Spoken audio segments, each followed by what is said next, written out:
and really say, right, I'm feeling this.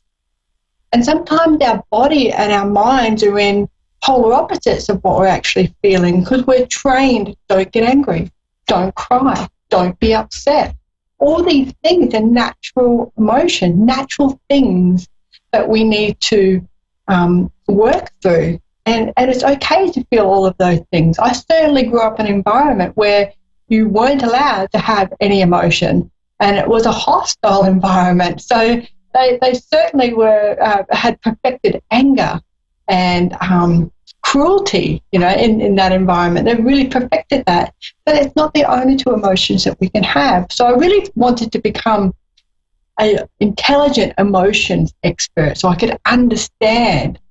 But then I realized the more I studied and the more I understood others and the more I studied others, that a lot of the times we actually aren't aware consciously of how we're feeling about a situation. We don't allow ourselves permission to understand how we feel or to voice how we feel about things. So I want to say a few words to you, and I want you to think about and feel about what your body does, what that reaction is when I'm saying these words to you, okay? Are you ready? I've got two lists to get through. List A, boredom, frustration, overwhelm, anger, fear. What do those words feel for you? What does your body do when you hear those words?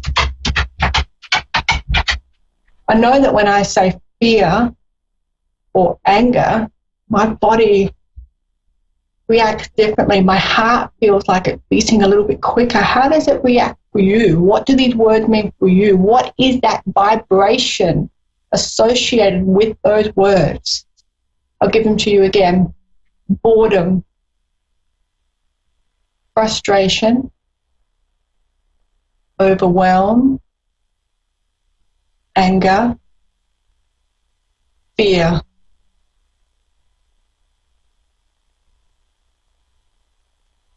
Let those sink in.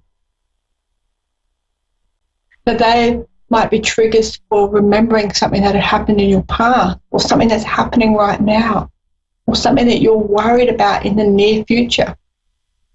Feel those triggers. Feel how your body reacts. That's your frequency that you're feeling in those moments. When you hear those words, when you adapt that emotion that's associated with those words. But what about if I give you list B? List B is joy, passion, freedom, empowered, belief. What were those emotions?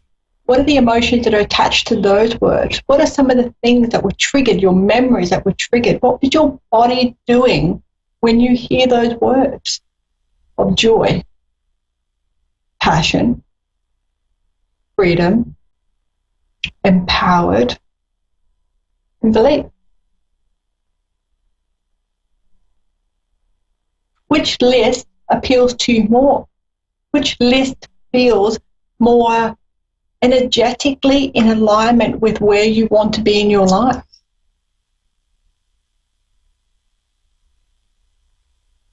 What if I told you that you can come out of that list A, that boredom, overwhelm, fear, anger, resentment, and you can transform your life, your DNA, your soul, your ancestral baggage? You can transform all of that, let all of that go. And you can turn your life into joy and passion and freedom and empowered and belief, trust. And you can.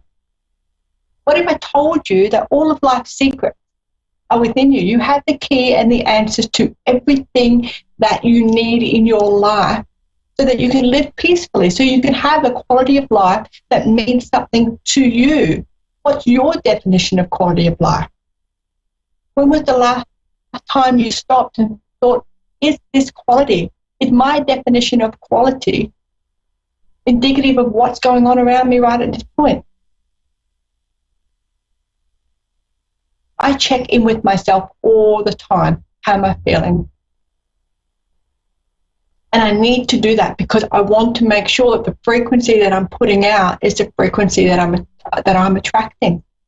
I want to attract passionate people, joyous people, people that believe in miracles, people that believe in themselves, people believe that there are great things out there and they're all ready for us to dive in and contribute and support and help and take. That's what I want. So it's really important that I check in with myself and double check my emotions and see where they're going all the time. I want to do that. And what if I told you that I can teach you how to be better in alignment with your path, your purpose, and enhance your intuition for your greatest good? Would you be interested? Is that something that piques your interest? Is that something that resonates with you? Because this is what the soul transformation package is all about. It is a package of modalities put together to support you to find your path and your purpose. To support you in understanding who it is when you peel back. You think about us as being onions. We've got all those layers. And just when you think you're at the middle of the onion, you pull another layer back. And you expose all that sweetness right at the core. And that's what soul transformation is all about. That's what understanding ourselves is all about. It's being not afraid to peel back those layers and see what's underneath. It is the greatest gift you can give yourself is to understand yourself, to make you your most favorite subject, to make self-care, self-nurturing, hibernation, sabbaticals. I will teach you what that means. To go within to look for answers. I can teach you how to do that. I would rather teach you how to fish than give you a fish. I will give you a fish if that's what you need from me. But the empowerment and the gratitude and the humble and the sense of peace that you can get from doing the work on yourself is immeasurable. It truly is immeasurable. It gives you the confidence to be able to put boundaries in place so that you don't attract narcissists. It gives you the confidence to be able to apply for a promotion at work or to ask for a raise. It gives you the confidence to say, that is enough now. You're not treating me like that anymore. I deserve better. And you believe it. You understand that you truly do deserve better. Soul transformation.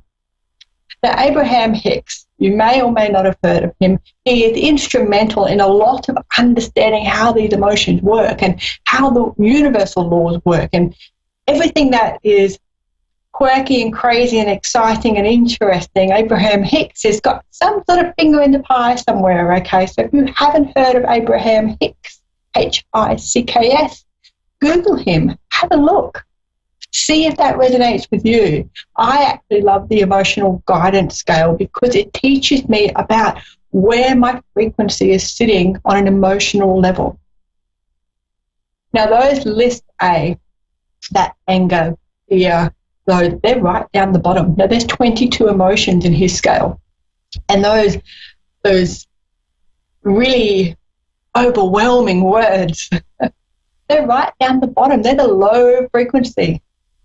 They're the ones that are really, they ground us in the moment to the point that we're paralyzed to be able to get out of them. We put a frequency out that attracts more of that.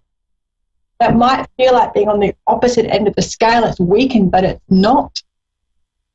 It's actually very strong, powerful emotions that will, in effect, bring all those negative feelings or low vibrationary emotions to us. We will feel them. We get stuck there. We can't move. We're paralyzed in fear of moving. What self-development and soul transformational package will do is to lift all of those emotions, to give you a really good understanding of who it is that you are as an individual, not as little Johnny's mum, not as little Susie's dad, not as someone's wife or someone's husband or someone's worker or someone's son or someone's daughter. Who you are right here in this moment right now. What the set of skills that you came into this lifetime with. What skills you need to let go of from your last lifetime. What is the catalyst for change?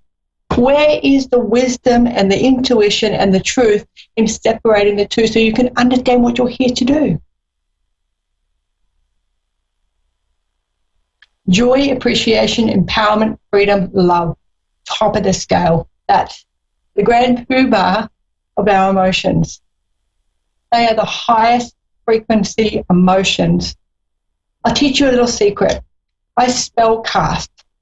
Now, casting spells sounds very scary. I get that. But spell, you're spelling words. Abracadabra literally means I create what I speak. So if you're creating words and feelings and expressions of anger, you're going to create more anger. You're going to create more angry people being attracted to you, angry scenarios. How many times have you jumped in the car cranky, you have to go to the shops, you're not interested in going to the shops, you get there, everyone feels cranky, everybody's not getting along well, nobody is smiling, they just want to get in and get the hell out. Because you're attracting that frequency, so you will be alerted to that frequency because the universe thinks that is what you want. Abracadabra, what I think about, I create. Spell casting, throwing out words, making sure that we use the right words so that when we do spell cast, we're spelling our words. Magic happens. Choose the right words. All right. Package overview. Now, there's a few sections to the package, and the reason why that is because we are not just one layer of onion. We are delicious layers of complex human beings with environmental factors, DNA factors, our ancestral baggage, our past life stuff. We bring everything through. And we experience situations like deja vu, we experience situations like soul partnerships, karmic relationships, twin flame, all those sorts of things. Now, we need to be able to get a good understanding of who we are at our core. We can break it down into different modalities. And what the package does, the soul transformation package, is we look at different areas of your life and we use different modalities to deeply and intuitively have a look at what those layers are. And each time we peel back a layer, we go a little bit deeper. And we have a look at some psychic traumas perhaps that you have. And we have a look at subconscious quirks, why we feel triggered about stuff that we shouldn't feel triggered about, why we get hurt when people say certain things to us. We don't really understand why. Post-hypnotic suggestions. There's so much out there. The soul transformation package, if you want to transform your soul, you've got to get real with it. You've got to understand where you're coming from. You've got to understand what tools you have in your toolkit to maximize the skills, the gifts, the talents, the challenges and life lessons that you've got this time. The first thing we need to do is a 30-minute channel reading. The reason why I do that is because sometimes, more often than not, we as humans get so caught on what a human issue is. We may have heard the expression third world problems. Spirit doesn't care about third world. It doesn't care about second world. It doesn't care about class, race, religion, color of skin, nothing. It doesn't care. Spirit is the most peaceful, chilled out, unconditional, loving entity you will ever deal with your entire life. So when I want to know the truth, show me what needs to be done here, show me how we can support this person improving their quality of life, I will always go to Spirit because they don't tell porcupines. In Australia, porcupines is lies. So I need to stop using my colloquial term. So we start with a 30-minute channel reading, okay? And I get right into the depths of what is going on, where your insecurities, where that fear, that depression, that overwhelm, all of those lower vibrationary emotions, where are they stuck in your psyche? Where are they stuck? Why are they stuck? At what age were they stuck there? And then we start having a look at a few other things. And the other thing that we look at is astrology chart. So I look at your natal chart, what the planets were doing at the time that you were born. Because that's your blueprint, kind of like your instruction manual. That tells us what you, as your sun sign, where the sun was, so that's your Libra, Gemini, Aries, Scorpio, those sorts of things. But it also shows me 7 other planets. And the 7 other planets are the sub-personalities of what you are. They make up all of your individualistic personality, who you are at your core. It will be different for everybody. You'll get a written report with your astrology. You'll get your chart. We'll break it down together. We'll understand it. We'll see where your hidden talents are. Your 5th harmonic is a hidden talent. We'll see what your soul contract is doing, your north node.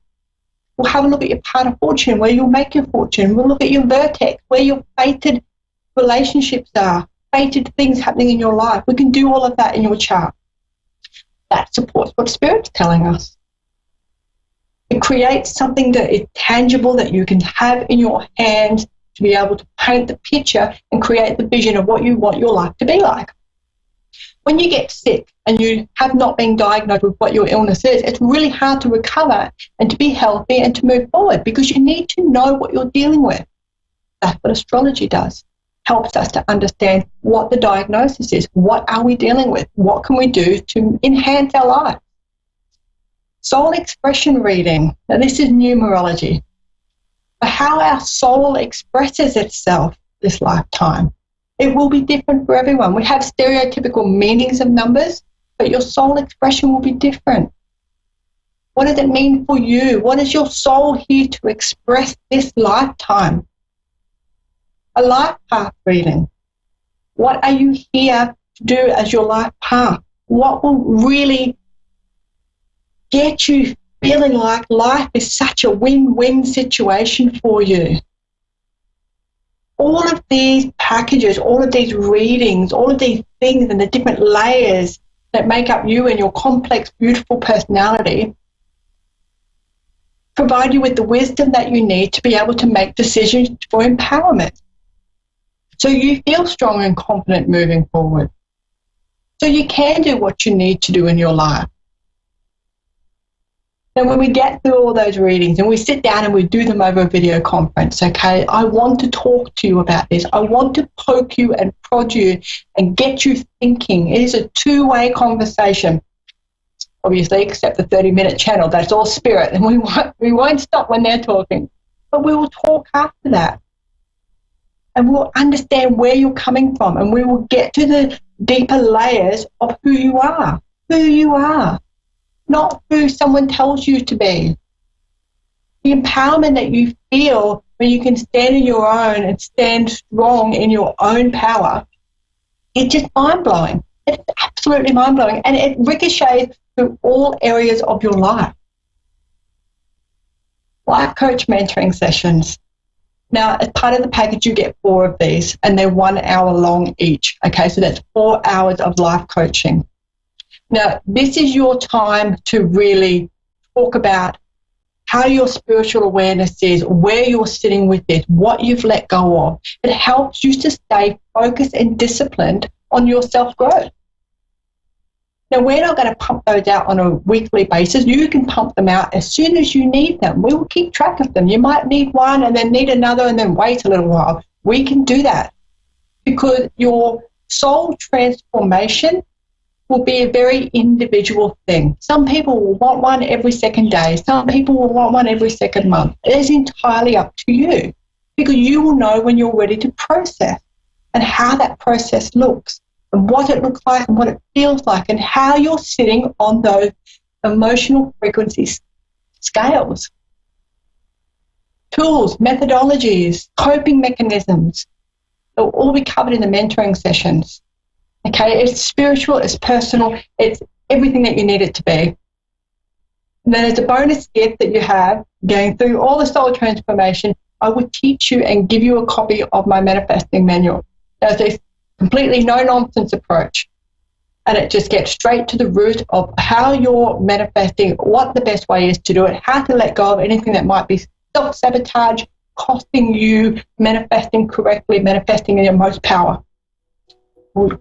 And all of this soul transformation leads up to teaching you how to manifest so you can bring those beautiful things that you're deserving of in your life. So if you're interested in doing this, you need to jump on my website, www.insightsbyjanita.com. Go to the Soul Transformation Package page. Have a little read. Make sure that's what you're signing up for. Get excited. See how your frequency level for your emotions are tracking. And then go down the bottom and press that book me and secure your place so you can start transforming your soul now to make your future look more bright. So you can be that catalyst for change. So you can start seeing some miracles in your life.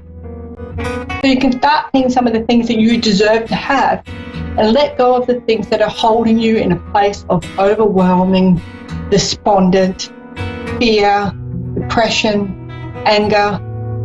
We don't want any of those. None of those words feel right for us. We want the loving words. We want the joy, the passion, empowerment. We want the win-win situations. We want the miracles. We want all of life's mystery solved. And we can do that. You are your own life's mysteries, and it will be very individual for you. And the Soul Transformation Package will help you propel along your path to get you where you need to be. It's insane. I've been doing this package for a number of years now. It is awesome. Thank you very much for your time. I will see you all again very, very soon. This is A1R. A1R. The Ask One Radio Network. The Ask One Radio Network. Persian Medium Fiona is now on avidadvice.com. Psychic Mastermind. Do you see children in our future? Yes, of course. I see the building family almost 3 or 4 months. Wow. I'm wondering if there's any loved ones around. I feel the energies are telling me about a man. He's tall. He was married before, but it was not a real marriage because it sounds to be the person cheating on him. No kids around, no brothers, no sisters. Your age or almost 3 years older. I think I might know who this person is. Okay. I think I might know who he is, yeah. Okay. You may already know of Persian Medium Fiona from her radio shows, her television shows, her groundbreaking detective work, and from just about every corner of the web. Only a site with the integrity and the purpose of avidadvice.com could land her. She's available now. avidadvice.com. Psychic Masterminds. This is the sound of salmonella gyrating on your undercooked chicken. And it looks like Mom might be taking it out a little early. Don't let salmonella get funky with your chicken. On average, 1 in 6 Americans will get a foodborne illness this year.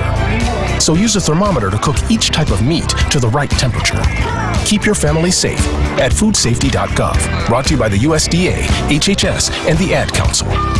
I wasn't prepared to be a caregiver to Mom. I had no idea how hard it would be and what I would need to know. Things I never thought of, like how to improve her mood and ways for me to stay positive. Luckily, I found the Caregiving Resource Center from AARP. It had articles about the basics, but also information about the hurdles I was facing. Caregiving Resource Center at aarp.org/caregiving. Articles, tips, and tools to help you both care for your loved one and care for yourself. Brought to you by AARP and the Ad Council. A1R. A1R. A1R. A1R. A1R. A1R. A1R. A1R. The Ask One Radio Network. You're listening to A1R Psychic Radio, Earth's #1 psychic radio network, and watching Moonstruck TV and Lightning Television. Welcome. And now, Reverend Elliot's Magical Window with Reverend Elliot. Live from magic-works.com. Connect direct. In North America, dial 888-454-2751. In London, 20-3519-2158. 888. In Sydney, dial 02-8488-3147. Or online, contact us through our Facebook page, facebook.com/Psychic Radio. Or one of our websites, AskOneRadio.com or Moonstruck.tv. This is Reverend Elliot's Magical Window on A1R, the Ask One Radio Network. Greetings, fellow seekers of truth, wisdom, and light around the world, around the universe, off into space, into other dimensions, the multiverse. All of you guys, welcome.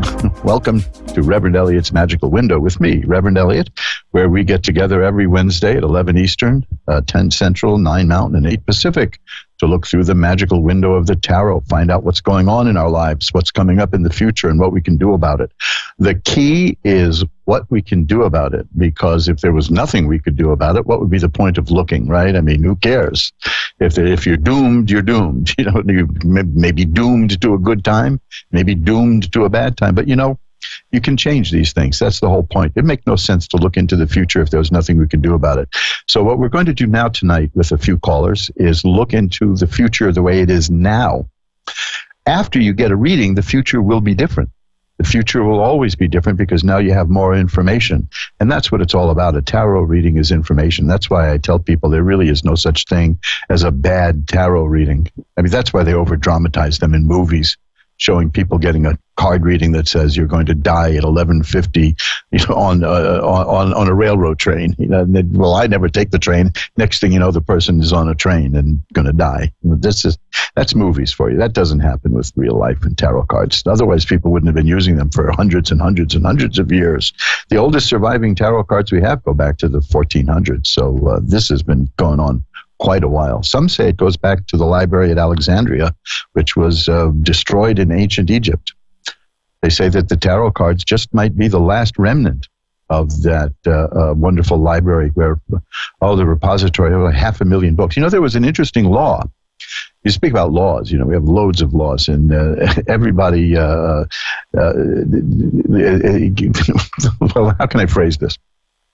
There was a law in ancient Alexandria that if you arrived in Alexandria and you owned a book, get this, and you owned a book, you had to give that book to the librarian, who would then copy it and give it back to you. Sometimes they would give back the copy and then keep the original, which is, you know, people never change.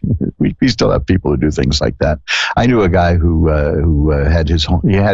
He came from a famous show business family, so he sent his home movies to a well-known TV talk show host who was a merchant of nostalgia, shall we say. And when the guy returned them, he returned copies. See, so this is just like Alexandria. People just don't change. People are people. So anyway, that's where the repository, all the books in Alexandria, they had 500,000 books there. And we don't know to this day who burned them. Some say the Muslims burned them. Some say the Christians burned them. Some say the Romans burned it. Well, nobody knows who burned any of that stuff. It's lost to time. But there was a persistent theory that a book was smuggled out. And that book was put into the form of playing cards and handed to the gypsies so that nobody would ever suspect that it was a very deep philosophical book. And that's considered the tarot cards. That's one of the origin stories of the tarot cards. There are many of those. There are many. I love reading the origin stories for tarot cards. I think I may even just make up one of my own and join in with the tradition of making up stories. But there are so many of them, I wouldn't know what to do. Maybe I'll link it to UFOs. Who knows? It might as well. They've linked tarot to everything else. Might as well link it to flying saucers. The beauty of the cards, though, is there is no bad news in the cards. There's just news. There's data. There's information. You may not hear what you want to hear, but that's good, too, sometimes. I think you'll notice if you're a regular listener to this show that most of the readings, if not nearly all of them, turn out great. You know, they're very positive and upbeat, and there's a reason for that. And I've been trying to think about it, and I think it's because people who call for a reading, they know what the problem is. Now that's 90% of the battle right there. Most people don't have a clue what's going on. And if you can identify what's happening in your life and you can deal with it, you're 90% home. You know, you're there. You're gonna deal with it. And that's the other thing. Calling up somebody and asking for help, that shows that you're willing to deal with a situation. And that puts the odds of things working out well on your side. However, there are times when the reading will show something that the person doesn't want to hear. And we can handle that too. We can deal with that. We can do magical work to send out positive energy. We can use just a magical book that almost everybody has in their house. They just don't know it's a magical book. It's the Book of Psalms. And I'm always armed with a textbook right by the microphone here so that I can pull out something from the Book of Psalms that may help a person in a given situation. So that's what we're going to do tonight. We do that every night. Every night. I'd love to. But we do it every Wednesday at 11 Eastern, 10 Central, 9 Mountain, and 8 Pacific. That's how I tell the time now. I do it in 4 time zones. Not to mention the time zones in London and Australia and India and all the places I've gotten calls from. So why don't we get into the calls now? I'm going to get ready to do this now. I'm going to light some incense. Here. Yeah. Smoldering now. I've got some frankincense going, so it's nice and churchly here. I've got some candles going, and I'm going to now ring a bell 3 times to declare sacred space. But before I do that, I just want to get in that if you want to know more about what I do, go to my website. Check it out. There's like 60 pages of great stuff there. Look at the occult jewelry. I just put up some really nice new stuff there. It's talismans and amulets that'll take care of any need in your life. We can discuss that too at some point. So here comes the bell to declare sacred space. Now we're going to pull back the curtain on the magical window. And the first caller tonight is Ashley in Kentucky. Hi, Ashley. You're on with Reverend Elliot. Hello. How are you? I'm doing well. How are you tonight? I'm doing good. Well, maybe we can make that a little better. What do you think? What would you like to look at? Really anything that pops up. I'm pretty open to any information at this point. Okay, well, these are some interesting cards, and I've got to ask you a couple of questions. The first is, have you had a lot of troubles lately? Yeah, in a lot of different areas. Okay, because let me tell you, I ask you that because there's a card here that means that the troubles are over. That's why I asked. Now, of course, in order for troubles to be over, which is a great feeling, we have to have had troubles to begin with, which is not a great feeling. But this is the Ten of Swords, and it's a card that card scares a lot of people because it looks like somebody's dead, but that's not what that means at all. It shows a person lying in the mud face down with 10 swords in her back. Now, that's pretty gruesome, but what it means is the worst is over. It means that life threw its worst at you, and you can get up, and you'll be beaten a little bit. It hurts, but but the worst is over. Now, was it family trouble? I am struggling the most with family, finances, relationships. Just kind of finding my ground. Well, the main card I have here is the Three of Swords, and that's a card of great sorrow and pain. And that is a card that generally means trouble within the family, but something, you don't have to discuss any of that. The main thing is that the card is the Ten of Swords, that first one here, which is the one that the worst is over. The next are an Ace of Rods and the Page of Coins. Now, those together symbolize a new career, a new work possibility, and a new income stream. So if you've been looking for new work or a new career or career change or advancement in your career, those are the cards for you because that's what's coming up. Okay. Now, there's also the Ace of Swords is here also, and the Ace of Swords indicates a new way of thinking and a new way of seeing the world. And you mentioned you wanted to find your ground, and that's what that card is about. And taken together, you have 2 aces and a page. Those are beginnings. You're entering a time of change in your life with new beginnings, and it should be very exciting. Okay, good. Now, I'm in graduate school right now, and I got a teaching. Okay. Mm-hmm. So you got a teaching position? I have a teaching assistantship. I'm a graduate student right now, and they offered me a position to help with classes while I'm earning my master's. Well, that's good. You see, that's the whole thing about a new career, and that's the Ace of Rods, and that's what you're going to theoretically you want. That's what you're getting your master's for, is for work, right, and career, and you're entering a very good phase. There's going to be changes in the way you see the world. There's going to be changes in your attitude and your mind, because the swords are mind, mental activity. There's the Page of Coins is the definite appearance of money in your life. And the Ace of Rods is the beginning of new career work. So I think you've got some really good stuff coming your way. Now, you've sacrificed for this, and that's the card that I have here, which is the Hanged Man. That's a card about somebody who has sacrificed one thing in order to get something else. That's a very strange card in the deck. I rarely get it in readings. It shows a person hanging by a foot upside down on, sometimes it's a tree, sometimes it's just pieces of wood. But when you turn the card upside down, the person is no longer hanging there. The person looks like they're dancing a jig and they're happy.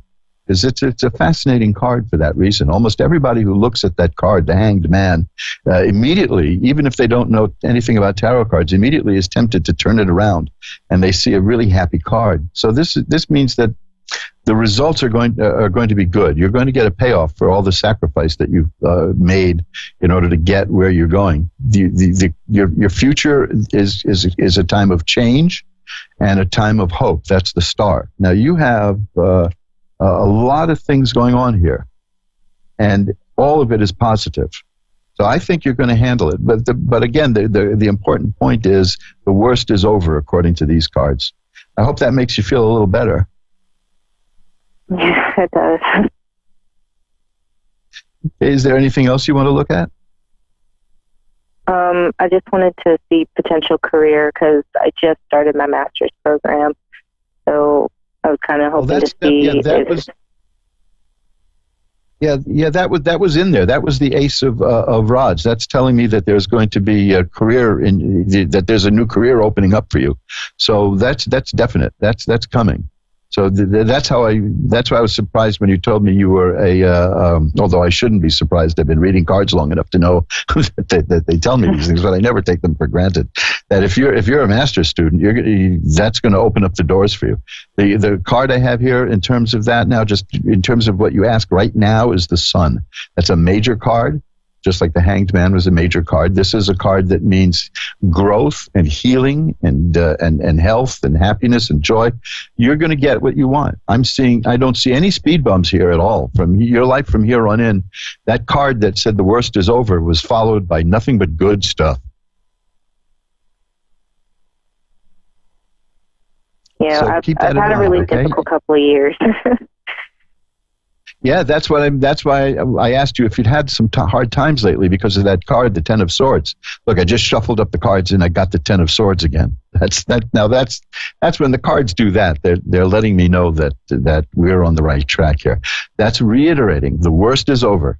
Life threw its worst at you, and you're still here. So that's you're really headed for a very good time here.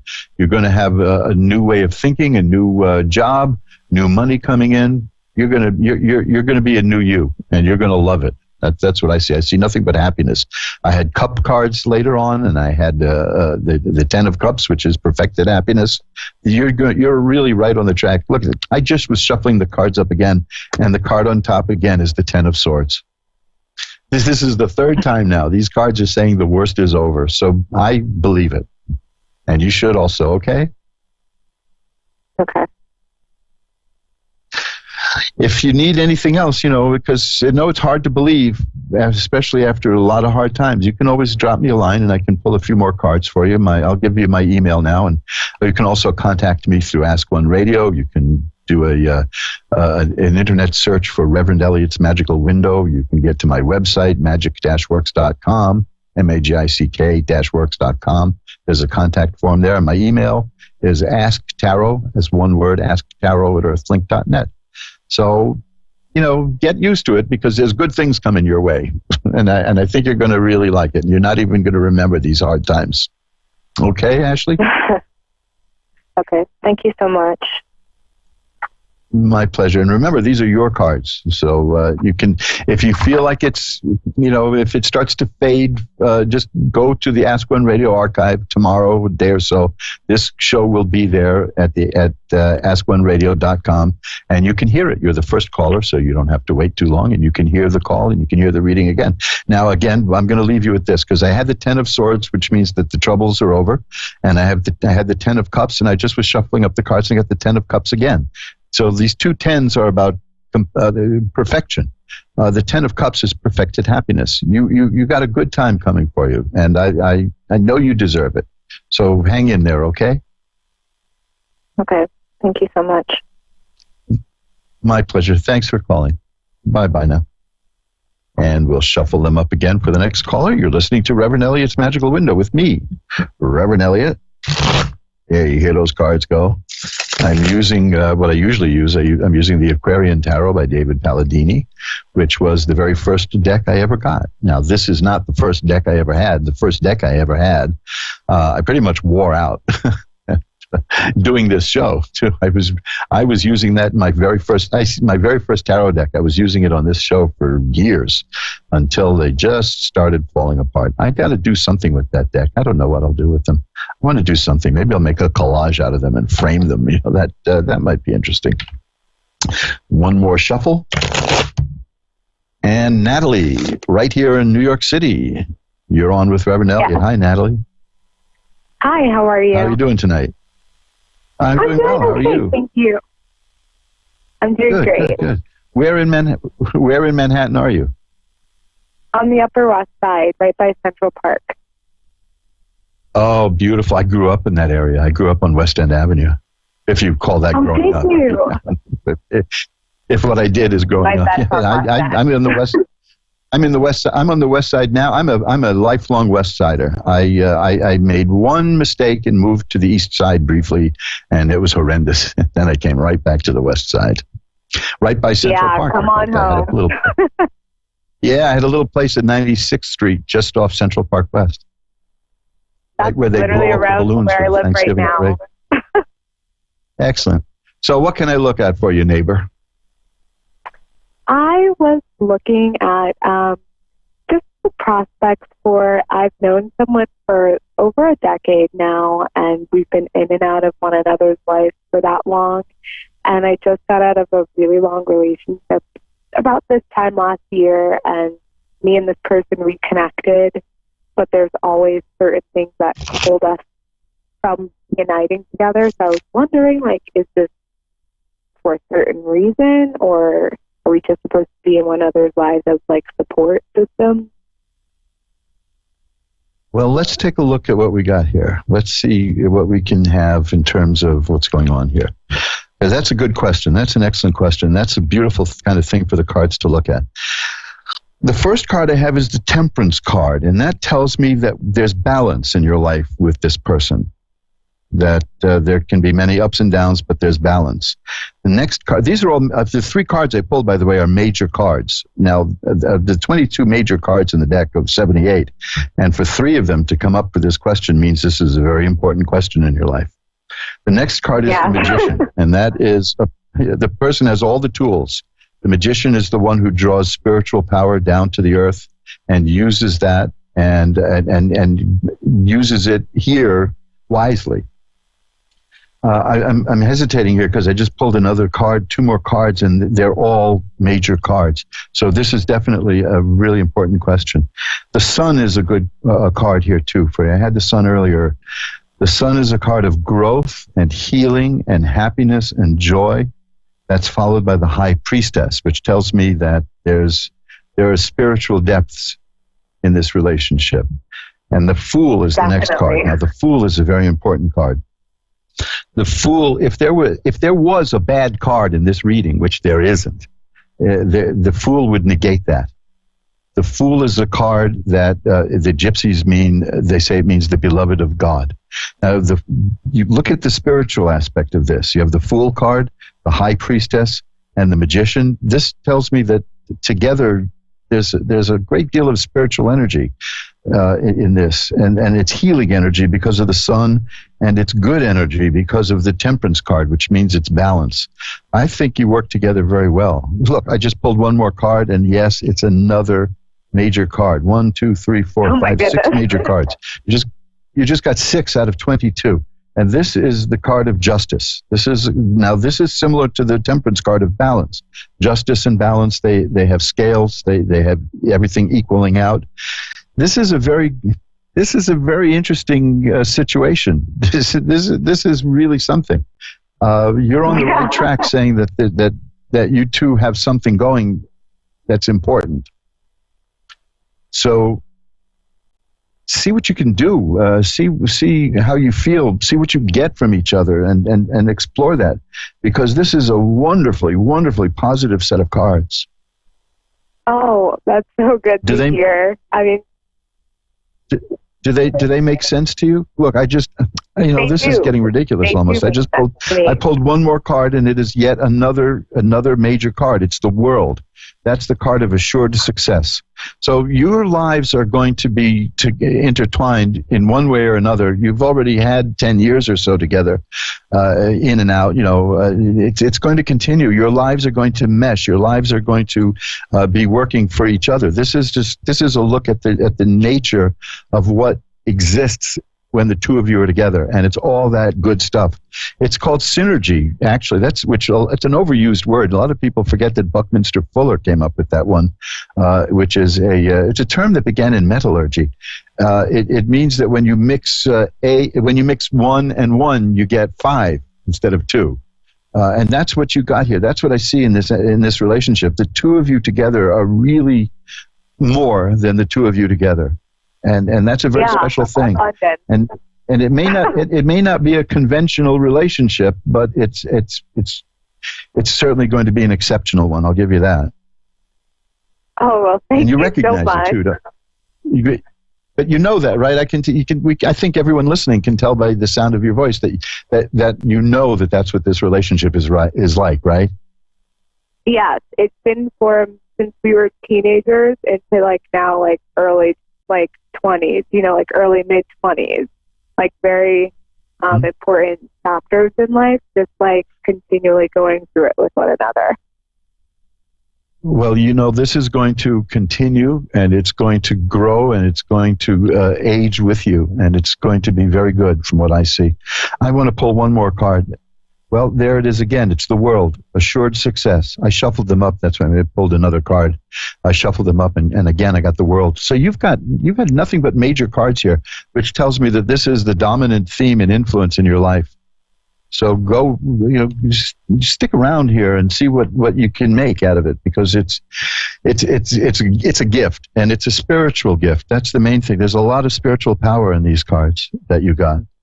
So, oh my goodness, thank you so much. You're both quite young, so you've got a great future ahead of you. Thanks for calling. Okay.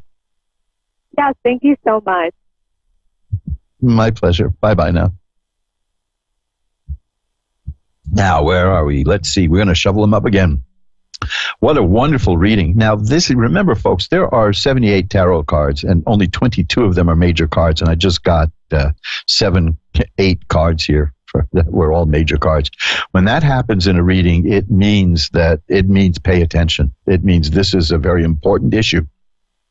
And what a wonderful question. I mean, the overall nature of that relationship just looks so beautiful, and I see so many good things coming out of it. You're listening to Reverend Elliot's Magical Window on the Ask One Radio Network, and I'm going to give the cards another shuffling here. And we'll go to Amanda in Prince George, British Columbia in Canada. Hi, Amanda. You're on with Reverend Elliot. Hi, how are you? I'm doing well. How are you tonight, Amanda? I'm good. Good. Well, maybe we can make that a little better. What would you like to look at? Like you do, I guess. I don't know. Like financially. Okay. Well, let's see. Your future. Yeah. I will shuffle them one more time. And let's take a look. Because we're all approaching the future at the same rate. 60 minutes to the hour. Now, okay, this is a good card. The Six of Coins, that's a card of money coming your way. The next card is the Eight of Rods. That means it's going to happen fast. Are you considering moving or changing locations? No. Okay, I'm asking that because I got a card that has... I have a card that has two meanings. One is literal and one is metaphorical. And it is the Six of Swords, and that's about getting from here to there through your own willpower, through your own energy. And it generally means bringing about changes in your life, but sometimes it means moving. It literally, sometimes these cards mean exactly what they say. So overall, what I'm getting is that that you're making changes in your life, and you're going to be successful at that, because that card is sometimes, the Six of Swords is sometimes called science, because it's about using the mind to get what they want, to get what the people want. Now, the next card is the Page of Coins. That's the same thing as the Six of Coins. The Page of Coins means money coming. I have two cards here that mean the appearance of money, so keep an eye out for that. There is money. You want to know what's in your future? I see money in your future. And I see that, like I said, the Eight of Rods, that means it's happening swiftly. It's going to happen soon. Okay. Anything else you want to look at? I don't know. I don't know. How about... Well, let me see what else. Do I go to school? Yeah. Anything. Are you going to what? Do I go to school? Like I've been planning to go to school? Well, let me see what I've got. Well, I'm getting more... I'm not getting practical stuff here. I'm getting like stuff about you, for instance, for instance, I've got here the Seven of Rods, and that's a person who can get obstacles out of the way. It's a person who's not stopped. I have the Empress card, which is a card of a person who makes things happen. It's a card of fertility. It doesn't necessarily literally mean having children. It means making things grow and making things happen. And I have, this is a perfect card to follow that, the Eight of Coins. It's about a person who starts a new job, starts some new work, and does so well at it that they get rewarded for it and recognized for it. It's pretty good. I also have the Four of Rods, which is a card of a happy home. So what I'm seeing, because you asked the general question about your future, and what I'm seeing is the possibility of new work. You don't let anything get in your way. You're able to deal with whatever comes your way. You're making changes in your life that you are conformed to what you want your life to be like, and there's money coming your way. That's the overall thing that I see. I hope that helps a bit. It does, yeah. Okay, let's see if I can pull one more. And also, do you do medium readings? Or you do, no. Is there any... Well... No. I do now and then, but it's not a specialty of mine. I leave that to the cards. In all honesty, you'll find other people on Ask One Radio who are really good at that. And what I can do, I look at the cards, and if I don't see specific cards, like say the Death card, then I don't connect. And usually I do see that card, though. That's the funny part. If you want to give it a shot, I will, but I'm not feeling it right now. I'm feeling more future-oriented with you. Yes. With you, I'm seeing way more in terms of future-oriented. Okay. Okay. Is there anything else you wish to look at? Not really. My love life. Well, that I can answer. That's easy to do, because you've got the Knight of Cups, and the cups are about romance, and the cups, that was the next card in the deck here. I was wondering if you would ask about that. The Knight of Cups is about a new relationship coming, and it's going to be what's the word I'm looking for? It won't necessarily be stable because it's new. It won't necessarily be. It'll be a bit up and down. It'll be tempestuous. It'll be good, but it will be. It won't be static. I'll tell you that. That's for sure. And but that's coming soon. But that's followed also. Let's see, by the Page of Coins again. That's the money card. So I'm seeing that there's romance and money in your future. Mm-hmm. Now, let's see what else we have here for you. The Ace of Cups. Yes, definitely there's romance in your future. The Ace of Cups is definitely a card of romance. So you're really you're right in the ballpark for that, and you're ready for it, aren't you? Yes. Well, that's good, because that's what I see as coming. And let's see. Let's just confirm that with one more card. We'll pull out one more card and see what we get. We get... Oh, that's interesting. Well, this just confirms the other cards. This is the Wheel of Fortune. That means this is a time of change in your life. And that's what I've been seeing is change. The change in terms of the money coming in, the change in terms of a new romance, change in terms of work. You know, the future is going to, this, yes, in general about the future, and what I'm seeing is a time of change. So that's good. And it's good change. It's not like change that's going the other way. This is positive change, and I think you'll like it. All right. That's about it. That's about all I can see, but it looks good to me. All right. Thank you so much. My pleasure. Thanks for calling. Bye-bye now. Bye. And we'll shuffle them up. This is the time of year, by the way, that a lot of people want to know what's coming up in the future, because the future, meaning the year 2020, is just around the corner.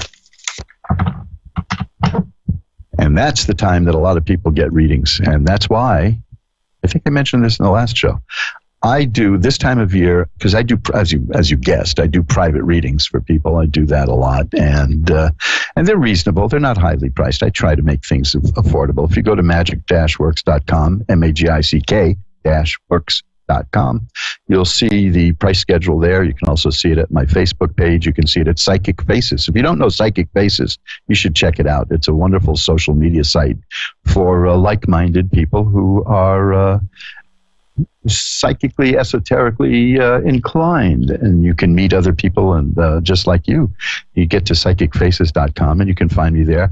But aside from my regular low prices, I think that's how they say it in the commercials, I always, this time of year, I have a sale, so I'm taking 15% off of those prices. And that is because so many people get readings this time of year, I might as well make it a little easier. And that's my year-end special. So if you contact me for a private reading, we can do it anywhere from 15 minutes, a half hour, an hour, whatever you need.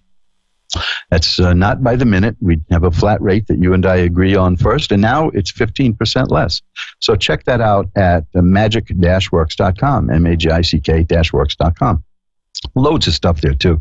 Loads of information about magical stuff. I have to build up the page about candle magic. I kind of let that go. I haven't built that one up yet. I'll do that this week. And that's just one of my favorite things to do is candle magic. I make my own incense, too. And I make my own oil compounds, which I use to anoint candles. I love doing that stuff, too. If you ever want some good incense for a specific purpose, let me know, and I'll be happy to make some for you. You can contact me again at asktarot@earthlink.net. Now we're shuffled up, and Melissa in Toledo, Ohio is next. Hi, Melissa. You're on with Reverend Elliot. Melissa, are you there? Yes, I'm here. Hello? Oh, good. Hi, Melissa. Yeah, hi, Melissa. How are you doing? Hi. I'm having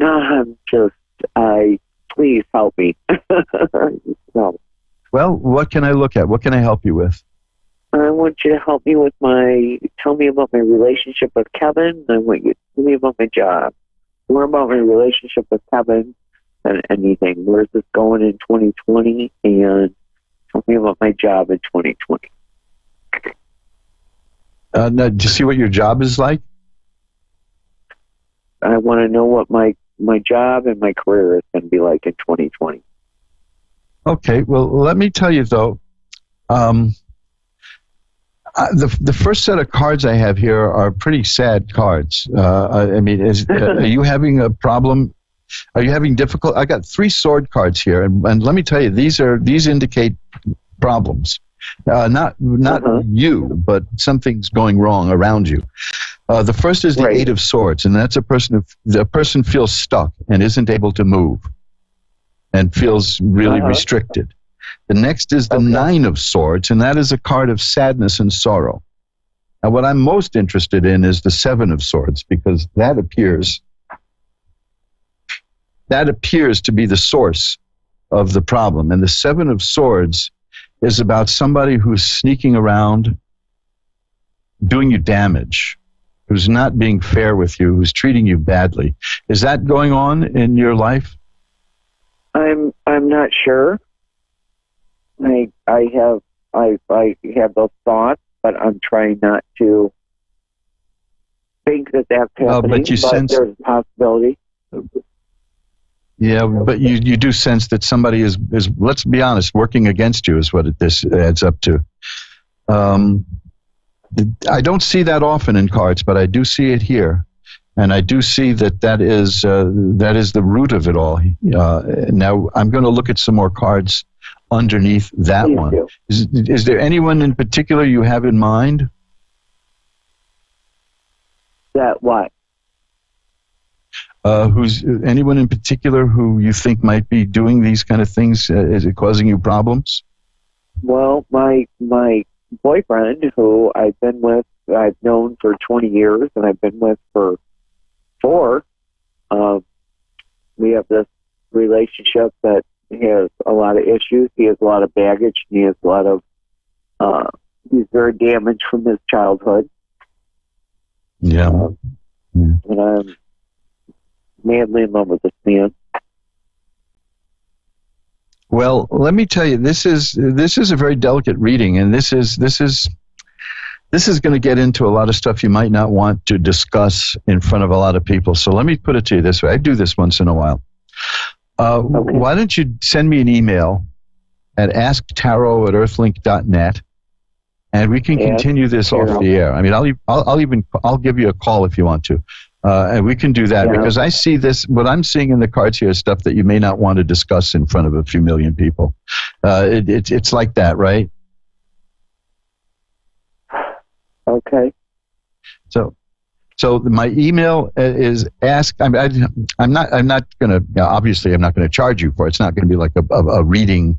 We'll just continue this reading, and we'll do it off the air, and of course free. Okay. But I'm seeing a lot of personal stuff coming up here. So that is, you can contact me through AskOneRadio.com. There's a way to contact me through that site, through magic-works.com. You can go onto your search engine and type in Reverend Elliot's Magical Window, and you'll find all kinds of ways to get in touch with me. But the direct email is asktarot@earthlink.net. And I will be happy to then... EARTHLANK, earthlink.net, and I will be happy to continue this with just you and me in private. How's that? Okay, so it's asktarot@earthlink.net. Right, ASKTAROT, asktarot@earthlink.net. Or you can just pop over to askoneradio.com and find me through that also. Okay? Okay. And do that anytime you're ready. You don't have to hurry up. If you want to be in a hurry, that's fine. But do it when you're ready. If you want. This is an open offer to discuss this with you privately, and you will have my undivided attention. And we won't have a few million people peeking over your shoulder. How's that? All right. This is bad stuff, huh? No, it's not bad. It's just personal. So it's very personal stuff. It's not. I'm not seeing anything bad. Just I don't know how much of this you want to get into in front of people. So I'm a little shy about that because it's very personal stuff. Okay? Nothing to be scared of. Nothing at all. Okay. At earthlink.net. At earthlink.com. Yeah. Okay. Do that, and I will get right back to you when I hear from you. All right, then. Thank you. Okay. I look forward to talking to you. Bye-bye now. All right. And and let's shuffle them up. I've done this a couple of times since I've been doing the show. It's nothing bad, folks. It's nothing. I'm not seeing anything horrific, but what I'm seeing is just really personal stuff. And sometimes I don't feel comfortable discussing it in front of a whole bunch of people. So that is in a sense my call. But all shuffled up again. Michelle in Newark, Delaware is on. Hi, Michelle. You're on with Reverend Elliot. Hi, how are you? I'm doing well. How are you tonight, Michelle? Fine, thank you. Good. What can I look at for you? How about employment? Okay, let's see. Well, that's pretty good because the cards I'm getting now are rod cards, and rods are about work. Rods are about career.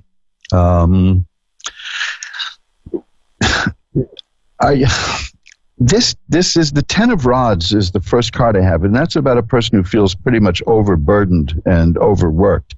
Is that how you feel, or are we getting off on the wrong foot here? No, that's right. Pardon? Oh, that's right. Okay. That's correct. Now, are you looking for new work? Because the next card is the Page of Rods, and that indicates a new line of work. Yeah, I'd like to. Yeah. Okay, so that's good. The cards are confirming that. The next card is probably what you want to hear. It's the Wheel of Fortune. That means that things are going to change. The net card after that is also rods. I got 4 cards here of rods. The cards really like you. You ask about career and work, and I get the rods, so that's perfect. The 5 of rods is here. It's about stiff competition, and the 8 of rods tells me that when something new is going to come, and it's going to come fast. It's on the way, in fact. So if you've been putting out feelers about new work and a new job, it's being considered very strongly, and something new is in the works and coming your way. Oh, okay. That's wonderful. Because what I'm seeing is that feeling of being overworked and overburdened, that's going to leave you. And it's going to be, here's the Ace of Coins. That means it's going to be more lucrative. You're going to be making more money. The aces are beginnings, and the coins, it's the beginning of more money. So I think you're on the right path here. It's funny how you ask about work, and I get all these cards about money and career. I just pulled one more, which is the Page of Coins. The Page of Coins and the Ace of Coins combined mean that definitely there's more money coming your way. So you're going to get something lucrative. You're going to get a good job. You're going to lose that feeling of being overworked and overburdened. But it's going to be a highly competitive thing. You might not get it right away, but you are going to get it according to this. There's going to be stiff competition, but you'll prevail. You'll get what you want. That sounds wonderful. Thank you. My pleasure. I think that's good news. So you look forward to that in the coming year. Let me know how it works out. Keep in touch with me. Okay. Thanks a lot for calling. And you've actually become the last caller. Wow, look how fast the time went by. Unbelievable, folks. You're listening to Reverend Elliot's Magical Window with Michelle in Newark, Delaware, who's got a new career and new work coming in the future. And now we've just come to the end of the line here. So let me tell you a few things that might be helpful for you all, folks. Everybody listening, if you want to get in touch with me, I know that everybody who wants to get on the show can't because we only have a limited amount of time. You can drop me an email at the email I mentioned earlier, asktarot@earthlink.net. AskTarot, asktarot@earthlink.net. And remember, you can take advantage of my sale, my annual year-end tarot reading sale, in which I knock off 15%. And to tell you the truth, if you want a little more off, you can just let me know also. I don't let money get in the way of these things. It's not right. I don't. I'm not going to stop everything just for the sake of money. If you need a little extra off, just let me know. No problem at all. That's asktarot@earthlink.net. Now, I also like to tell you that we're coming up to the end of the year, and a lot of people look for New Year's resolutions. I'm not a big fan of New Year's resolutions. I just think that puts too much pressure on us.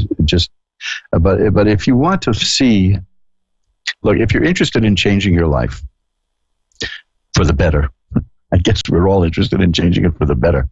Get over to mojoacademy.org. That's the website with some fabulous books that will improve your life. There is a book there that will improve your life. And now I'm talking about books like Reverend Elliott's Magical Window, which is the same as this show. That'll teach you how you can read tarot, just like I'm doing here. It's the kind of book I wish I had had when I started reading, and that's the kind of book that I think will help get you on your way to doing just what I do. And it's very rewarding. It's a wonderful feeling to be able to read for people and help people, and get a measure of control in people's lives, and not just feel that the spirits and the fates are beating us around from one thing to the next. You can see what's going on, and tarot is a wonderful way to do that. Great people in history, like the psychiatrist Carl Jung, he was fascinated with tarot. He saw it as an extremely wonderful way to get into the nature of the mind. So I discussed that in my book. Now you can see that at mojoacademy.org. If you think that you have psychic abilities, you can check out a book there called Hunches.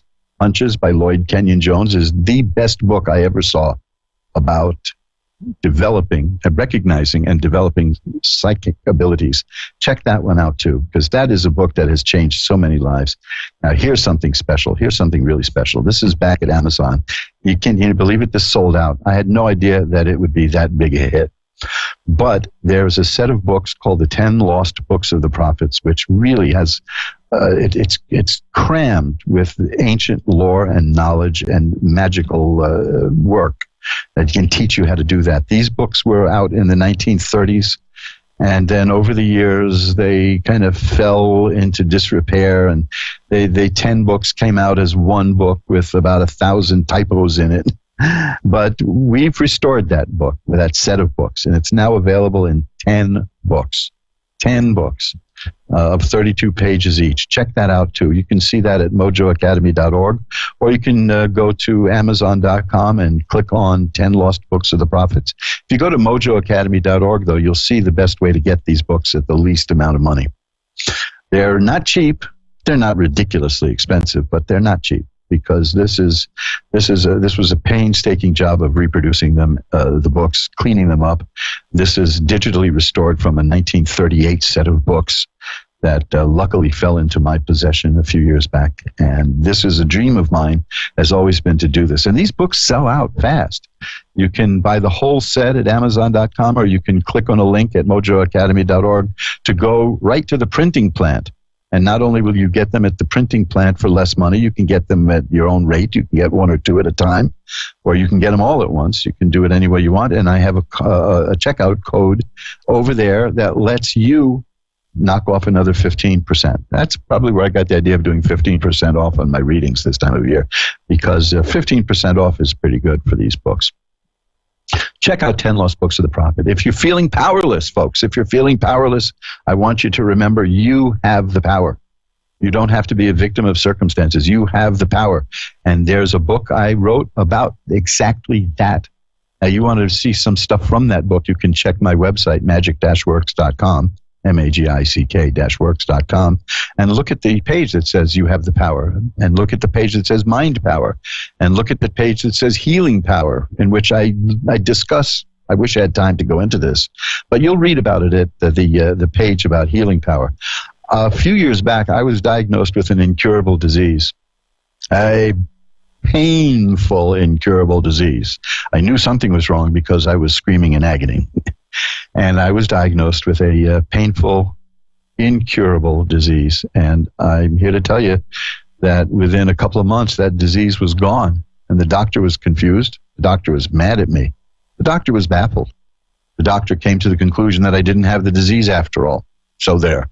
You know, this is modern medical science. They don't take the mind into consideration, although there's more of that going on now as they study the placebo effect, and they find out that the mind can heal the body. The mind has the ability to heal the body. Now, don't ever use this kind of stuff as a substitute for competent medical treatment, but you know, if you go in for, it's well known that people who go in for medical treatment with an attitude like they're not going to succeed, that doesn't succeed. You can read books like Norman Cousins' book, Anatomy of an Illness, which you can find the movie Anatomy of an Illness with Ed Asner. You can find that at my website on the page that says Healing Power. Just click a button and you play that movie. This is why I'm interested in tarot. This is why I'm interested in the occult sciences, because they deal with the mind. Now, that's usually a bad thing. People say, oh, this is all in your mind.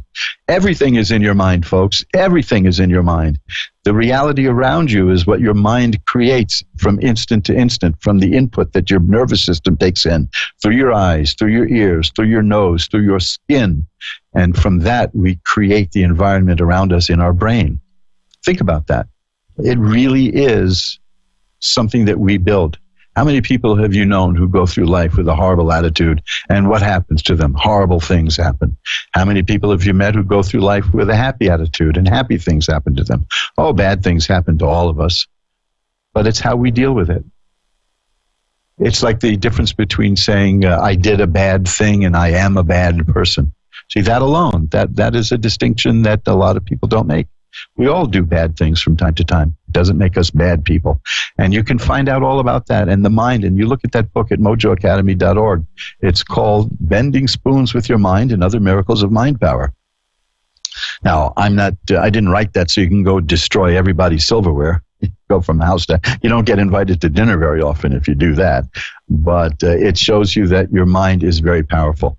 I've said this before, I'll say it again, magic-works.com. Scroll down to the bottom of that page and you will see me, a video of me turning a wheel without touching it, telling it, stop, start, go left, go right. It's a beautiful little video. And it was a spontaneous video. It was just something done spontaneously. That's why it's pretty low quality, but it's just me making that energy wheel move. It's a psi wheel, PSI, psi wheel. Psi, of course, is science talk for things they don't understand. So I want you to remember, if I can get one thing across to people in doing these shows, is that you have way more power than you know. You don't have to be a victim of all the horrors that everybody tells you about, of all the news that's bad. Have you ever? When was the last time you heard really good news? It's always designed to bum you out, and don't allow that to happen. Don't let your attitude be ruined by people who have a vested interest in ruining your attitude. Doesn't it get you? I used to watch the network television news, and they would have one depressing story after another, and in between they would have commercials for anti-anxiety and antidepressant medications. Well, of course I have anxiety and depression from watching you, is what I would say to that. But no, there's so much more to life than that. And if I could recommend a book that is the most eye-opening book that I ever put out, I would have to say it's The Bending Spoons with Your Mind and Other Miracles of Mind Power. That's at Amazon.com. That's at the printing plant. You can see how to get that at a discount, too. If you go to mojoacademy.org. Oh, there's a whole bunch of books over there. Wonderful stuff. More stuff all the time. If you want to get in touch with me off the air, as I've said several times tonight, asktarot@earthlink.net. is the email. asktarot@earthlink.net. Earthlink, good old-fashioned email. See, I've been using the internet since it was steam-powered. I am kind of old-fashioned. I've aside from the pocket watches that I have a sundial that I wear on my wrist. I have a pocket watch that opens up into a sundial, and I have a little sundial I can carry in my pocket. I love telling the time by the sun, because we got to be one with nature. It's the big thing today, right, about the environment, but people don't mention that we are the environment. You can't separate us from the environment. Well, I could talk on for 2 more hours of that, but I have to go now. And remember, go to magic-works.com to see any of those 60 pages there with loads of information on occult work. And contact me at asktarot@earthlink.net if you would like to just chat or have a private reading.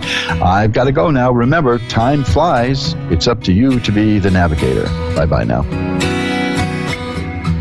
This is A1R. The Ask One Radio Network. Persian Medium Fiona is now on avidadvice.com. Psychic Mastermind. Do you see children in our future? Yes, of course. I see the building family almost 3 or 4 months. Wow. I'm wondering if there's any loved ones around. I feel the energies are calling me about a man. He's tall.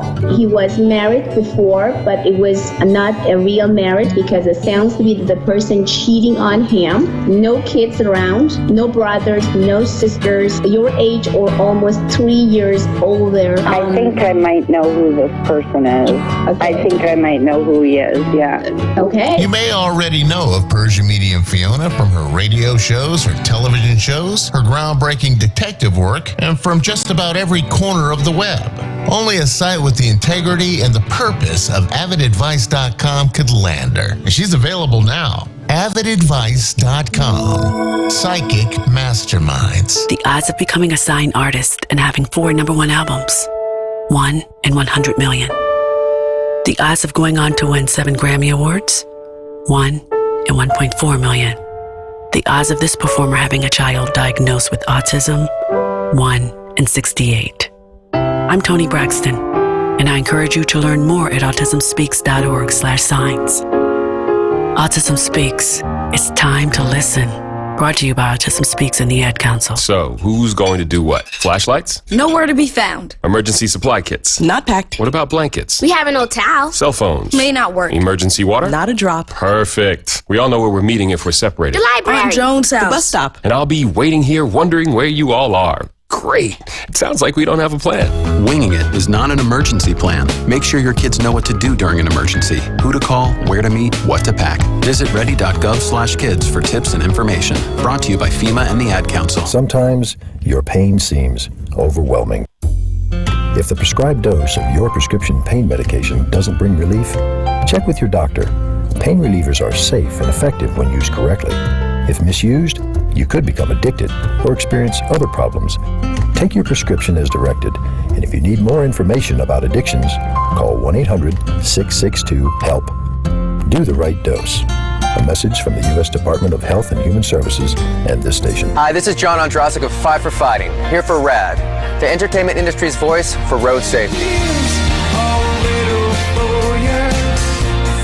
You know, style is a personal thing, and your lifestyle is your business. But if you take it on the road, it becomes everybody's business. So please, plan ahead, designate before you celebrate. Friends, don't let friends drive drunk. A public service announcement brought to you by RAD, the National Association of Broadcasters, and the Ad Council. This is the sound of a flat-screen television hurled off a building. Now the new bike your kid wants. These are the things you could have, all cast into oblivion. Because when you throw away money on wasted electricity, you throw away everything you could have bought with it. Use Energy Star light bulbs and appliances, and you could save hundreds of dollars a year. Saving energy saves you money. Learn more at energysavers.gov. Brought to you by the U.S. Department of Energy and the Ad Council. Women now make up 37% of the workforce, changing their role forever. Harvard Medical School has now opened its doors to new female applicants. The first woman is now in space. The majority of last year's doctorate degrees were earned by women. We've come so far, but our news is changing for the worse. More women die from heart disease and stroke than men, even though it can be prevented. Make a change at GoRedForWomen.org today. Brought to you by the Ad Council and the American Heart Association's Go Red for Women. This year, firefighters like Fire Chief James Hall will battle wildfires around the country in hopes of containing them. But firefighters can't do it alone. A single ember that escapes from a wildfire can travel more than a mile, or it can ignite and destroy your home and community. Get fire adapted. Learn simple steps you can take now to reduce wildfire damage later at fireadapted.org. A public service message brought to you by the U.S. Forest Service and the Ad Council. Learn more at fireadapted.org. Dave, what are you doing? Just sending a gift to Dave 2037. Who? Me in the future. I save a little money from every paycheck for Dave 2037 so he can buy anti-gravity boots or a hologram Doberman. What are you getting Steve 2037? Steve 2037 will be just fine. Well, okay, but don't expect to borrow my anti-gravity boots. Save something for the future. Put away a few bucks, feel like $1,000,000. For free ways to save, go to feedthepig.org. That's feedthepig.org. This message brought to you by the American Institute of Certified Public Accountants and the Ad Council. Hello, I'm Allie McGraw for People for the Ethical Treatment of Animals. Our animal companions rely on us, especially during wildfire season when disaster can strike with almost no warning. If wildfires force you to evacuate your home, do not leave your animals behind. Animals left to fend for themselves often burn to death or die from smoke inhalation. If you must leave your home, take your animals with you. For more information, visit PETA.org or call 757-622-PETA. A1R, psychic, metaphysical, and wellness radio. A breath of fresh air. This is A1R, a product of Positive Peak. You're listening to A1R Psychic Radio, Earth's #1 psychic radio network, and watching Moonstruck TV, Enlightening Television. Welcome. Time for New York City Celebrity Psychic with Perry Lyons. Perry Lyons. Live from perrylyonsbrilliance.wixsite.com/Perry Lyons. Connect direct. In North America, dial 888-454-2751. In London, 20-3519-2158. In Sydney, dial 02-8488-3147. Or online, contact us through our Facebook page, facebook.com/Psychic Radio. Or one of our websites, AskOneRadio.com or Moonstruck.tv. This is New York City Celebrity Psychic on A1R, the Ask One Radio Network. Hi, cats and kittens, and season's greetings. I normally have a menorah up too, but that's the next room. I'm home. I'm in my jammies. Very little makeup. Just getting over a bit of a flu. So, but that's kind of good because the fever kind of gives an edge to. It actually kind of lends you a little extra accuracy. And it's funny. I knew I was coming down with something yesterday. I was, in the supermarket and shopping, and I couldn't find any chicken breasts. It was driving me crazy. I mean, I should have looked where the little chicken braziers were hanging, but that, So I finally found like a big pack of chicken breasts, and I looked at them, and they said, soaked with Italian seasoning. I said to the chicken breasts very loudly, "You're being no help here. Why are you doing this?" And a very attractive man in my vicinity kind of looked at me, and he literally went and walked away. So anyway, so that's when I thought, maybe I'm coming down with something. Maybe reproaching chicken parts is maybe the sanest thing to do in Christmas season. So anyway, happy Hanukkah, happy Christmas, happy Kwanzaa, happy solstice, whatever you celebrate, we're here for it. And I'm Perry Lyons, New York City Celebrity Psychic. And that's it. I've got my little Tinkerbell blanket here for being cozy between calls. And I would love to hear from our first caller. Anything you want to ask, it's all good. And if you can't hear me, just let me know, because I couldn't find my headset because I had a fever, and I kept picking up statues of elephants and going, no, this isn't a headset. Is this a headset? No. This a loaf of bread. Is this a headset? No, I don't. Is this a headset? I don't know. I picked up one thing. Wow, no, cat, not a headset. So let me know if you can hear me. And again, I'm Perry Lyons, New York City Celebrity Psychic. I'm very happy you're here, and I would just love to hear from you. We are taking calls from all over the U.S., from all over Canada, from all over the U.K. So that's Ireland and England and Scotland and Wales. Those Welsh boys, yeah. And also Australia, and I think New Zealand, and our hearts go out to New Zealand. Yikes, volcanoes. That's a little tough. Where else can you hear us? Well, all over the U.S., We have, luckily, we have a really nice following in, especially in like Northern Ireland. Get a lot of calls from Belfast.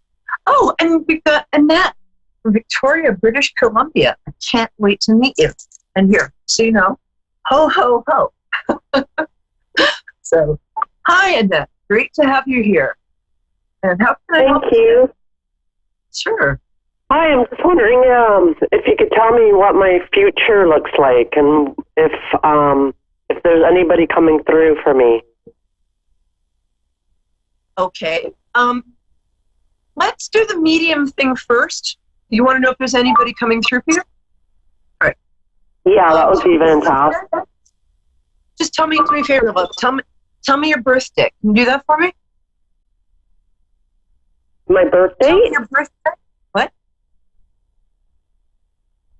It's January 12th, 74. Oh, cool. Great.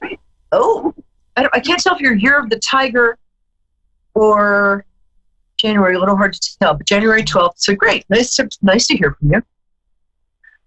The first thing I'm getting is, gee, I hope I'm wrong, but he just sort of showed up in the medium stuff. A nice-looking young man, younger than I'd like him to be, if I'm getting him having passed. And wow. He's kind of quiet. He's kind of, wow, I really like him. He's standing there kind of with his arms. What, you know who this is? Yes.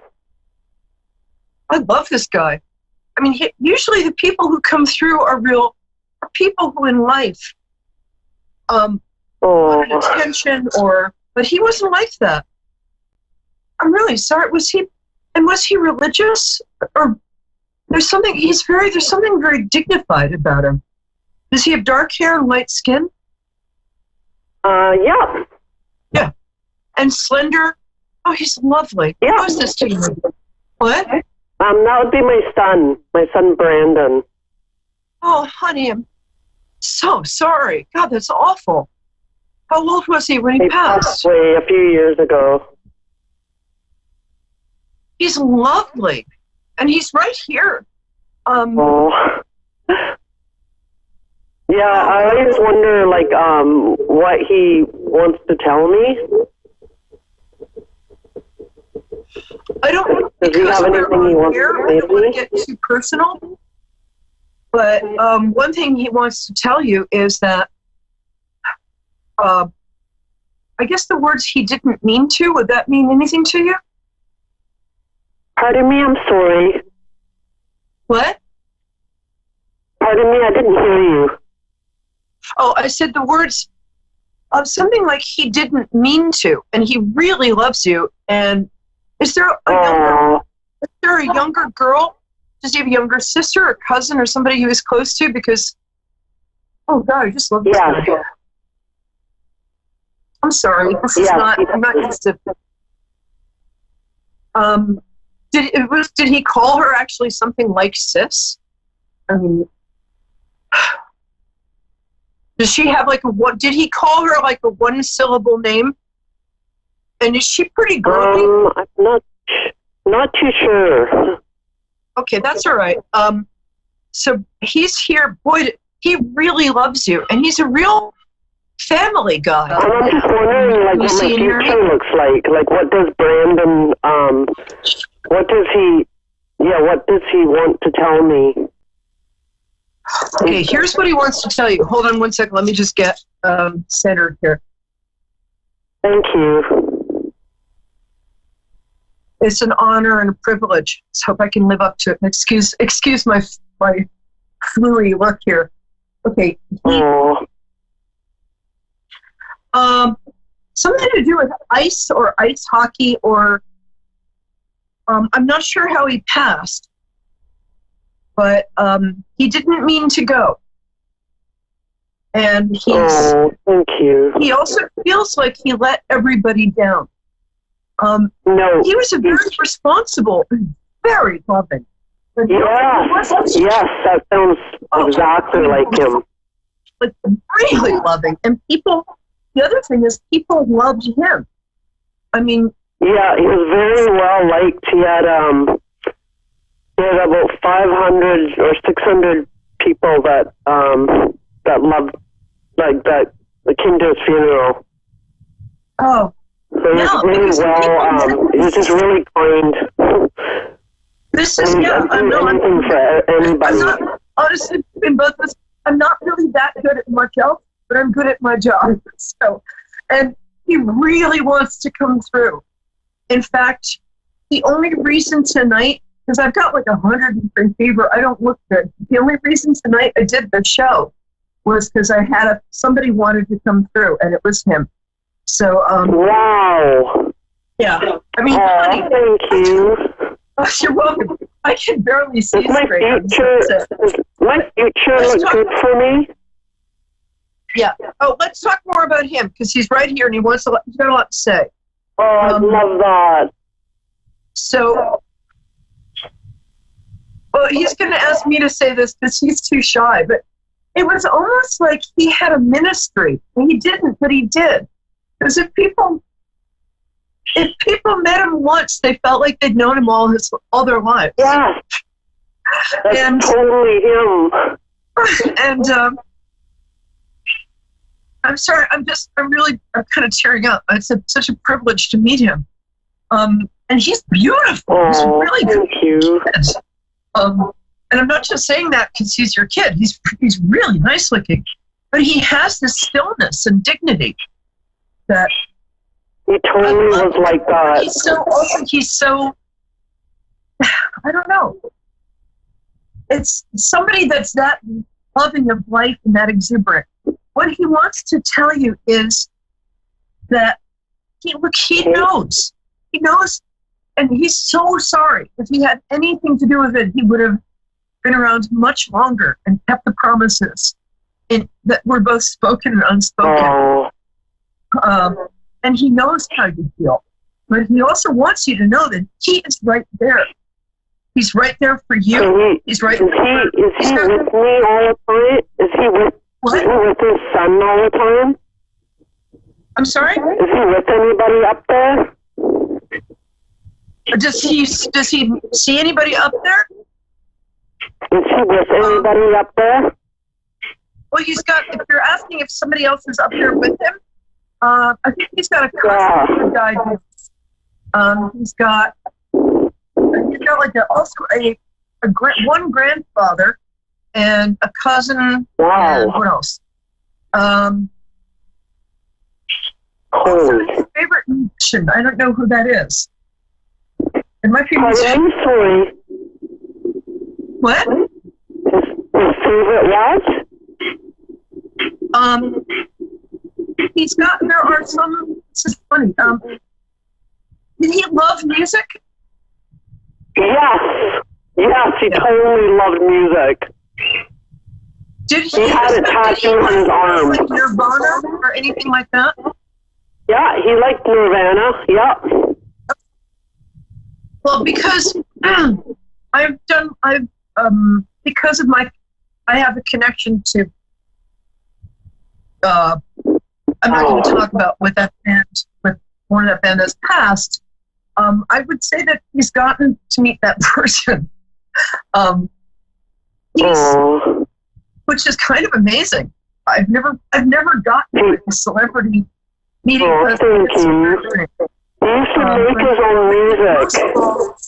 He just wants you to know that he really, really loves you. He really did not mean to go. He wants his, I guess, brother and sister. I think that's what I'm getting. I can't quite tell the people, because getting him takes up so much of my bandwidth that he wants the people he loved to know how much he loved them. And he also sometimes can you tell him I'm always every second of the day I think about him, and I'm always praying to him. You need to know he's right there. He's right there. We don't die. I mean, we do physically, but aside from that, we don't. And with our love is eternal. I'm telling you, if I know anything in the world, and I learned that through experience. I'm holding these lights here, but I am. Here you go. But he's with you. Thank you. He's on your left shoulder. And he will occasionally do things to get your attention, and he can hear you. Talk to him. I'm telling you, he's there. You heard me describe him. Does he know You're the reason his son will be living with me? What? Does he know where his son will be living?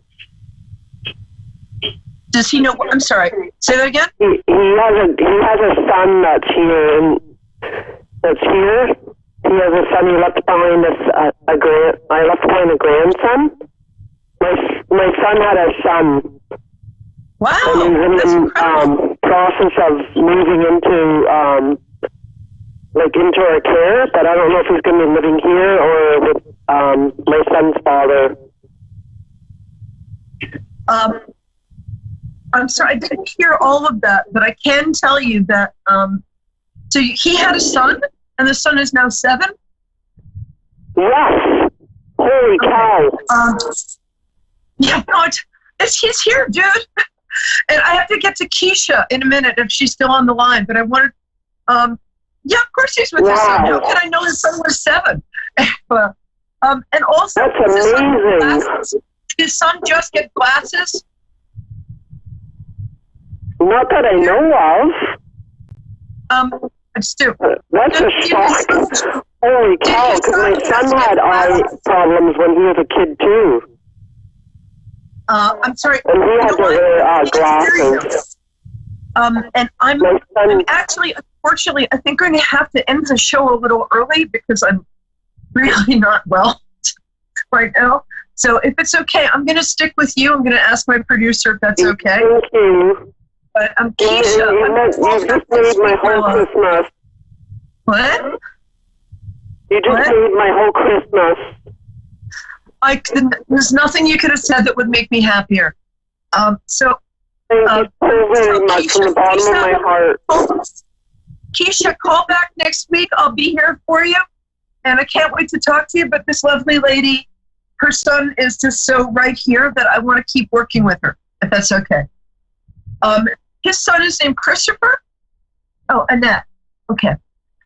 Yeah. Darling, I'm going to give you another couple minutes. Oh, no, you're Annette. And okay, I've got you. Sorry, I'm not very well. So, his son is named what? Christopher? Is it a biblical name? Ma'am? Annette? Annette, are you there? Yeah, I'm here, sweetie. Yeah. Yeah, my grandson's name's Mason. Oh, that's a nice name. Okay. I asked you before, I just wanted, did he just get glasses? Because if he didn't, he needs them. Wow, thank you. Yeah. I've always wondered that because my son had to patch his eye for about 7 years. Oh my gosh. So I thought maybe his son would have that too. Yes. So that's really good to know. Either that or that's something to do with eyesight is him confirming that it's Brandon. Okay. There were 2 women, I'm sorry, but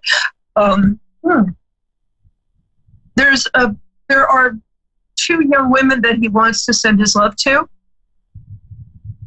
Hold on a second. Wow. Yeah. And he's also apologizing to both of them for various things. Do you know who they are? I'm sorry, did he have blue eyes? Yes. Oh, my son had hazel brown eyes, and my grandson has blue eyes. The grandson has blue eyes. Okay. Yeah. Wow. He's good. He has dark hair and blue eyes. Oh no, his hair's light. It'll get dark. Okay. So here's Brandon is like, could you stop wasting time here? Here's what I want to say. Brandon says, shoot, he's fading a little. Okay, I hope I get this right. He says, Mom. Yeah. Okay, remember the fireplace? Is this a Christmas? Did one of like the stockings fall into the fireplace or something? Was it? It's like, Mom, remember the thing with the fireplace. I can't. Oh, shoot, he's trying really hard to make sure you know it's him. 1 second. Brandon, baby, help me out here, love. Yeah, I'm right here. Okay, on your mantelpiece, above your mantelpiece, right? Is his picture something on the mantelpiece that he's pointing to? I don't know if it's a Christmas tree, but he wants you this Christmas to not cry because he's right there. Oh. Was he the person who put the angel on the top of the tree? Always? Yes, I remember him doing that. Yeah, that's he did that. So this year, when you put the angel on the top of the tree, just tell him you love him because he'll be right there. Oh. And he loved Christmas. He also loved New Year's Eve, but he loved Christmas. And I think that's all. Like you're right. He's tall. He's was he fairly tall? Yeah. Like maybe 5'11", and about 75? Exactly 5'11". Yes, he was quite tall. He was taller than me, and I'm 5'7.5". So he was about 6 foot something. Yeah. Yeah, he was about 6 feet tall. And he was pretty slim. So he was like 170, 175 from there. Yep, that's right. Yeah. Yeah, he's great. Wow.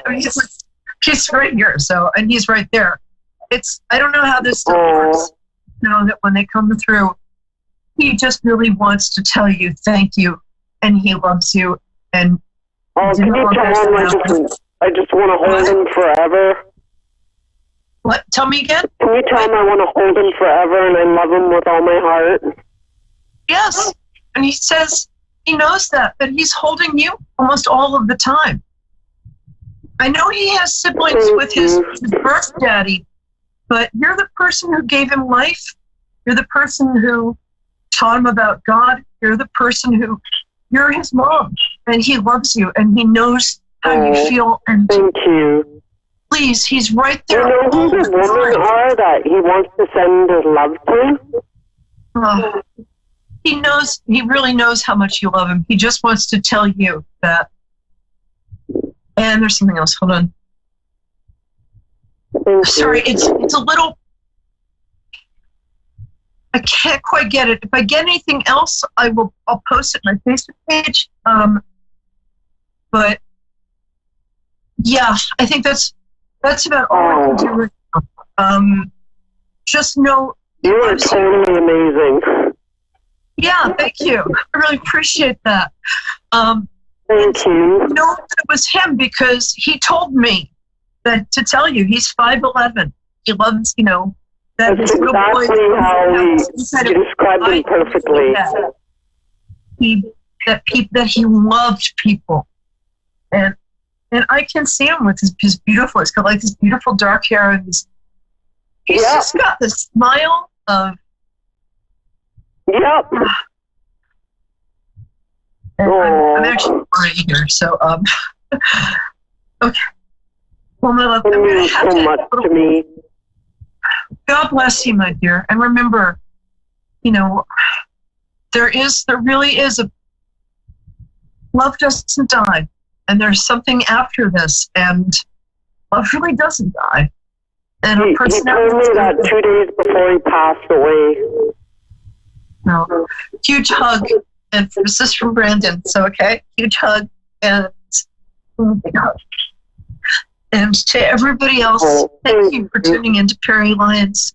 We have 3 minutes, and I'm not sure I'm going to make it the entire time, to tell you the truth. But I just wanted to thank Annette for being so wonderful and being so trusting and giving me the privilege to tune into this. And sometimes, because the church, it's funny, it's like, I go to church and I really like my priest. He's a great guy.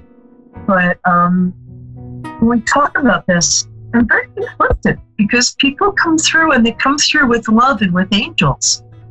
And sometimes the church says, like, that's not a good thing. So sometimes it's a little confusing. But the main thing is that our loved ones are right here. And it's so funny when people are like, how can you do that? I'm like, it's easy. How can you? You know, the people in our lives who have loved us, when they pass, they leave behind their bodies, yes, but the love that we had with them, the recognition, the personality, and their best selves are still there. There's also something else I've learned, which is interesting, that when people have passed, if we want to communicate with them, there's like a free will thing. So we have to ask them. We can't just say, like, I want to see. We ask them, because otherwise they can only intervene in life or death instances. But I remember, right, I've said to my dad after he passed, like, I miss you. And also, I need some publicity. Can you help me out? And the next day, the New Yorker magazine called and they did a piece on me. And that was, when you ask them for help or to show themselves, the people we love will help. And sometimes if they really want our attention, they'll do things like show up as pennies or coins appearing from nowhere. Or as, sometimes feathers. Sometimes you'll see the same damn bird over and over again, which has happened to a couple friends of mine. But sometimes when clients of mine or friends say, wow, that's crazy. One of them, her mother reached out to her after she passed in a way that was so, like, amazing. So I've asked them to say, instead of that's crazy, to say that's true, that's real, that's love, and thank you. So this season, let's all be kind to each other and reach out to any relatives you haven't talked to for a long time. Reach out to old friends and just have a great, great Hanukkah, Christmas, and holiday. And we'll see you next week here in Perry Lines, New York City Celebrity Psychic, Wednesdays at 9 p.m. Eastern Standard Time. This is A1R, the Ask One Radio Network. Persian Medium Fiona is now on avidadvice.com. Psychic Mastermind. Do you see children in our future? Yes, of course. I see the building family almost 3 or 4 months. Wow. I'm wondering if there's any loved ones around. I feel the energies are telling me about a man. He's tall. He was married before, but it was not a real marriage because it sounds to be the person cheating on him. No kids around, no brothers, no sisters, your age or almost 3 years older. I think I might know who this person is. Okay. I think I might know who he is, yeah. Okay. You may already know of Persian Medium Fiona from her radio shows, her television shows, her groundbreaking detective work, and from just about every corner of the web.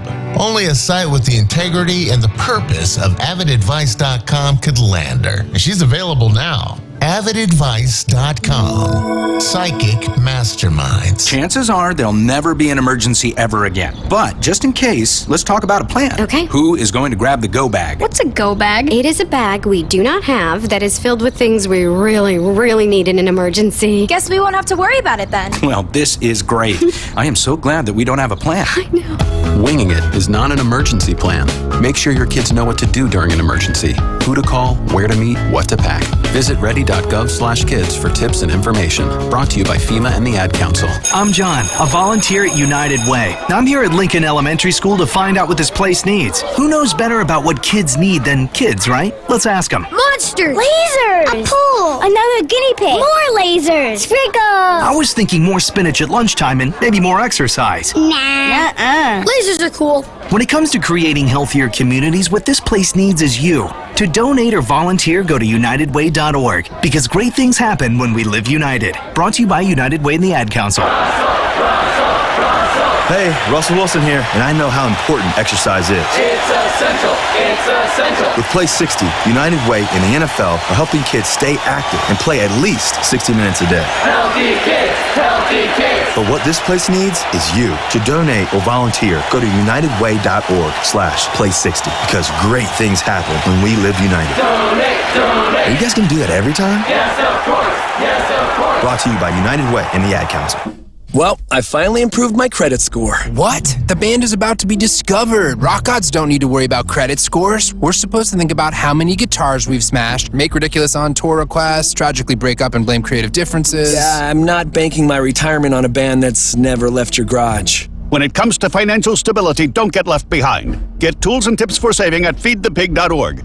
This message brought to you by the American Institute of CPAs and the Ad Council. My name is Meera Batra, and this is How I Live United. Many families have come to America for a better life. I advocate for these families with United Way. United Way empowers them to see opportunities available. We help them get involved with their kids, schools, and network within the community. My name is Meera Batra. I help families see opportunity and succeed. I don't just wear the shirt, I live it. Give, advocate, volunteer, Live United. Go to liveunited.org. Brought to you by United Way and the Ad Council. A1R. A1R.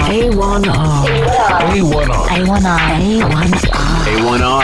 A1R. The Ask One Radio Network. You're listening to A1R Psychic Radio, Earth's #1 psychic radio network, and watching Moonstruck TV and Lightning Television. Welcome. Time for the Aussie Goddess. Live from theausiegoddess.com. Connect direct. In North America, dial 888-454-2751. In London, 20-3519-2158. In Sydney, dial 02-8488-3147. Or online, contact us through our Facebook page, facebook.com/psychic radio. Or one of our websites, askoneradio.com or moonstruck.tv. This is the Aussie Goddess on A1R, the Ask One Radio Network. Good morning, everyone, and welcome to the Aussie Goddess Show. A warm welcome to all of the viewers from my YouTube channel who've been following me on here too. So hello to you guys. I also want to say thank you to any new viewers coming on board. It's beautiful to have you here, and I'm very happy to have the opportunity to do this show. I am dressed Christmassy today because it's our work Christmas party, and so I'm wearing the Christmas t-shirt and everything, so all ready to go for Christmas. So for those of you who do celebrate Christmas, I hope you have a wonderful year this year with your family. And for those of you who don't celebrate, enjoy your break because you still get to have a little bit of a mini holiday, which is also good.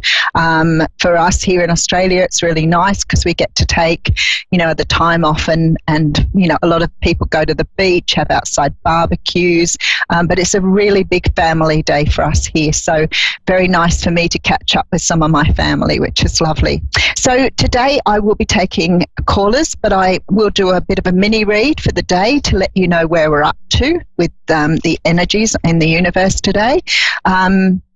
If you are interested, I do daily reads on YouTube under the Aussie Goddess. I do say a lot, so you have to excuse that. It's just been a really bad habit I've got into. So I am on YouTube. I do daily energies, weekly and monthly star signs. I also have a Facebook page, so you can follow me at the Aussie Goddess. I'm on Twitter, LinkedIn, Instagram, wherever you'd like to catch me up. I do personal readings. I do them from home. I do them via Skype, and I work all around the world. So I have been incredibly privileged to have this journey.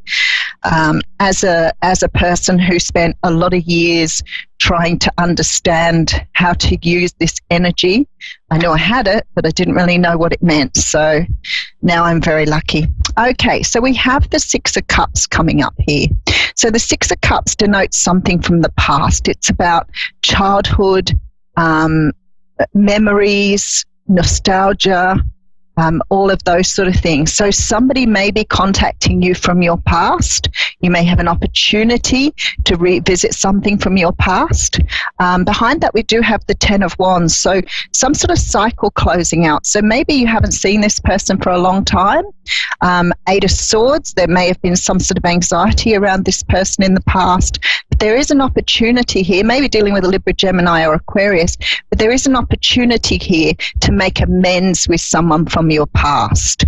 That doesn't mean they're going to stay in your life, but perhaps it's a time, because it's Christmas, you may be coming across someone that you've had some sort of maybe an argument or disagreement with in the past, and this is a time for closure. Probably a good time when it's Christmas, but I feel that this may be a bit of a surprise. This person coming back in could be a family member, a friend, may even be someone that you've had a relationship with in the past. Now, I always say to people, if people contact you and you don't want any contact with them, you're completely at liberty to say, you know, I don't want to talk to you. I don't want to have anything to do with you. You know, that I left that in the past, whatever it is for you. But this can also be someone like a family member or someone who perhaps you've crossed swords with in the past, but somebody coming in anyway to offer something. The Four of Cups is coming out here, so it's very likely you do not want to have something to do with this person, or it's difficult to manage this. So if it's a family member and you've said goodbye for a particular reason, it may be something you don't want to reconcile, and that's fine. But Christmas is a time for bringing people together. We do have the card of Justice here. So at the end of the day, even if you don't reconcile with this person or carry on having, you know, relationship or friendship or whatever it is, this is what you've got here, which is closure. It's like the universe here saying you can close it off now. It's finished. It's done. But for you, there's a sense of peace and clarity around this. So always good to have that closure. We don't always get it, but always good to have it. So it's like your life feels a little better now moving forward here, having an opportunity to you know, say goodbye to something that perhaps has troubled you. Maybe you've thought about it a little bit and wanted to get it over and done with. But definitely you know, understanding that it's done and you don't have to hang on to it anymore. We do have the Death card coming out here. So this is about transformation. So this situation may mean now that you can change the way you do things because you've let this go, which is always really nice. So the universe giving you an opportunity for closure here. I do want to say you could be dealing with someone who's a Capricorn, Taurus or Virgo. This person here could be a younger person you've been dealing with, but they could just be a little bit immature. So maybe the reason you fell out was because more of the maturity level with them than anything else. We do have the Devil card coming in too, so it could be that they did something wrong. They may have taken money from you. They may have lied to you. But this connection you've had with this person still feels fairly strong. So the universe giving you an opportunity to close something out here that no longer applies to you, that you don't need in your life, but giving you an opportunity to bring closure in on that situation. Rightio, we have our first caller coming in here. So we have Kenyatta in Mobile, Alabama, USA. Hello, Kenyatta. How are you? I'm fine. Hello. Oh, good. How are you? I'm here. Good. I'm fine. And are you feeling the Christmas spirit or the holiday spirit coming in for you? Yes, ma'am. Good, beautiful. So do you celebrate that time of the year? Yes, I do. Beautiful. And what can I do for you today? What would you like to ask? I was trying to ask, is my love life going to get better? Is I'm going to meet someone that is good for me? Because I've been meeting people that have been hurting me and lying to me. Yeah, I can feel you've had some troubled relationships. The last one doesn't feel that long ago either, so you've still got a lot of the person in your energy still. the thing is, what happens is sometimes when we've had bad experiences, we sort of expect that something is not going to turn out well for us going forward. So I always say to people, make sure that you're working on your own energy and releasing, forgiving, whatever you need to do to clear your energy. You do have someone coming in. I feel like it's next year, but I do think it's late next year. So maybe around about August, September. And I do feel that between here and then, there'll be a lot of prompts from the universe to do some things for yourself in the meantime, and have the opportunity to meet someone when you're feeling really independent and self-sufficient. This person will be a little different from the people you've been meeting before. Obviously not going to be the same sort of character, because I feel that you have been treated poorly. But this is also about you understanding your personal boundaries, being really firm with not putting up with stuff anymore. So this next several months, there's a little bit of work for you around understanding how to assert yourself in relationships, how to recognize when people are not treating you well. I think you're a really good person, and I think you invest a lot of time and energy in people that perhaps don't deserve to have your love and care. So what I normally talk to people about is, having the time to really recognize who you are, congratulate yourself on your strengths, really build up your personal strengths, but also understand that the goodness you have in you is not always something that other people are going to respect. We sort of grow up thinking that everybody's going to treat us the same way we treat them, and that doesn't always happen, sadly. Right. So I do see someone coming in for you, but most likely this person does feel like long term. It does feel like a strong relationship, but probably not towards till towards the end of next year. Okay. Is there anything else you'd like to ask? Because I'm happy to help you out with that. Okay, yeah. And do you see my financial situation getting better? I wanted to go to school. Yeah, that's what I said. I really see this next several months for you, Kenyatta, putting in a lot of energy into yourself, okay? I feel that you're going to be doing the things that you want to do. It's like time to invest in you, and this is what brings the new person in. So it's once you start investing, there appears to be some sort of change to your work situation, probably around about March next year. And things will start to pick up. I think you're in a bit of a slump at the moment, which is, just part of what we do when we're growing. Sometimes the universe, gives us time out to, do a bit of self-growth. So if you're looking at education, changing what you do, there's some sort of change here coming in around about March next year. And I feel that once you sort of get to that point, you'll have a clearer direction in which way you want to go. I feel that you're floundering a little bit at the moment about how to move forward, but over the next couple of months, you're going to have much more clarity, okay? But this is about self-investment now. You've got to love yourself, give yourself what you need, and once you start doing that, things will start turning around for you. Okay. All right, and you have a lovely Christmas. Yeah, you will feel the difference. I reckon you'll be feeling the difference after Christmas. Sometime around about February, March, you'll be starting to feel things picking up and your energy will start to increase. Okay. All right, so you have a lovely Christmas. Okay, you too. Thank you. You're very welcome. Thank you.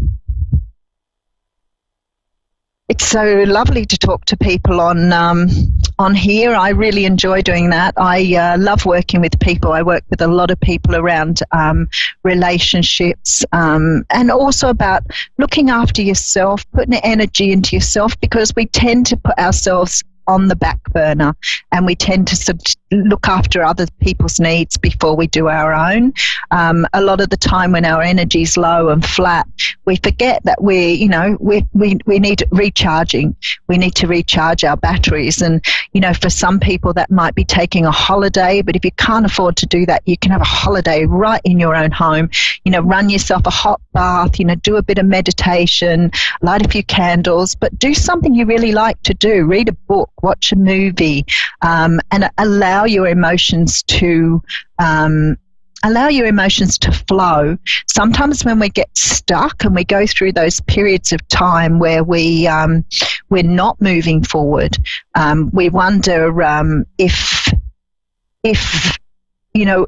things are working the way they need to be working, and we tend to sort of get in this sort of slump because we're questioning everything. And sometimes at that time it's worthwhile just letting go and allowing the universe to bring things in, and the best way of letting go is to use that energy on yourself. Okay, so we have Norma in War Acres, Oklahoma, USA, online. Hello, Norma. Yes. Hello, how are you going? I'm good. I'm good. That's a lovely, happy voice. What a beautiful, happy voice. What can I do for you today? Well, I was just wondering if you could maybe give me some hint which direction the new year is going to bring me. I'm retired. I've been retired going on almost 9-10 years. I was a nurse before I retired, and, being a nurse is really a busy profession. So after I went into retirement, it's, I'm kind of like floundering. Well, I've been floundering around for the past 10 years or so. You have such a lovely energy for people. So you may have found that when you sort of backed off your job a little bit, perhaps you sort of stopped having that sort of more social interaction with people. And I feel that that's what's really missing for you now. I think you have that sort of personality that would be wanting to be around people. So are you doing any volunteer work at the moment? No, I'm not really doing much of anything.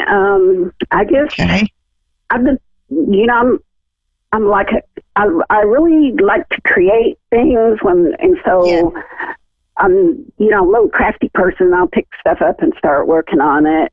But even that hasn't really been holding my attention as much as I just feel like there's something I'm looking for and haven't found it yet.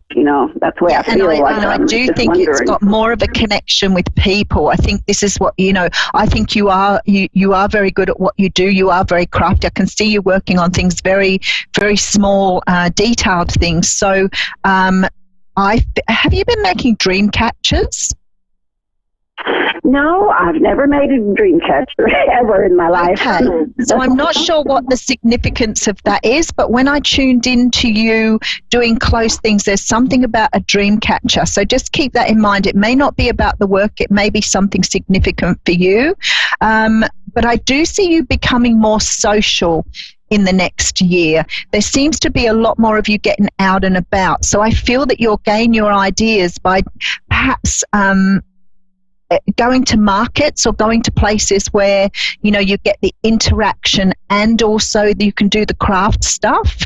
I think that it's the people, the social stuff you're missing more so than the working you're doing. So I feel that you may get involved in maybe somewhere where you're around different people, because I feel your ideas are going to come from that. But I do see markets, so I'm not sure if you've considered that. They are showing me you walking through markets, so I'm not sure if you're looking at maybe doing something where you can interact with people through some sort of craft that you want to do.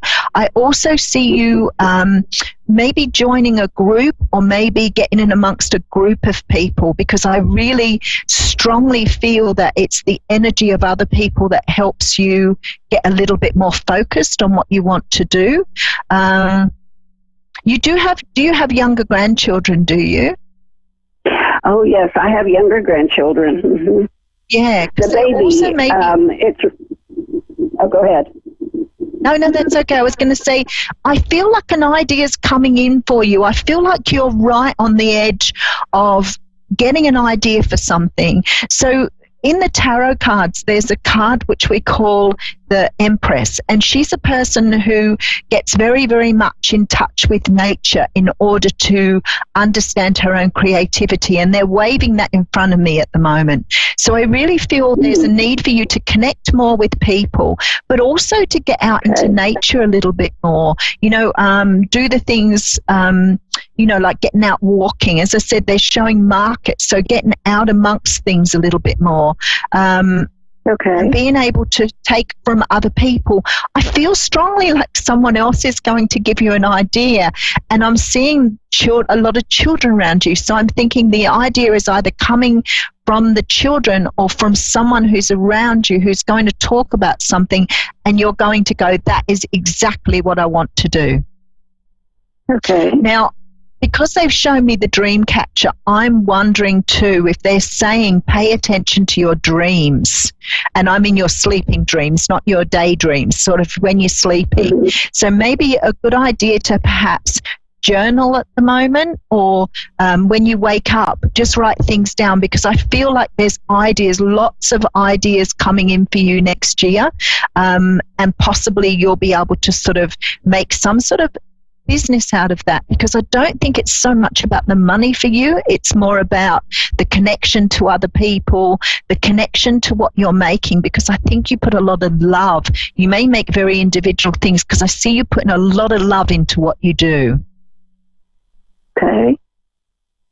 I think you're getting and this is just my way, this is my thinking. I'm Native American, so I think the dream catcher is signifying me, my race. I mean, I don't know if that's, what it is or what, but that's, when you said dream catcher, immediately I thought, oh, she's tuning into the fact that I'm Native American. Oh, there you go. Thank you for telling me that, because sometimes I don't understand what they're seeing. We have a lot of birthdays in January in our family. I mean, there's probably about 4 or 5 grandchildren all born in January. Yeah, I think, are great people, the Capricorns. I feel like one of them is going to give you an answer. Keep your ears open, okay? Okay. Because I feel like you're going to get a very good clue from one of your children in January, one of your grandchildren. Okay. So you have a lovely Christmas and enjoy the time with your family, and just rest assured things are going to change for you and be a lot more lively in the next year. So you know it's coming. All right, that sounds good. It's coming. Okay, thank you. I appreciate this so much, and you have a wonderful Christmas also. You have a lovely Christmas. Much love, Norma. Thank you, and same to you. Thank you. Bye-bye. Bye. Isn't it beautiful? See, I get to speak to people all around the world, and I think that there is, such a beautiful connection with spirit. I never really know what I'm being shown. I never always know what they're trying to say to me, which is quite interesting, because sometimes when I'm shown images, I'm like, okay, that may not mean anything. And sometimes I say it to a person and think, I wonder what spirit is showing me here. So it's lovely sometimes when you get that feedback to say, this is why you're being shown that. I think that's beautiful that it was a dream catcher. One of my favorite things as well. So beautiful energy. I also want to talk about relationships, because I sort of touched on that a little bit earlier. I do a lot of work with people around their personal relationships, and I work very closely with people because I'm a certified life coach as well. So I'm a bit of everything. I'm a mix, a Heinz variety, whatever you'd like to call me, a bit of a gypsy at heart. But I collect things up. So I when I don't know something, or I'm not really sort of, having a good background in something, I am a researcher, so I'll go out and find stuff out. And through my personal experiences, I've learned a lot about the journey of, relationships and issues and problems. And I guess I feel that, working with others to help them through situations is so very, very important. So I do a lot of work with people on relationships, especially relationship breakups.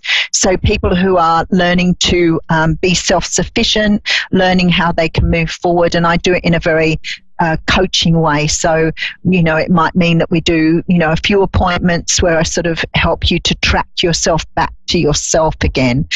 We tend to be a little bit invested in our relationships, and we lose ourselves a little bit.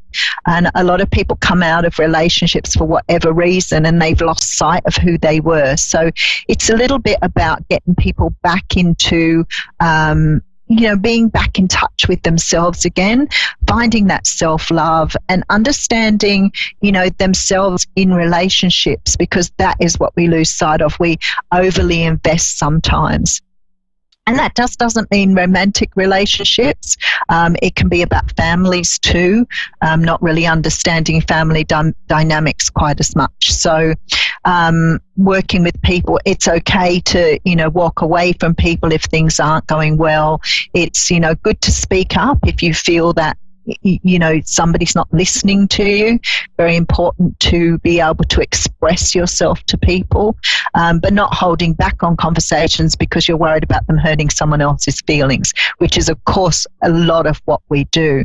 So I'm an empath, and I imagine there's a lot of psychics out there who are empaths, and our empathy is developed from a lot of confusion and maybe even abuse in our childhood, where we're taught that being sensitive or oversensitive is not good for us. We get taken advantage of. So often we start growing up thinking that we need to be always oversensitive to everybody else's needs and not our own.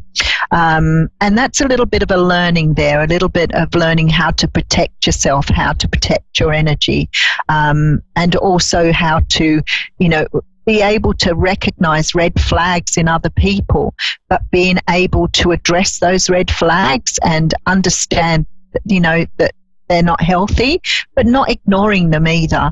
And that's what we tend to do as empaths. We think, that wasn't a great thing to do, and we ignore it. So I want to just go through again. If you're interested in personal readings, please check out my YouTube channel. All the details to contact me are underneath my YouTube videos at The Aussie Goddess. I do have the Facebook page. I'm on Instagram as Yvonne Denise, if you can't find me under The Aussie Goddess. But do get in touch with me if you do want to have readings. Please have a lovely Christmas. For those who celebrate Christmas with your families, make sure that you have a lot to eat, not too much to drink, especially if you're driving. But also make sure that you have the best time you can. If you don't celebrate Christmas, that's fine too. Have a wonderful holiday. At least you get to spend time with your families. You don't have to work, which is also great. If you are working at Christmas, I did that for many years. Make sure that you still have a wonderful day. Make sure that you love every time like it's your first time. So much love to you all, and I'll see you in 2 weeks, because I won't be seeing you on Christmas Day, but I'll see you in 2 weeks. So much love. This is A1R. A1R. The Ask One Radio Network. The Ask One Radio Network. Persian Medium Fiona is now on avidadvice.com. Psychic Mastermind. Do you see children in our future? Yes, of course. I see the building family almost 3 or 4 months. Wow. I'm wondering if there's any loved ones around. I feel the energies are calling me about a man. He's tall. He was married before, but it was not a real marriage, because it sounds to be the person cheating on him. No kids around, no brothers, no sisters, your age or almost 3 years older. I think I might know who this person is. Okay. I think I might know who he is, yeah. Okay. You may already know of Persian Medium Fiona from her radio shows, her television shows, her groundbreaking detective work, and from just about every corner of the web. Only a site with the integrity and the purpose of avidadvice.com could land her. And she's available now. avidadvice.com. Psychic Masterminds. Hey, let me ask you something. Would you seat your 3-year-old child on a windowsill? Would you seat them beside a lit fireplace or by the deep end of a pool? One last question. Would you seat your child in a car seat that's not correct for them? Car crashes are a leading killer of children ages 1 to 13. Secure their future. Seat them in the correct car seat. For more information, visit safercar.gov/the-right-seat. A message from the National Highway Traffic Safety Administration and the Ad Council. You must be your fairy godmother. Cinderella's dream comes true because the glass slipper fits. It fits. In our world, the right fit can be just as important, especially when it comes to car seats. Always choose a car seat that's the right fit for your child's age and size to make sure your little pumpkin gets there safely every time. Hop in, dear. Thank you. For more information, visit safercar.gov/the-right-seat. This message has been brought to you by the National Highway Traffic Safety Administration and the Ad Council. You must have thrown 1,000 pitches teaching him to hit a home run. Spent countless Saturdays running routes so he could learn to hit an open receiver. Endless afternoons teaching him how to hit the three-pointer. But how much time have you spent teaching him what not to hit? Teaching boys that all violence against women is wrong is one of the most important things a man can do. Learn how to start the conversation at teachearly.org. Brought to you by Futures Without Violence and the Ad Council. Many dogs and cats spend endless days indoors, staring at the wall, living for the moment when you will come home and tell them you love them, take them out, and make a fuss over them. Dogs and cats need physical exercise and mental stimulation, things to do and think about in order to be healthy and happy. Please set time aside for them and give them a real life and real love. For more information, please contact People for the Ethical Treatment of Animals at 757-622-PETA or helpinganimals.com. That's helpinganimals.com. A1R, Lifestyle, Healing and Wellness Radio. A breath of fresh air. This is A1R, a product of Positive Peak. You're listening to A1R Psychic Radio, Earth's #1 psychic radio network, and watching Moonstruck TV, Enlightening Television. Welcome. And now Australia's Psychic Cowgirl with Tanya Reid. Live from AustraliaPsychicCowgirl.com. Connect direct. In North America, dial 888-454-2751. In London, 20-3519-2158. In Sydney, dial 02-8488-3147. Or online, contact us through our Facebook page, facebook.com/Psychic Radio. Or one of our websites, AskOneRadio.com or Moonstruck.tv. This is Australia's Psychic Cowgirl on A1R, the Ask One Radio Network. G'day, Tanya Reeves, Australia's Psychic Cowgirl, coming at you from Sunday Creek today at home.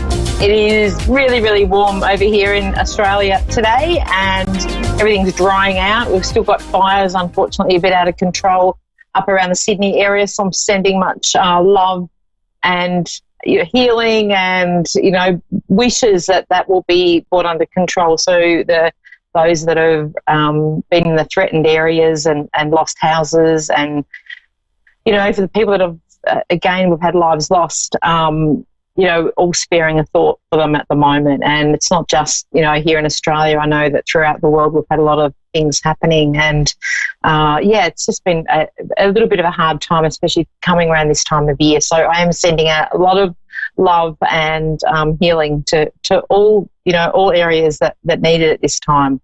So, I hope everyone's week's been good. It's been a little bit chaotic here. Leading into Christmas, it's always a little bit busy.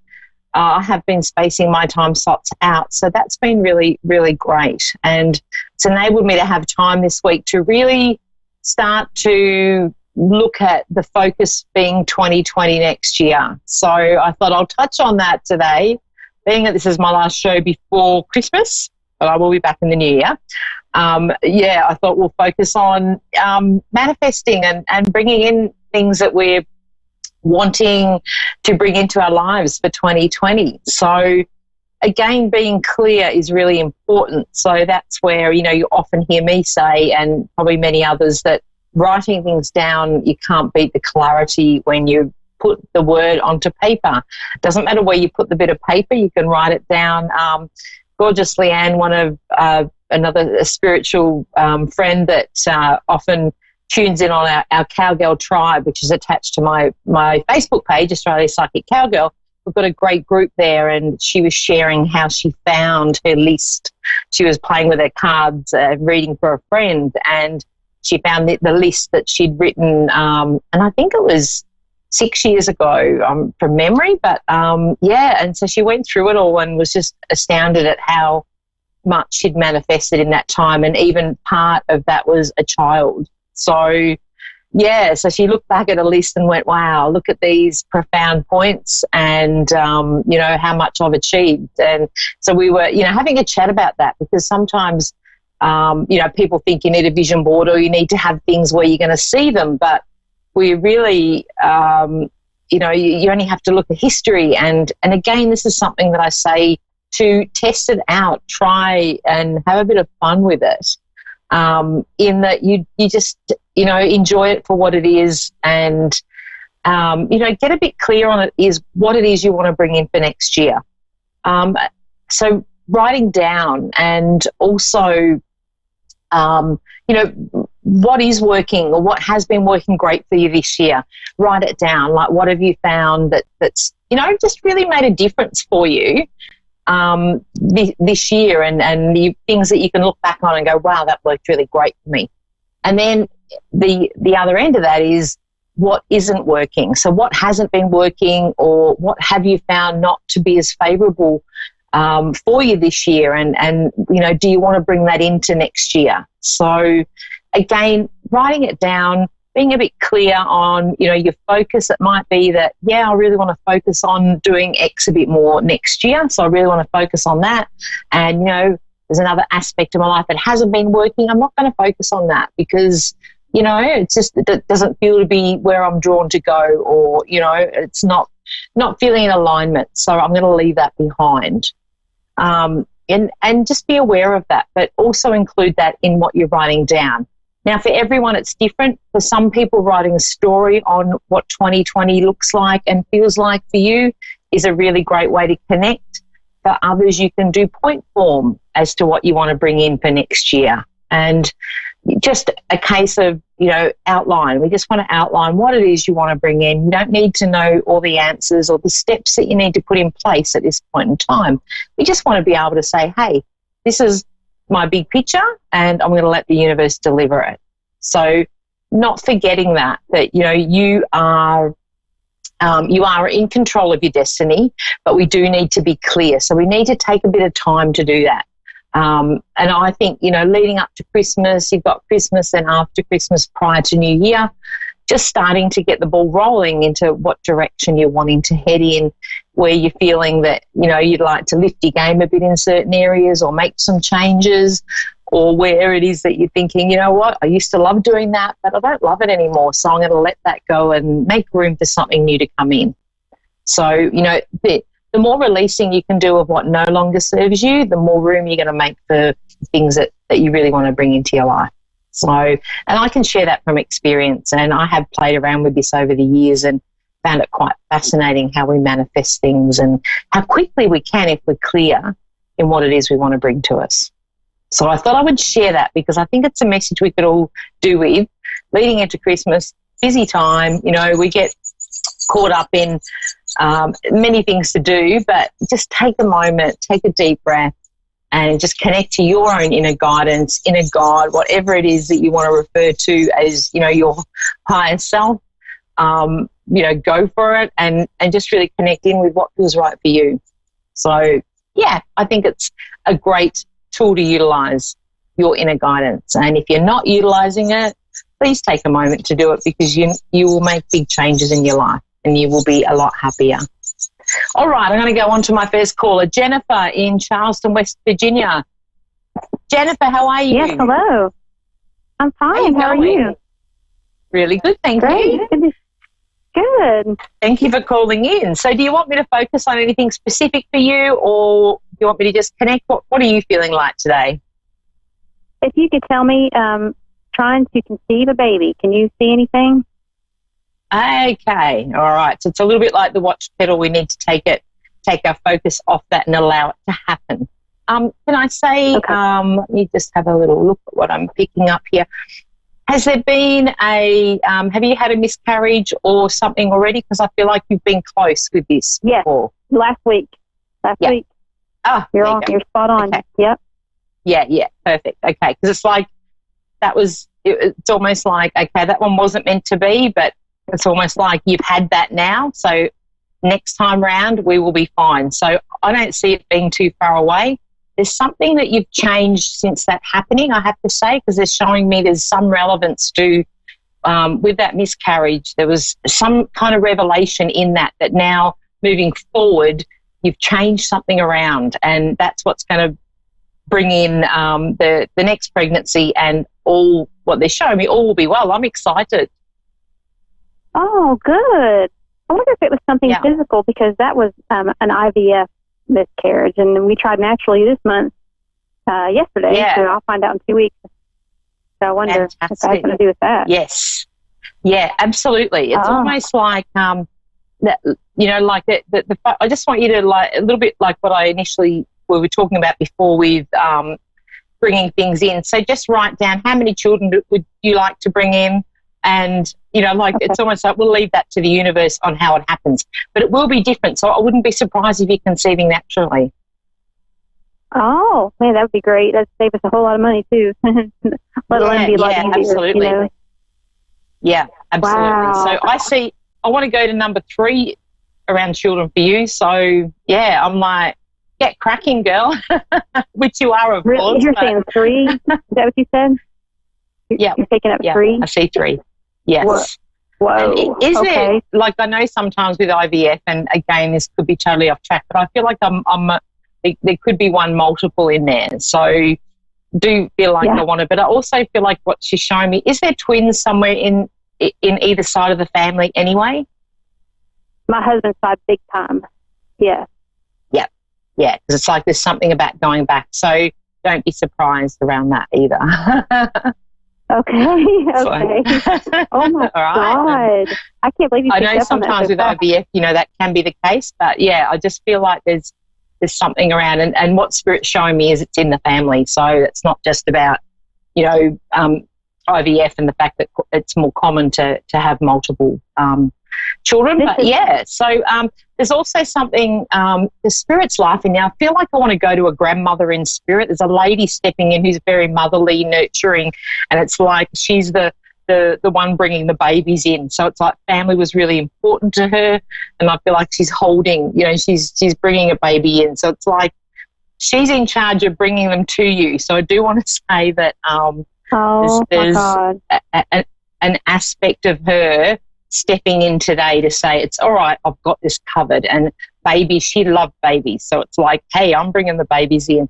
And there's a really cute big-eyed baby there. So I feel like I want to go to, maybe there'll be one, you know, the first one will be one child, and then we might be looking at twins, but we're definitely bringing in 3 for you. So it's almost like just release you know it's going to happen, and the universe is going to deliver those to you in the perfect timing. And the 2 of you will cater so well, I have to say. What fantastic parents. You're already amazing with other children in the family, and it's like everyone is like saying to you, oh, my God, you're going to be the best parents ever. Oh, wow, they do say that. That's amazing that you said that, because I spoke to a psychic less than a year ago, and she said your grandmother loves babies and she has this baby, and she said the exact same thing you said. Fantastic. I mean, that is wild. That. Yeah, absolutely. And it is all about timing. So, you know, obviously this baby that's coming in now is going to be a 2020, you know, baby. And, you know, it's the fact that she's waiting there patiently to deliver these children to you is pretty amazing. And I love that aspect, the Spirit being there ready to go. I've got a hand in this. So it's almost like she just doesn't want you to worry about it. She wants you to leave it to her.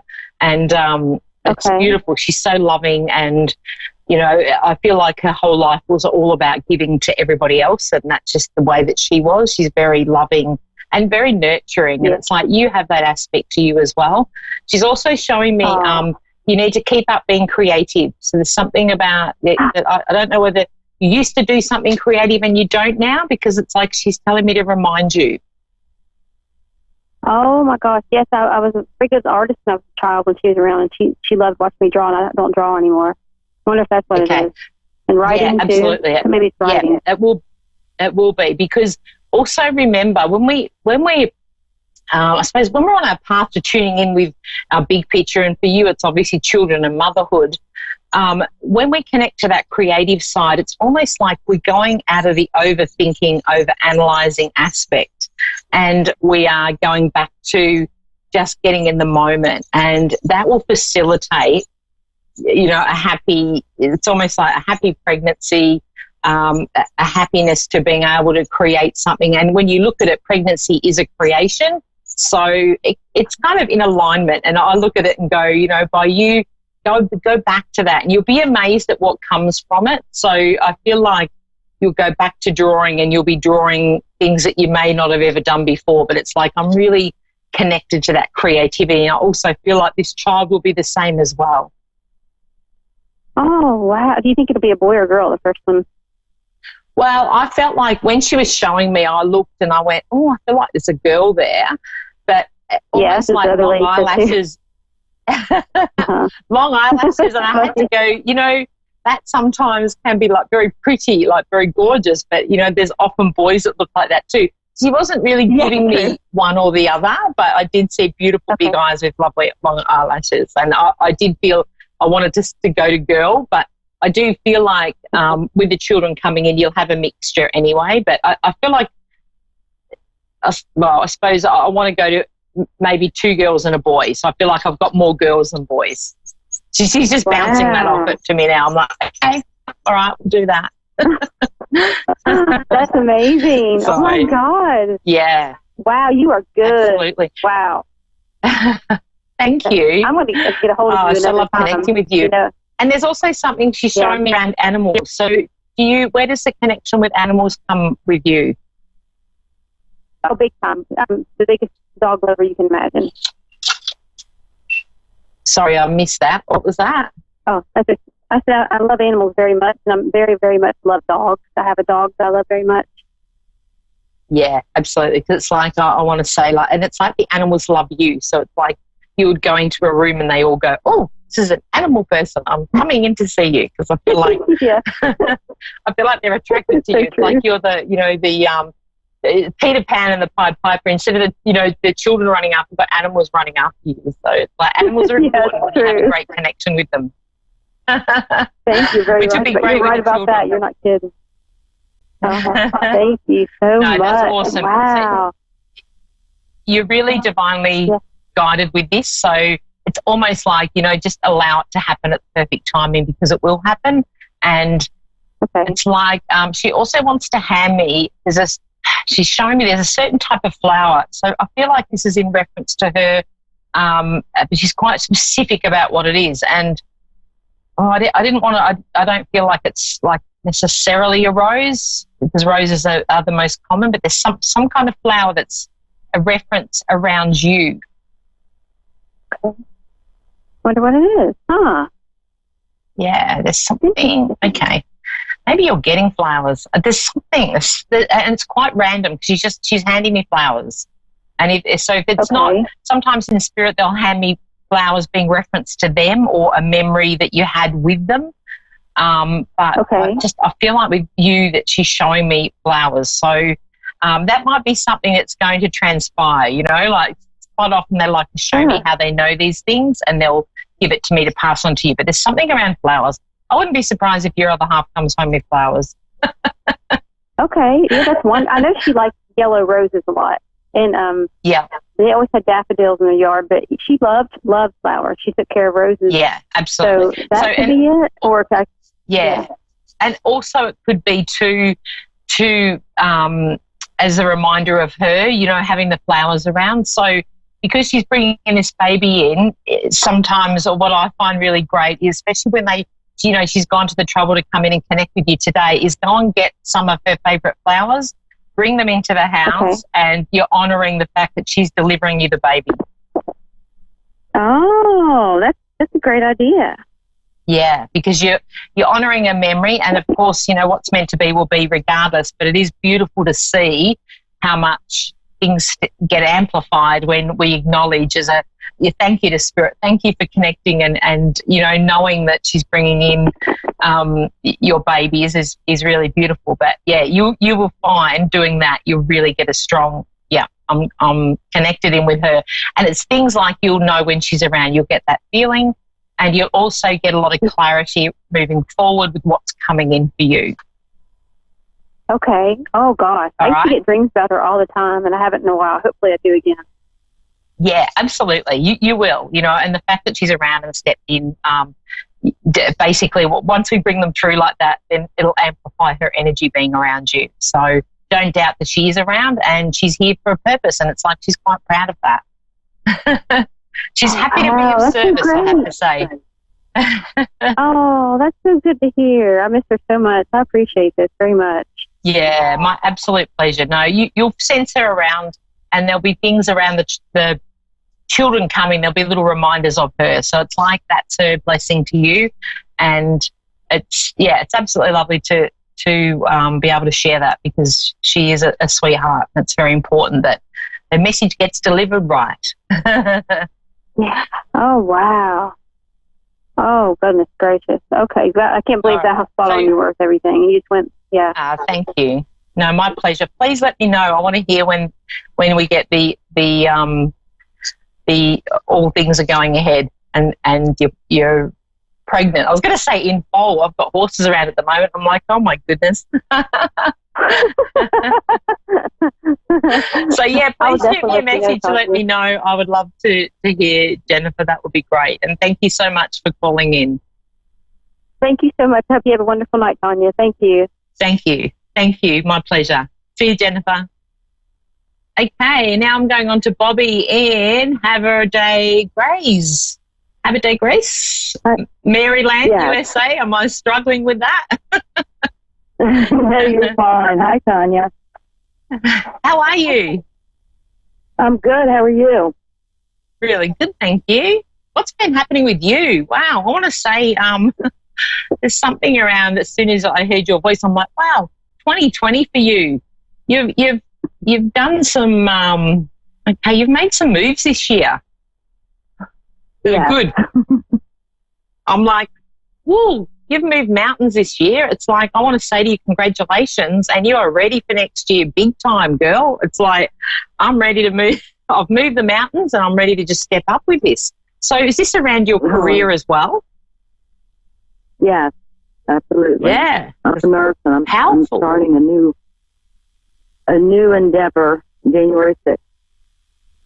Oh, well done. Well done. And I have to say, and it's like Spirit are coming through for me to share with you that thank God she's listening to us finally. So I feel like the way they're delivering that, it's like they've been waiting for you to do this for a long time. And it's like they've been giving you the signs, and now she's finally doing it. So I have to say, from the spirit world, they're excited. Oh, good. That's good to You're hear. very well supported. So I have let me have a look. See, yeah, I've got a lady and man stepping in for you in spirit. So it's like they're coming in together, and that's why there's quite a few in the family, and I feel like with them is a tribe of others. So I feel like that the way that they're coming in, there's a big family, or there's generations of family that are in spirit as well. So I just feel like it's, they're coming through with the tribe. So I want to say, like, there's a lot in spirit around. Does that make sense for one side of the family? Yeah. Yep. It's like they've got a heap of them around, and there's actually a lot of wisdom, and they're acknowledging that you have this wisdom and you're going to incorporate that into what you're stepping into doing. So I do want to say, with this venture, don't box yourself in, because you're going to evolve this, what you're taking on, that is going to adapt and grow. So there's an aspect of, I'm not locking myself into doing just X, because I'm going to include a few other things along the way. And it's almost like you're really going to tap into your guidance to build this to how it needs. So I'm not following someone else's guidelines. I'm actually going to run with what feels right for me, because there's a lot of, you're gaining momentum very quickly with this. So I do want to say, be prepared for it to take off. Okay, that sounds good. Yeah, absolutely. It's like this could be anything. So with your making a list for this, I want you to put a figure. I want you to write down what's your big picture for the first year. I want that figure written down, and don't be shy in what you're coming up with. Okay.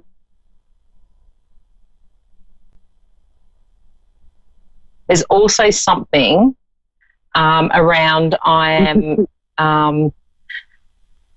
getting out of the poverty mindset. So I feel like that the way that they're showing me this is, I don't know whether going back generations, there were ways that things have been a bit of a struggle for this couple with the family. And it's like you're breaking the mold. So don't let yourself get too wound up in the small details. And I don't mean that as in not being setting up your foundation strong or taking a gamble with it, but it is about being open to bringing in more than enough and a lot of abundance. And it's also what they're showing me is about you feeling comfortable with that. Okay. All right. So sometimes the way that's shown to me, sometimes, you know, we grew up in an environment where there's maybe limitation in the abundance area, or, you know, we've always had enough but just enough. And for you, It's like I have to break that mold. I have to go, you know what, I'm happy having more than enough money. I'm happy to have enough wealth to be able to afford the things I want. And I'm going to happily drive the car that I want. And I don't have to feel bad about it because this is what I deserve. Okay? Mm-hmm. So this is about... I totally resonate. I totally resonate with that. Yeah, and a lot of us can, because it is hard when we've grown up with that mind, you know, like we've got that paradigm of that's the old belief system, and it's almost like we've just got to let that go and say, right, now I'm changing that up a little bit. So for you, and I would also, with this business and with you starting on the 6th, is treat yourself every week. And I don't, you know, whether it's an extra special cup of coffee or a book or something, I want you to reward yourself along the way. And it's almost like that's a way of thanking, you know, it's about thanking the universe for the abundance and knowing that there's way more to come. So that there's an aspect of every week reward yourself, very important. Okay. Can I ask also you said that there was I'm sorry. No, you right. said that there was a man. You said there was a man that had come forward. Do you get any more information from that? Well, the one that's come forward was with a lady, so it's almost like with him, I feel like, okay, let me see. I think the one you're asking for hasn't lost their partner. Is that correct? Whereas the two that are coming through have. So I almost feel like I want to go to the which can be a little bit generic, but the grandparents, but they're both passed. So it's like they were coming through together. There is another male on his own, and when they're on their own, it's almost like there's not they've not had their other half passed as well. So it's almost like, can I ask, is it your father coming through who you're asking about? Yeah. Yeah, because it's like he's different. He's different to the other two that have come up. But let me just get through with him. There's a lot of pride around him. There's also an acknowledgement with him stepping in around, he wants to acknowledge something to you. So I feel like I want to say to you, thank you for even with, almost like not putting up with him, but I don't know whether he was difficult towards the end and he wants you to know that he didn't mean it, or there's some kind of apology there. I think it's he left early. He was only 43. Yeah. So did he not look after himself? Because I just feel like he's a bit regretful around something around his passing. He was a smoker, and that contributed to it. Couldn't quite get that. He was a smoker. Oh, yeah. And that contributed to it. Yeah, okay. Because it's like he regrets that. And it's almost like he wants to say it's time for you to live it up. And he does let you know that he is around. So I want to go with him. I'm looking up at something. So I don't know, have your lights been flickering? Well, there's something looking up that he's saying to me. I give her the messages. So please take note of that. It's like he's giving you the signs he's around. And he's saying, of course I'd be around you. Okay, especially around, I feel like not just Christmas, there's something around birthdays or something. I'm going to have to wrap it up because I've run out of time totally, but know that he is around. He's sending a lot of love, and he wants to say it's a very happy occasion coming up for you. Okay, thank you so much. Okay, and know that he's there. Thank you, and good luck. You're going to nail it with this business. Much love to you. Okay, Tonya Reeves, Australia Psychic Cowgirl, signing off. Woohoo! This is A1R, the S1 Radio Network. Persian Medium Fiona is now on avidadvice.com. Psychic Mastermind. Do you see children in our future? Yes, of course. I see the building family almost 3 or 4 months. Wow. I'm wondering if there's any loved ones around. I feel the energies are calling me about a man. He's tall. He was married before, but it was not a real marriage because it sounds to be the person cheating on him. No kids around, no brothers, no sisters, your age or almost 3 years older. I think I might know who this person is. Okay. I think I might know who he is, yeah. Okay. You may already know of Persian Medium Fiona from her radio shows, her television shows, her groundbreaking detective work, and from just about every corner of the web. Only a site with the integrity and the purpose of avidadvice.com could land her. And she's available now. avidadvice.com. Psychic Masterminds. It may be hard to believe, but people just like you are already saving money. Feedthepig.org makes it easy. Their simple savings plan teaches you how to start saving without going overboard. So you don't need to sell all your belongings and live in a commune. These dungarees belong to all of us now, Tom. You don't need to get a second job as a stuntman.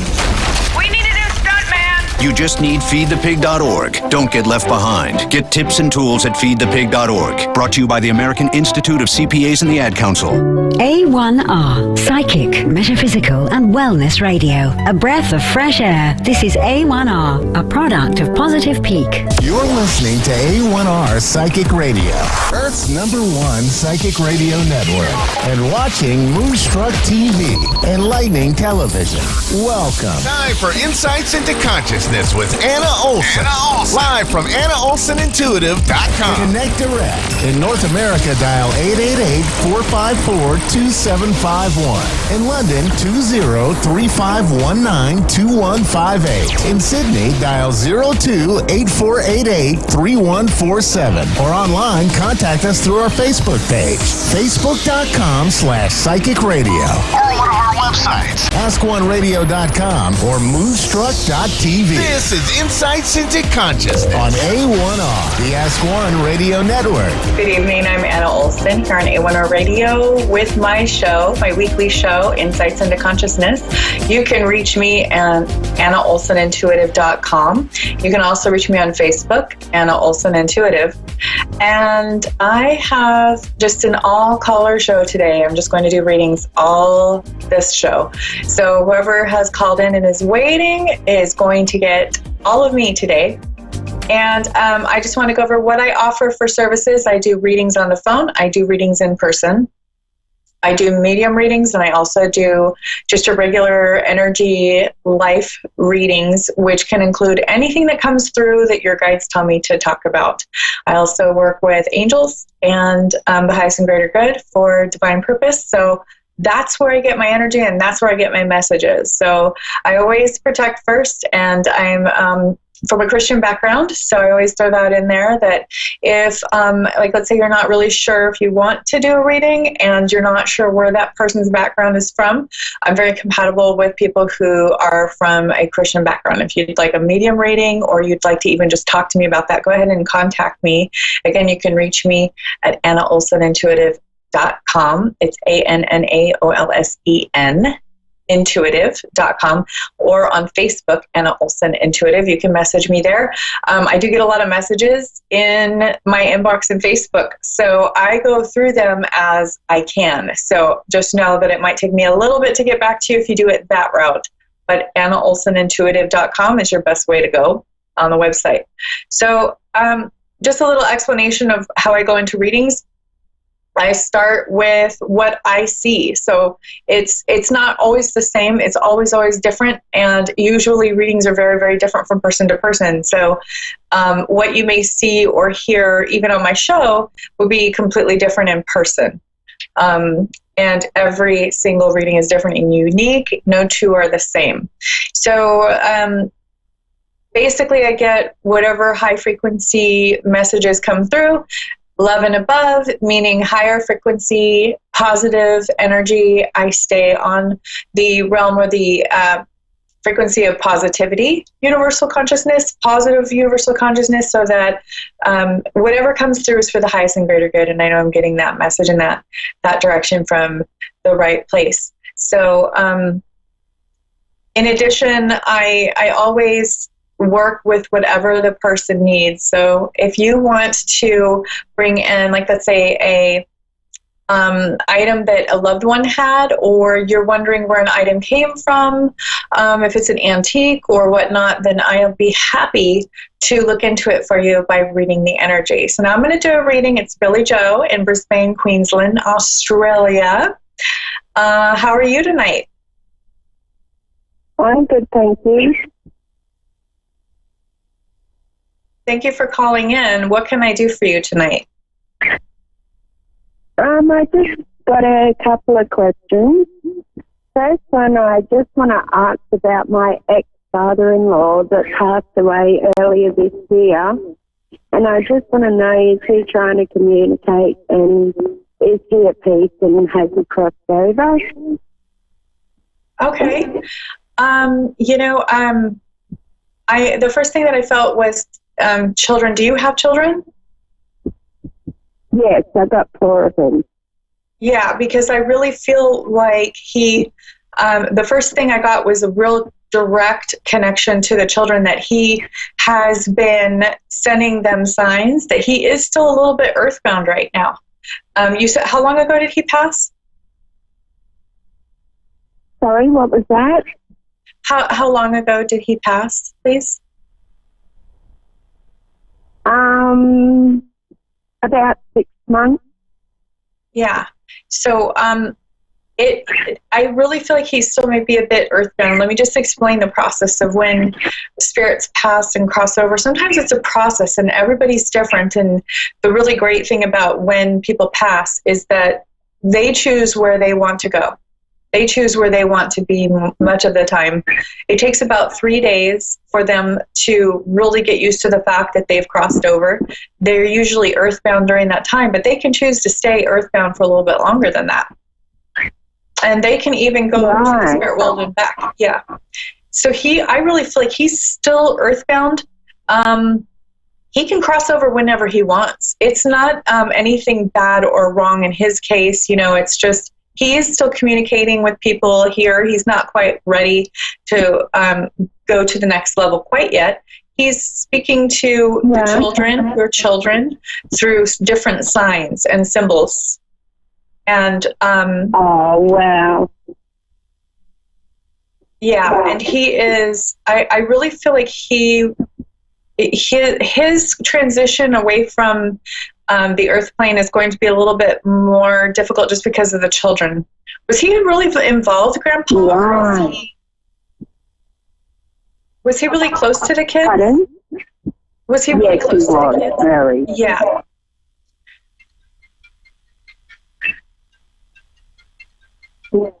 Great. So I really do feel like he is still really connected to the children, and he is he just feels like he needs a little more time with them. Right. That's great. And I see him. Really good. Thank you. You're welcome. I see him out where the water is. I see him out basically traveling. They do space travel where they kind of go to different places after they pass. So sometimes they'll go visit places that bring them peace, or just they like to look around and travel when they're wow. Cool. Did he like to fish, or did he like the water or the beach? Was that like one of his favorite places, or hunting maybe? He always loved the water and the beach. Okay. Because that's where he's really residing there. So if you were to go to maybe the water or the beach, he would show himself there through different things, such as like if there was a dragonfly or a bird or something like that, he would make himself known, whether it be like they surprise you or something like that. So you can watch out for that. Okay, thank you. Because I often go and to his gravesite and talk to him, but yeah, I feel I'm talking to myself. But that's good to know. Yeah. It could be the reason why you feel like you're talking to yourself is because I feel like he's sending you a message that you don't have to travel to his grave. It's okay if that's comforting for you, but he's around you guys all the time, no matter where you are. So when spirits go somewhere, it's like the blink of an eye. It's really fast. It's like lightning. They can go wherever they want. If you think about him, he'll be right by you right away. Wow. Thank you. You're welcome. That's great. Okay, and just one other question. Okay. Have I woken myself up again to the guide through spiritual world? And am I capable to progress? And are you capable of what now? Direction. Pardon? You said, can you repeat the question? Okay. Have I woken myself up again to the guides in the spiritual world? And am I capable to progress with the readings and healings? I just want to know if I'm in the right direction.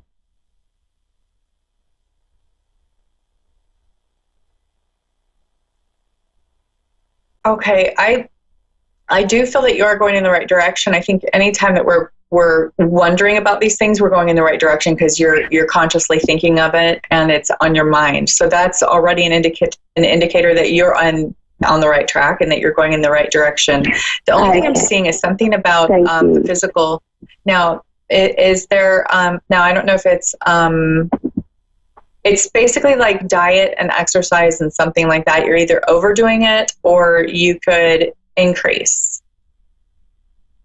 Right. Yes. So that's just one thing to look at. Just to increase either, I'm either seeing overdoing it or underdoing it with the exercise and the diet. So to not tax the body with anything that your body doesn't like, or to make sure that you're just eating really healthy foods and exercising in a nice balanced amount, not overdoing it when you exercise. So that will actually really help you spiritually. Great. Okay, then. Thank you. You're welcome. So I'm going to move on to my next caller. You can always reach me, too, if you'd like to elaborate more on your reading at AnnaOlsonIntuitive.com or on Facebook at Anna Olson Intuitive. Thanks so much for calling in. Great. Thank you. Thank you. Okay, next I have Stephen in Pennsylvania on the line. Yes. Yep, thank you for answering my call. I appreciate it. Of course. So I had a couple questions. My first question is, I've been divorced for about a year, and I'm very close. I made a really good connection this past year with a friend, and I was just curious if it was going to be more than a friendship at some point, or do you feel like I'm going to meet somebody else in the near future? Well, this is really good news for you because I feel like you're going to have a couple of options. You're going to have this friend. Is this somebody from your past? We're currently friends, but we worked together for like 7 years ago, and then we both kind of moved on with our lives, and then we reconnected about a year ago. Okay. Yeah, because I feel like you guys are very familiar with each other, which is good. But I would just let you know that this person from work may get a little bit boring a little quickly, and that's just a heads up. It's your guys' personalities, so you would really always have to be sure that you're doing new things, new exciting things with this person from work. And I do feel like there are two other people that are that you would be able to start seeing or get closer to in addition. Have I met them yet, or do you see me meeting them like soon or relatively soon? Or? in the next year, you will become familiar with these two. And you may not even at first think, oh, that's somebody that I'm going to be with. It could just be in passing, you know, or in your social circle or whatnot. Or even, are you on any online dating sites? Yeah. I'm kind of like off and on them because I get discouraged sometimes and then I get encouraged. Right. So I feel like that may even be a resource for one of them. Oh. And to just just keep looking, you know, just keep on there. But you know, this is funny. I'm getting that you're that maybe you should take another look at your profile pics, because I'm getting that you're better looking in person than your picture on your profile. I guess that's a compliment. So that could help a little bit. That's a compliment, right? It is a compliment. It's a compliment. Thank you very much. Yeah, you're welcome. You know what? I'm probably a couple of the photos I actually debated about redoing, to be honest with you. Yeah. But I just really never got around to it, I guess. And then I deactivated my account for a while because I was dating somebody. Important.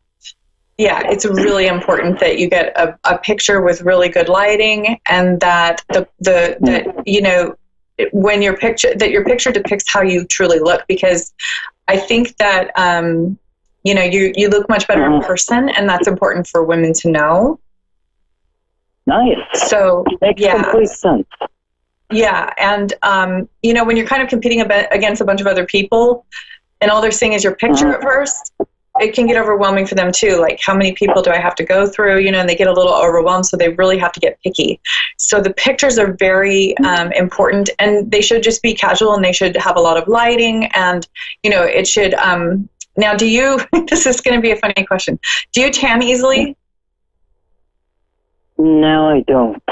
I'm pretty white, pretty pale. It's okay, because I feel like if you you know, kind of made your skin look a little bit darker in the picture, it would really enhance it. Not that your skin color is bad now, just that the picture would draw more attention, and that there wouldn't be any disappointment in person. It would just draw more attention to the picture for you and your look. That makes sense.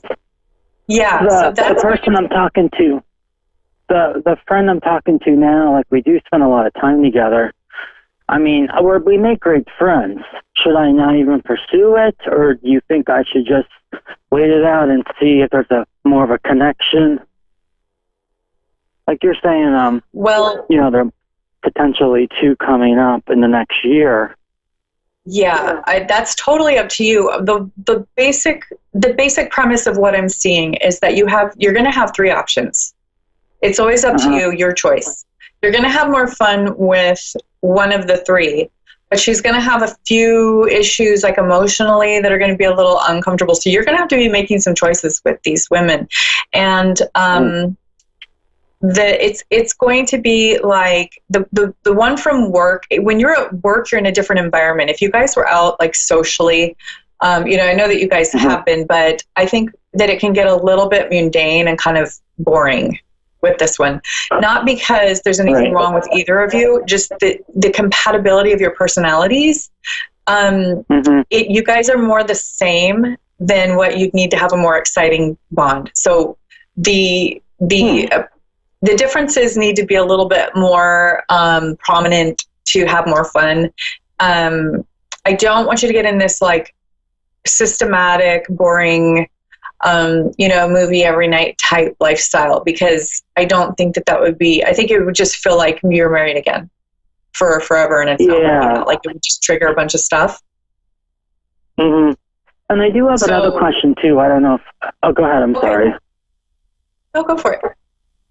Okay, so I'm looking into moving back closer to my kids, because there's a lot of stuff going on with my ex, and she's like the primary parent, and she's currently living with an alcoholic, and there's just a lot of craziness going on.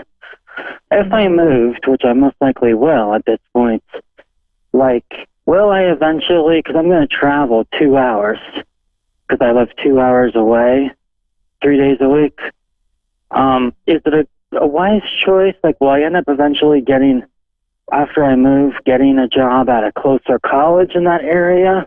Like, I understand that I'm going to have to commute the first semester because I teach as an adjunct at a college. Mm-hmm. So I guess I'm wondering, is it going to work out? Because I'm looking into moving closer to my kids to be there for them.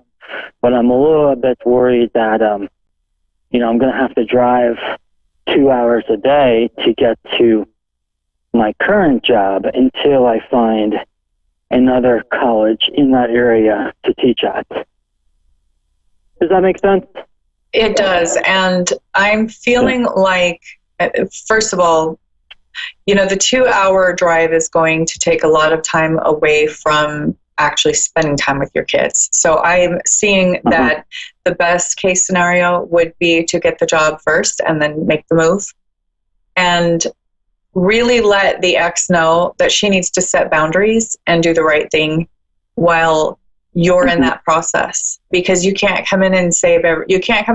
Like, I really feel like she's been making some kind of bad decisions for a long time, and she needs to actually have a consequence, like, hey, we need to go to court or something like that if she's not really setting clear boundaries with this guy and with the lifestyle. So she needs to grow up a little bit and do her part. In the interim, I do think it would be good for you to move, and maybe that's where these other women are going to be coming in, is after your move. And I would just say get the new job first, because this 2 hour commute is going to be draining, and it's going to be all that time you could have been spending with the kids anyway. It's going to take away from that so much that it's like, why even move sooner? Because you're going to spend so much time with the commute, and it's going to be exhausting. And I feel like you hate traffic and you hate like the driving thing. It's not that I hate it. I don't mind it as much because I have satellite radio, and I just kind of get into my own music zone. I'm kind of a positive, happy, outgoing person. Anyway, my other question, if you can answer one more question, is I'm into law of attraction and vision boards and stuff like that, and I was focusing more on money. And I keep getting signs now that I'm going to be attracting money in my life. And like the past 2 weeks, I've won $200 on 2 different lottery tickets and $100 from the casino. So do you see me continuing with that streak? I don't know if you can talk about law of attraction and manifesting on your show or not. Oh yeah, I love law of attraction and manifestation. It's one of my favorite topics. Awesome. I really like, this is what I'm getting for you, is that it's about being really careful about the thoughts of being without, quote unquote, this basically like doubting your law of attraction and your magnetism to the money. This is very common. I think everybody has it. It's I only have a few minutes left, so I'll just make it quick. But I think it's more about letting go of the attachments that you may be holding on to about, I've got to get more money, I think that you're starting to kind of bring it in, because there's actually more of an awareness that if you believe it, it'll happen. And so what really, really works is to kind of relax about it and not be so attached to it coming in, but just to know and trust that it's there. And that you're very deserving. That makes perfect sense. Yeah, it's amazing how when you focus on something, like you see it. Like if you just kind of spend time, just like other stuff too, like if you're trying to get a good job, and I'm fascinated by the whole law of attraction and our ability to manifest stuff into our reality. Yeah. So, all right. Well, thank you very much. I appreciate your time. You're welcome, of course. Thanks for calling in. And the other thing you can do for an FYI for the law of attraction is you write down your goals and what you're going to manifest, and that is manifesting currently. We have to use that language, right? So you're going to write that down for your conscious mind, to really organize it into your conscious mind and really start introducing those words into your mind, like, abundance, a dollar amount, those sorts of things. And then you can put a picture, whatever that is. It could be, some people do vision boards. Some people put like let's say a statue of something that reminds them of like increase in money. Some people get, what they call a money tree, and they put it by their door and they water it regularly and fertilize it regularly. And that, that's their reminder. But there needs to be a subconscious visual that you're going to kind of take in every day on a daily basis, whether it be your vision board with a picture from a magazine, a dollar sign, or it could be some people drop a penny in a little jar when they come in the door when they come home, or when they're going out the door. Every time they go in and out of the door, it's just this subconscious reminder that you're drawing in money. And what it does too is it readjusts those thoughts of doubt or too much attachment of, oh, I've got to remember the money, I've got to get the money, that real rushed feeling. This law of attraction, these things are going to flow in naturally, and it's going to feel very relaxed. That's when we're really, really practicing the law of attraction. It's going to feel very natural to you. It's not going to feel rushed or hurried or desperate or anything like that. It's going to feel very natural and normal. And before you know it, it's just coming in and it's just flowing. And it's because the attachments have been released. It's about being in the present moment rather than worrying about the future or ruminating on the past. That's really where it is. So, I really do love this topic. And, even like the Christmas tree with lights, anything with a lot of color, a lot of light in the house that can really actually bring in a lot of money, especially if it's green. There's something about the colors, the chakras, and the body, the energy, the electromagnetic field of the aura that will bring all that in. So there's so many different components you can bring in. It just depends upon your personality and what you see as, valid and that really resonates with you personally. Great. Okay, well, thank you very much. I appreciate it. You're welcome. Thanks for calling in. Of course. Bye. Bye-bye. So we had 2 callers, 2 readings tonight. The first one was a medium reading on the woman's father-in-law, just to kind of go over that a little bit more. I did feel he was still earthbound, and there are many times where spirits, they choose to just stay on the earth for a little bit. We're in different dimensions. We're talking about different dimensions in different places. It's like walking through a doorway into one room or one area, one world, which is just an earthbound spirit world on the earth, where they can still see what we're doing and still visit us and send us little messages, signs, symbols to let us know that they're there. They're still thinking of us. Sometimes they're not quite ready to leave us yet, or their grandchildren or their children. And then when they're ready, they graduate on. They're always working with their guides to do this. And, there are very strict rules and regulations about this. It's all based on science and just laws of science that cannot be broken or interrupted. So that all works together perfectly. And at one point, they can move on to the other dimensional spirit world, which is still a lot of the time on this earth. It's still in the same place, just in another dimension. And it's kind of hard to explain if you've never really seen it or been there. But that's it in a nutshell. And then the second one, we're talking about law of attraction and money. So it should feel very relaxing. We should just invite with the law of attraction. We invite love. We invite money. We invite a good career. We invite whatever it is that we want to attract. And one thing I love to put out there that I've also practiced and achieved myself is a passive income. Many times that's overlooked. So people really say, oh, I want that career and I want to get more money. And they don't think about the fact that that career that they want more money from may be more hours and it may be a more stressful work. So they have to add in little details like stress-free job and career with a great income. And this is my dollar amount. And this is, you got to put the details in there. I want healthy, wealthy clients. There's lots of different things that you can add in there. So why not put a passive income if that's what you want? Why not put an income while I'm traveling or on vacation? There are a lot of ways that you can do this, and it just has to adhere to what you love and how you love to spend your time. So my time is up. Again, you can reach me on Anna Olson Intuitive on Facebook or AnnaOlsonIntuitive.com on my website. I love doing readings. I love connecting the spirit world to this realm and just interpreting and giving people messages from their family members. It's great work and I absolutely love doing it, and I'd love to speak to you anytime. So contact me, and I will see you next week here on A1R with Insights into Consciousness. I'm Anna Olson, your host, and I will see you next week. This is A1R. The Ask One Radio Network. Persian Medium Fiona is now on avidadvice.com. Psychic Mastermind. Do you see children in our future? Yes, of course. I see the building family almost 3 or 4 months. Wow. I'm wondering if there's any loved ones around. I feel the energies are calling me about a man. He's tall. He was married before, but it was not a real marriage because it sounds to be the person cheating on him. No kids around, no brothers, no sisters. Your age or almost 3 years older. I think I might know who this person is. Okay. I think I might know who he is, yeah.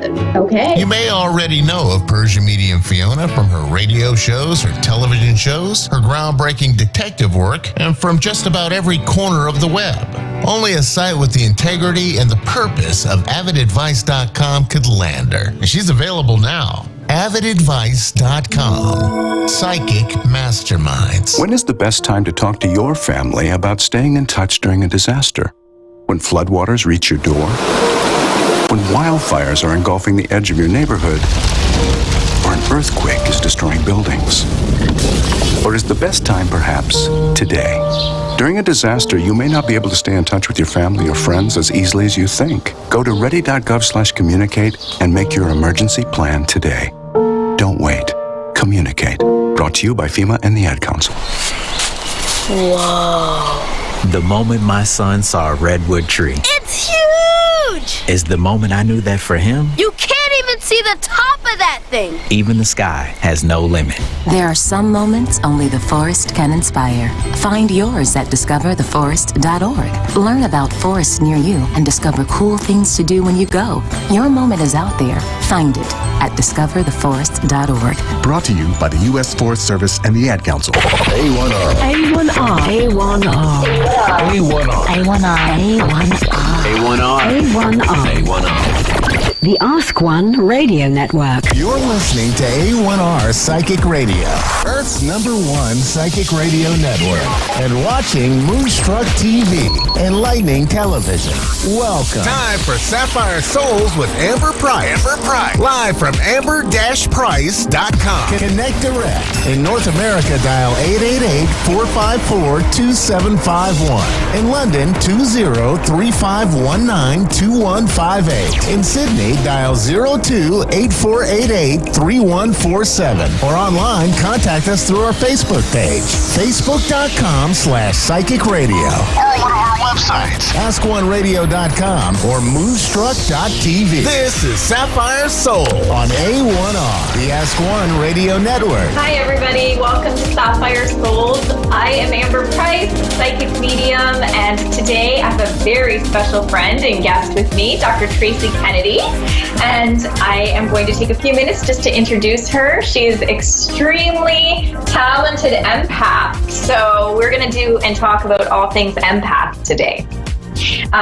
Tracy is an alumnus of Brock University with a master's in sociology from York University and a PhD in sociology from the University of Toronto. Her education in sociology, cultural studies, classics, literature, art and architecture stemmed from an early interest in people, what they were all about, and their life experiences, which I think is so cool. Tracy provides insight and guidance using her empath abilities and has been reaching out and teaching empaths how to use their own abilities and gifts for many years. She teaches across North America in places such as Lilydale Assembly, New York in 2017 and 2018, and the Spirit University of Sarasota, Florida in 2020. Yeah, that's really exciting, right?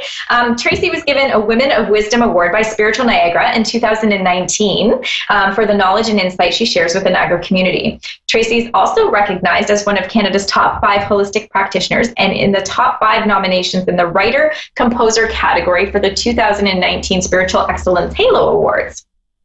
She was also recently featured an interview on Giant FM series, The Gifted Ones, with host international psychic medium Liz Throp. And Liz was on last week. So, yeah I saw her. Yeah. Tracy's currently writing hashtag I Feel You, living as an empath, and hashtag By the Feels. right? Yeah. I'm saying that good, right? The Empathic Psychic Medium, the first 2 in a series of empath books coming your way. I'm actually really super excited about that. So I'm gonna read it. Me too. You guys should read it too. And so she's doing this and compiling her knowledge and experience plus insights from over 1,000 client sessions and hundreds of classes and workshops. So that experience is going to go far and help us. So Tracy's book and courses help people understand their gifts and abilities and how to flourish as an empath. So I'm looking forward to talking today with Tracy further about empath abilities and welcome. Thank you. Thank you for having me. I'm excited to be here. Yes, I'm excited for you too. So, all right. What is your life like as an empath? What is my life like? That's just a little question. It's very busy energetically, right? So, one of the things that I wanted to talk about today was the time of year that we're in, of course, and what's going on energetically right now. So as an empath, this is a particularly challenging time of year for us in many different ways. And I think it's worthy of having a conversation about that and identifying what's going on and how not to fall into it all. Yes. Right? Yeah. So, I know myself as an empath, like I've been exhausted this week and just really drained and having trouble kind of getting motivated. Yeah. So I don't know. Yeah, absolutely. Yeah. So I have a couple of things that I wanted to talk about today that kind of popped into my head. And you know, my clients have talked about it this week as well, and my yoga students too. So here's what happens at the holidays. Let's talk about what's going on first of all. Yeah. So it's a highly emotional time. It doesn't matter what you're celebrating, you know, what's going on around you. We have emotions like joy and love. Yeah. Okay, sure, high vibration. You're spending time with people that you care about. You might have some feelings of anger. Okay, it is a funny time of year for people either deciding I don't want to hang out with you this Christmas, or we need to take a break, or we're done. We're having a break. There's different things because the emotions are heightened. So you know that it's like a short fuse almost. Yes, right? I can see that. Yeah, grief and sadness. Okay, so we're missing people that are not here. You know, whether it's our parents, siblings, aunts and uncles. So while you may be feeling that layer of joy, you know, there's still that kind of layer of melancholy that kind of sits there, right? Yes. And of course, the stress. So this is capitalist stress. Yes. You know, you got to go out, you're shopping, you got to get the stuff, even if you're trying to keep it simple. I was standing in the dollar store the other day and it was packed. All I wanted was my wrapping paper. Yeah, I just wanted my wrapping paper, and I was good. And then all of a sudden, I wasn't. And it's like I could feel everybody's anxiousness and I mean the range of emotion, right? Because I can't afford this, and how am I going to afford this? And oh my goodness, is Aunt Susie going to freak out, and Aunt Peggy, and what if I burn the turkey? It's just boom, boom, boom, boom, boom. So there's that. Yes. As kind of this meta thing that's going on. So then we have family events and even workplace events. Yeah. Okay. So lots of energy. So even if you're in a great space, so everybody, you get along with everybody, you're all vibrating at the same resonance, whatever. But even too much of a good thing is not the best. Yes, so we know that when we binge eat our chocolate bars at night, or whatever it is for you, I'm guilty of. Yes. Yeah, but so too much of a good thing can make you tired, right? So that would deplete you. But there's other stuff going on. So again, that stressfulness. There might be, you might have that type of family that every time they get together, there's drama. Yeah. There's drama, it gets clique-ish and somebody's over there. And so there's that type of stuff, right? Relatives and family dynamics. So interacting with people.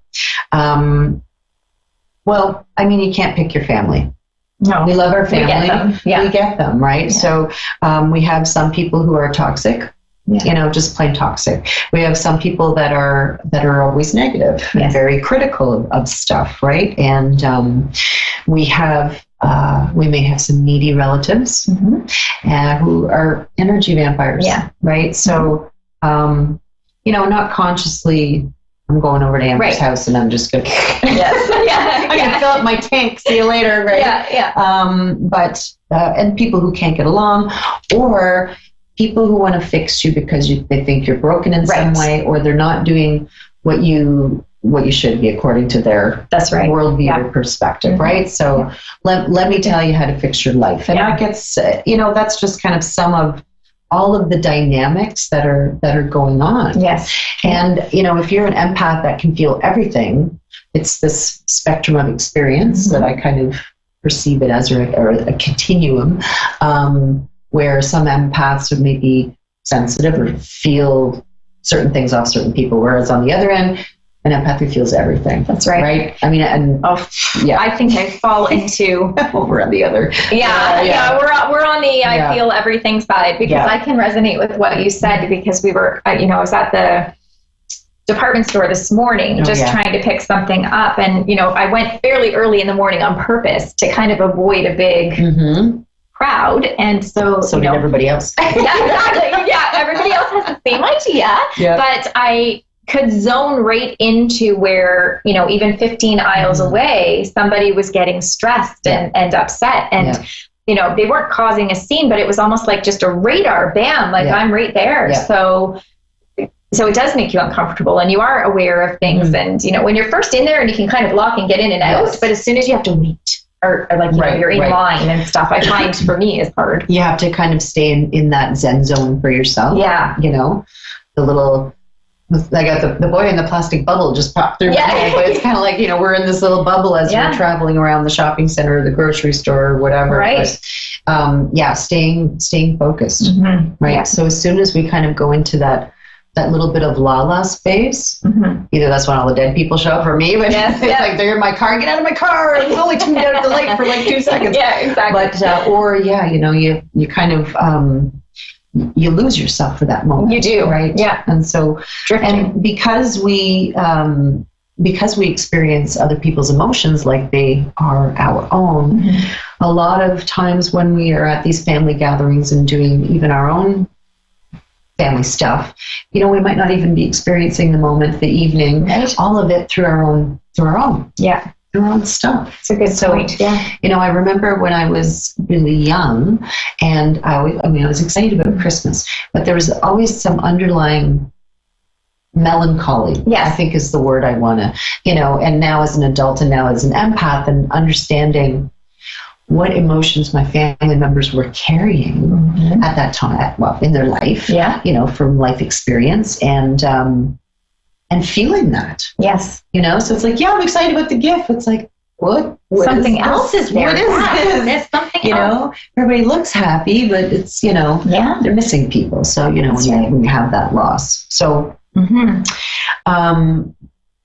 any other things that you think that, would be going on for an empath that's happened to you that I haven't covered? I resonate with all of that. And, one of the things when you were mentioning about how, as a kid and you were connecting to the feeling of the holiday, I myself had trouble dressing up. So, I was very fortunate, and we were able to, I always had nice dresses and stuff, and my parents used to dress me up. But I remember like feeling overwhelmed to the point where I was like, I put on my little leotards and my dress, but I was like, it was kind of a joke because I would be taking it off before I even got to the person's house. Right. Like, because, as a kid, all I kept thinking was, this means if I'm dressed like this, that there's lots of energy, that there's, something to be excited about. And so even to this day, sometimes I ground myself by, having to wear my yoga pants or wear, running shoes instead, because I go instantly to the energy of it, what it feels like to even be dressed that way. Interesting. Yeah. So that was one of the things that I struggled with for a long time. So I thought, how come every time I get dressed, I feel immediately choked? And so, so it took a while to learn that, but yeah, all of those things I resonate with as an empath as well. And this is just kind of some of the stuff. Yeah. Forget all the lots of stuff that we feel, right? Because if you can feel everything, everything can be feelable. When just once you realize how you can interact with the world in that way, because emotion is energy, and everything is energy, it just really changes. I don't know, for me, it changes the dynamics of how you exist in this moment, right? Mm-hmm. So I know after giving you all the, well, here's what to look out for. Yeah. Here's what's going on. But how do we survive? How do we survive the holidays, right? Yeah.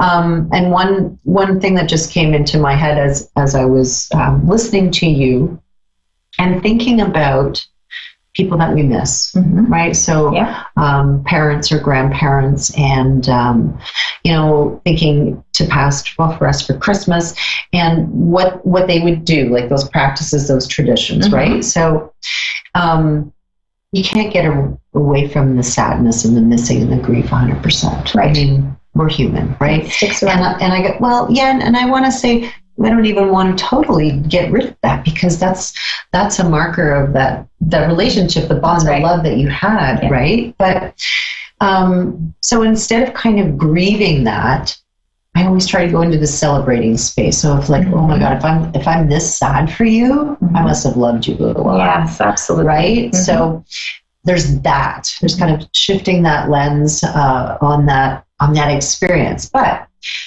how can we, first of all, we know that they're here. We're both mediums, dead people are here everywhere. I'm just letting you know. Yeah. But, for the regular person who, is really missing grandma, and I know she's there, but I can't really feel her. And that happens. Absolutely, absolutely. And especially if you're still in that, sad grieving kind of mode. But bringing them in to your celebration still, right? So, for example, I learned how to make my grandfather's dumplings, right? German dumplings. So nobody else did that. Yeah. I mean, these are people with no recipes, right? So you have to kind of, this feels just about right. That's with trial and error. So, in that sense, making that, and the red cabbage that I make is my grandmother's recipe. So I don't know. They're there. They're there, right? So my energy is going into the food prep, but so is their knowledge and experience. That's right. So there's that lens shifting, that shifting that perspective of can I experience in a way that celebrates as opposed to grieving. Right. So because it's okay to be happy about that memory. That's okay. You don't have to associate grief with sadness, crying, devastation, because doing what you do in honor of your loved ones, that's amazing. And to have that joy and that peace even for a second, because you use all your senses. So when you're smelling that food cooking, it reminds you of that person. You taste something, it reminds you of that person.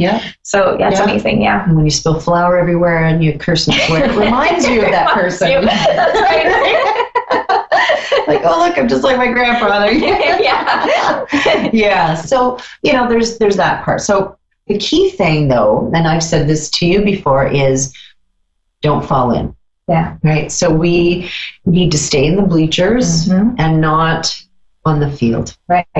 Kind of taking that breath and remember that I got to be the observer. I got to be back up here in the bleachers. Right. And I call it, especially at these parties, gatherings, holiday things, I'm the emotional designated driver. Yeah, good for you. It's hard to do that. Oh yeah, and people will call you on it. Yeah. Why aren't you upset? Doesn't this bother you? What's wrong with you? And it's like, oh honey. Yeah. You only knew what was going on in here. Oh, I'm upset. Yeah, exactly.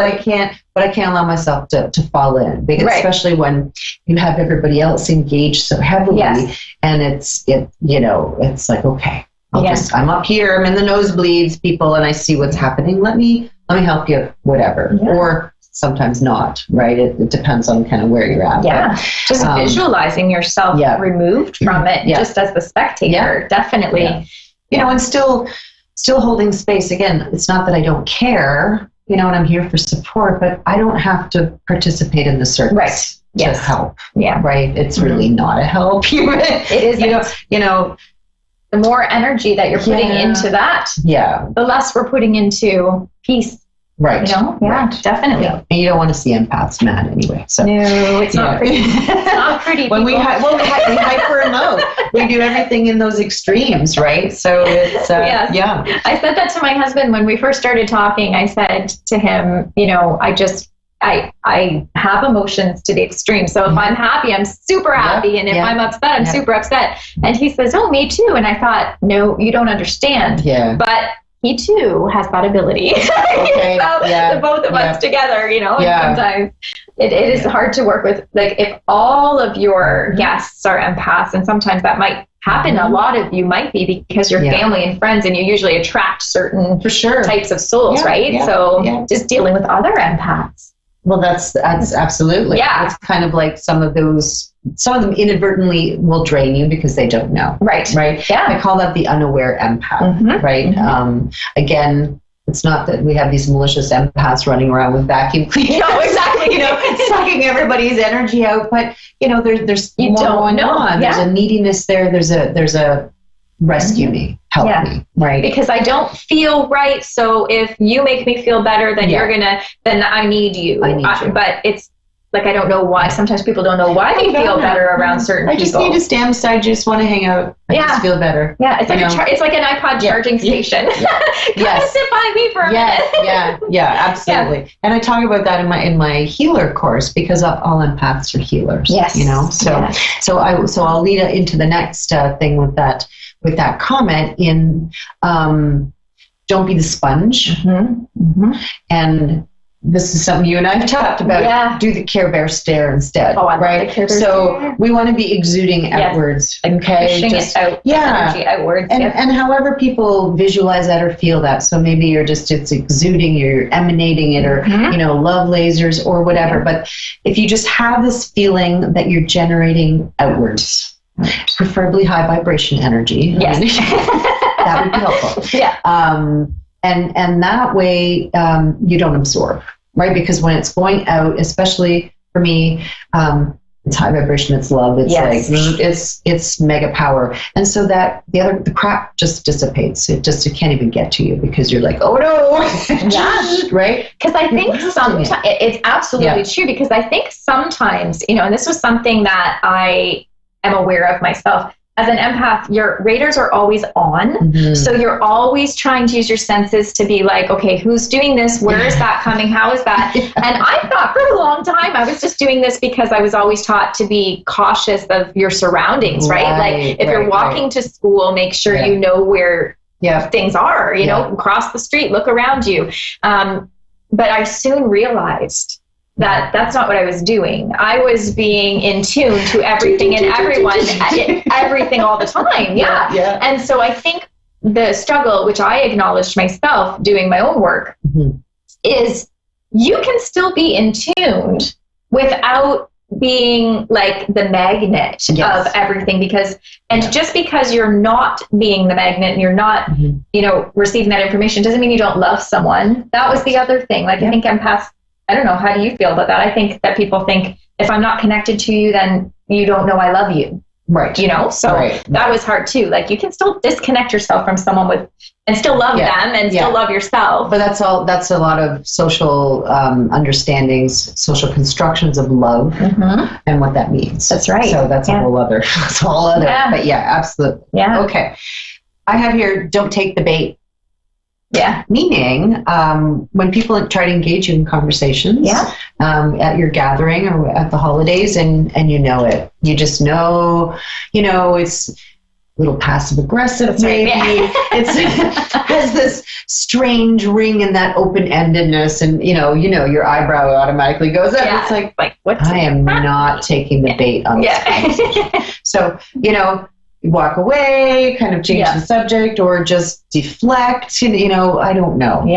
But don't take the bait. Right. No matter how big that carrot is, because it happens. And if we're composed, and let me tell you, empaths work hard at the poker face. Yes, okay, absolutely. To remain that, kind of in that, I call it the bitchy resting face, right? So it aggravates people. It so certainly they feel that you don't feel anything, and it's like, you unfeeling so and so. Let me fix that, and they're like, eat, right, and that's the bait. So there's a sense of initiating that, because if you react, you're emotionally engaged now in that energy, and then they're like, and how much energy does that give it? It all of a sudden went from bloop to right. So don't let people walk all over you. Set some boundaries.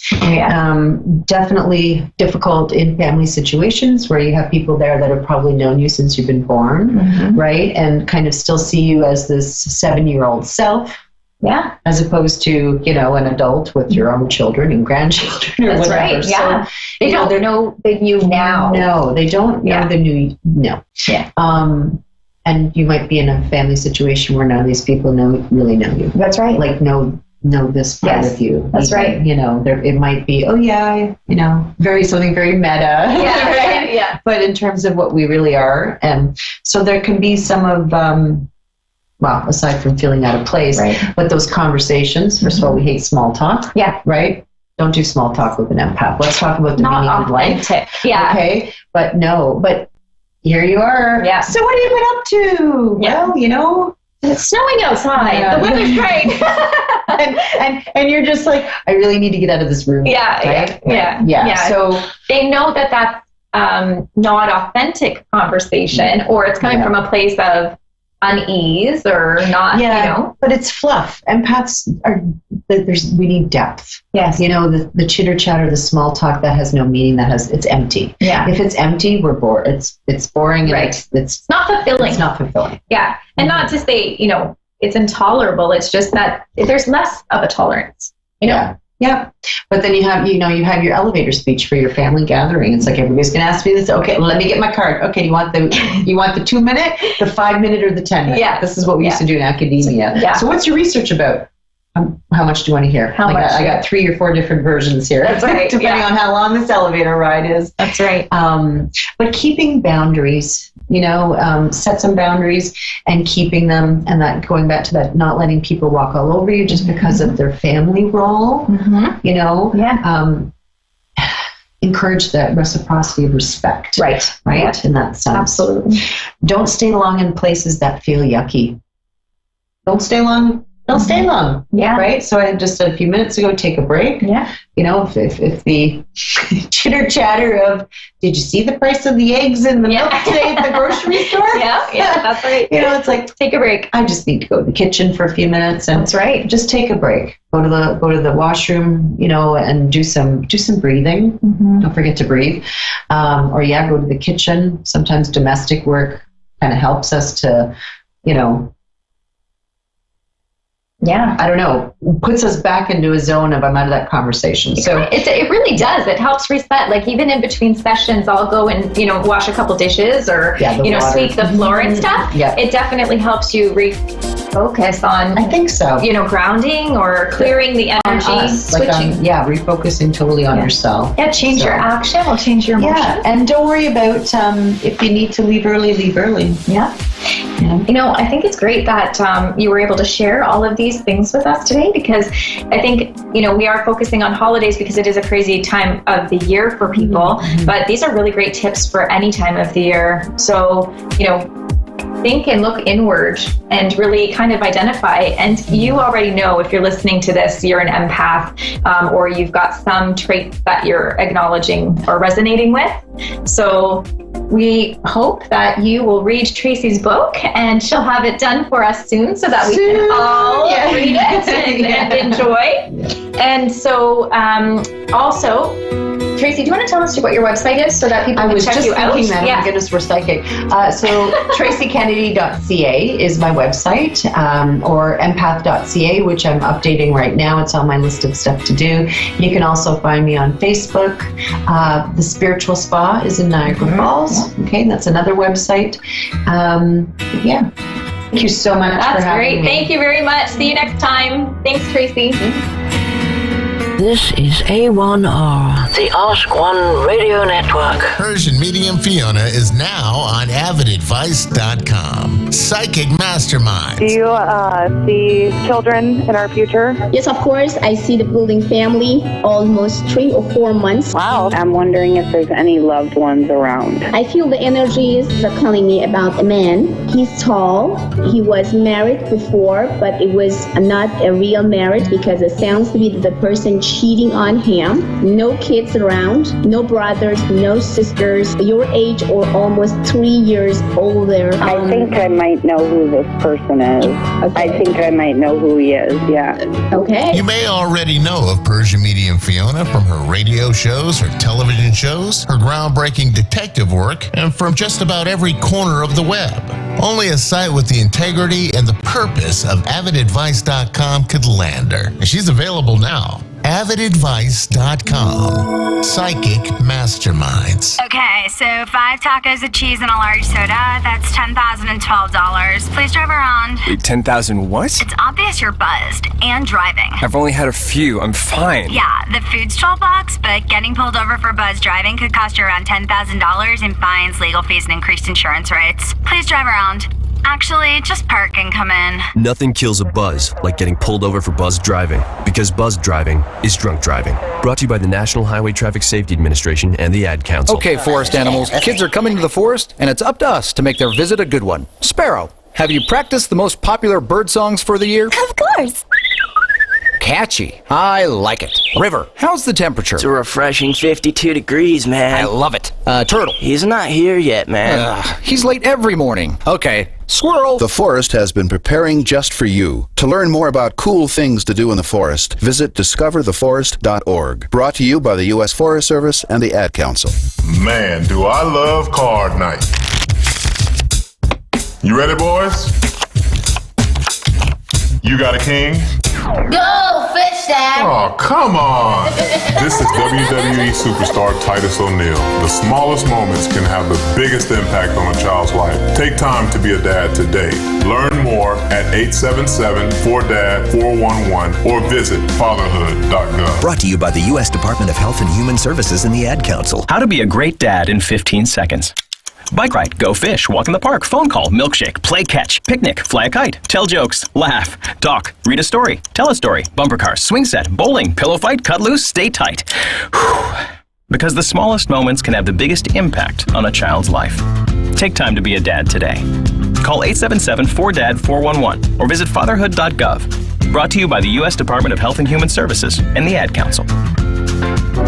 A1R, Lifestyle, Healing and Wellness Radio. A breath of fresh air. This is A1R, a product of Positive Peak. You're listening to A1R Psychic Radio, Earth's #1 psychic radio network, and watching Moonstruck TV and Lightning Television. Welcome. Time for Sapphire Souls with Amber Price. Live from amber-price.com. Connect direct. In North America, dial 888-454-2751. In London, 20-3519-2158. In Sydney, dial 02-8488-3147. Or online, contact us through our Facebook page, facebook.com/psychic radio. Or one of our websites, askoneradio.com or moonstruck.tv. This is Sapphire Soul on A1R, the Ask One Radio Network. Hi everybody, I'm Amber Price and I am with Liz Rock today, psychic medium. She is a special friend of mine and an even more special psychic medium. And I wanted to have Liz join us today here on Sapphire Souls on A1R Radio. And we're going to chat today a little bit about a few psychic medium things. And so I want you to get to know Liz a bit better. So I'm just going to let you know a little bit more about her. So in 2011, Liz chose to devote herself to being a full-time psychic and never looked back. Like she is, just full force headed into it. And really we're, as a community, glad that she did. Oh, thanks. Yeah, of course. And so Liz has been featured on Canadian television, The Paranormal Show, several times as an expert. And she was regularly broadcasted on a local radio morning show at Country 89 FM. And she has her amazing show called The Gifted Ones on Giant TV. And so her show, you should check that out as well. She talks to a lot of really interesting people. And it's from everything from angels to zombies, A to Z. So Liz not only is a psychic medium, but she's a certified life coach. So she helps people set goals and manifest them into reality. And she is the president of Psychic Kids United, Inc. And so she is helping everybody learn what it is to be a psychic kid and how to manifest all of those great abilities, and giving parents help along the way in order to guide them with all of that. Because as you know, it might be a huge task, right? Is it? Well, you know, right? Being a kid and a mom. Yes. Right? Yeah, both sides of it. From when we were children, that's the whole purpose of it, was to get the information out there for children so that, and their parents, so that they would be able to support each other. That's right. And it's really great. If you haven't checked that website out, you should check it out, because there's a lot of good information on there. And so recently, Liz has won Top 10 Reader's Choice Psychic Award through the Hamilton Spectator in 2016, 17, and 18, and a finalist in both psychic and life coaching categories for 2019. She was also recognized for Reader's Choice Awards for Top 10 Psychic in the Welland Tribune, Niagara Falls Review, St. Catharines Standard. Good for you. That's awesome. Good job. And so Liz has also won the 2019 Psychic Spiritual Excellence Halo Award and was a finalist in both the Coaching Professional and Medium Spiritual Excellence Halo Awards. And so the Spiritual Excellence Halo Awards are something that I decided that I was going to start offering, as I mentioned in one of my previous podcasts. And so Liz was one of the big winners amongst some other amazing people. Yes. And so that was interesting. Very blessed. I couldn't believe it. It was one of those nights where, dreams are made of. Yeah. I was called up to the stage way too many times for my liking. But it was good. It was great. Yes, it was. And if you ever wondered what it was like to be in a room full of psychic mediums or holistic healers, oh my gosh, you have to know that room was buzzing. And several of us days later even said, like, we feel like we're on some sort of spiritual hangover or something, because it was just in a very positive way, very like fulfilling and just genuinely overwhelming in a positive way. It was. Yeah. So that was so cool to be part of that together.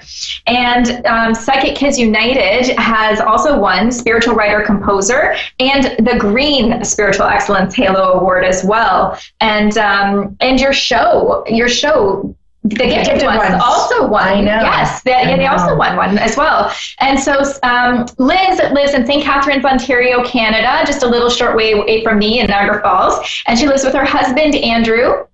She has a daughter, Stephanie, and son-in-law, Brandon, who have two grandchildren. Yeah, Peyton and Warren. And you're called Emma, right? Yep. And to stepmother to Ian and Allie. Yeah. And so thank you, Liz, for coming. And, you guys are going to be great, because you've got a perfect person to answer some psychic questions. Oh my gosh, today. The two of us together? Are you kidding me? Yes. This is exciting. Let's hope that nothing breaks tonight. Because every time we touch something, it goes down or breaks. So we'll do our best. Oh, that's awesome. Yeah. So no, it can be a little daunting. So especially around technology, when, especially when the two of us are together, like everything kind of goes haywire. So I'm very nervous that we're going to be good. Oh my goodness. So we have a caller, Janet. Oh, cool. Yes. So hi, Janet.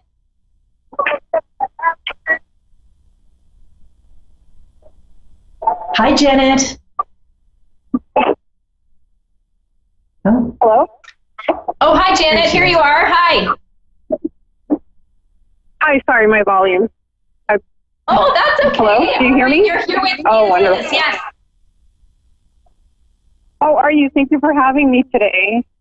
Oh, thank you for calling in, Janet. Janet. In for general. Sorry to speak over you. She just sorry. What did you say?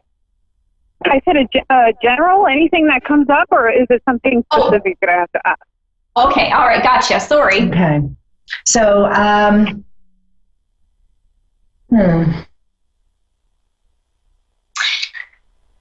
Yeah, I'm actually picking up with you, Janet, that this year coming is about to be radically different from what you're used to. So did you just have a change in job, or like, are you looking at changing jobs? Does that make sense to you? Yeah, I'm on the verge of it, actually. Like, I do in-store demos, and it's not like where I feel like I want to be, you know? Yeah. This is actually, we were just talking about We absolutely were. Okay. We must have known you were going to call, Janet, because we were just talking about this, about something. Oh my God, perfect. We're coming into a 4-year. So 2020, you add up the numbers, 2 + 0 + 2 + 0 = 4. And what that actually means is when you follow the tree of life, the Kabbalah's perspective, it's a love year.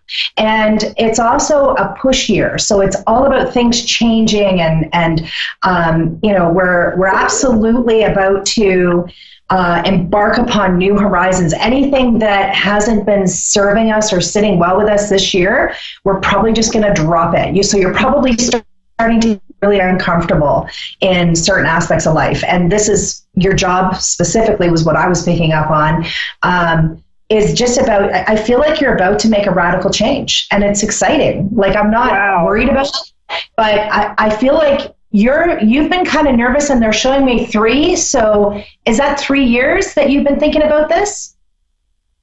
Oh yeah. I mean, it's been a little bit, maybe 3 months. 3 months, okay. Hit like really strongly. Yeah. So, but I do have 3 jobs. So. Oh, geez, you have 3 jobs. 3 jobs. Yeah. Okay, that's the 3 too. Yeah. So something's got to change there. That's that's too much as well. Like, where's your time? Yeah. No time for everything doing 3 jobs. Okay, so we got to kind of pare it down, and I'm just not really crystal clear on what it is you're going to be doing. I keep asking them. Are you picking anything up? Yeah, that would be nice to know. Yeah, you are very covered in a blue light right now for me. So when I'm seeing blue around you, it really gives me the impression that you have to do something with communication and artistic. Intuition or? Yes. The communication. So sometimes when I see a symbol such as social work or teaching, that also is a very intuitive message. So somebody who's really, and your crown chakra is on fire. Like you have this huge light coming out of the top of your crown. Wow. Yeah. Like, I'm pretty sure you must have done a meditation, or you did some sort of like asking for help today, because I'm hearing I'm supposed to be telling you. And there's so the whole time I'm connecting to you, Janet, my shoulder is oh my goodness. My shoulder is just so sore here. And I equate that to a lot, like you're carrying a lot responsibly. Heavy weight. But also you might want to keep an eye on your shoulder or arm, because I'm not sure what's happening in there, but I just feel like a little bit sore. I'm actually getting it up the neck as well. So right in here. Like because of this whole stress, I've been having a little bit of an ailment back there. So yeah. So we just said that as well. That's one of the things. Yeah. Mm-hmm. So when so I'm seeing a blue jay sitting perched right here on the shoulder as well. This is, I don't know who this gentleman is. His name is George, but he's standing right behind you. And he's letting us know that he's guiding your path. So everything he's giving you just a little glimpse at a time. And so like highlighting that road for you so that you can see just a little bit at a time could be frustrating, because you want to kind of get to the end zone and see what you're doing.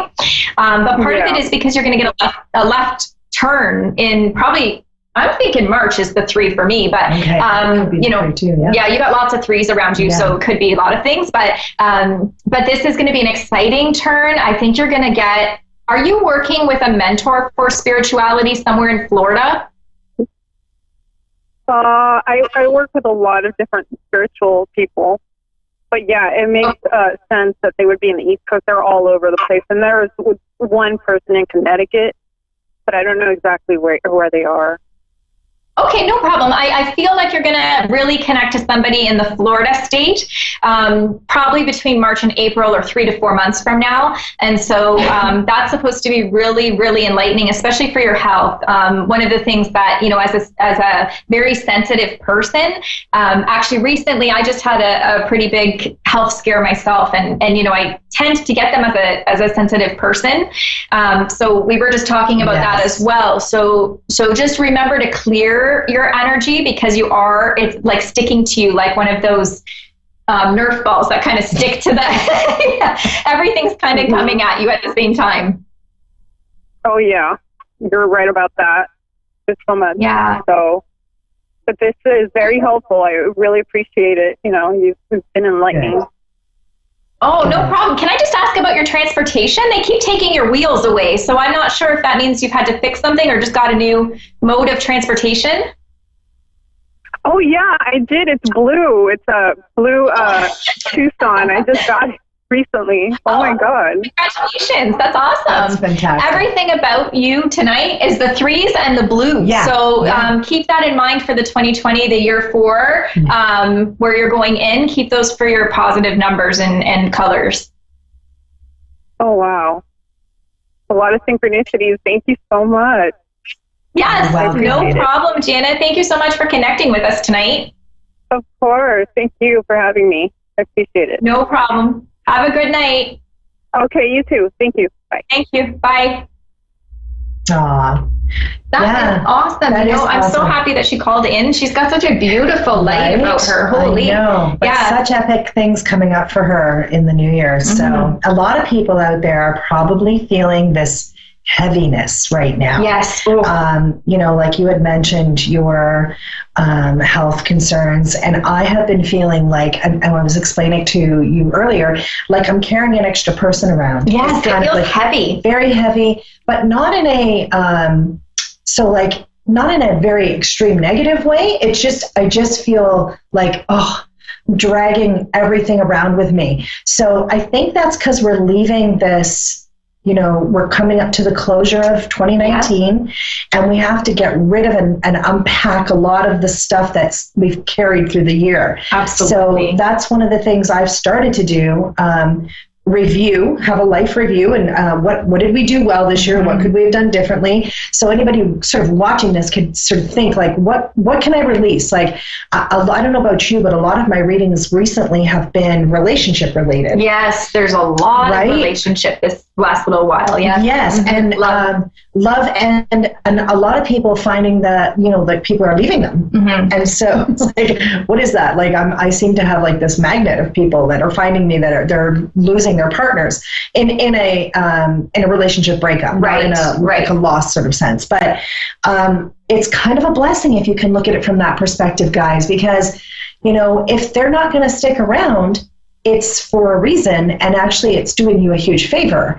But they're not seeing it that way. They're feeling very overwhelmed and heavy as a result of the loss, right? Because it is like it's like a passing. Oh yeah, you have to go through the stages of grieving, whether you lose a friend or a partner or whatever, just through deciding to go separate ways in the physical world. Yeah. So you still have to go through all of those stages of grieving.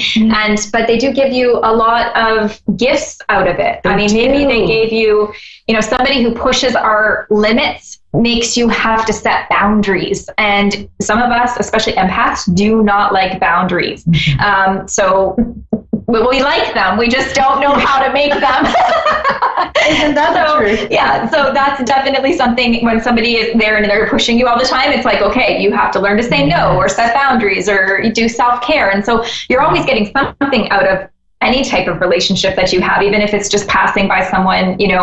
I always use the experience of road rage, because perfect enough. If I was walking in a department store and I had somebody come super fast up up the back of me, like pushing up the heels, trying to make me go faster, and then got mad and turned and swerved and slammed on in front. Yeah. Like that wouldn't really necessarily fly because you're right in person. Yeah. But because you're in a vehicle, it almost makes it okay to some. And so I think it's just energy, and it does help you get through that. Absolutely. Right? You have to work with the energy and set the boundaries for sure. Yeah. Teach people how to treat you. That's my number one mantra for this year coming up. If you don't teach people how to treat you, they're going to do whatever they choose. And if you're not setting the bar, this is what I require in order to be connected to me, then you're going to become a doormat. So, and it's difficult because, when you're used to like operating in a relationship like that, it's easy to go back to the comfort zone of, saying it's okay, I'll take more. You feel better, but I'll take it for you and I'll hold on to it. Yeah. But that's, like you're saying, to circle back, relationships will be changing. And, even with careers and job choices, if you're not happy, you also have to make those changes, but you also still have to go through the steps of grieving with that as well, because it's something you're used to and it's in the motion, and not a lot of people are easy to let something like that go, being it's their bread and butter, right? Yeah. So it is almost harder to leave a job that you're not enjoying than it is to leave a relationship sometimes. Exactly. So true. Mm-hmm. And then you get the illness. So as we were saying, even myself this last week or two, I don't know, exactly what's happening. People that are spiritual tend to get autoimmune problems that go undiagnosed for a long time. I was fortunate because I within the last 10 years, finally got a diagnosis, so I can help myself a lot better, and knowledge is power for sure. But this time of year, this is hard for us, right? Like for anybody, whether you're super sensitive to energy or not, this is a very busy time. The hours change, so there's not enough light outside. Yes. We're maybe not taking as good care of ourselves, or eating is a little bit quicker because you're not wanting to sit and cook and spend time. Yeah. And I don't think I've cooked for like 4 days. Yeah. It's been carry out every day, but that's the worst, right? Like, it's just the worst. So, we definitely have to be mindful of our body at this time of year, definitely. But the autoimmune thing, like I as well was diagnosed with thyroid issues. Yeah. So, I think it is something that we suffer from, for sure, because we are taking on a lot of other people's energies from above and around us. And I don't know if that's the cause, but we don't know. Yeah, we don't know. Yeah. We do use our bodies in very different ways. Yeah. And so who's to say why or what or how? And that's just something, but it seems to be a lot more symptoms with a lot less of a main diagnosis. Exactly. Right? Mm-hmm. Yeah, for sure. Yeah. And so what do you do to help control how much energy you're giving out or receiving? I definitely, I plan my day so that, like, I'm a morning girl, so I plan my day so that my clients are in the morning. And then I give myself at least an hour to just be.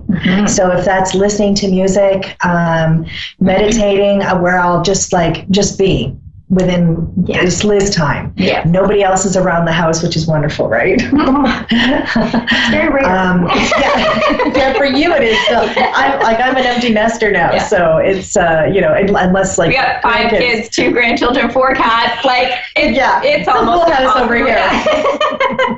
I'm the opposite. There's just the 2 of us at home now, so it's great. Yeah, I do get the grandkids every once in a while. I get the grandkids almost nightly, but it is. It's wonderful. But they're little energy, rechargers for me.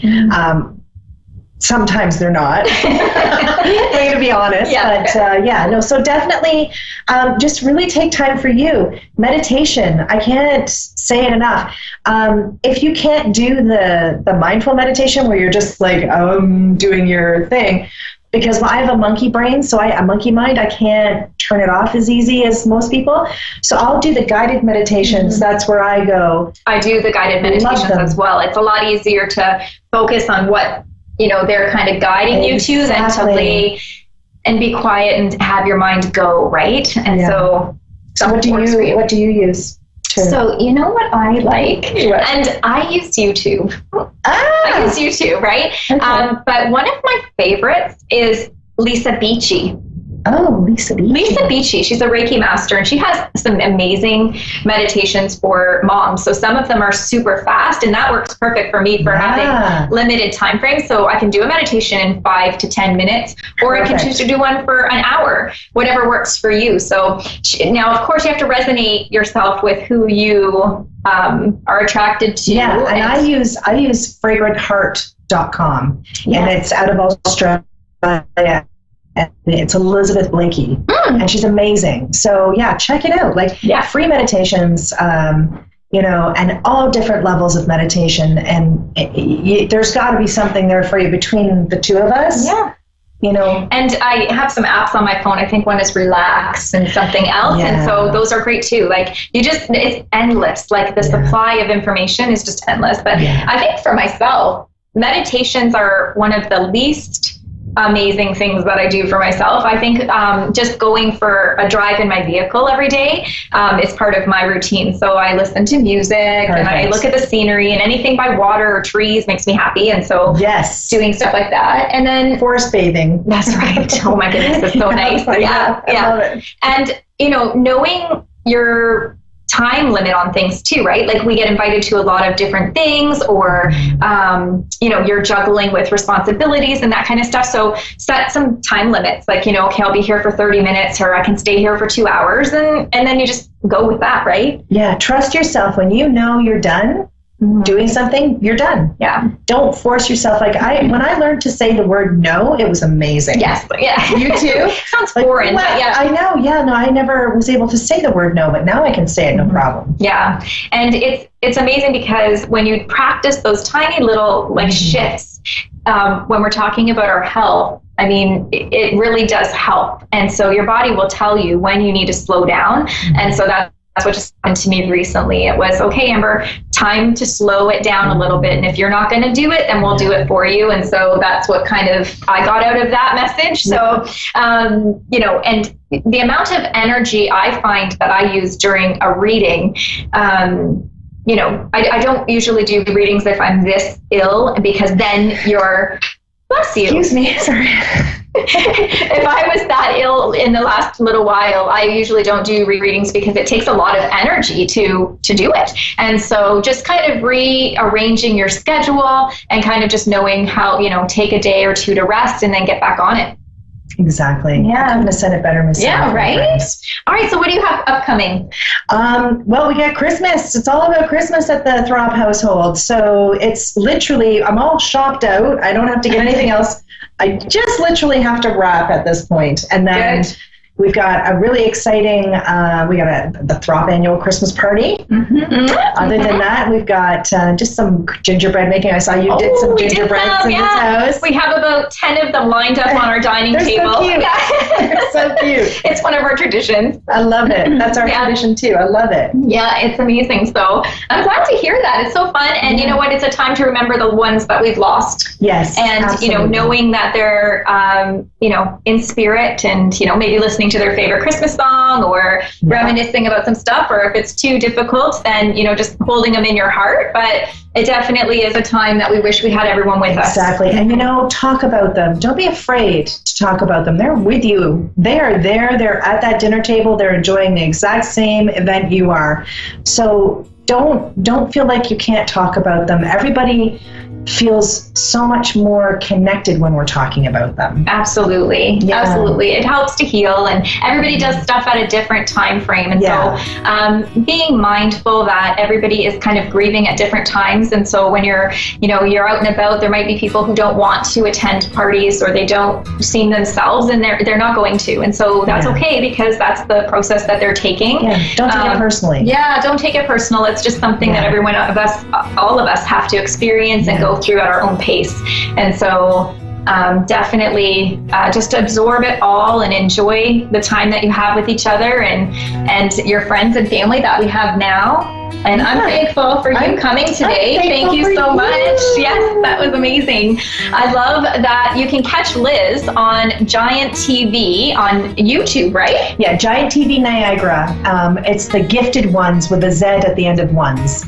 Yeah, so, Gifted Ones. And check her out, see what kind of guests that she has coming in and talking about all those awesome things. And then check out my website, amber-price.com, for more information about my upcoming events and workshops. And we'll talk to you next week. This is A1R, the Ask One Radio Network. The Ask One Radio Network. Persian Medium Fiona is now on avidadvice.com. Psychic Mastermind. Do you see children in our future? Yes, of course. I see the building family almost 3 or 4 months. Wow. I'm wondering if there's any loved ones around. I feel the energies are calling me about a man. He's tall. He was married before, but it was not a real marriage because it sounds to be the person cheating on him. No kids around, no brothers, no sisters, your age or almost 3 years older. I think I might know who this person is. Okay. I think I might know who he is, yeah. Okay. You may already know of Persian Medium Fiona from her radio shows, her television shows, her groundbreaking detective work, and from just about every corner of the web. Only a site with the integrity and the purpose of avidadvice.com could land her. She's available now. avidadvice.com. Psychic Masterminds. I don't recycle. I mean, we can just find another planet for your kids to live on, you know? Noted non-recycler Tommy Crenshaw talks about the future. Oh, I can totally see finding another planet that can support life when ours fills up with trash. Log on to yougottabekidding.org and learn about all the ways you can recycle, unless you're into lame excuses like Tommy's. Hey, recycling's just not my thing. Starting over on a new planet? Now that's exciting. Don't be that guy, unless you want people looking at you funny. Log on to yougottabekidding.org. Most days go by without a whole lot of surprises. But what if a disaster strikes without warning? What if life, as you know it, has completely turned on its head? Would you be prepared? Before a disaster turns your family's world upside down, be ready. Get a kit. Make a plan. Be informed. Learn how at www.ready.gov. Brought to you by the Federal Emergency Management Agency and the Ad Council. Hi, I'm Cedric Ellis for PETA. Who can forget the haunting images of animals left behind barely clinging to life after Hurricane Katrina slammed to the Gulf Coast? Hurricanes, flash floods, earthquakes, and wildfires can affect us all, but animals are often the most vulnerable victims. If you're forced to evacuate, protect your entire family and never leave your animals behind. Make plans for their safety now before disaster strikes. For tips on disaster preparedness, visit PETA.org.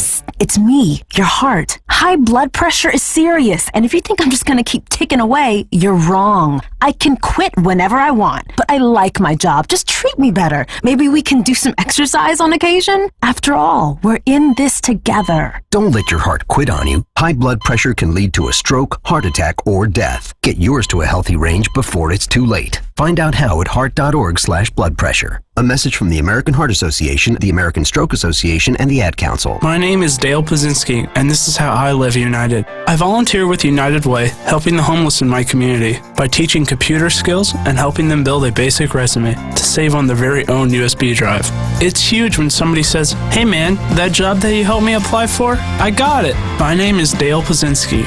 I help people achieve financial independence. So I don't just wear the shirt, I live it. Give, advocate, volunteer, Live United. Go to liveunited.org. Brought to you by United Way and the Ad Council. A1R, Psychic, Metaphysical and Wellness Radio. A breath of fresh air. This is A1R, a product of Positive Peak. You're listening to A1R Psychic Radio, Earth's #1 psychic radio network, and watching Moonstruck TV, enlightening television. Welcome. Time for the Ask Rebecca radio show with Rebecca Russo. Live from AskRebecca.guru. Connect direct. In North America, dial 888-454-2751. In London, 20-3519-2158. In Sydney, dial 02-8488-3147. Or online, contact us through our Facebook page, facebook.com/psychic radio. Or one of our websites, AskOneRadio.com or Moonstruck.tv. This is the Ask Rebecca Radio Show on A1R, the Ask One Radio Network. Hi, everyone. Welcome to the Ask Rebecca Radio Show. Thanks for joining me. I hope everyone had a good week. Time seems to be going by so quickly. I feel like we just started the month of December and we're already 2 weeks away from Christmas and another week away from the new year. There's so much happening astrologically and energetically right now. I feel like I've been in the twilight zone since the start of December. It's not a bad place to be, but I feel a little not so grounded, if that makes sense. So listen, we have 2 more days of portal activations after today, and today is a very significant 12/12 gateway activation at 12:12 p.m. earlier today, not to mention we have the full moon in Gemini tonight as well. So this is an intense activation of soul awakening, and those of you sensitive to the energies probably already feel this. And this activation is helping prepare you for the energies of 2020, leaving the past behind and deepening your connection with the divine, along with becoming more aware of the collective consciousness and how we are all one. And this activation will begin to transform you with each passing day. It's not something that, happens overnight. It's something that begins and then unfolds through a series of events, and, it's a process. But on top of that, we are finally completely out of Mercury retrograde in Scorpio as of Monday. So you should begin to feel some of the heavier emotional stuff lift a little bit. And you'll have a big window free from retrogrades from now until February 2nd. If you've been planning on doing anything new, everything from making new friends to launching new products or starting your own businesses, now is the time to do it. This is the time to seize opportunities. And even with the holiday period upon us, December has a really strong energy of just getting stuff accomplished. And again, getting stuff accomplished is everything from chores to self-improvement, anything that you've been wanting to get done, well, now is the time. And you'll also feel a sense of urgency, like everything needs to be done now. Like you have to get it done. It has to be completed. And in many ways, you do need to get it done. It's time to wrap up 2019 and lay the foundation for the new energies coming in 2020. And the energies will feel very supportive to any major plans that you're making for yourself, especially life-changing ones. So this is the time to do it this month. Trust your intuition, pay attention to synchronicities. Those synchronicities, they're helping guide you. And there will be plenty of time this month to enjoy yourself with friends, with family, traveling, learning, writing, spiritual pursuits, and teachings. I mean, it's a really good month, believe it or not. But it's life, so there will be some challenges. And one of those will be the fact that we have a solar eclipse on December 26th, which can cause some dramas with life-changing news and events. So you'll begin to feel these energies now, and some of you have already been feeling them, especially if you've been experiencing some major upheavals in your life over the last several weeks. Well, that's already the eclipse energies affecting you, along with everything else that's been happening. And this eclipse wraps up the storylines that began in 2018. So whatever you had going on during that year, the ending of that is with this eclipse. And even though the eclipse is on the 26th of December, it doesn't necessarily mean that your story fully gets resolved and wrapped up by the 26th. These energies can happen earlier and later. So it could drag on into the first part of the new year before everything kind of settles down for you and, everything gets resolved, or you've dealt with whatever emotional outfall has happened since 2018. And I, for one, I'm going to say, thank God. I'm done. 2019 has been a doozy for me. Tomorrow, we move into a new 28-day moon cycle, which runs from December 13th to January 9th. This is the rhythmic moon of equality, and the descriptive words are organize, balance, and equality. And I dropped the ball, and I was actually going to read you what it says in the galactic calendar about this moon of equality and what you can kind of expect. But guess what? I forgot to bring the calendar because I was too busy bringing my new handy dandy, beautiful flower plant from one of my clients that brought that to me today. So I will tell you all about the 28-day moon cycle on the next episode next week. All right, so let's get into what you can expect from tonight, December 12th through to December 19th as an overall theme, and then areas of love, work, finances, health, and spirituality. General themes. Okay, this week, stress over finances and money could be high, especially for those of you who are barely making ends meet and you're attempting to get Christmas gifts for everyone. There could even be some envy and jealousy. There's just going to be flare-ups surrounding money and what others have. My advice is to talk it out. In my family, we decided several years ago that spending quality time together was more important than exchanging gifts. And obviously with children, that may be way more challenging, and you may just need to agree to only buy for the kids, right? So just figure out what works best for you and your family and your budget. And if you can only afford to buy for your immediate family, then you need to speak up. This is supposed to be a time of just being together, spending quality time. It's not about the gifts. It's not about the material items.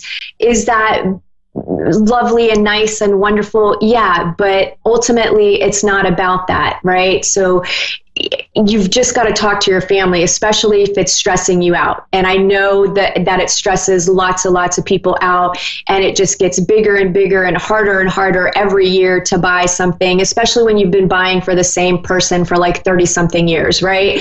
So figure out, you don't have to do traditional norms if it's going against the best interest of your family, your finances, and your situation. You should not be going into debt so that you can buy, all 100 people in your family a gift for Christmas. So really think about that and speak up. It doesn't have to be something ugly, but if it is a stress point for you in your life, talk to your family, figure out something that will work for everybody. And undoubtedly, you won't be the only one that feels that way. And just come up with cool ideas. Like Simon and I, we spend, instead of spending money on big expensive gifts that we could just buy ourselves, throughout the year whenever we want, or we basically just, instead of buying gifts, we use that money and put it in a vacation fund so that we can travel, because we like to do things on the weekends and during the summer. So we just save that money so we can do stuff throughout the entire year instead of saving up to blow it all at Christmas. Okay, anyway, let me move on. This week, you could also see some fear-based clinging happening in your life. You'll be looking at where you're holding on to things too tightly out of fear, and where in your life is someone holding on to you too tightly out of fear. And this could show up with fears surrounding money, people, situations, and, things, material items. And this week we'll call attention to your choices surrounding fear-based thinking and clinging. So if you're not paying attention to what you're thinking and feeling, then this could really kind of flare up and catch you off guard out of the blue. But if you're really aware of yourself, then you'll catch on like, oh, you know what, I'm freaking out about this. I've got some fear about it. So let me just hang on a minute, figure out what I need to let go of or what I need to move past. Some of you may feel a little depressed and hopeless for a time being this week due to how this energy is clearing out some of your deeper emotional junk. This could feel heavy and oppressive, and it'll just depend on each individual person. But the most important part about this energy is it's going to force you to make a drastic shift of perspective, or you'll need to kind of motivate yourself to take action to overcome this feeling, right? You have more power and control over how you feel than what you think. You can choose to focus on the negative and tell yourself a sad story and, you know, feel like a victim, or you can choose to say, you know what, things happen. I'm going to feel what I need to feel, and then I'm going to pull myself up by the bootstraps, and I'm going to move on with my life, and I'm going to you know, give back in whatever way that I can. So figure out what needs to happen there, especially if you start feeling a little down. Again, due to these activations and energies, this week you'll have another round of seeing the unseen, meaning there's much more to be understood in any current situation that you're facing that may not be revealing itself yet, or it is revealing itself, but you may be misunderstanding or misinterpreting what exactly is happening. Either way, eventually something about yourself and a situation will be revealed to you in time where you get a deeper understanding of yourself, the situation, and everything involved. With today's portal activation ushering in energies to close the door to the past behind you, you may also begin to experience moments of release, letting go, knowing what's done is done, it is what it is, and it's time to forgive, and it's time to move on. This is going to have everything to do with old patterns of behavior, and one of those could be your contribution to the dramas and the things that are happening around you. You are the common denominator. What pattern of behavior do you have that attracts drama into your life? Even something as simple as you saying, I don't like drama, attracts it into your life. The divine doesn't speak the language of what you don't want. It just feels what you're putting your energy into and gives you more of it. So think about where this applies to other areas of your life. What are you attracting to you that you don't like? And more than likely, you're going to realize that you're the one that is attracting it based on where you're putting your energy. And this is also a really great time to set intentions of what you want for 2020. Again, it's about kind of closing the door on the past, letting go of things. And when I say closing the door on the past, I don't mean like avoiding, denying, dealing with your junk. You've got to face it and you've got to find the solution, or you have to accept things and again, just be done with the energy there. So if you're still feeling emotional around some stuff, feel those emotions, don't avoid them, don't hide from them, don't distract yourself, allow yourself to feel, but then give yourself a deadline of, you know what, after this date, I'm going to leave all of that behind and I'm fully going to move forward. Okay, work. For those of you employed, you may be considering asking for more responsibilities or a promotion at work. Again, there's an energy of opportunities that could be coming up. So even if you don't ask, something might pop up where you're like, oh man, I really should apply for that. And, you know, go for it. Some of you may be considering leaving your current situation. It's a really crazy energy. So lots of people are, it's a time of change and a time of transformation. So there's lots of new beginnings and lots of endings happening. And I'm getting that if you are considering leaving your current situation, I just keep hearing the words, it's likely to be really good for you. And just make smart moves, right? Don't just up and quit your job and not have any income to take care of yourself and your family. So be smart about these things. Okay, some of you may be worried about the safety and security of your job. Try to stay positive and look around to see what's out there for you just in case. Those of you that are unemployed and looking for a job, not too much happening here unless you've already had callbacks and interviews lined up. Love, for those of you in committed relationships and dating seriously, you could experience some greed and jealousy in your relationship. Issues around finances could come up. Some of you will be playing the blame game and comparing each other to each other. So again, there's like this projection of energies, but if you really pay attention, that person is just mirroring to you exactly what you feel and expressing it in a different way. Some of you may be dealing with fear in your relationship, whether it's, fear of rejection, whatever insecurities and fears you have that's keeping you from opening your heart completely. That's a block. So you've got to work through that. And I do feel like for some of you, it's you, your partner, or both of you have a fear that's blocking you, again, from allowing yourself to be vulnerable to one another.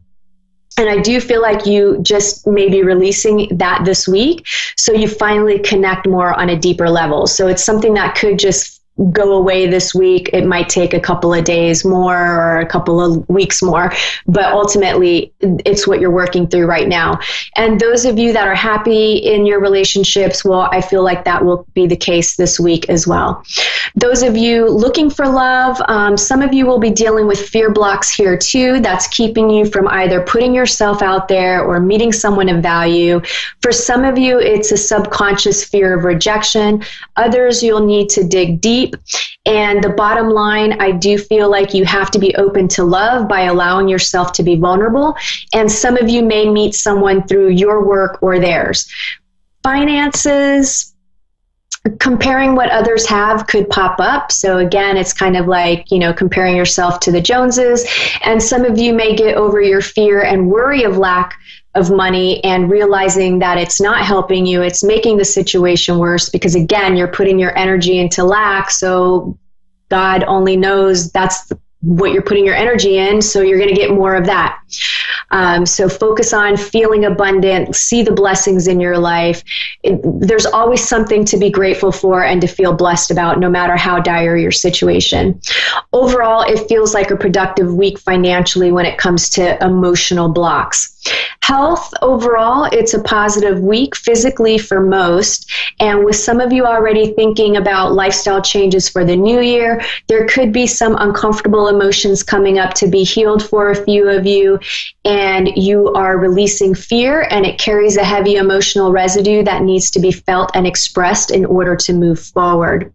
Lastly, spirituality. Everyone is about to take a big leap forward spiritually. Increase contact with like-minded individuals on a similar spiritual path as yourself will benefit you greatly. So connect with people. It's only going to help. That wraps up this week's intuitive messages.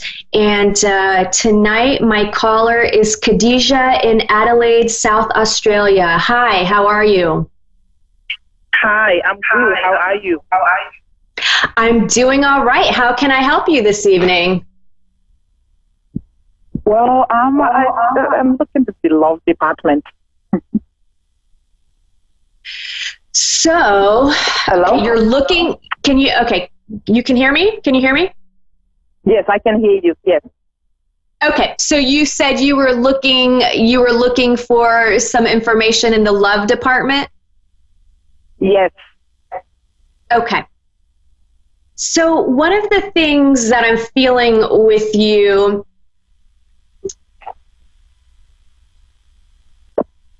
I'm having a difficult time telling it. I'm sorry, what? Hello? Yeah, can you hear me now? Yes, I can hear you. I can hear you. Oh, can you hear me? Yeah, I can hear you very clearly. Okay. So, hello? The love department. Hello? I can hear you. Yes, I'm here. No, I can hear you. Okay, good. We can hear each other. Yes. Yes, we can hear each other. Okay. So, when it comes to love, I'm feeling with you a feeling of almost feeling like you're trapped. And it's either you're feeling trapped in singlehood or you're feeling a little trapped in a relationship. But it feels like it's a little bit of a self-imposed limitation, if that makes sense to you. Yes, it does. Yeah, so I really feel like if you just make a choice and then follow through with that, you're going to move forward. Well, let me ask you this. Are you feeling trapped in a relationship, or are you feeling trapped in singlehood? Singlehood. Okay. Let me see what I'm picking up here. Thank you. Yeah, I feel like you're actually to the point where you're just almost feeling like you're going to end up alone forever. Yes. Yeah, well, my concern too is I feel like you have been going out, but I almost feel like the problem is you're kind of, like, I almost feel like you're settling for less all of a sudden. I think you're getting, I don't want to hurt your feelings, but I feel like you're almost feeling a little desperate, and you're just kind of like, okay, I'm going to take whatever I can get.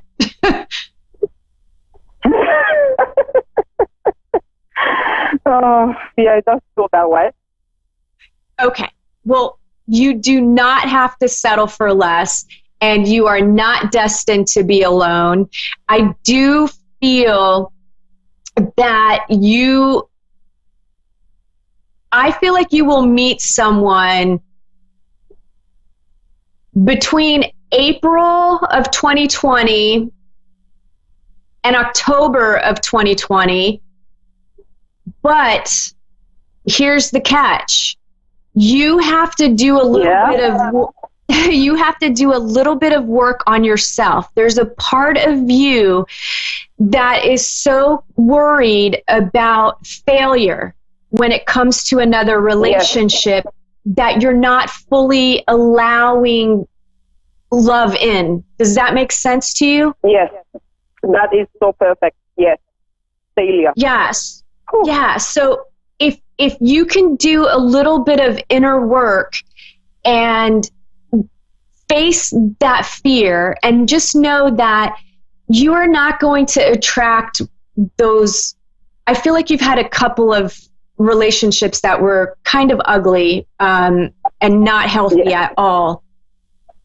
Yes. And I understand the trauma attached to that. I understand that trauma, being attached with that, and it makes it difficult to overcome opening up your heart. But I feel like that's exactly what you have to do, is open your heart and look at this dating experience as something that is fun, and that you're looking for a friend. I think you need to take the pressure off of yourself and just allow it to be a fun process. Because right now you're just like beating yourself up. You're in your head, and like I said, I feel like you've gone out on some dates. You have gone out on some dates, right? And I just feel like you've been dealing with a couple of douchebags. That's why they don't second date. Yeah, I just feel like they have not, you know what though, let them be learning lessons of what you don't want. Yes. And I think you just need to, also I feel like you need to increase your social circle. Okay, so I feel like you could use a couple of new girlfriends that are also single and in the same situation as yourself. So consider maybe going out on some like meetups, or, I mean, you're in Australia. I'm sure they have meetup.com there too, right? They actually do, yes. I mean, you're right. I just spend a lot of time with my married friends, which is not really healthy too much. They only want to talk about their husbands. Okay. So, Okay, well, I think, whatever your interests are, I'm sure there's something on Meetup where you could meet some like-minded people and some single girlfriend meetup groups or something. And I think that will really help you too, because you kind of need to get your mojo back. You need to feel sexy and good about yourself again. And right now you're just feeling blah. Yes. Go get your hair done, get your nails done, go out with some girlfriends and just have a good time. And when you're out with friends, don't close the circle. Be open, make eye contact, smile. If a guy wants to buy you a drink, no matter what he looks like, say yes, because that's going to open up the energy for you. Okay, I will try that. Okay. And I also kind of feel like you need to also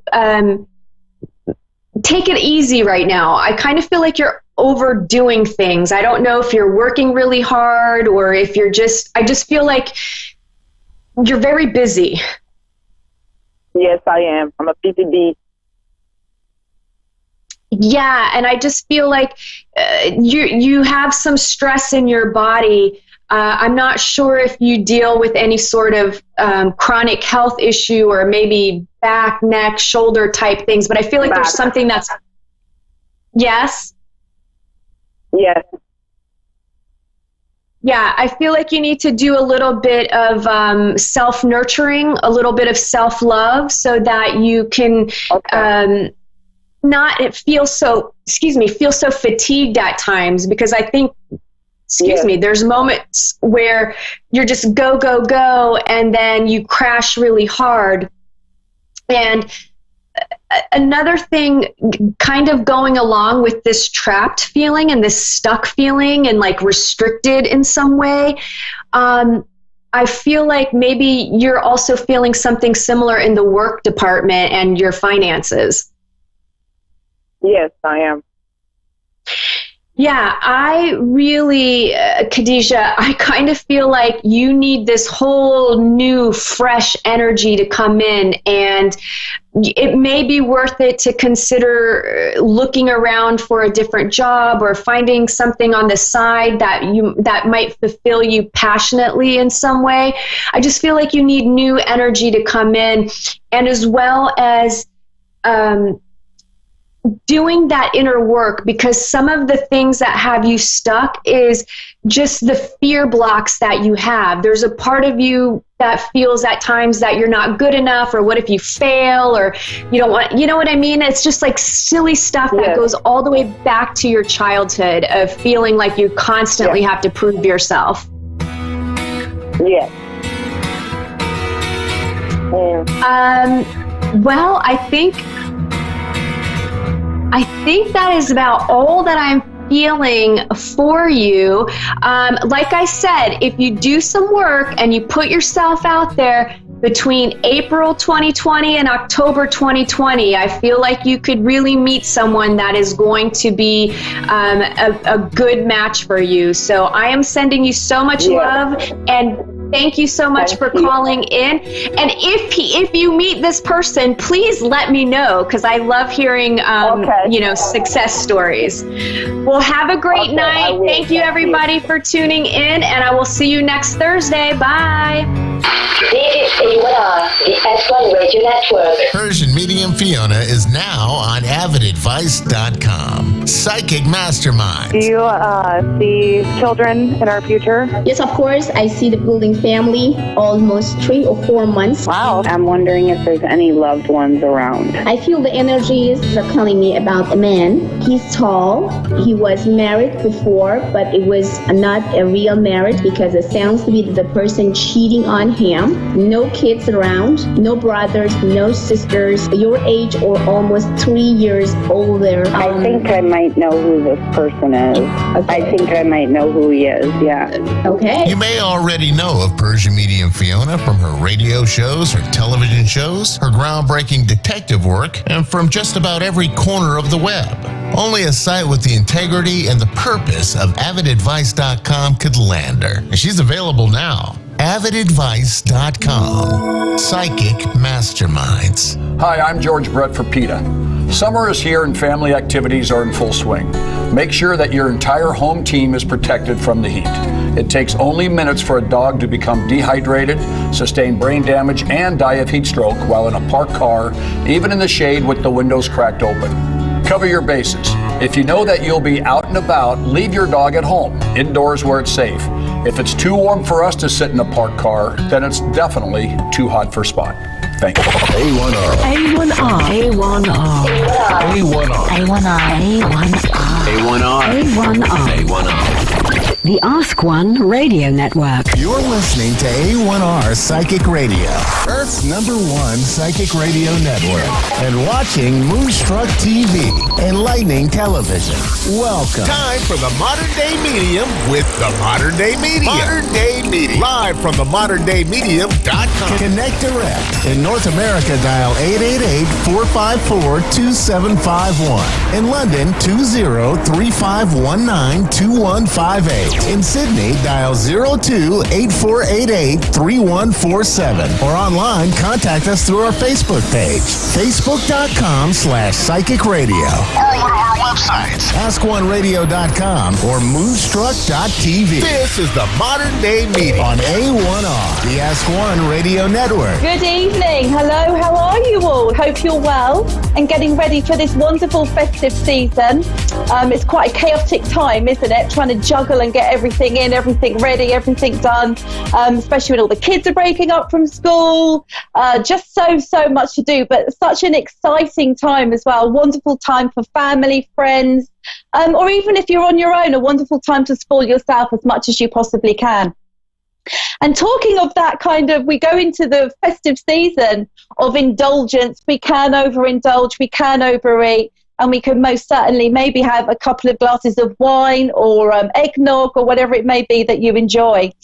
So I just wanted to talk a little bit about my lovely energy cookbook here, the Meridian Menus.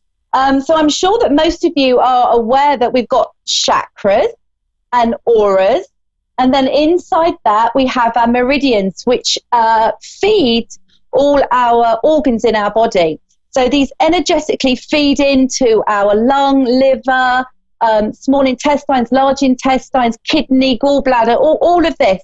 So there's this energy that is going into these organs that needs taking care of, that needs TLC, especially when we're running around like nutters, trying to get ready for Christmas. We get tired, we get exhausted.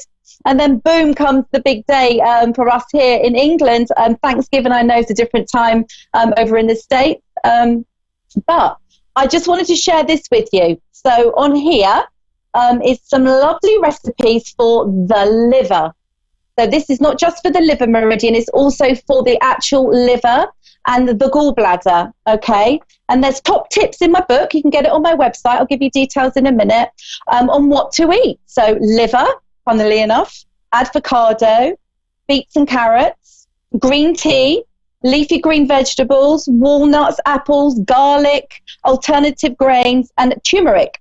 And then in here is also lovely juices. It's a beautiful cookbook. There's only one that I am aware of in the world that has been written for meridians. So I wrote all the energy side of everything, and then I partnered up with the most amazing chef called Tom Snell, who's actually in the family, so I was very lucky there, and he's worked for royalty and done some truly amazing things. So we teamed up together and came up with this beautiful energy cookbook, and it really is lovely. There's 75 original recipes in there, and you can find that on my website, www.themoderndaymedium.com. I think it's about £18, so it's quite a bargain, and also a lovely Christmas gift. But it takes you through the whole year. It takes you through all the seasons. So it's based on ancient Chinese medicine as well, which then feeds into the meridian system. So we go through spleen, stomach, lung, large intestines, all of it. And there's recipes there for all of that, for every single little organ in your body. There's recipes here to help boost that energy, give yourself a boost, make yourself feel a little bit better as well. And also it just brings in the consciousness of what you're eating, being aware of what you're eating and eating slightly healthier as best as that you can. So I just wanted to talk about that for a little bit. So that's the Meridian Menus. And you can find that, like I said, on my website. So how exciting to be here. I love it. It's lovely. It's great. And I just wanted to now just switch over. I do so many different things. You can probably see in my treatment room here all my bottles and my energy sprays and tuning forks and all kinds of things like that I work with. So working with energy is absolutely my passion, whether it be in mediumship, whether it be in healing, whether it be clearing the energy in the home as well, is also very, very vital to keep our home nice and clean, especially for Christmas and coming into the new year. We can most certainly give that a good clearing out, whether we smudge it out, whether we use crystals, whether we use sprays, whether we use sound, and getting the home nice and clean energetically for Christmas, so we can all sit down and settle down and just have this lovely, lovely time and clearing out all of the year's stuff, whether it's been arguments or bereavements or problems with family, whatever it might be, the energy stays there in the home. So it's just a lovely thing to just clear it out. And I could talk about that a little bit later, but I believe I've got a caller now. Bonnie? Oh, okay. That's fine. No problem. I think she's going to call back in a second, bless her heart. So I'll talk about this a little bit more. So this is something here. This is called American sage. So it's native white sage. And we burn this with intention. So you can either get a charcoal and just light this and put it on a dish, and go around the home, doing it in circular motions, and just asking for it to be cleared, asking for the energy to be cleared, asking for your intention to be, I clear this space, I clear all the negative energy, I want to bring in new loving energy to have a nice Christmas. And this actually really, really does work. It's a wonderful thing. It clears negative energy. It also purifies the air as well. So it's a really good sterilizer, I guess, almost for the air in the home that we live in. So Native American sage, you can get it anywhere. If you Google it, really, it's not expensive at all, but it is a really good game changer for clearing out your home and bringing in those positive vibes and positive energy for you and your family. And that's just, I really highly recommend that. And then I've also got here a citrine. You can see this beautiful crystal here. It's absolutely gorgeous. You can't see it clear enough, but there is actually a little heart that I found that was placed in it, which was just phenomenal.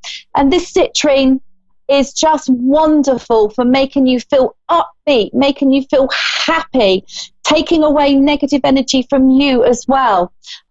You can just sit with it and you can feel it almost making you feel cheerier, making you feel happier, and it really does absorb a lot of negative energy. So that is another great thing for you that you can do. It doesn't have to be this size, of course not. It can be just a little bitty one, and you can pop it in your pocket. Carry it around with you if you're feeling a bit overwhelmed, a bit pressured at the moment at this festive time. And just a lovely thing, and also a lovely thing to buy for someone as a gift. So that's lovely. So just a couple of very simple tips that I can give you. There's so many, and over my shows I will be sharing so much more information with you. So I think I've got a caller now that's ready. Hello. Do we have somebody here? Hello. Hello, my darling. Hello. How are you? Fine. Okay, can you hear me okay? Yes, ma'am. Thank you. What was your name, please, my love? Pinky Love. Sorry? Pinky Love. Hello. How are you, darling? How can I help you, my love? I was trying to get a reading. Okay. Is there anything in particular you want me to... Sure. Is there anything in particular... Yes. Is there anything... I love reading. Hello, my darling. You want a reading? Is there anything in particular you'd like me to concentrate on? Yes, I love reading. Okay. Right, reading. Okay, I'm ready. I'm good to go. Right, my darling. I'm feeling with you at the moment as I come into you. I'm feeling a little bit lost, a little bit lonely, and I'm feeling quite flat as well, actually, I have to say. I'm being made aware of there being quite a lot of pressure on you as well at the moment, and some quite big decisions that I feel you need to make. Can you understand that, please, my love? Yes. Yeah. I feel like I almost want to pick you up and give you a big cuddle. Like I want you to lift yourself up, lift your soul up. I feel everything's got a little bit too much on top of you. I feel this year has been very intense for you, emotionally, mentally, in so many ways. It's been so much pressure on your shoulders. I feel very much like, when is this going to lift off? When is this going to lift off? Can you understand, please, my love? Yes, I also feel with you that you've lost your mojo and your sparkle as well, please, my darling. All right? Yeah. Yeah. But you really do come from such a good place. I feel that I would love you to talk and communicate a little bit more. I feel you spend a lot of time on your own, sweetheart, and that your communication with other people in the outside world, that you've shut yourself away a little bit, all right? And that I'm just feeling a little bit low around you, a little bit like you don't want to pick up the phone, you don't want to tell anyone anything, and that you don't want to share, or not share, but you feel that you don't want to burden other people with your problems because they've got their own problems, bless your heart, but people really would like to hear. Can you understand a sister around you, please, my darling? Yes. Yeah. I'm feeling that there's been some family issues as well, a little bit of a fallout. I feel with you that with your sister, that you're the one that sorts everything out, and you always have done, like it's your role, and you're the one that's very grounded and logical and thinks things through. And I just feel for you that it's like, hey, what about me? What about my time? What about some love and affection and caring for me? Can you understand, my darling? Yes. Yeah. But do you know what? I really feel, can you, right, I've got a couple of people now coming in from the world of spirit for you, my darling. Funnily enough, the first thing I got was a dog. Can you understand a dog in the world of spirit, please, my love? No. Right. Would a dog be connected to a gentleman, your father, please, my darling? My father, no. My brother. Sorry? Hello? Yes. No. You can't, with your father, my darling? No, ma'am. Okay. Because I have got a gentleman that comes in wanting to connect with you, and this very much feels like a father energy that wants to come around you. My father been dead for years. Okay, yeah. And I feel this gentleman, he felt like he was quite strict, but he was also very, very gentle and quite a quiet gentleman as well. But I feel that he could be quite strict and quite stern as well, my darling. He wants to come in, and he was saying to me, it's really important that you hear that he loved you. Not only is that important, it's also very important that you get thank you and gratitude for everything you've done for the family. He tells me not just in the last year, but he's also saying, going back several years, my darling, I feel like you are a very stable person within the family. And this gentleman, he makes me feel, he's bringing me into his stomach. He's making me feel quite sick in my stomach with him before he went back to the world of spirit. And I'm feeling quite sick and ill, and like I couldn't take my food. I couldn't eat. And I've just got this funny sick feeling coming up into my stomach and up into my throat, please, my darling. He makes me feel that he had problems swallowing as well, if you can understand that. He most certainly is around you in this festive time, okay? I feel you and Dad were very close as well. Can you understand that? Yes. Yeah, I just feel like you were his little girl. You were his, I want to say Coochie or something, like he had a nickname for you. And he really does come around you very much. He also makes me feel he was quite a precise gentleman as well, your dad. Like he could have worked with intricate things, very small things, but he was quite precise as well. And a stickler for timekeeping, if you can understand that, my love. Yes. Yeah. He is laughing and joking now and just wishing you a very Merry Christmas. He makes me feel that he, even though he loved Christmas and he loved it with all the family being around, he just makes me feel that he was a bit of a humbug with the money, if you can understand that, please. A little bit of a humbug with the money. Yes. Does that make sense to you? Yeah. But for you, he just really wishes you an abundance of love and joy, okay? Can you understand? I keep seeing animals with your father, my darling. I don't know anything about animals. No, you don't understand that? Okay, that's fine. Well, that's fine. We'll leave that alone. Right. Maybe it's someone else that wants to come in afterwards. I also just need to give to you, my love, that I feel like you need to take a little bit more care of yourself physically, okay? I'm feeling aches and pains in your body, and I'm just feeling like you're neglecting yourself a little bit. Can you understand that, my sweetheart? Yes. Yeah? And if you could just take a little bit more time and care for you, and just nurture yourself a little bit more, all right? I'm just feeling pain in my knees and just pain in my joints a little bit, and it's just hard for you to get up and get going, all right? Yes. Yeah, and I just want to say to you, just for you to just listen to what the doctors are saying, or go and see the doctor, but listen to what the doctors are saying to you, because they want to give you some sound advice, all right? Your dad really is sending you a huge abundance of love, my sweetheart, at this festive time, and he will be around you very, very much, okay? Okay. Bless you, darling. Is there anything else I can help you with? That's all. Sorry? That's all. Okay. Well, have a wonderful Christmas, my sweetheart. You too. Thank you. Thank you. Bye-bye, darling. Bye. Bye-bye, sweetheart. Okay, I think I've got Tina now that's coming on for a reading. Hello, Miss Sarah. How are you? Hello, honey. How are you? You're loud and clear. Nice to speak to you. Oh, you too. I'm glad to get through. Sorry?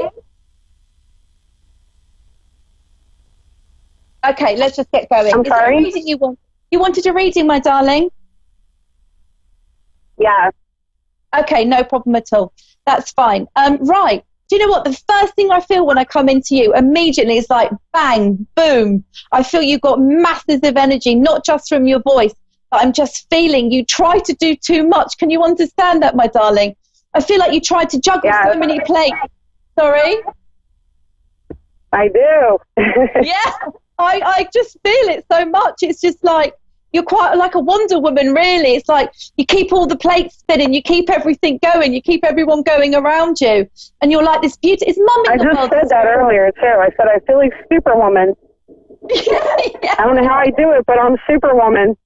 Honestly, you literally are. I can even see you in the costume, sweetheart. But you really are. You're a powerhouse. You literally are a powerhouse. You've got so much you give to people. You're organizational skills are phenomenal, and your diary, without your diary you're lost, is what I'm being told. Everything is in there. You are a stickler for keeping everything together, please, my darling. Can you understand? Is Mum in the world of spirit, please, sweetheart? I'm sorry, honey. Is your mum? I've got a lady here wanting to connect with you, my darling. Okay. Yep. So this feels like a motherly figure to me, very, very much. If it's not mother, it's most certainly grandmother, my darling. And she comes in with a very laughy, jokey energy, okay? Literally laughing at you. This lady comes in with an abundance of love. She wasn't particularly very, very tall, and she was a very finicky lady, a very fussy lady, this lady, all right? I have to say she was well presented, and she was very fussy about her food, is what she's saying to me. Very fussy with her food. She only likes certain things. Hello? Hello? Yeah. So I'll keep going. Can you hear me? You said the food? Yeah, so the food. I feel she was very stickler for her food, very funny about food. All I can see is food, food. She loves to cook. I think I know who you're talking about. And she loves to cook. Okay, it's just that's my Italian mama. Is that my Italian mama? Yeah, definitely. I'm not joking. There's food everywhere on a big table, and she keeps on bringing it and bringing it and bringing it. Now, this lady speaks so quickly, I can't tell you. I'm having to ask her to slow down because she's speaking. Very fast. Yeah. She's speaking so fast, so quick, so quick. She's so excited to be connecting with you and your family, please. Your mother wants to say that she was very much a family lady. When she knew her girls were all right and safe, she was okay. I feel that your mama, I want to call her, was very, very strict as well, though, please, if you can understand that. But an absolute marvellous personality. She's laughing, she's happy, She's dipping her fingers in all sorts of food. She's marvellous. But she wants to come in. The reason she's coming in, A, to tell you she loves you and please enjoy the festive season. She wants to tell you to make sure you put your feet up and please relax a bit. I'm feeling your energy is quite low and quite down at the moment, my love. And I feel you are stretching yourself too far, my darling. I need to tell you, if you don't watch out, you're going to be getting a sore throat and a little bit of a cold at the time that you really don't want it. Now, she also, honestly, I feel like I could talk to you for ages with this lady and giving you a reading, but obviously I can't. There's a lot of things you need to be sorting out for next year, my darling, all right?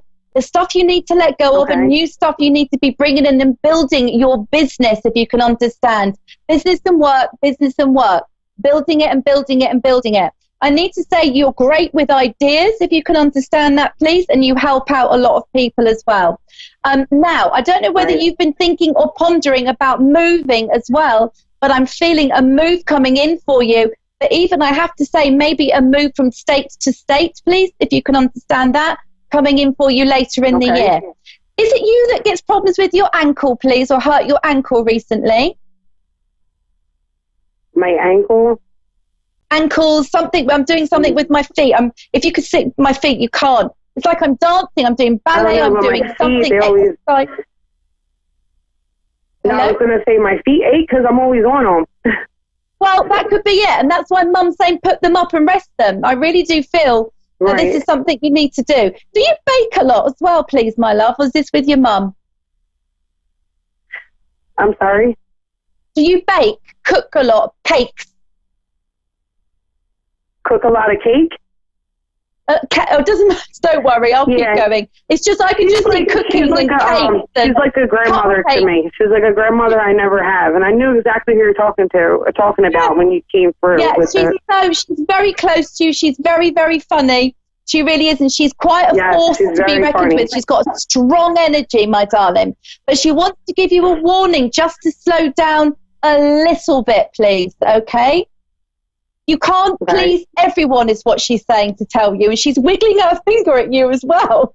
And she's saying, you tell that girl she cannot please everybody. She really can't. You've got to take some time and rest for yourself, all right? I really do feel that 2019's been quite a struggle for you as well. It's like, when's it going to let up? When's it going to let up? When's it going to let up? But I also feel that coming into next year, it's going to just feel more organized for you. It's going to flow for you easier. All the things that you've wanted, all the groundwork that you've been doing is all going to start coming into fruition for you, all right? But this lovely lady is saying just be confident, all right? Even though you have a very large personality and you've got a big personality, she's saying inside you get a little bit nervous and a little bit scared, all right? And she just wants to give you that confidence for you to really believe in yourself, for you to just to take the world on is how she's making me feel in your sector, what it is that you do, my darling, all right? Now, she does come around you a lot. I really need you to know that. And she's making me feel that when you smell like it's citrus, I don't know why she's showing me oranges and lemons and limes, whether she uses these to cook with, but she's making me aware that when she comes around you, that you'll be aware of her. You'll just get this waft of the smell from her. But also lavender as well with this lady. Okay, she's bringing lavender in for you just to calm you down and get you to relax a little bit, all right? I really need you to take care of yourself. I don't know how you do it. I can see how busy you are. Honestly, it's making me feel exhausted. I'm a superwoman, I'm telling you. Sorry? I don't know these people would do without me. What would people do without you? That is true, and that's why this I don't know. this lovely lady. Ask her if she sees anybody for me for Christmas. A gentleman, you mean, my darling? Yes. Yeah. Well, I have to think. Right, so she's saying immediately, she said to me, you're quite fussy and you're quite picky. You know exactly what you want. I'm very picky. And she's telling me that. And that you don't tolerate fools at all. You've got no time. Once bitten, twice shy, this lady is saying. Now, she's telling me that coming into January, February, your head is going to be turned, all right? And there's going to be somebody that's going to come in that you're going to be quite dubious about. You're going to be quite nervous and edgy, and you kind of don't trust anybody. So he's going to have to prove himself to you, which I feel he will do. I feel this gentleman won't want anything from you either, which is what this lovely lady is saying is what you need. The partners you've had before have been very demanding from you and haven't given back. It's you that gives out. And this lovely lady is saying now it's time for you to be given and not to give out, if you can understand that, please. To give energetically, kindness, right, I do understand that totally. Yeah, but it's time for the tables to turn is what she's saying to me. Now, she's quite funny because she's going to me, ooh, he's going to be quite good looking as well, is what she's saying to me. So they're working on their spirit very hard to bring you in the right person, not just Mr. Right Now, my darling, all right? Right. So that's it. And just promise me that you'll rest up, please, my love, just a little bit, even if you give yourself half an hour, just to put your feet up, let the world go by, and just rest a little bit, okay? Yeah. So next year, looking good. Maybe that's why that mood's coming in, moving state. But be optimistic, be open-minded, and rest, is what she's saying. She's cooking enough food for an army, I can't tell you. It's hilarious. Can you see it? You can really see it? Yeah, honestly, I can see it. You can see all the food she's cooking? Cooking, it looks like pies and puddings and pastas and just all kinds of stuff, my love, all kinds of stuff. So I'm going to leave her love with you, okay? All right, thank you so much. You're welcome. God bless you, my darling. You too. Happy holidays. Thank you, and to you. Bye. Rest. And so talking of the Christmas time, just spiritually talking, all these lovely, our loved ones are in the spirit world. Just write them a letter, write them a card, write down how you feel about them, tell them that you're missing them. You can either burn it and send it up to them, but just write it down in a letter, just so they know. I mean, even though they're with you all the time, just so they know that they are there with you, and they'll see you writing this out. And I am the Modern Day Medium. You can find me on Facebook, Instagram, and also my website. Take a look at my website. I do Skype readings here at home, so it doesn't matter where you are in the world. I can most certainly give you a reading, and I also do them at home and all kinds of wonderful stuff. It's great. So anyway, happy holidays, and I will see you all next week, I'm hoping. That will be great. So enjoy, try to get a little bit of rest, take it easy, and don't overdo it. And don't spend too much either, guys. I think we have a tendency to go absolutely crazy at Christmas, don't we? Just spending too much. So. This is A1R. The Ask One Radio Network. Persian Medium Fiona is now on avidadvice.com. Psychic Mastermind. Do you see children in our future? Yes, of course. I see the building family almost 3 or 4 months. Wow. I'm wondering if there's any loved ones around. I feel the energies are telling me about a man. He's tall. He was married before, but it was not a real marriage because it sounds to be the person cheating on him.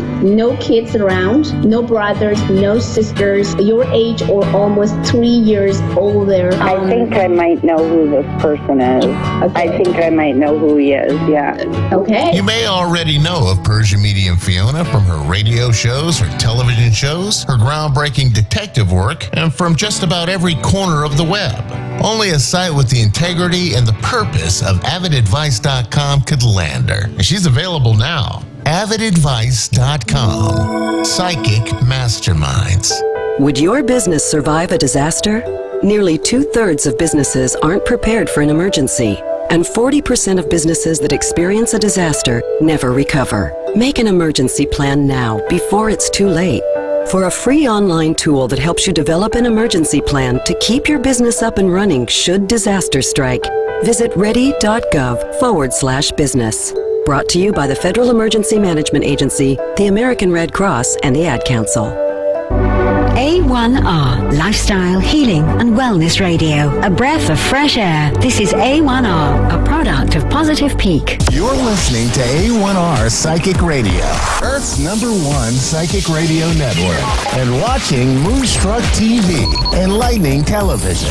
Welcome. Time for Insights by Janita with Janita Francis. Janita Francis. Live from InsightsByJanita.com. Connect direct. In North America, dial 888-454-2751. In London, 20-3519-2158. In Sydney, dial 02-8488-3147. Or online, contact us through our Facebook page, facebook.com/psychic radio. Or one of our websites, askoneradio.com or moonstruck.tv. This is Insights by Janita on A1R, the Ask One Radio Network. Hi everyone, welcome to Insights by Janita Francis. I am your host, Janita Francis. Thank you very much for tuning in once again.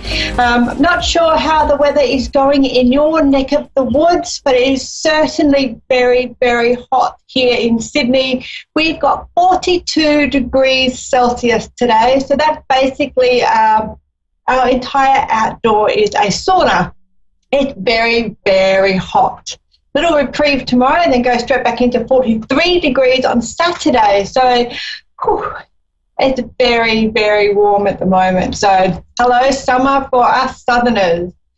Today I wanted to let you know there's been a lot of talk about intuitive abilities and to be able to, how to tap in your own. Oh, I've just had some feedback. 109 Fahrenheit. So it's 109 for you guys over in the States. So it might make a bit more sense why we keep fanning ourselves and we're very, very warm here today.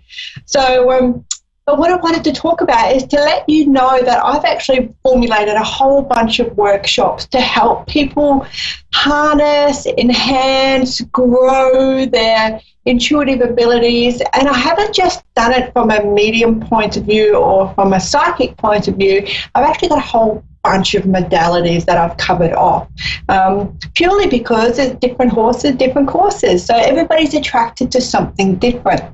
For me, I like to be challenged and I like to have my fingers in lots of different pies, and I like to be able to look at different things and see what resonates well with me. And I can't necessarily do that by talking to someone. I have to sort of get my hands in there and see how it feels for me more than anything at all. So that's why I developed these workshops. So the first one, of course, is a hot topic because everybody wants to learn how to read cards. A lot of people love reading cards.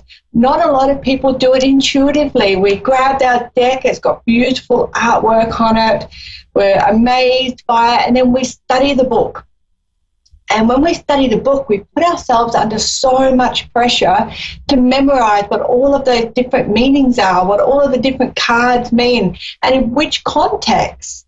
So it's not just the spreads and where things are in a particular spread and what that definition of that placement in the spread is, but it's also what that card means. If you're doing a success reading, as an example, if your definitions are not going to be the same as if you're doing a love reading, or a career reading, or family reading. So there's a lot of pressure to memorize everything that you need to memorize when you're learning how to read tarot or any kind of deck whatsoever.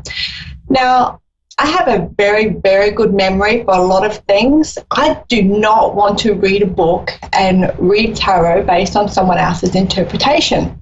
Sometimes we have to because it's a traditional deck, such as the Thoth or Lenormand, where there's a particular outline that you really should be paying attention to and should be respecting the values of those decks, and in particular the spreads.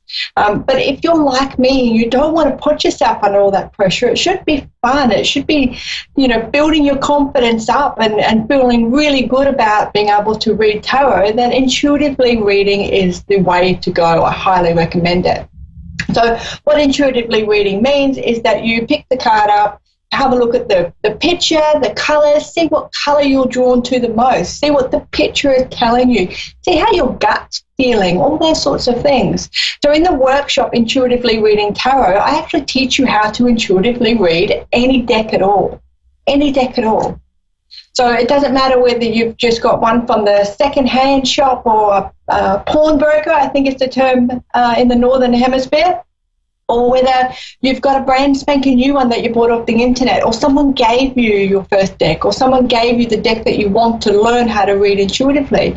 Makes no difference. It's really, really, it's just a cool way to pick those cards up and feel like all that additional pressure is off you. You don't have to memorize anything. Everything just happens and flows, and I can teach you how to do that. So it's just really cool.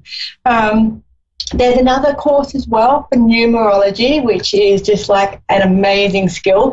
Numerology and astrology in particular are really cool if you're struggling a little bit to throw yourselves fully into the spiritual world and throw yourselves fully into all the nuances and all the exciting stuff that you can come across in the spiritual development world, because numerology and astrology have a mathematical backing. They have a scientific backing. You can't have numerology without numbers. You can't have astrology without degrees and minutes, and it's all done mathematically. So if you're struggling a little bit to go straight into the full-on woo-woo stuff, astrology and numerology are amazing. So I've done also a course on numerology, and it will introduce you to the meanings of the numbers, what your soul expression is, what your life expression is, what your personality number, your life path number, how you can see where you're and missing any numbers from 1 through to 9, and what we can do to counteract that and to artificially bring those numbers in to balance out your chart more so you're feeling more empowered in your own life. So numerology is really cool for doing that. Of course, wouldn't be me if I didn't have an astrology course in there. The astrology course, I know I speak fast anyway, I think I tried to get so much into this course because astrology is such a complex, layered modality. It's just that it's an amazing skill to have. But if I go and learn something new, even all the time I've been doing it now, and I know that I'll be gone for 4 or 5 hours, I would just be studying, because in astrology it's like Alice in Wonderland. You just go down that rabbit hole and you're gone for hours, and then it's like, oh my God, I haven't eaten dinner. So it's a very, very cool topic. It's really cool. I touched last week on the 7 sub-personalities of ourselves, and that directly relates to astrology. So I talk in more detail about the Snow White and the 7 Dwarfs and the astrology course, and it's a lot of fun. It's a lot of fun. So yeah, I'm sure you'll like that. If you're anything even closely related to horoscopes or your sun sign, or you just want to know a little bit more about yourself, astrology is a brilliant tool to be able to unravel all those gorgeous layers about yourself. Then I have spiritual tools. Now, spiritual tools is a little bit on the woo-woo side. We've stepped away from mathematics and then the scientific side of the spiritual world. And spirituality tools is about using pendulums, using Ouija boards, for example, using different ways of using pendulums as well. The steps right out from the mainstream kind of spiritual stuff. I know that I'm a medium. I still have a Ouija board. I absolutely love it. I use it with my Santa Muerte deck, and I do a traditional spread based on the Day of the Dead. So very traditional when it comes to that. And I love my Ouija board, but it's something that you need to respect and understand how to use. It's not something that everybody should dive into, absolutely, but I teach you all that respect and how to successfully use a Ouija board and how to successfully use a pendulum and how to tap in to getting a correct answer from your pendulum, because sometimes they can tell little porcupines on you, which can make getting definitive answers really difficult and very challenging and frustrating if we're not careful. So yeah. I call this, it's a little bit tongue-in-cheek, and it has been my catchphrase for a very long time, but the next course is inhale the good shit, exhale the bullshit. And it really is about recentering yourself. The term that a lot of people use is grounding, and just bringing yourself back into this present moment, not getting so caught up in all the peripheral stuff and all the things that are going on around the outside of us and what that looks like, and how to not buy into the drama that sometimes we find ourselves caught in. So inhale the good shit, exhale the bullshit is all about how to bring some really cool affirmations into our bodies and think about them and breathe out anything that doesn't need to be in there. So I take it through a visualization technique in there as well about how to do that. So I know that it's not always easy to break out into tapping, which is something that we also talk in there, so emotional freedom technique. Because, you know, we might be surrounded by a bunch of people, or we might be in the boardroom, or we might be in a very big traffic jam, and it's not always comfortable to be able to draw on some of these coping mechanisms that we have, such as EFT and you know, meditation. So I teach you a breathing exercise that you can do that no one will even know that you're doing it, and that will help you through that process, help you to recenter in that moment so you don't get caught into that reactive drama that so many other people have. You can kind of keep yourself where you need to be, and you know, it's a good skill to have.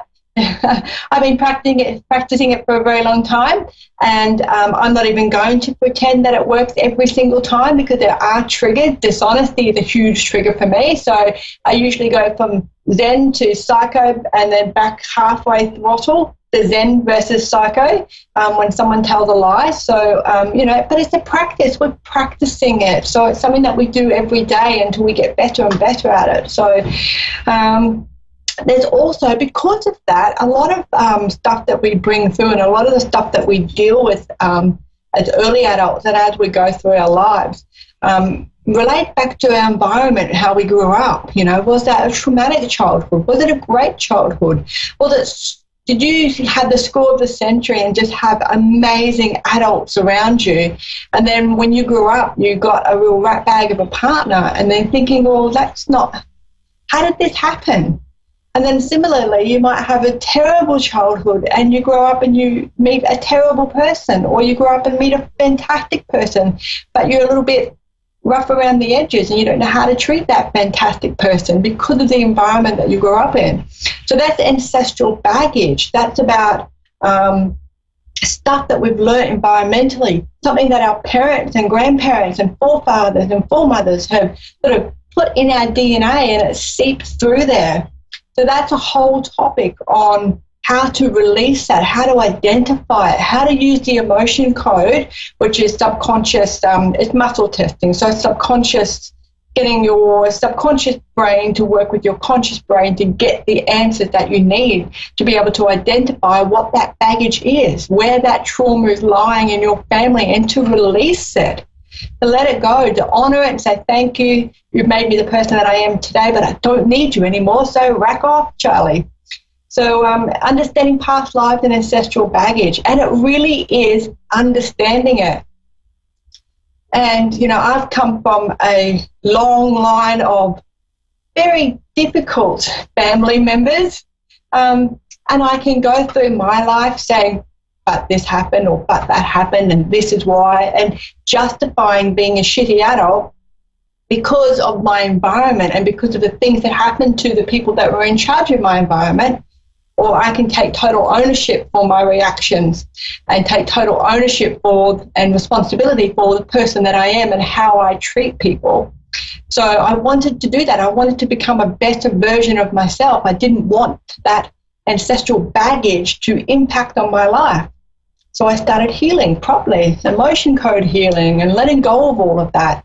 And those skills, you know, have stayed with me since I've been doing them, and I put them into a workshop because I want to be able to teach other people the fundamentals of how to do that and how to get yourself to that point that you can still be mad with someone from your past if that's what you want to do, or you can be very hurt, or you can feel that sense of betrayal. But at some point, you've got to switch that off and put your energy into making the best version of you possible. And that's what the topic teaches you about, how to do that, how to claim back your power, claim back your responsibility and accountability. So it's a very eye-opening topic because we want to be able to get right to the nitty-gritty of the issue and be able to release that issue so we can move forward in a confident, healthy manner, and then not pass along that ancestral baggage to our children. So there's also a meditation in there for past lives as well. So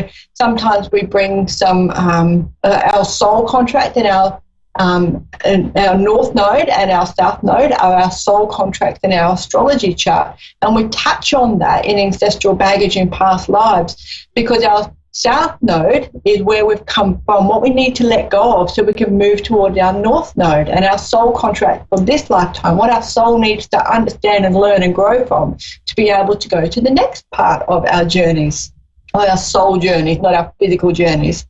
So it's this we touch on that, and we go through a meditation where I can take you down and find the last 6 of your past lives and see what they look like and see if there's anything that we need to let go of there.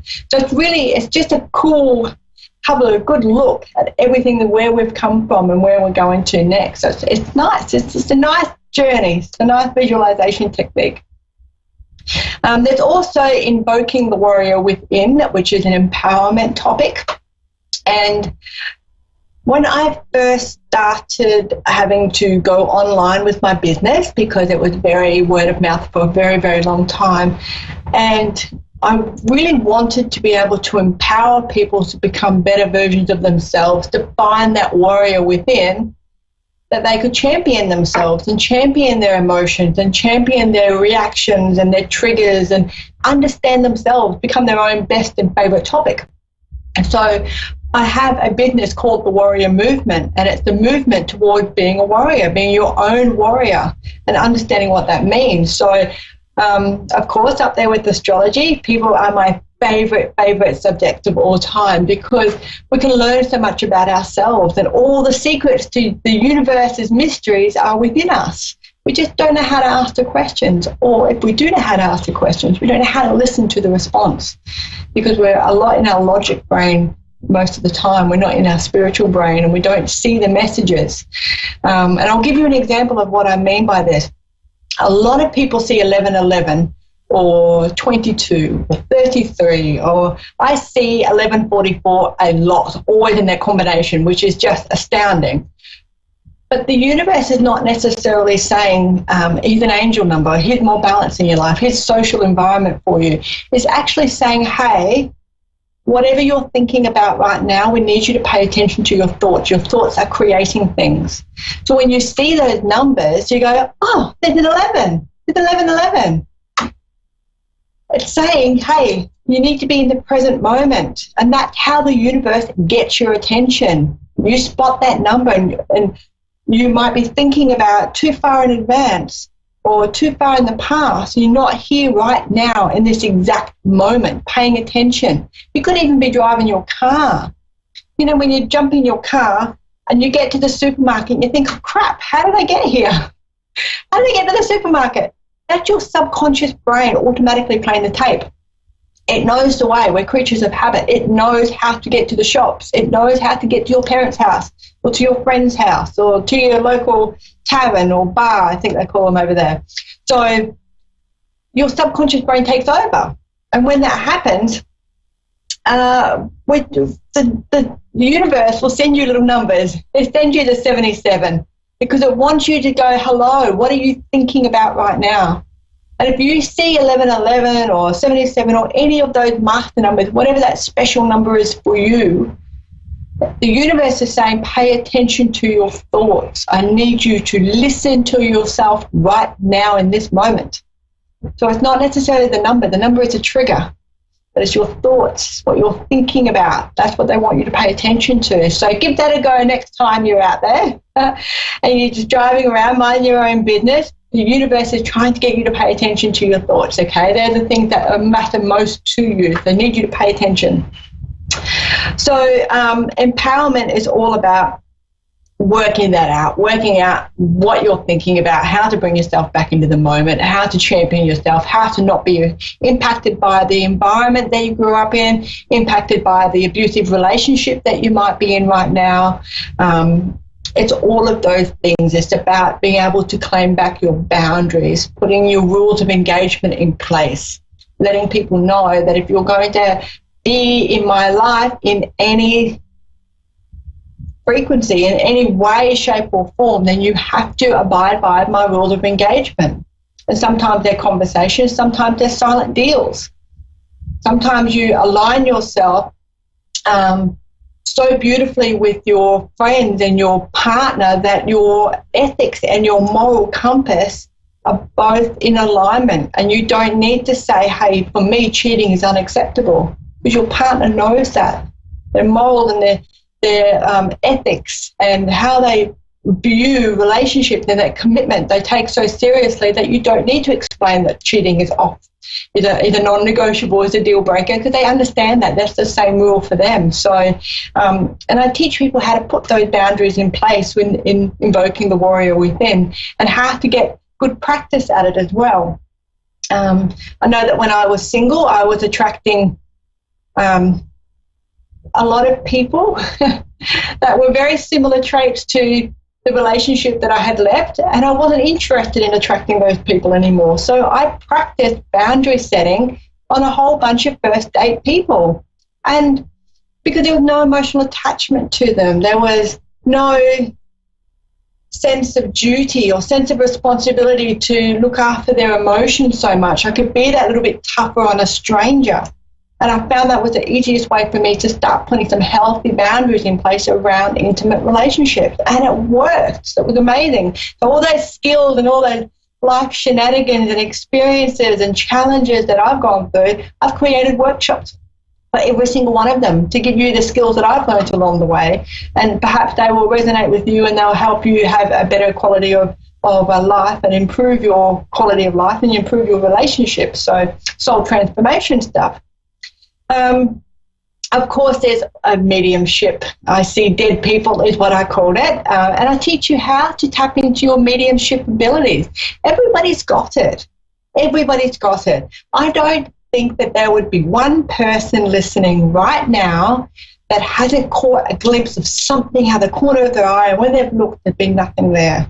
Or they've just had that funny feeling that they're not by themselves, or they've jumped in bed at night and they're reading their book, and as soon as they put their book away and turn their lamp off, they think, oh, I feel a little bit skittish, I feel a little bit like I'm not by myself. And I teach you how to understand what that frequency shift is, because someone essentially dropped a little stone in your pond, and when they do that, you feel that ripple. So you feel that something's different, but you can't work out what it is. I teach you how to do that. So I see dead people. I literally do see dead people, but not everybody can see them, and that's fine. Some people can hear them. Some people can feel them or smell them or know that they are there or can interpret symbology. So sometimes spirits, especially if they've had respiratory issues, they will let me know that they've had respiratory issues towards the end of their life, so I can identify who it is that I've got with me. And then they might show me in pictures, or they might show me using symbols of what's going on, or and then I have to interpret it. Sometimes they sit down, pull a chair out and have a whole conversation with me. Sometimes they huff at me repeatedly until I go and do that reading like I had yesterday. I had a lady huffing and huffing and huffing, and then when I got to where I needed to be yesterday to do the reading, I said, oh, she's huffing. And then I went, this is the same lady that's been huffing at me all morning. So I teach you how to do that. It's a very cool gift to have, because you turn that little bit of anxiety and fear and you turn it around, and you're able to feel a lot more confident when you get that little spidey sense, that little creepy feeling perhaps that someone else is in the room with you, I teach you how to identify it, how to ask the right questions, and how to move them along if you're not getting any response at all. So how to claim back your power when you're dealing with the spirit world, which a lot of people don't realize they've got that power. Manifesting and vision boards. Now, I've actually written a manual for manifesting because I read The Secret and I read a couple of other books and they terrified me. I honestly thought that if I thought about getting a parking fine, I would get a parking fine, and it freaked me out. I soon worked out that is not the case at all, that you actually need to think fairly consistently, fairly regularly, and constantly pretty much about getting a parking fine for you to actually warrant and manifest a parking fine into your life, okay? So my understanding of how to manifest was very, very different. So what I did was I threw out The Secret, threw out the other two books that I had that were frightening the hell out of me, and wrote my own manual for something that I could understand in terms that were simplified terms. You know, how to actually create vision boards, how to create a manifesting opportunity. The thing is with manifesting is you actually have to 100% believe that you are going to get that. And if you've come from an environment or from a childhood or from a family where you are treated or feel like you are worthless and that you're undeserving, manifesting is hard as balls, okay? It's hard because you already had that mindset that you don't deserve it. So how are you going to trick yourself into thinking that you don't deserve, that you do deserve it, when at the back of your mind constantly you've got this, I'm not good enough. I'm fat, I'm ugly, I'm horrible, nobody loves me, nobody likes me.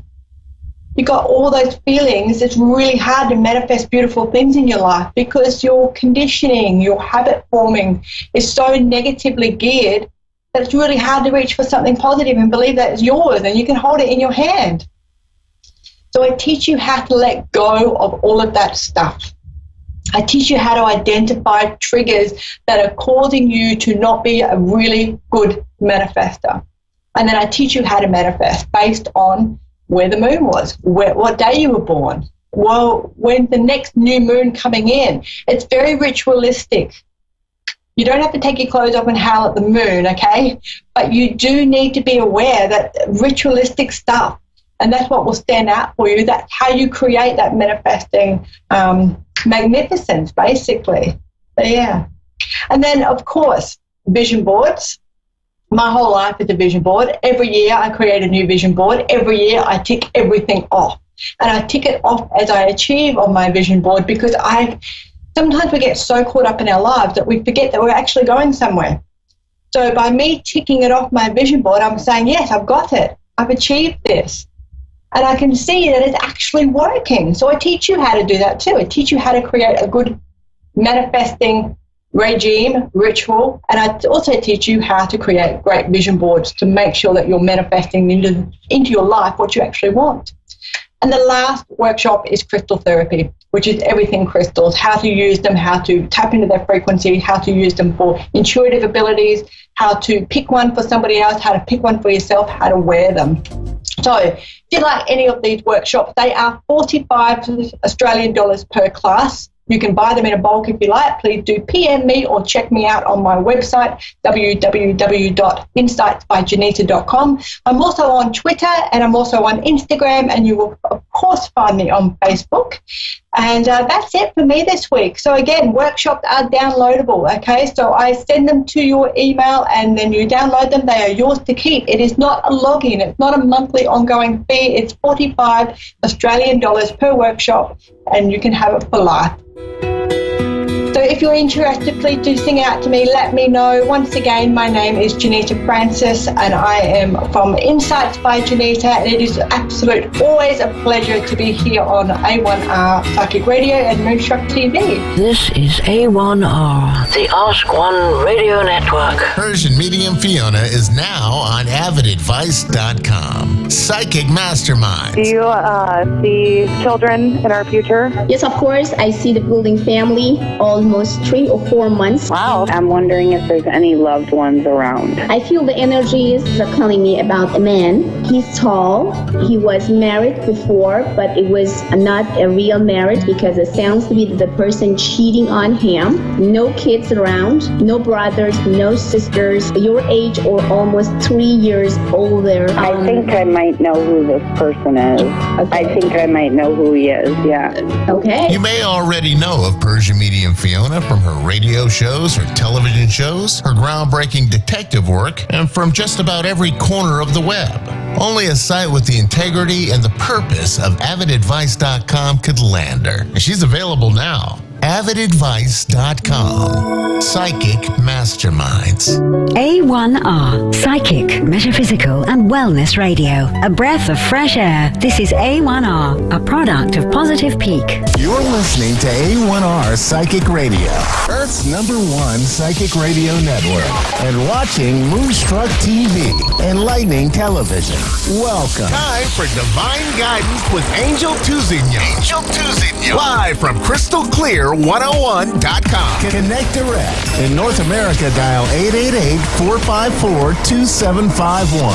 In London, 20-3519-2158. In Sydney, dial 02-8488-3147. Or online, contact us through our Facebook page, facebook.com/psychic radio. Or one of our websites, AskOneRadio.com or Moonstruck.tv. This is Divine Guidance on A1R, the Ask One Radio Network. Hi, everyone. Welcome to Angel's Divine Guidance. Wow. 2 weeks to Christmas. Is everybody ready? It's going to be a fun and wicked time. Remember that the full moon is upon us and the energies are wild and wacky. Get your crystals out, get your decks of cards out, get yourself out in.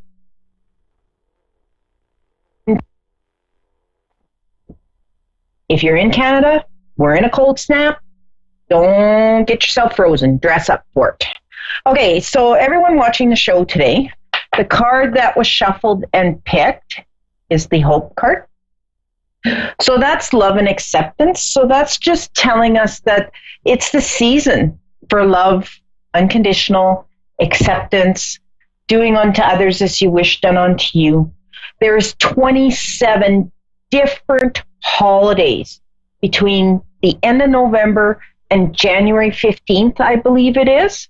So, I mean, this is across the world. There's many different types of religions celebrating different types of holidays, and we all need to be respectful to that. I personally will say Merry Christmas. That is my holiday. That is what I believe in.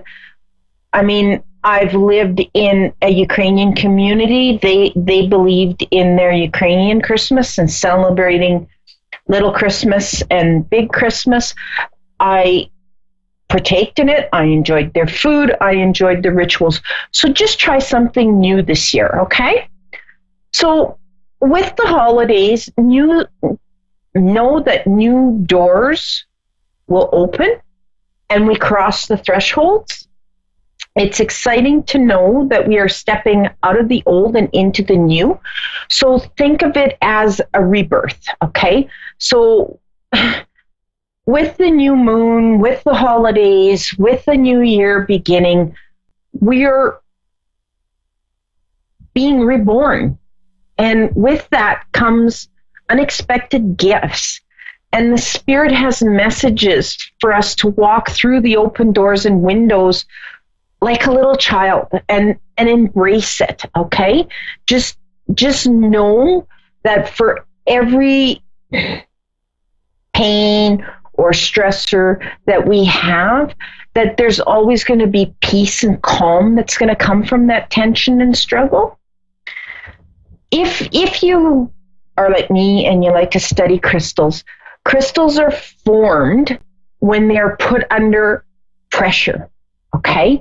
And under that pressure, that's when they change. That's when they blossom into whatever they're becoming, whatever crystal they're becoming. They just transform under that.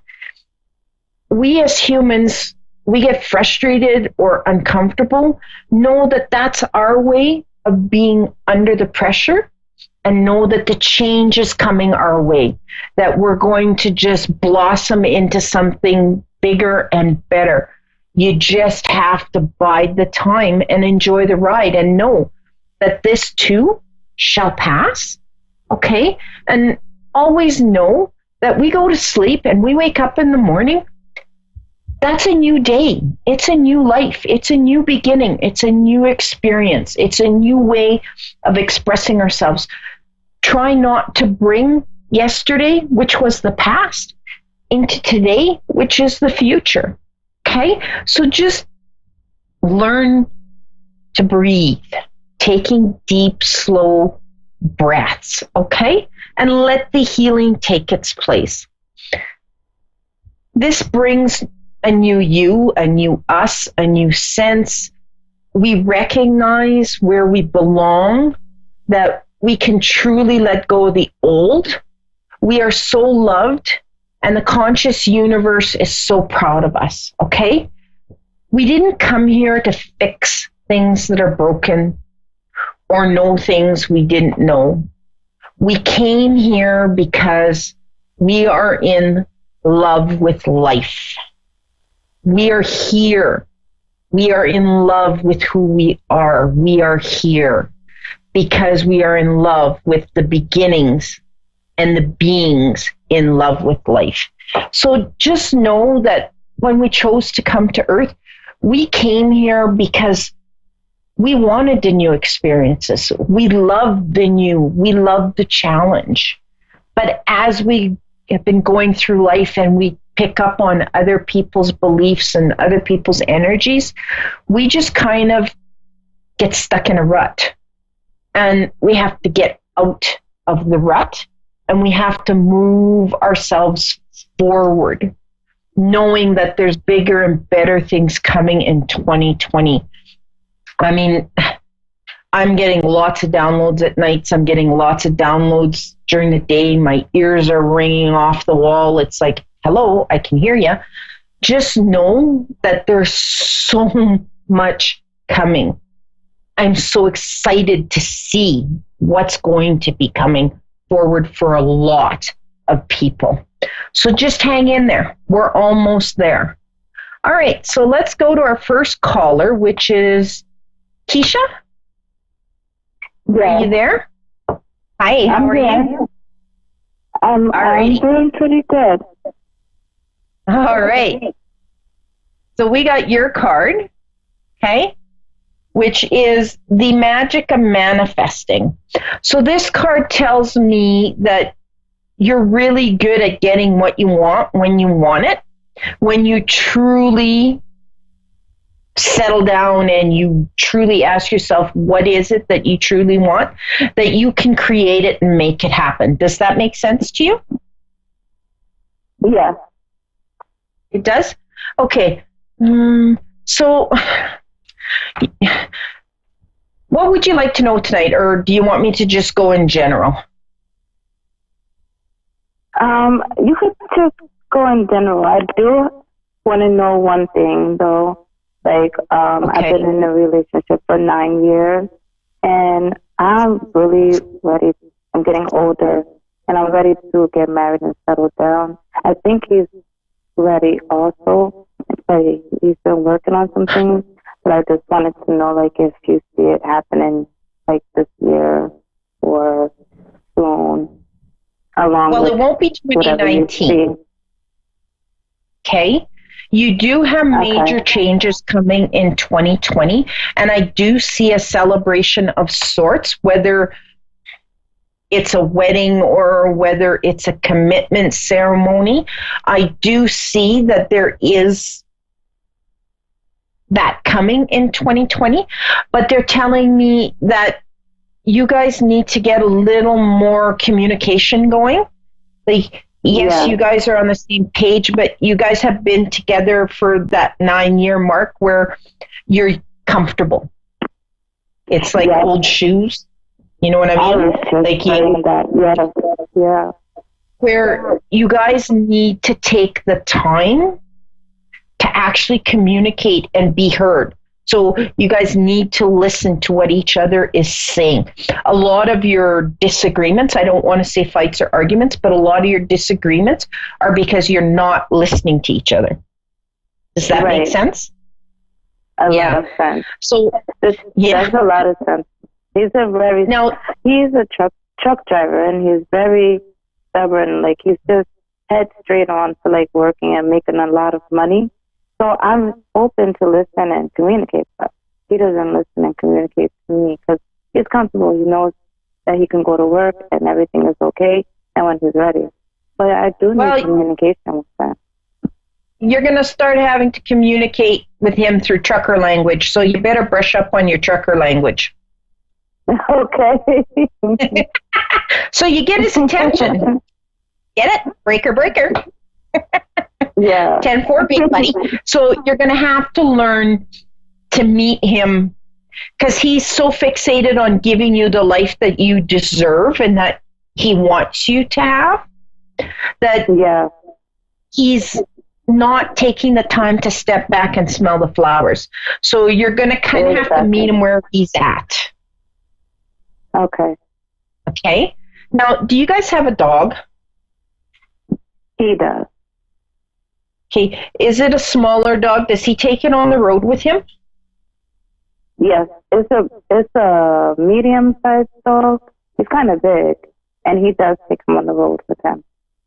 Has he taken him to the vet lately? The dog for some odd reason has tuned into me, and it's more. There's 2 dogs now. There's one dog that my daughter has, and it's a smaller one, and then his is bigger. And then there was one that just passed away with cancer. Okay, was this one that passed away of cancer, was it a smaller dog that was on the road with him? No. I mean, he has a bigger dog on the road. No, okay. It was not. He has a bigger dog that's on the road with him. Okay. Well, this dog is coming to me as a smaller dog. So for me, when I say a smaller dog, it's like my knee height. Okay? So it's almost like this dog is telling me that it's having issues going to the washroom to go for a pee. Okay. So I don't know if that makes sense. You can bring it up to him or you can suggest maybe the dog needs to go to the vet. But it could be that because of being in the truck at all times, that he can't go to the bathroom when he needs to go to the bathroom. Is this dog a male because he's coming through to me as a he? Yes, it's a male dog. Okay. So just know that that's kind of an issue for the pup. It went in a weird circle when it's supposed to be in general for you, but this dog is close to you. Yeah. He's a family protector dog. Yeah. So that's why he's coming through on your reading, because he is connected to you in a big way. Okay. Okay, girl, are you thinking of changing job? No, okay, here's the thing. This job that I got last February has been amazing. It's been the best job in my life, and it has been amazing. What I am trying to do is open up where I'm at, because I'm working for someone in Michigan, and we need more sales. So I'm trying to open up here so that my income can go up with him. Even though it's amazing right now, I'm doing multiple things. I'm trying to open up here so that we can make more money for the company to where he can pay me a little bit more, because I'm like in the middle where I'm making enough, but I'm not making enough to where I can move to a bigger place. Okay, so this makes sense. My family's growing. Yeah, this is now making sense to me. Okay, for you to do this, you're going to need to take some classes or courses, whatever they're going to offer, you take. Okay? Because to do what you want to do, you're going to need to get a little boost in the education department just to tip you over the teeter. So look at it that January, February, if you can concentrate on what classes you can take to bump you up to do that. And by the time May, June comes, you're just going to be ready to slide into that position that's coming. Okay. And I'm also doing two amazing businesses of my own that I just started. I don't have the time to put in it. So I have a marketer. She's working it for me. So she's saying that it looks like it's going to be good. And I have to take a course for that as well. Well, taking a course for that will benefit you in the job position that you're in as well. But don't, you're going to have to get serious with yourself as to what is it that you truly want. Okay? Do you want the job or do you want the business? Because eventually the two are going to clash and you're going to get yourself run down and you're going to lose both. Does that make sense? Because you're burning the candle at both ends. Yeah. So you're going to need to just kind of get yourself grounded and figure out what it is that you truly, truly want. Do you want to be your own boss? I just want to make enough money. Yeah. But when it comes to a business, you've got to have the time to work it. And in the beginning stages, you're the best person to work it other than hiring somebody else to work it because they won't work it specifically the way you want to do it. Does that make sense? Well, what do you see? Yeah, it does. Well, what do you see will be best down the road? What I'm doing now or my own? See, what I'm doing now, he's been treating me good and paying me good. And, like, I haven't had anything that's good in life. They both will, girl, because you're that good at manifesting. You've manifested both these positions. So my question would be to you is why would you manifest, why would you be thinking, I want the freedom and this is what I want, and then think you need to work for somebody else, but yet wish and hope that you were your own boss? Because that's basically how you put it out in the universe when you manifested what's come to you. Okay? So that's true. Do you think that you can't run the business and be successful at it? Maybe I do think that deep down. Yeah, that's something you're going to have to get serious and really do thinking about. Now, girl, you're good at whatever you do. You just got to have the trust and faith in yourself to do it. And know that you are going to have bumpy roads. There's going to be highs and there's going to be lows. But as long as you stay in tune with your higher self and you're very connected, okay, you get the downloads and you get the information on a regular basis. And you just need to learn to trust that gut instinct that you get on certain things. Something has happened that you've kind of went away from trusting yourself. I'm trying to get a little clearer picture on it. No. But you're going to have, they're coming back that you have to sit down and get serious with yourself. Like you got to ask, be truthful.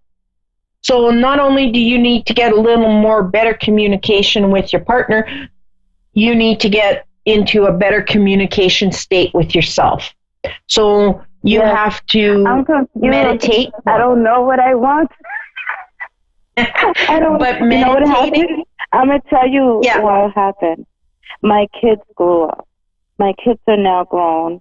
I am now a grandmother, way faster than I ever thought I would. I'm still young, and I have all this free time, and I'm still young, and I have all this energy, and I don't know what I want to do, and I'm trying to do everything.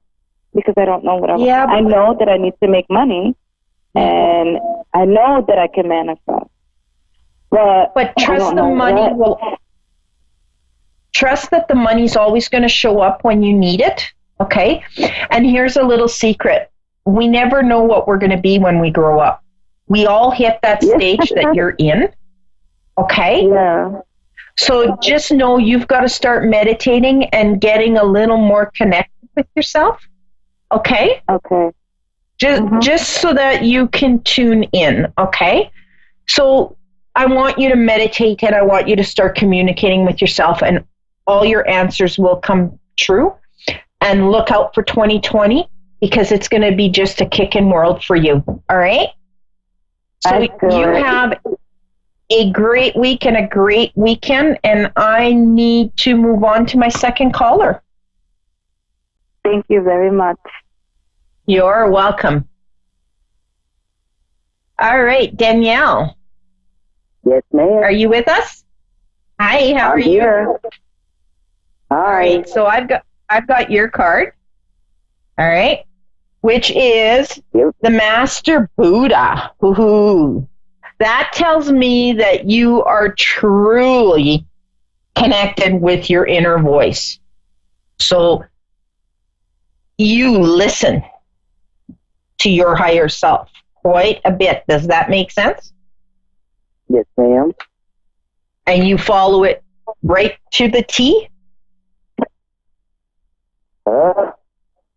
Most of the time, I'm in a bit of a jam right now. You're just in a little funk because you didn't listen. Right. When they told you to zig, you zagged. Because they're showing you the little choof like this. And it's just a minor bump, and it's just something that we all go through and we all have to learn, okay? So know that the little bind that you're in is going to level out and is going to work itself out. You just need to get back to listening to yourself and following it to a T. Okay? So if they want you to zig, you zig, no questions answered, just say thank you and do it. You've been connected right from birth, and as a child, as you grew up, you've always done what you've wanted to do. Some people have called you stubborn.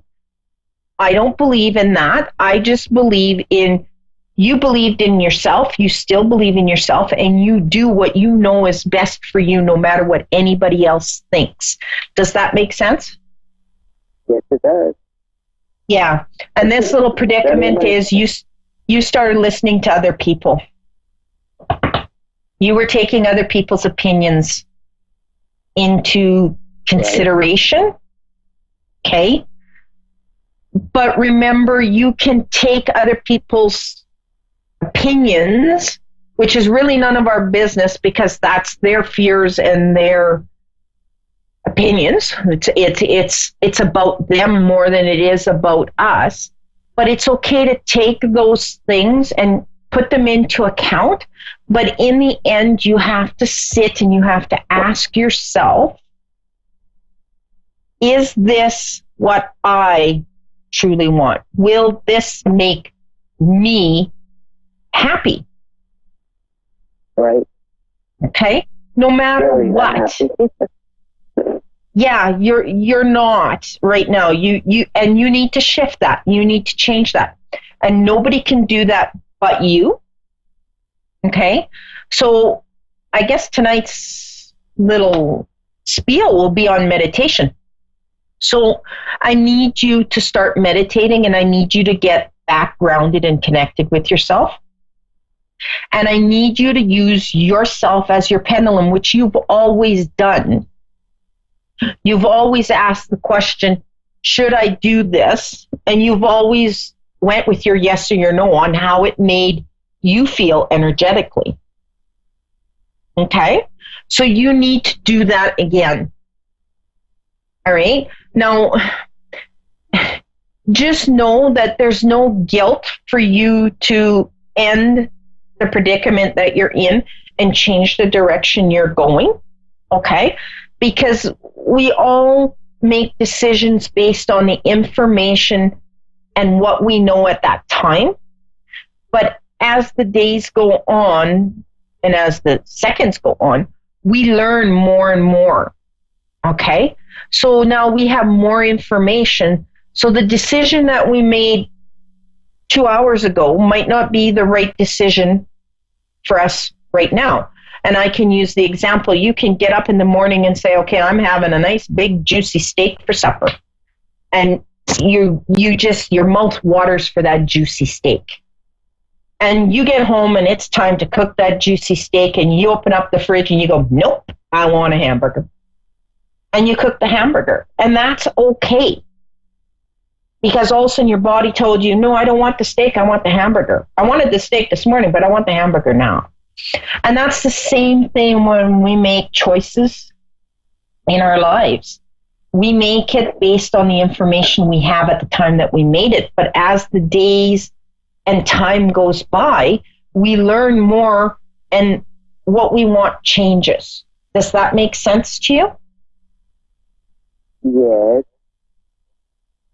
Yeah, not quite clear enough though, just by the yes, or that's a yeah, you're nailing my patootie.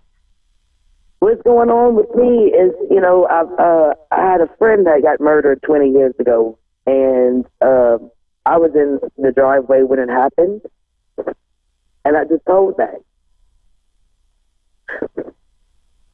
Well, that wasn't your fault, girl. But I can't help her. No, it wasn't your fault. It was going to happen no matter what. It's just you were there to see it, and in a way, you crossed her over. Okay? Does that make sense? Okay. Mm-hmm.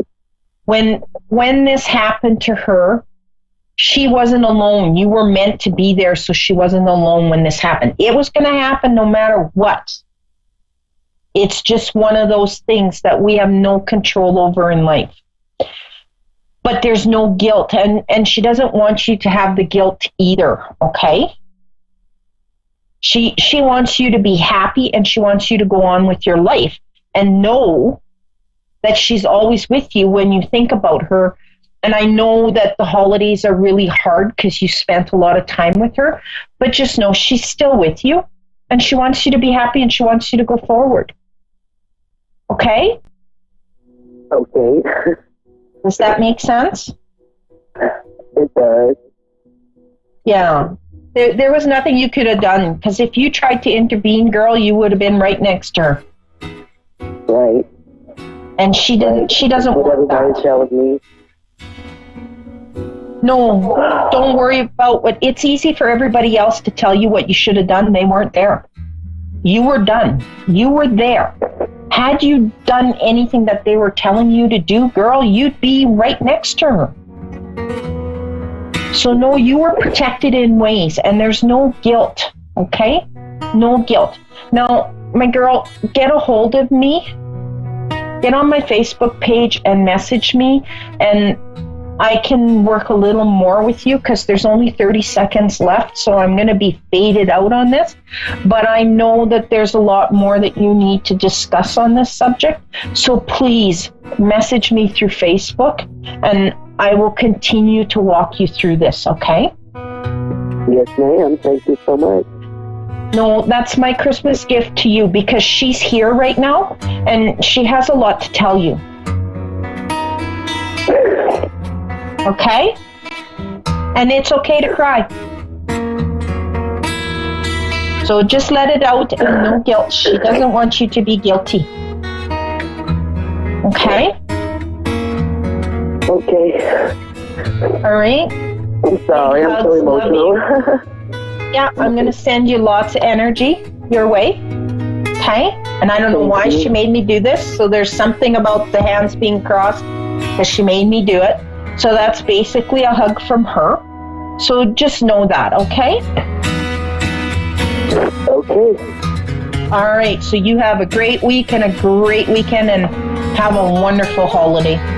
This is A1R. A1R. The Ask One Radio Network. The Ask One Radio Network. Persian Medium Fiona is now on avidadvice.com. Psychic Mastermind. Do you see children in our future? Yes, of course. I see the building family almost 3 or 4 months. Wow. I'm wondering if there's any loved ones around. I feel the energies are calling me about a man. He's tall. He was married before, but it was not a real marriage because it sounds to be the person cheating on him. No kids around, no brothers, no sisters, your age or almost 3 years older. I think I might know who this person is. Okay. I think I might know who he is, yeah. Okay. You may already know of Persian Medium Fiona from her radio shows, her television shows, her groundbreaking detective work, and from just about every corner of the web. Only a site with the integrity and the purpose of avidadvice.com could land her. And she's available now. avidadvice.com. Psychic Masterminds. It takes 12 years to create a graduate. It takes about the same time to create a dropout. And at the end of the day, the difference between a child becoming one or the other could be you. So United Way is asking you to make a pledge. Tutor a child who needs help. Mentor a kid who needs someone on their side. Volunteer to read to children. Because when a child advances, we all advance. Be a reader, tutor, or mentor. Give, advocate, volunteer. Live United. Take the pledge now at liveunited.org. Brought to you by United Way and the Ad Council. A1R. A1R. A1R. A1R. A1R. A1R. A1R. A1R. The Ask One Radio Network. You're listening to A1R Psychic Radio, Earth's #1 psychic radio network, and watching Moonstruck TV, Enlightening Television. Welcome. Time for the Ask Rebecca radio show with Rebecca Russo. Live from AskRebecca.guru. Connect direct. In North America, dial 888-454-2751. In London, 20-3519-2158. In Sydney, dial 02-8488-3147. Or online, contact us through our Facebook page, facebook.com/psychic radio. Or one of our websites, askoneradio.com or moonstruck.tv. This is the Ask Rebecca radio show on A1R, the Ask One Radio Network. Hi, everyone. Welcome to the Ask Rebecca radio show. Thanks for joining me. I hope everyone had a great week. Life has been pretty hectic over the last several days.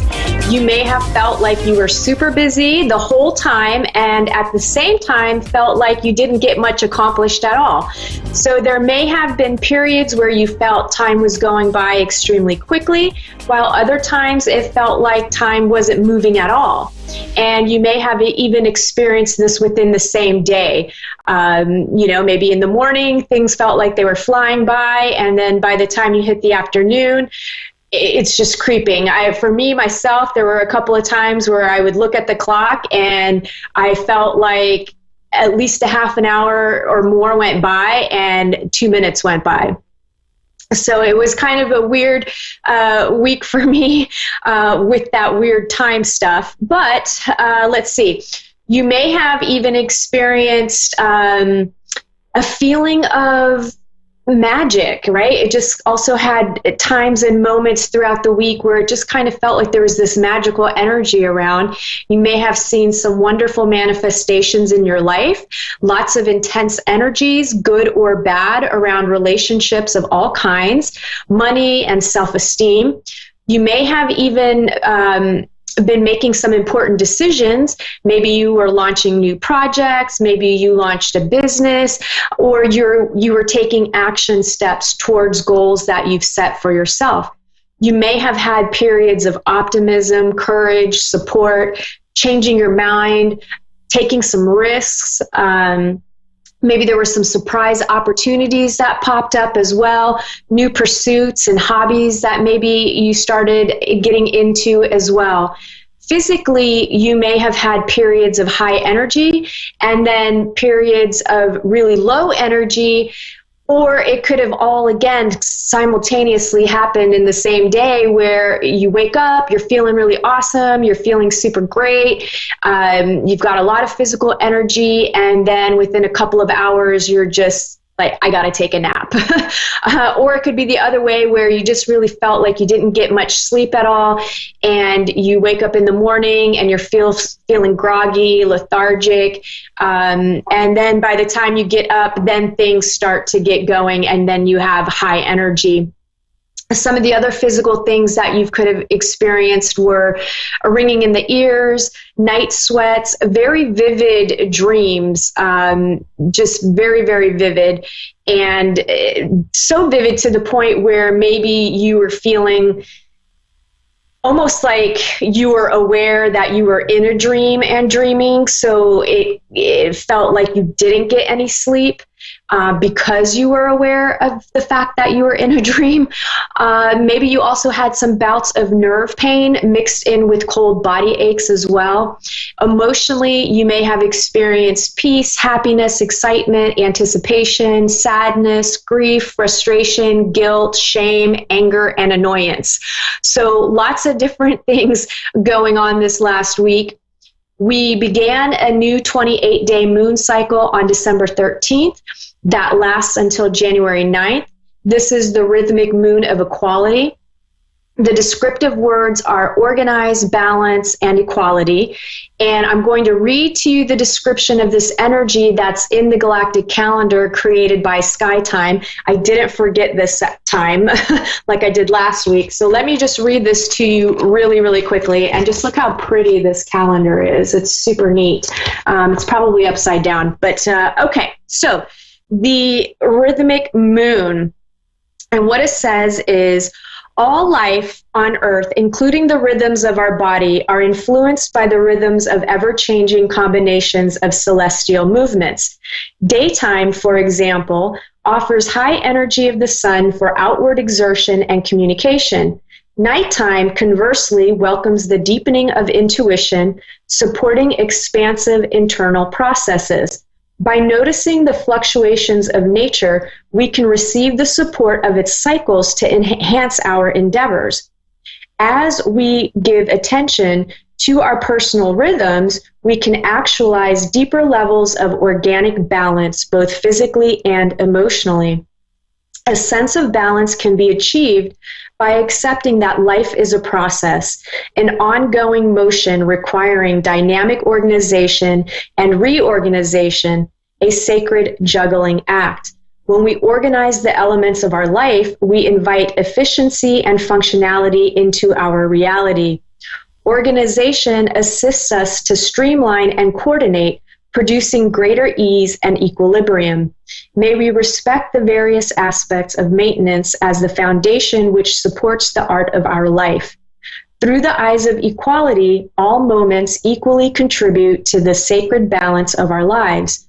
We are reminded that this too shall pass and this too shall return.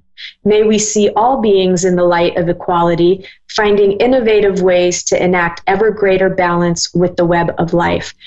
So with this energy for the next 28 days, you really could be organizing the things in your life. You could be balancing things in your life, whether it's balancing work life, balancing, your diet, your exercise. You're maybe going to even look at the equality in your life. So maybe you have some relationships that are out of balance. They're not equal. Maybe you're giving more than you're receiving, or maybe you're receiving more than giving. So all of these things are going to be coming up over the next 28 days in order for you to become more organized, to become more balanced, and to become more equal within yourself and within the universe, your life, everything, basically everything. Okay, so let's get into what you can expect from tonight, December 19th through to December 26th as an overall theme, and then areas of love, work, finances, health, and spirituality. General themes. We have some powerful energies playing a significant role in our lives this week, like the solar eclipse on Christmas Day for some and on December 26th for others, depending on where you live.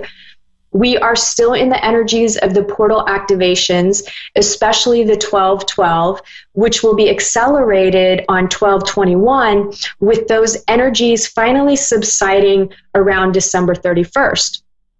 And if you've been experiencing weird time anomalies, feeling like you're in a different world or immersed in the here and now, you're going to see that increase. I mean, I guess the best way that I could say it is the twilight zone, or maybe you're just feeling off in some way.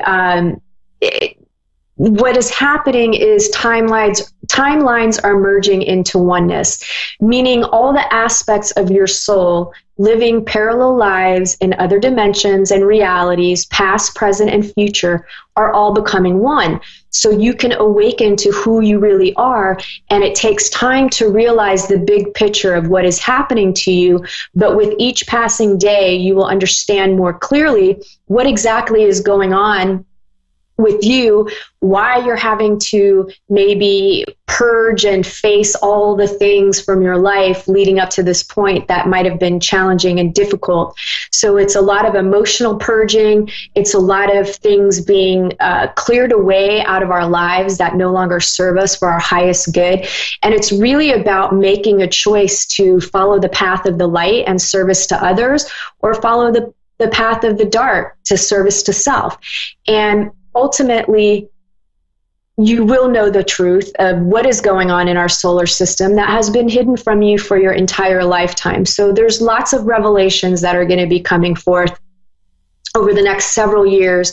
And I feel like 2020 is really the jumping off point for that. This week, you may feel ambitious and have the energy to see things through to the end. You may encounter a few tests from the universe to gauge how badly you want to succeed. Do not give up, right? Do not give up. It's when we set an intention and when we set goals for ourselves, there's always an obstacle or a challenge that will pop up almost immediately. And it really is a test of like, do you really want this bad enough? Do you really want to be your own business owner? Okay, well, are you going to be able to stay the course? Are you going to not take one mistake or a failure as a defeat and just quit, right? So something will always come up to kind of test you.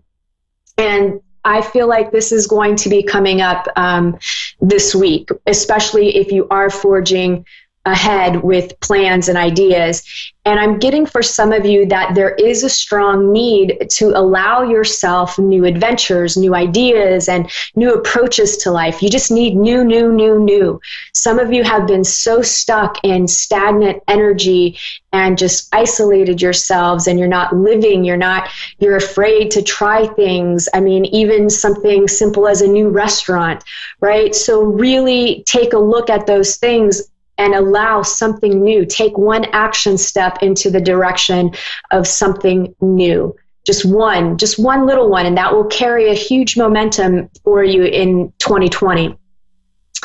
There may also be issues and tests coming up with trust, privacy, your intuition, miscommunication, agreements, basically agreements being broken, and disappointments around things not being as good as you believed. Sorry, I'm a little bit cold, okay? So I'm in Florida, and Florida is always nice and warm. Even during the winter months, it's pretty comfortable. And today was a cold day, and I'm like chilled to the bone. So I feel like I'm sitting here shaking. I really wish I would have like some hot chocolate right now. Okay, anyway, issues that you healed from the past could bring about some happy manifestations in your life, along with hard work that you've put in. You could see shakeups in love, money, security, identity, self-expression, and self-esteem, along with major healings. You'll see an end in sight, or the light at the end of the tunnel, to any challenges that may pop up for you this week. Big news and or signs of big changes to come in areas of your perception, opinions, work, career, income, authority, bosses, fathers, and anything connected to those things that I just talked about out in the world. And a message coming through for everyone that I was told to absolutely share is to remind you that you are divinely protected. And I feel like somebody might need to hear that more than others, but we are all divinely protected.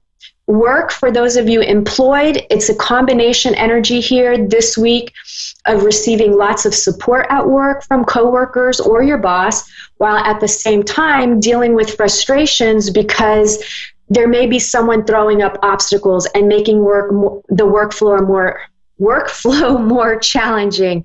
And this person just seems to want to make life difficult and could be doing it deliberately, while some may be doing it unknowingly. It just depends on your situation. Make sure that person isn't you. And for some of you, I just feel like it's your boss. Work, for those of you that are looking for a job, some of you may finally hear back from a place that you applied to a while ago.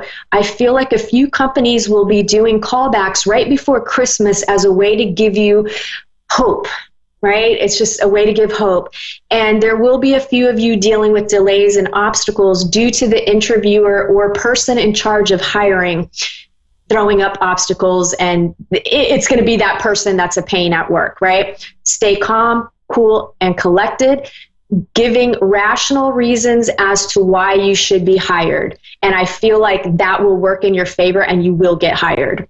Love, for those of you in committed relationships and dating seriously, I'm receiving messages of love and affection for most. Those of you unhappy, I feel like this is a time that you're really evaluating your next move and whether or not you will continue on in this relationship after the new year.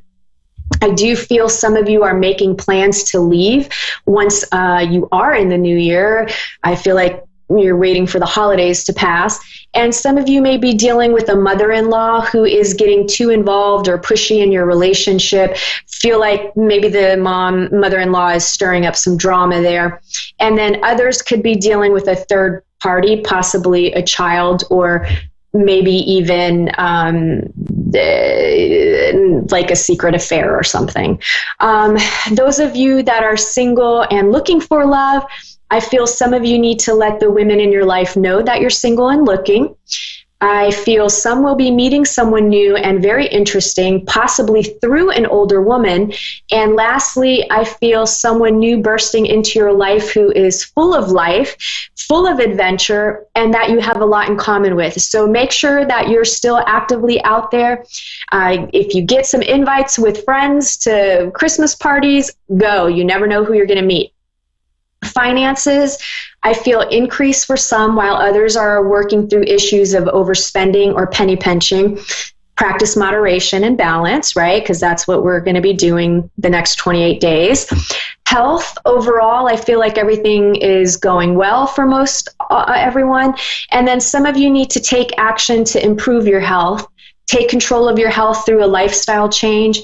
I also feel fertility, so some of you may be getting pregnant very soon, especially if you've been struggling. And I also feel a small handful of you may need to go see a female practitioner to help sort out your issues. And the way that I'm interpreting this is if you've been going to a male doctor and haven't seen improvements, then I feel like it's time to seek out a female doctor and to trust your gut. You know, don't overthink it. Just go with your initial intuition when you're doing research on what doctors out there that are women. And this has nothing to do with the sexes. I think this message is probably for somebody specific, that I feel like you're being guided or led in that direction so that you actually end up getting the help that you need. Spirituality, someone may try to convince you or dominate you spiritually by making you believe they have all the answers.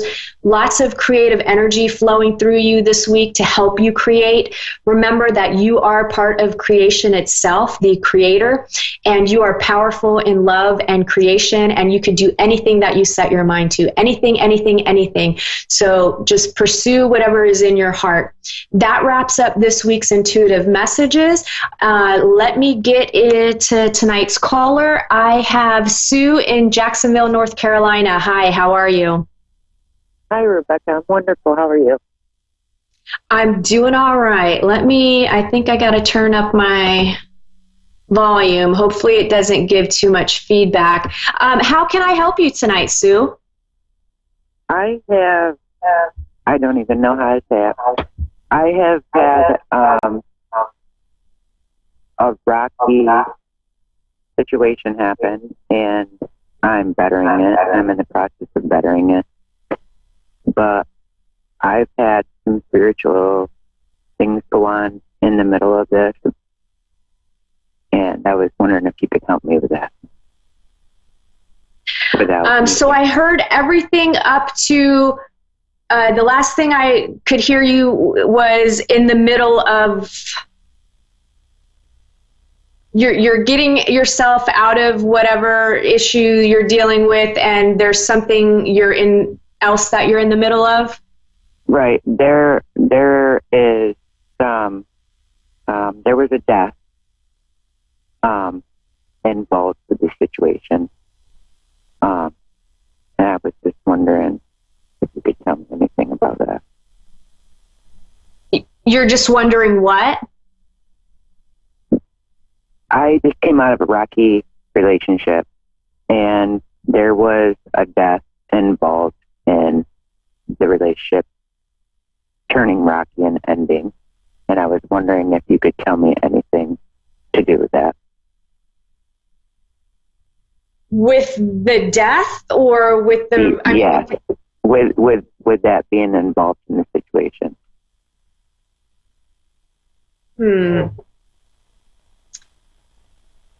I guess I need just a little bit more clear. You want to know how the person died, or why the person died, or what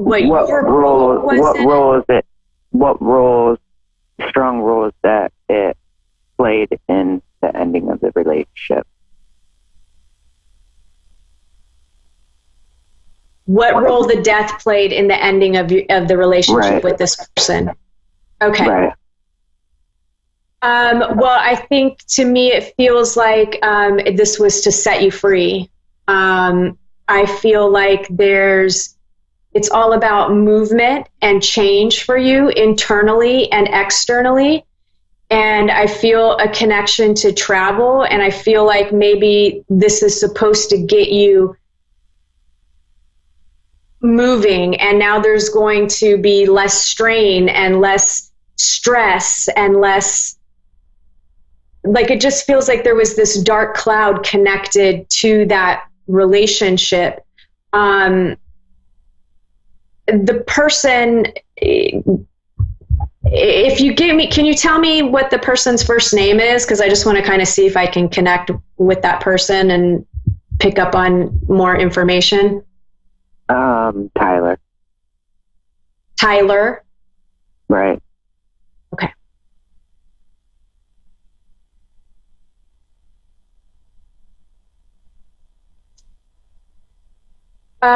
Was there, I just feel like there was like that whole situation. I'm understanding you. And okay, yeah, I'm just sense. okay, yeah, I don't want to, I'm just trying to be careful with my choice of words. It just feels so toxic, and I feel like there was a lot of, I just keep getting drugs, so I don't know if it was prescription medications due to a connection there, but I just feel like there was a lot of, I just feel like nothing would have changed. You would have just stayed. Right. You would have kept trying to do everything that you could to support and help. Like, you would just be stuck, and I feel like you would nothing would have ever changed. And it's almost, it feels a little bit of like a sacrifice on Tyler's part, but at the same time, it was like setting you free and setting himself free, and it needed to happen. It was important. Right. You nailed it. Yeah. Yeah. And just know there's lots of love coming to you. And basically what I'm getting is that there's more clarity now that he's passed, and there's a lot of love and a lot of apologizing. There's almost, it's an odd feeling because there's almost a feeling of desperation there about forgiveness. Right. And he passed fairly recently, right? Yes. Yep. Yeah. So I feel like he's still kind of in this weird, there's still a lot of kind of confusion and disoriented a little bit, and not full clarity, but enough clarity to thank you, apologize, begging for forgiveness, taking responsibility on one hand. Exactly. Right. Yeah. So there's there's a lot to this, and yeah, it runs really, really deep and long. So what I'm getting is you need a complete change in your routine. Just complete change. And maybe now I feel like it will be less scary, if that makes sense. Yes, it does. Yeah. It's even though there's some pain there, I also feel like there's relief. And I feel like it's given you the opportunity to be less fearful, and everything that I feel is moving towards improvement for your life. Right. Are you dealing with some health issues? No. Okay, let me see what I'm getting here.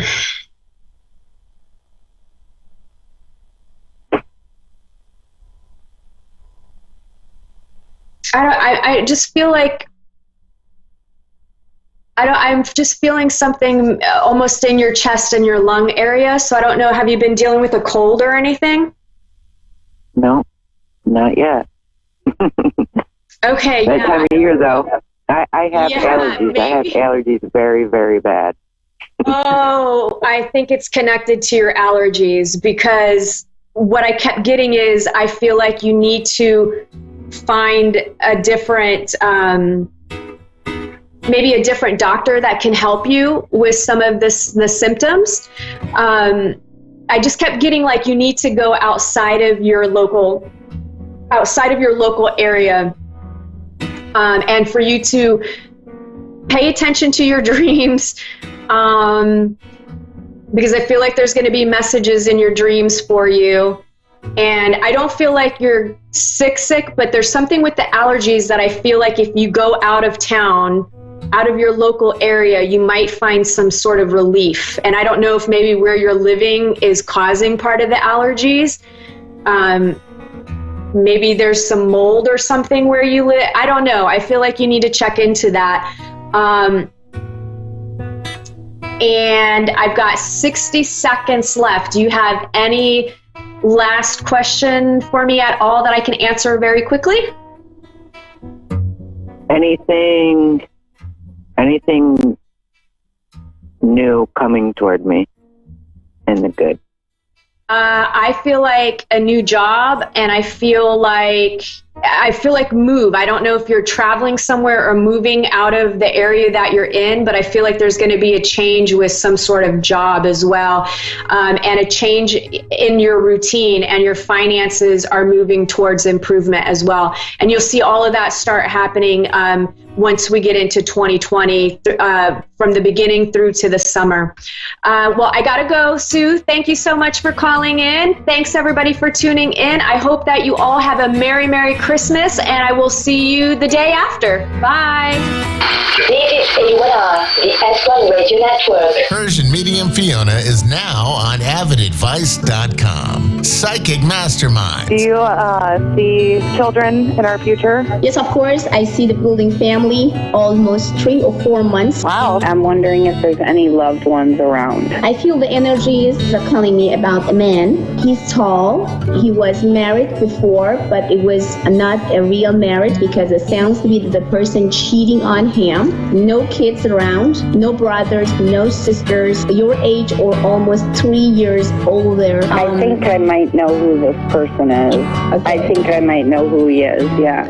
Okay. You may already know of Persian Medium Fiona from her radio shows, her television shows, her groundbreaking detective work, and from just about every corner of the web.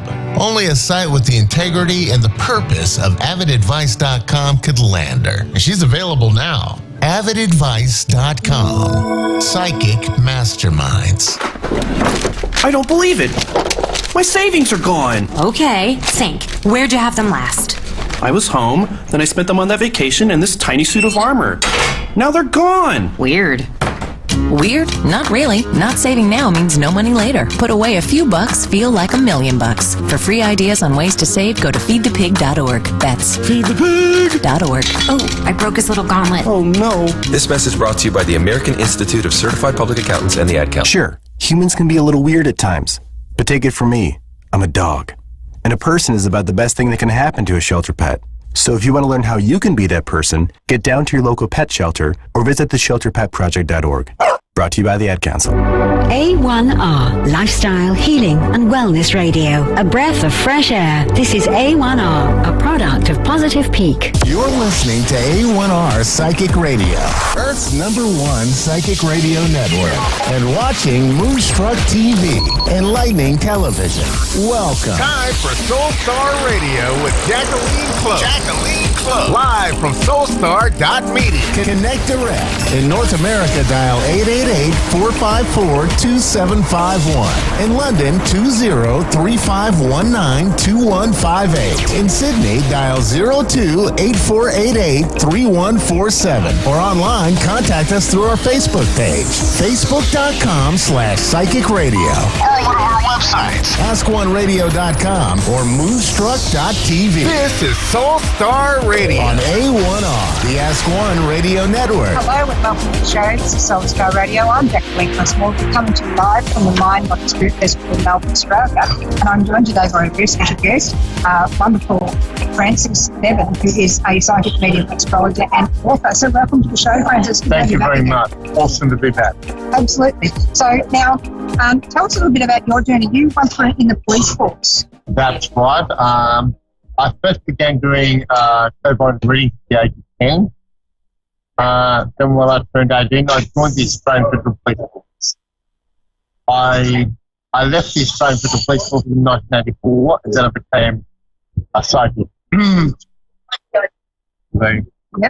And did you ever find that when you're on the police force that you would get visions or anything like that? I mean, obviously you're working with evidence and you were being professional on that level, but did you find that your instinct was sort of really picking up on things as well then? Yes, that was definitely the case. And the whole thing is that, you would know automatically that somebody was in the wrong, whether they were right, whether they were hiding things from you. That comes up to your sixth sense. We all have a very strong intuition. But see, I believe that anybody who works in the services, particularly anybody who works with health, healing, aged care nursing, ICU nurse, anything on that, tend to have a sixth sense. Yeah. They sort of tend to know things that other people don't. And just not backed up just on the medical side of things, it's the intuition of the work. Yeah. That's, so it goes into that, it's the same category. Yeah, because it's like, I think the thing is that the more intuitive the person who's working in health or working in service, working in forces, the more they're going to go, I've got the evidence here, but I also feel it's this. Let's explore that angle too. So they're still working as a professional, but it's like getting down to following that feeling. And it's like in corporate, when I work in corporate, you'd have CEOs regularly say to you, well, I had these 2 contracts, I looked at saying, well, that one felt right, so I went with it. And that's that whole listening to the guidance and instinct. Now, you were showing us a book before that you've written. So tell us a bit more. Okay, I first started my clairvoyant, my psychic business in 1984. If you've been reading the cards with based purely on the ordinary, everyday playing cards, it was published by Angus and Robinson Publishers, and it's actually sold internationally. It's amazing. Actually sold in Singapore, the UK, America, New Zealand. It teaches people how to use everyday ordinary playing cards. See, people don't realise that playing cards are related directly to the minor arcana of tarot. Yeah. I put sisters in here, I put friends in here to make it extremely easy to read. Come 1990, my the head psychic development was published by HarperCollins. HarperCollins at that stage was taken over and will be published. But this one breaks into 6 different sections covering the playing card. It's more information in this one about the playing cards. There's the tarot, showing you how to combine the cards, how to use them in group readings, how to use them in various spreads, both simple and complex. I go into numerology, I go into astrology. On the astrology side of things, what I do is I can sort of show how to use sort of even astrology and the tarot together. Because every major tarot card links directly with one of the astrology either signs or planets. Section 3, though, covers how to become psychic. You know, how to trust your intuition, how to do things like psychometry, which is jewelry reading, how to do mediumship. And Section 6 of this book teaches you how to be your own psychic, how to accept yourself in this. I love it. That's really good. Because a lot of the time people teach psychedelics, they don't actually teach you how to cope out in is that well, how to deal with public. Because you get all kinds. You definitely do. And some of them are more frilly and lacy than others. And others are more interesting. Now, actually, we've got our first caller on the line. Okay, We've got Amy in, sorry, my gosh. I'm doing a Mercury retrograde, mate. We've got Cheryl in Amherst in Massachusetts. Are you there, Cheryl? Yes. Yes, she's there. Yes, hello, Cheryl. How are you? It's Francis. I'm good. Cheryl, how is it that I can help you today? Excuse me? Is there a particular question that you'd like to ask, Cheryl? Do I have a question? Yes, please.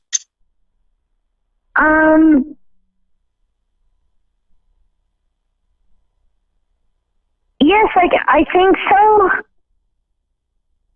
I'm in a relationship with somebody, but it's becoming very difficult because he has to go renew his visa every 6 months, and he has to leave for 4 months every time. And I don't know if it's going to work out. Cheryl, what's your date of birth? Excuse me? What is your date of birth? 3/23/79. Cheryl, what's sort of happening? And the fact I get a very deep sense that you're going to walk away from this relationship. What I feel as though, even though you're investing a great deal of emotional energy into it, that's not going to give you what you need. It's not going to give you that deep satisfaction. And whilst you're disappointed, you're going to realise you've done absolutely everything you possibly can to make this relationship work. You're going to realise you have to aim for something much higher, much better sort of thing here. And I believe in walking away, you're actually going to find somebody very special who's just right for you. That's what I believe is up ahead here. You know, I don't believe he intentionally wants to hurt you. I just don't think he's capable of giving you what you need. And that's the reason that you're going to aim for something much higher. It will be you, Sean, who will walk away there from the light. And I do believe you're the one who finds happiness and contentment, and not somebody who has to put a thesis on and This is what I thought, anyways. I think very grounded, very down to earth, already has his life established, and is just the right man for you. I don't believe this current one is. Like, I feel like I'm ready for love, but I just don't feel like this was right. Yes, no, you're spot on. This one is not right for you. He's not able to give you what you need. And the thing is that, it's time to move on. Right. Thank you. I'm really getting that sense too, Francis. I feel like that next guy is actually quite local to her. Is that the same thing you're getting as well? Yeah. I actually feel like it's got kind of almost like a businessy, professional kind of energy as well, in the type of work he's doing. And I totally get saying it's just the guy you've got right now. You don't intend to hurt her, but it does feel like it's just not able to give her what she's looking for. So, yeah, really, I'm putting the cards too. So, we hope that helps you, Cheryl, with everything. Now, I've also got someone who's written in. Now, this lady's from, thank you so much for writing in. Everyone, you can write in Soulstar Radio. Just go on to soulstar.media, or you can go on to Facebook and type in Soulstar Radio with Jacqueline, you'll find me. And I've got Donna. She's in United Kingdom in Neath, and she's born 11th of May 1990. And her question is, my brother's funeral was on my birthday. Is he around, please? And I'm just going to pull up the photo of him there. That's him there. What's the first time again, please? Donna. Hi, Donna. I do believe your brother's very much there around you. There's a very strong tie between the two of you. With your brother, I do get the feeling that there's ongoing health out of here. That's what I get the sense of. I do get a struggle with breathing there as well, but I get the feeling that he's much more happier there on the other side. He's also mentioning children. He's passing his love on to his family and on to the younger members there of the family. So whether this is his own direct children and also sort of nephews, nieces, he was very much family orientated. He was certainly a very educated man too. I get the feeling that before he got ill, he was very educated and getting all these books seem to be associated there with him.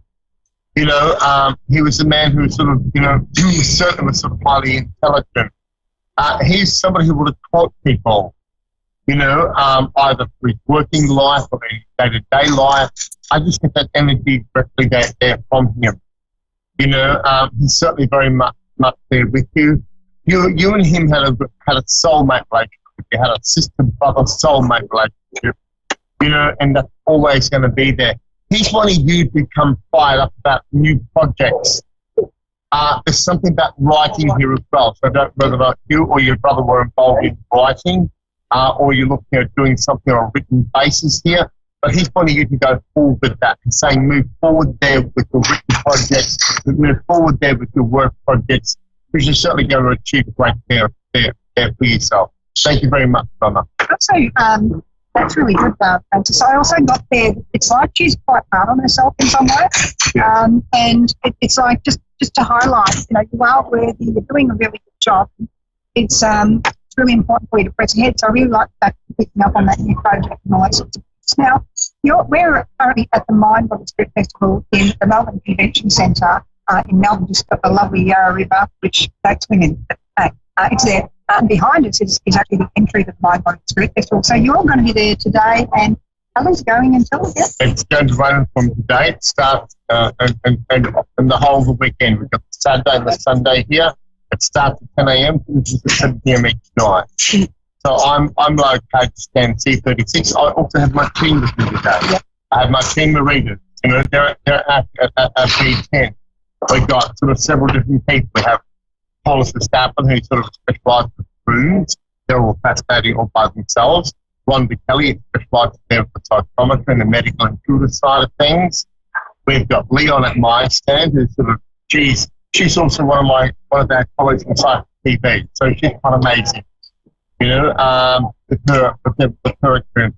Doreen Boxtel, she's actually sort of highly spiritual, excellent giving people psychic counsel, psychic guidance. So there's myself and my team here. And Jackson's here as well. I'm actually going to be at my shop and office in CBD in Collins for the weekend. I tend to at times come along to the MBS and do the talks here and do the reading demonstrations rather than stand so I go and out again. Sometimes I'll be in my office and they'll be having a reading on the Friday and they go, oh, so Jacqueline, are you going to be at the MBS for the stand this weekend? I go, you've had your reading here, haven't you? And they go, oh, yeah, okay, gotcha. But still, I have done here before. It's a wonderful festival. It's a lot to come and see. And we've actually got time for one more caller, I think.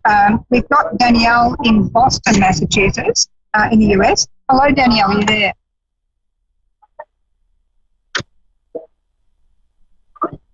She's there somewhere. Can't quite hear it, can we? No, can't quite hear you, Danielle. Just waiting to hear from you. See if it can come in. Otherwise, I do have another reading. We might go to that. We've got Celine in Melbourne, Australia. Her date of birth is the 22nd of March, 95. And she's saying, I've had the closest people dying to me in the workplace, getting married soon and want to know if they are around me, how they feel about it, and want to know if they're with me, if they're okay, safe, and if I'm making the right decisions in life. So I've just got a photo of her coming up now. Selena, I most definitely believe you're making the right decisions. I do believe this man very much loved you. You've got several people with you. You've got a mother figure on the other side there who's watching over you and is very happy for you.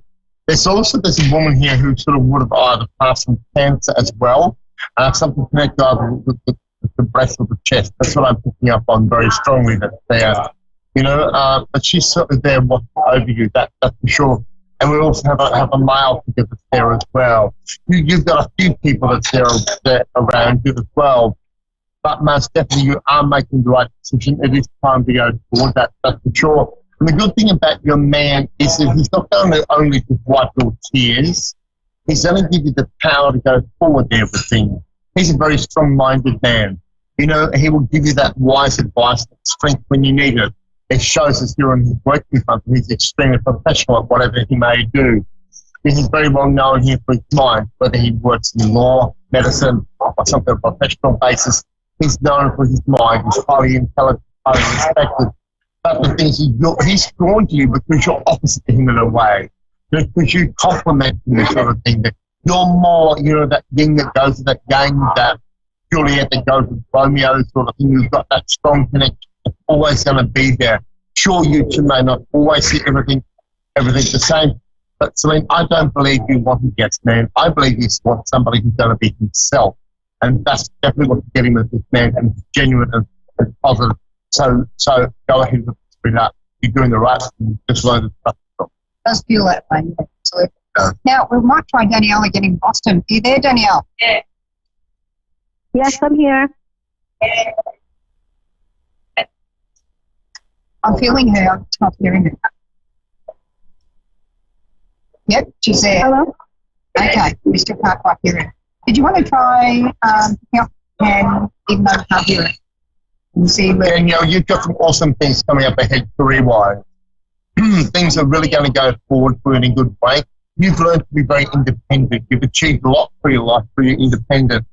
It does look as though in a way that your financial side of things is certainly going to be very secure. In a way, it's either creating like a new home environment around you, which may mean either a move, new furniture, new furnishings. I feel like you're really going to get enjoyment out of your life. I get a strong connection with the bush, with animals, and nature there around you as well. That stands out very strongly. But you're very much on the right path. And Danielle, there's an older female who watches over you very much. I get the feeling you're sort of like a grandmother sort of feeling coming through here. And I'd say this is on your mother's side of the family as well. She's somebody who loved nature, so that she really had a way with animals sort of thing. I see this quite compassionate side of things with that. And she's one of your guides, standing out there very much watching you and guiding you and directing you in the right way. What you've got to learn to do, though, is trust yourself and drop any fear and replace that with faith. You've got to drop the anxieties, have faith, and just go forward. Thank you very much. Awesome to read you, Danielle. Beautiful. I was actually saying Thank you so much. And sort of waving and held back a bit of a bum there. It's pretty beautiful, that lady. Hopefully that helps Danielle. And Danielle, if you need to, you can always contact the show directly through soulstar.media or go on Facebook for Soulstar Radio, and I can sort of fill any gaps that might be there if you haven't quite heard, you haven't heard us. Also listen to the podcast later. It's been wonderful having you on the show. But let's talk about briefly as well with psychic protection for just a few minutes. For those who are sort of new to it or feeling a bit bogged down with heavy energy, how can they sort of shift that, would you say? See, Justin, what I'm doing is come 2020, I'm actually focusing on 2020 being my teaching year. Yep. Okay, so there's going to be workshop and courses. Those are listed there on my website on francisbevan.com. So they're sort of going to be here for all over Australia. Plus, I'm travelling out to Malaysia for being here as well. And that's going to be part of what I'm going to be teaching Malaysian people. One of the easiest things to do with psychic protection is, whilst I'm not religious, I do believe in the Bible. I do believe that it's to help you the strength. But it's also the fact is having that faith in yourself, faith in the universe. And if you need that help, you need that protection, ask for it from the universe, ask for it from your guides, ask for it from God himself, sort of thing, because it is going to be there. And the whole thing is, negative energy very easily invades when you get anxious, when you get worried, when you get stressed. So you need to make sure that you're doing your best to take care of your health, your general state of health, you're meditating, relaxing, going to the connecting again with nature sort of thing. That's what it tells us. You know, so if you can focus on that and focus on sort of just creating that positive space, that positive energy, that will block out all that negativity. So negativity as well, for people who don't think about, I just think that good, bad. Sometimes people can be focused on that other person's just all bad and I'm just all good and I am just a victim and they are the perpetrator. It can be that we need to look at our own actions as well and take responsibility for that and kind of take ownership of that. And look at how perhaps we might have annoyed that person if we put ourselves in their shoes. So sometimes that thing of not invalidating others and not getting stuck in judgment, and that's part of that holding of grudges and judgment. That's sort of all the negativity as well, isn't it? Most definitely. Yeah. So what we need to do is focus on sort of improving ourselves, to step back from judgment. See, this is where a lot of the Christian people get it wrong. Yes. The fact is that Christ never believed in converting others. Christ believed in his life being an example for others. And to lead by example. You know, so it's always coming from that higher source sort of thing, not that judgmental space, not that you must be doing it my way, but simply showing the fact this is what works for me, perhaps it could work for you as well. Yeah, I think so. I think that kind of works. It's like when Mahatma Gandhi said, I do like your Christ, I don't like your Christians. And you sort of think about that, and there's a lot of fantastic Christians out there, I would say. But when you get people who are very, blindsided, it's only this way, it can't be any other way, and everyone else is a sinner, and you're bad. I think that's where we get into trouble. It's really about creating that openness and tolerance. Because if you have that openness and tolerance, acceptance, without just allowing everything in, you have your own filter still. But if there's an openness and an acceptance of other people and other people's way of being, then you're kind of freeing of any of those abilities for people to hook into you or you to hook into them. And it's really that lack of hooks that stops that energy from sticking on you. And if you can focus on being detached. Yeah. And trying to be objective and standing back, not allowing your emotions to control you. Yeah. That's where people go wrong. They allow their emotions to control you. Yep. And sort of with business is not emotional. Yep. You have to look at it as business and take that separate sort of stance. That's what you've got to use. You have to sort of detach. And when you detach, you can see things much more clearly. And you can choose whether you want to be negative or whether you want to be positive. So you create that positive. That's it. And you go around. It's been beautiful having you on again, and lovely to this time be doing the show side by side. And I'm really hoping you have a wonderful weekend at the MBS here. Thank you, Jack. It's always awesome to work with you, always awesome to see you, and it's been to connect with you as well. Beautiful. Thank you very much for everyone who's written in, who's called in. We're sorry we can't get to all callers and everyone who writes in every time.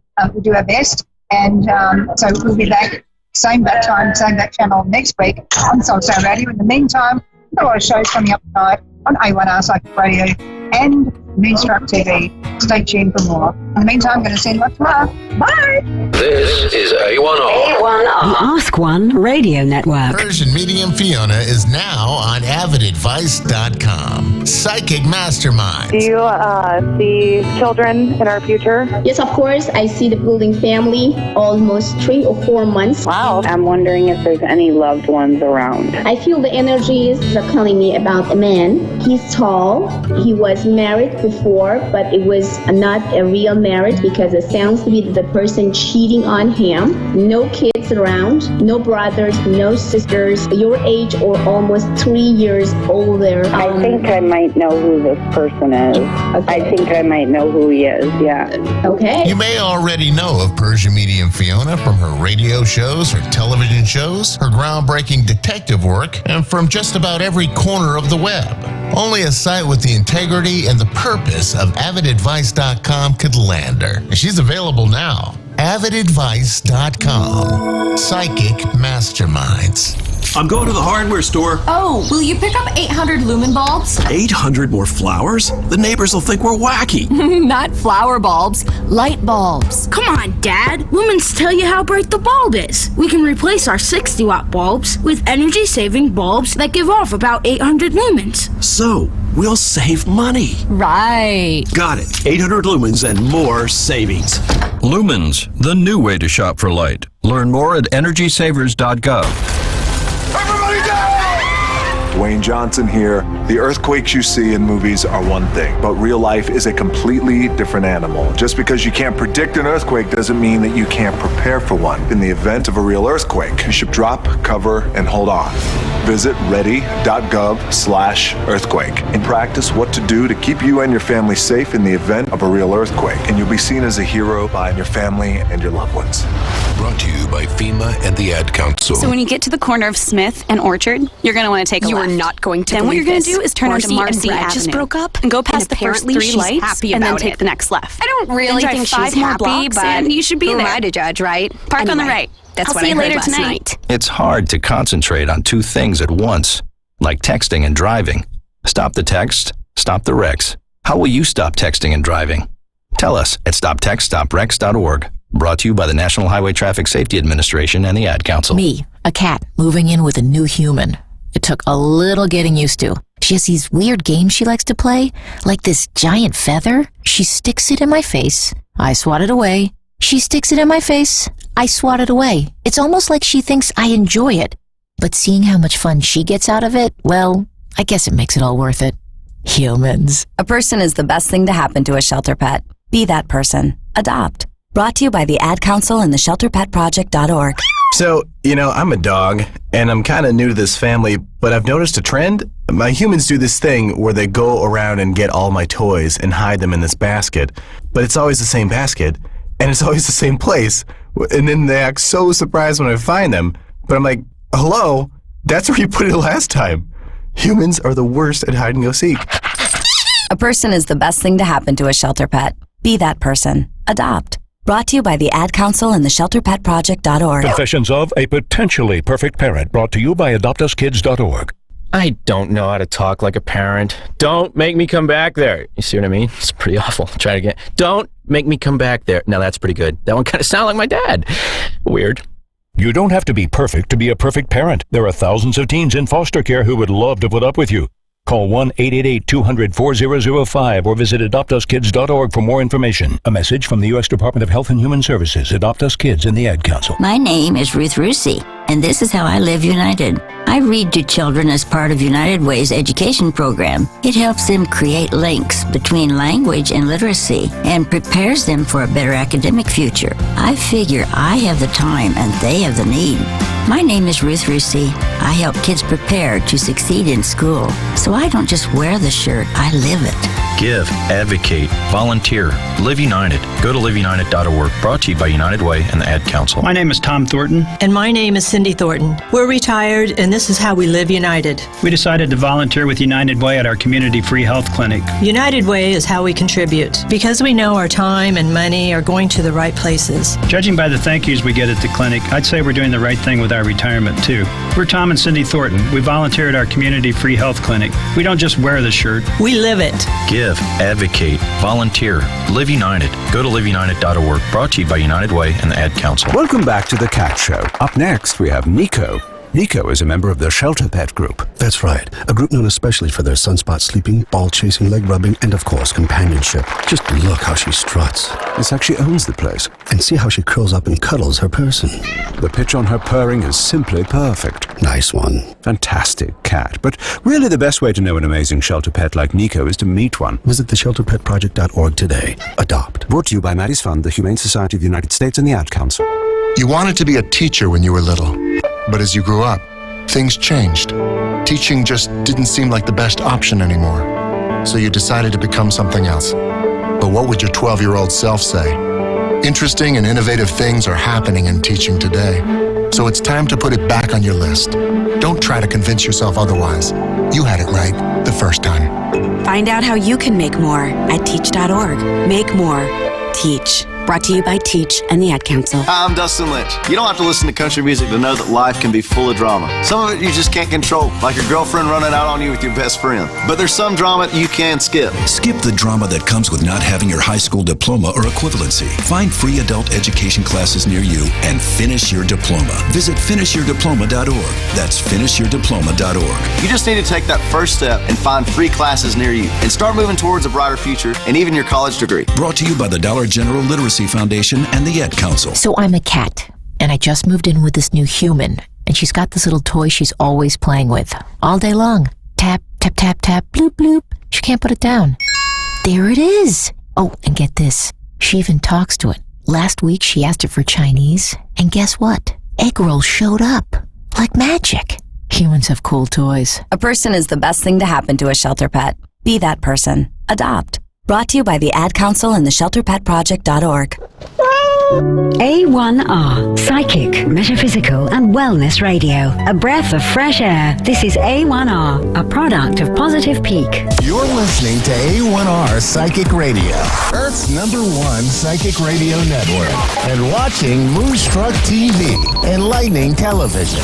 Welcome. Time for Avid Advice Live with Persian Medium Fiona. Live from avidadvice.com. Connect direct. In North America, dial 888-454-2751.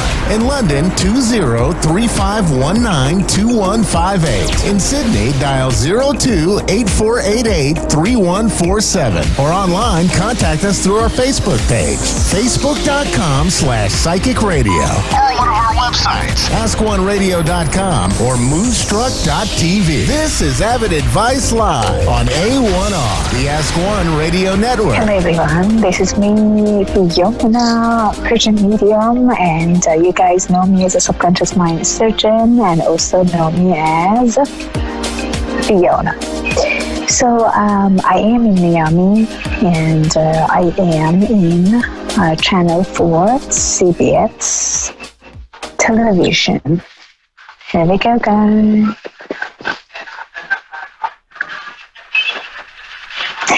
So, but as far as I know that David wanted me to do the show, my producer, and he's always serious about it. He always wanted me to take a call, and I was not on the radio show and did not have a live show with you guys for a long time because I travel a lot to New York, Miami, other countries for speaking, for interview, for TV shows, for other stuff.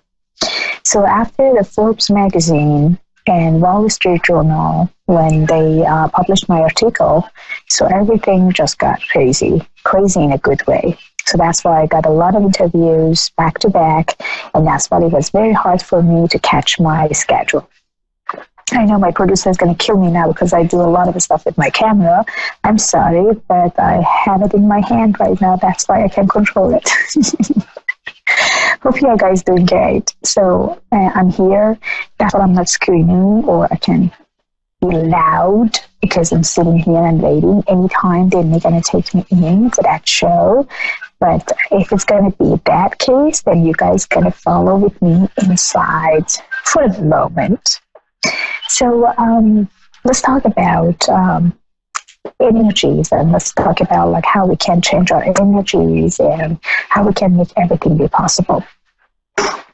As many of us know, we think that if one time in our life nothing really works out the way that we want, that possibly nothing will happen the way that we wish and desire for. Which answer to that question, or answer to that thought and feelings, is completely wrong. You can change your life. You can change your destiny.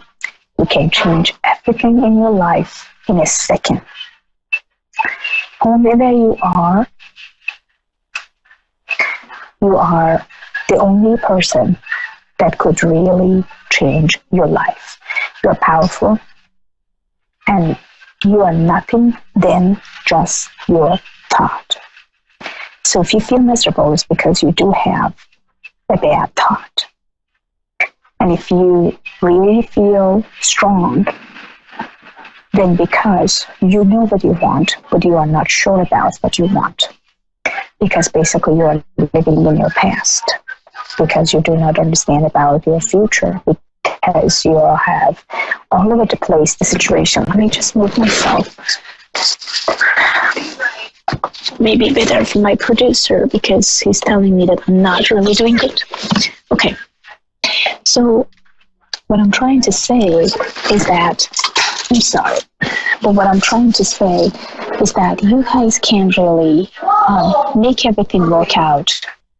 But just trusting yourself, believing yourself, and letting everything moving forward. Sorry guys, I can't control the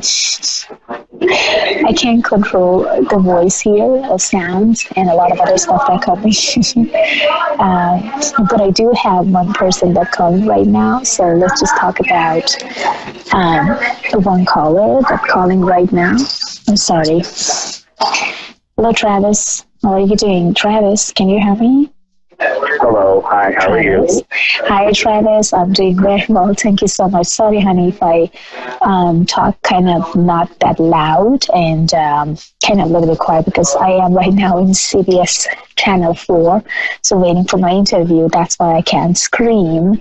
So please, you can scream as much as you want because I want to hear your amazing voice and amazing energies. But if I talking not that with that type of energies, is not because I'm trying to push you down. So I'm in Channel 4 right now. How are you doing? How's it going, Travis? It's going pretty well. I can't complain. Awesome. So Travis, give me your date of birth first, my dear, and then tell me about your question. What can I do for you? Go ahead, please. Wait a minute, I'm sorry. Could you repeat that again? I couldn't hear you. I'm sorry. Give me your date of birth. Yeah, I know. Give me your date of birth first, and then tell me what can I do for you. Oh, sure. It's 1978. Okay. And what is in your desires and what you have in your mind? What your feeling is. I mean, because I really want to know what I can do and how can I help you to achieve better or to feel better. So tell me about your question. Let me just feel my sense about your question and connect with you. Go ahead, sweetheart. I'm concerned about my career path. That's pretty much what I'm concerned about. There is a couple of things that I can figure it out about your career. The first things that I really feel and sense it, which is coming actually very strongly to me, is that you are really concerned about something that you shouldn't be, and you're recalling all those worriness. I wanted you to let go of anxieties and stress and concerned about like if you are doing enough or actually if things is going to go the way as you wish and desire for. Because no matter what you are doing right now, almost around actually the month of July, we're talking about the July 25th, we're talking about the July 26th, July 5th, and July 11th. 4 days actually come as a primary in here. That's showing me that you are going to have some very extreme and very strong connection with someone that you're really going to feel connected and strong when it comes to money, finance, and your career. So whatever you don't have right now, or any voidness that you do have right now, is all temporary. So don't concern yourself because it's all temporary. Don't put yourself in the anxiety mood because it's not really worth it. Oh God, it's the connection. It's kind of bad. I'm trying to. Oh my goodness. Oh gosh. I was trying to hear you out. It's the connection. It's really bad, but I'm here. I know the connection is very bad because I am right now in a building of CBS 4 channels. So that's why. I mean, it's kind of like it's very hard. I know that, and I think the best things for you to get your answer. Sign up on Avid Advice. My producer is going to guide you on this. Email me, and then I will answer your question. My internet is very low. I can barely hear you too. I can barely also connect with you guys. I feel like my voice is freezing, and also then my face is freezing. But I want you to just leave your name and call and communicate with me a little bit later on, and I would definitely come back to you with it. But so far, don't worry and don't concern, because after the July 25th, everything when it comes to your work and your career will get better. Okay. Can I ask you something? I just have a question I wanted to ask you, if it's okay. Sure. Sure. Well, I have, okay, this is crazy, because I've been through a hardship. It was really crazy. But for some reason, all of a sudden, it's like certain companies that I wanted to work for in the past, now all of a sudden they're coming to me. They're coming to me left and right. I just received in my email, the first one of them was it's called the Florida Power and Light Company. I received an email from them. The second one, I received an email from, oh my God, I'm having a brain freeze. American Express. And I spoke with a young lady today. And then there was another company called Life Extensions. But the funniest thing is that I do have a job that is starting on the 8th of July.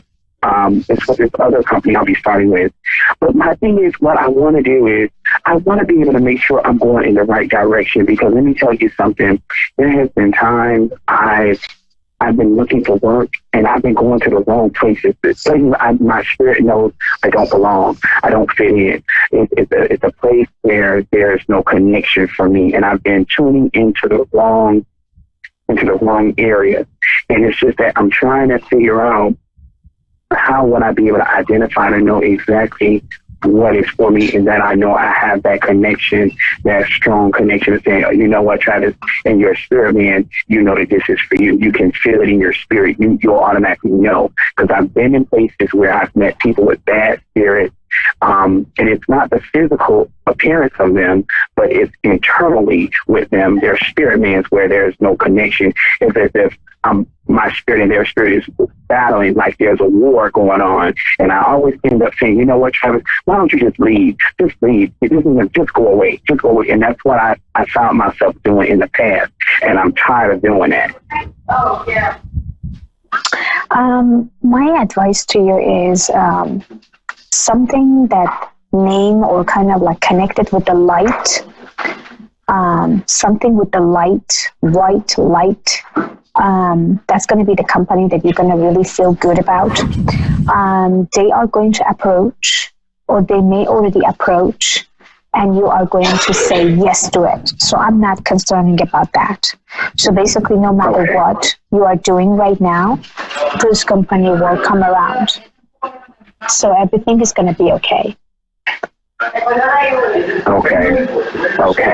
Okay. Okay. This is A1R, the Ask One Radio Network. Persian Medium Fiona is now on avidadvice.com. Psychic Mastermind. Do you see children in our future? Yes, of course. I see the building family almost 3 or 4 months. Wow. I'm wondering if there's any loved ones around. I feel the energies are calling me about a man. He's tall. He was married before, but it was not a real marriage because it sounds to be the person cheating on him. No kids around, no brothers, no sisters, your age or almost 3 years older. I think I might know who this person is. Okay. I think I might know who he is, yeah. Okay. You may already know of Persian Medium Fiona from her radio shows, her television shows, her groundbreaking detective work, and from just about every corner of the web. Only a site with the integrity and the purpose of avidadvice.com could land her. And she's available now. avidadvice.com. Psychic Masterminds. There's one thing you can never have sex without. It's not something you buy. Or something you take. In fact, there's only one way to get it. It has to be given to you. Freely. It's consent. Because sex without it isn't sex. It's rape. Consent. If you don't get it, you don't get it. It's on us to stop sexual assault. Learn how and take the pledge at itsonus.org. So you see, son, good manners are important. Should I go through it again? Yes. Yes, please. Yes, please. Exactly. Always say please, thank you, you're welcome, and excuse me. Sit up straight, hold doors open, don't speak with your mouth full, keep your elbows off the table. Share your things, play nice, and generally treat others the way you'd like to be treated. Got it? Got it. And stop picking your nose. Most parenting is hard to do in just 2 minutes. But 2 minutes twice a day making sure they brush their teeth is easier, and it could help save them from a lifetime of tooth pain. Visit tunein2x.org to find out more. A message from the Partnership for Healthy Mouths, Healthy Lives, and the Ad Council. I'm little teapot, short and stout. Here is my handle and here is my spout. No, Dad, like this. When I get all steamed up, then I shout, tip me over and pour me out. This is WWE superstar Roman Reigns. The smallest moments can have the biggest impact on a child's life. Take time to be a dad today. Visit fatherhood.gov, brought to you by the U.S. Department of Health and Human Services and the Ad Council. Welcome to today's lottery drawing. And today's winning numbers are not yours, not yours, and another number that's not yours. And the final number is not yours. When it comes to having money, don't rely on luck. Brew your own coffee at home instead of buying that latte. Brown bag it to work instead of ordering it. Go to feedthepig.org for more free ideas on how to save. Feedthepig.org. This message brought to you by the American Institute of Certified Public Accountants and the Ad Council. All in together now. We can make it better now. Come on, can we do it? Yeah, you know that we can. We'll rope it up. Cause we know how to jump. We'll roll it out. Cause we know how to skate. We'll cut it down. Cause we know what to eat. We'll swap it out. We eat healthy stuff. Just moving a little and eating better every day can help make you and your kids healthier. Search We Can online to find doable tips and activities that you can use every day. That's We Can. A message from the Ad Council, HHS, and NIH's We Can program. You are a waste. A loser. Everyone hates you. Why don't you just stay in your car and keep driving? I'm serious. Drive until you run out of gas, then get out of your car and walk until you find someone who doesn't think you're dumber than bricks. Could take a while, but at least all that walking might burn a couple of calories. You may not witness bullying like this every day. Your kids do. They want to help, but they don't know how. Visit stopbullying.gov to learn safe, simple ways your child can help stop bullying. Be more than a bystander at stopbullying.gov. A message from the Ad Council. Today, my new dad and I shot off a rocket in the park. Today, my new son and I failed to shoot off a rocket. The rocket launched into the air. And then crashed into the pond. I'll never forget that day. I'll never forget that day, even if I tried. You don't have to be perfect to be a perfect parent. Thousands of kids in foster care will take you just as you are. For more information on how you can adopt, visit adoptuskids.org. A public service announcement from the U.S. Department of Health and Human Services, Adopt U.S. Kids, and the Ad Council. You make sure his toys don't have any sharp edges. You taught her what to do when the smoke alarm goes off and to wear a helmet when she rides her bicycle. You do so much to keep your child safe. But are you using the right car seat for your child? Car crashes are a leading killer of children ages 1 to 13. Protect your child's future at every stage of life. For information on the right seat for your child, visit safercar.gov/the right seat. A message from the National Highway Traffic Safety Administration and the Ad Council. Packers. Vikings. We come from different places. Uptown. Downtown. We come to different conclusions. Half empty. Half full. But when we live united, we make a real difference in the building blocks of life. Children succeed in school, families gain financial stability, the health of our neighbors improves, and suddenly so do our communities. Real change won't happen without you. Live United. So give, advocate, volunteer, Live United. Sign up today at liveunited.org. Brought to you by United Way and the Ad Council. Welcome to the Maya and Miguel Challenge. Meet Maya and the gang. Oh, hi, I'm Maya. Maya and her friends want you to get up and play, because it's always more fun to be active. Let's get started. Just go to letsmove.gov and look for Maya and Miguel. You'll find tons of fun activities that'll help keep you healthy and active. Whether you play sports, run, dance, or jump in place, just get up and play at least an hour a day. Take the Maya and Miguel Challenge today at letsmove.gov. A message from the Ad Council and HHS. Listen, as a hiring manager, I've got to tell you, the best job candidate isn't always the typical candidate. Sometimes they're a grad of life. Meet the grads of life. Young adults of unique determination and experience. An ideal fit for your company in an entry-level position, internship, or mentorship. They might not have every qualification you typically look for, but they're exactly who your company needs. Sometimes the best candidates aren't the ones you're used to. Go to gradsoflife.org to learn how to find, cultivate, and train this great pool of untapped talent. Brought to you by the Ad Council and gradsoflife.org. A ranger station. I'd like to report a bear hug. Okay. I put out my campfire and Smokey Bear hugged me. So you drowned the fire, you stirred it, drowned it again, and felt that it was cold? Uh-huh. Yep, he's just letting you know you did good. Bear hug from Smokey Bear. Status update. I'm gonna let you go now. There are many ways to start a fire, but one sure way to put it out. Learn how you can do your part at SmokeyBear.com. Sponsored by the U.S. Forest Service, Ad Council, and your state forester. It's important to plan ahead for emergencies, like the storm. When it kicked in, we had a plan. Separated. We were able to get in touch with each other in no time. No idea how to find each other. The whole experience was fine. Was the most frightening 10 hours of my life. If there's one piece of advice I'd offer other moms out there, it's to stay calm and keep to the plan. Message. Some parents plan ahead, some don't. Make sure you know where to find your family in an emergency. Start your plan at ready.gov. Brought to you by FEMA and the Ad Council. Hi, I'm Ryan Seacrest for RAD. Over 300 people in this country are killed every week by a drunk driver. That's the equivalent of 2 747 plane crashes every single week. And the problem isn't going away unless we all do our part to stop it. So if you see someone who's about to drive after drinking, get the keys. Don't leave it up to anyone else. Friends don't let friends drive drunk. A public service announcement brought to you by RAD, the National Association of Broadcasters, and the Ad Council. Hi, this is Terry Crews, actor, former football player, and father of 5. I'm also an expert on drama. There's the good kind that comes with having a house full of kids, and there's silly drama like the drama around my percolating pectorals. And then there's the drama you can skip. Skip the drama that comes with not having your high school diploma or equivalency. Find free adult education classes near you and finish your diploma. Visit finishyourdiploma.org. That's finishyourdiploma.org. And leave the drama to actors like me. Brought to you by the Dollar General Literacy Foundation and the Ad Council. Imagine me, a dog, moving in with a human. I didn't know how it would work. Turns out, my human's pretty entertaining. For instance, every time I give my human his ball, he throws it as far as he can. And I'm like, dude, that's your ball. So I go get it, but he just throws it. Again. I gotta say though, the more he does it, the funnier it is.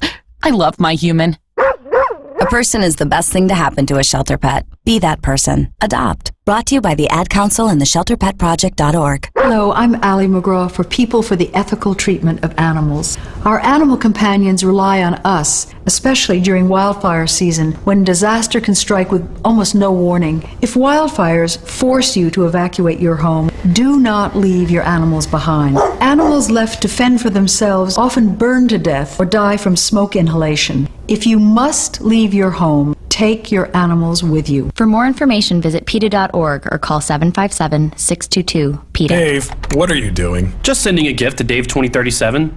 Who? Me in the future. I save a little money from every paycheck for Dave 2037 so he can buy anti-gravity boots or a hologram Doberman. What are you getting Steve 2037? Steve 2037 will be just fine. Well, okay, but don't expect to borrow my anti-gravity boots. Save something for the future. Put away a few bucks, feel like $1 million. For free ways to save, go to feedthepig.org. That's feedthepig.org. This message brought to you by the American Institute of Certified Public Accountants and the Ad Council. Women now make up 37% of the workforce, changing their role forever. Harvard Medical School has now opened its doors to new female applicants. The first woman is now in space. The majority of last year's doctorate degrees were earned by women. We've come so far, but our news is changing for the worse. More women die from heart disease and stroke than men, even though it can be prevented. Make a change at GoRedForWomen.org today. Brought to you by the Ad Council and the American Heart Association's Go Red for Women. This year, firefighters like Fire Chief James Hall will battle wildfires around the country in hopes of containing them. But firefighters can't do it alone. A single ember that escapes from a wildfire can travel more than a mile, or it can ignite and destroy your home and community. Get fire adapted. Learn simple steps you can take now to reduce wildfire damage later at fireadapted.org. A public service message brought to you by the U.S. Forest Service and the Ad Council. Learn more at fireadapted.org. I wasn't prepared to be a caregiver to Mom. I had no idea how hard it would be and what I would need to know. Things I never thought of, like how to improve her mood and ways for me to stay positive. Luckily, I found the Caregiving Resource Center from AARP. It had articles about the basics, but also information about the hurdles I was facing. Caregiving Resource Center at aarp.org/caregiving. Articles, tips, and tools to help you both care for your loved one and care for yourself. Brought to you by AARP and the Ad Council. This is the sound of a flat-screen television hurled off a building. Now the new bike your kid wants. These are the things you could have, all cast into oblivion. Because when you throw away money on wasted electricity, you throw away everything you could have bought with it. Use Energy Star light bulbs and appliances, and you could save hundreds of dollars a year. Saving energy saves you money. Learn more at EnergySavers.gov. Brought to you by the U.S. Department of Energy and the Ad Council. Is that a faucet running? That's not a faucet. That's a river rushing through the forest. Forest rivers provide over 100 million people with clean water to drink. What? I can't hear you because of the vacuum. That's not a vacuum. That's the trees in the forest cleaning up the air we breathe. I didn't know the trees were so amazing. Yep, and the forest gives us shade, trees to climb. That's awesome. Let's go explore some more. Visit the forest today and enjoy all it does, just for you. To learn more about the forest and find one near you, go to discovertheforest.org. Brought to you by the U.S. Forest Service and the Ad Council. This is the sound of salmonella gyrating on your undercooked chicken. And it looks like Mom might be taking it out a little early. Don't let salmonella get funky with your chicken. On average, 1 in 6 Americans will get a foodborne illness this year. So use a thermometer to cook each type of meat to the right temperature. Keep your family safe at foodsafety.gov. Brought to you by the USDA, HHS, and the Ad Council. Hi, this is John Ondrasik of Five for Fighting, here for RAD, the entertainment industry's voice for road safety. You know, style is a personal thing, and your lifestyle is your business. But if you take it on the road, it becomes everybody's business. So please, plan ahead, designate before you celebrate. Friends, don't let friends drive drunk. A public service announcement brought to you by RAD, the National Association of Broadcasters, and the Ad Council. Sometimes your pain seems overwhelming. If the prescribed dose of your prescription pain medication doesn't bring relief, check with your doctor. Pain relievers are safe and effective when used correctly. If misused, you could become addicted or experience other problems. Take your prescription as directed, and if you need more information about addictions, call 1-800-662-HELP. Do the right dose. A message from the U.S. Department of Health and Human Services and this station. The odds of becoming a signed artist and having 4 #1 albums, 1 in 100 million. The odds of going on to win 7 Grammy Awards, 1 in 1.4 million. The odds of this performer having a child diagnosed with autism, 1 in 68. I'm Toni Braxton, and I encourage you to learn more at autismspeaks.org/signs. Autism Speaks. It's time to listen. Brought to you by Autism Speaks and the Ad Council. So, who's going to do what? Flashlights? Nowhere to be found. Emergency supply kits? Not packed. What about blankets? We have an old towel. Cell phones? May not work. Emergency water? Not a drop. Perfect. We all know where we're meeting if we're separated. The library. Aunt Joan's house. The bus stop. And I'll be waiting here wondering where you all are. Great. It sounds like we don't have a plan. Winging it is not an emergency plan. Make sure your kids know what to do during an emergency, who to call, where to meet, what to pack. Visit ready.gov/kids for tips and information. Brought to you by FEMA and the Ad Council. I'm Elena. I have a master's degree in giving hope to children in Ethiopia. I'm John. My farm experience helped villagers in the Philippines feed themselves. If you have a degree in agriculture, the environment, or teaching English, you actually have a degree in doing more than you ever thought possible. Peace Corps volunteers can have a positive impact in the lives of people all over the world. To learn more, visit peacecorps.gov. I'm Elena. My resume now includes changing lives. As I went through school, one giant question loomed over me. What did I want to be? First, I had to decide what I wanted to make. I wanted to make more, so I became a teacher. Now I make learning a privilege, not a chore, and frustration a tool, not an obstacle. I make working hard seem easy, and giving up impossible. I'm a teacher. I make more. Find out how you can make more at teach.org. Make more. Teach. Brought to you by Teach and the Ad Council. Okay, what are you wearing right now? Nothing. That's right. So mommy's gonna teach you how to dress yourself. Underwear always comes first, name tag at the back, then pants, then shirt. Get the first button in the right hole or you have to start all over. Socks going first, then shoes, right on right, left on left. With shoelaces, just take the ends, cross them over, switch the loops, the rabbit goes down the hole, pull tight, and you're left with bunny ears. Got it? Why are your pants on your head? Most parenting is hard to do in just 2 minutes. But 2 minutes twice a day making sure they brush their teeth is easier, and it could help save them from a lifetime of tooth pain. Visit tunein2x.org to find out more. A message from the Partnership for Healthy Mouths, Healthy Lives, and the Ad Council. A boy born in Joplin, Missouri was fascinated by anything with wheels and a motor. The odds of him going on to fascinate millions with his talent, 1 in 260,000. The odds of him having 15 career NASCAR victories, 1 in 1.7 million. The odds of a child being diagnosed with autism, 1 in 68. I'm Jamie McMurray, and my niece has autism. Learn more at autismspeaks.org/signs.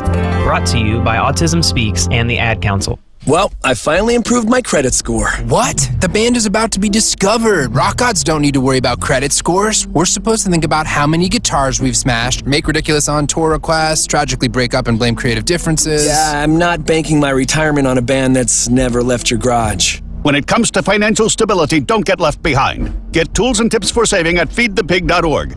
This message brought to you by the American Institute of CPAs and the Ad Council. My name is Meera Batra, and this is How I Live United. Many families have come to America for a better life. I advocate for these families with United Way. United Way empowers them to see opportunities available. We help them get involved with their kids' schools and network within the community. My name is Meera Batra. I help families see opportunity and succeed. I don't just wear the shirt, I live it. Give, advocate, volunteer, live United. Go to liveunited.org. Brought to you by United Way and the Ad Council.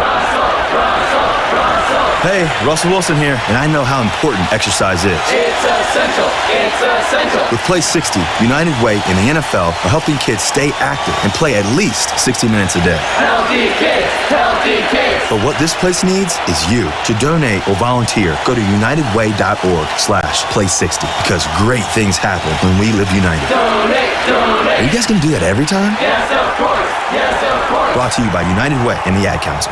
A1R. A1R. A1R. A1R. A1R. A1R. The Ask One Radio Network. You're listening to A1R Psychic Radio, Earth's #1 psychic radio network, and watching Moonstruck TV, enlightening television. Welcome. It's time for Persian Medium I Am Power with Persian Medium Fiona. Persian Medium Fiona. Live from PersianMedium.com. Connect direct. In North America, dial 888-454-2751. In London, 20-3519-2158.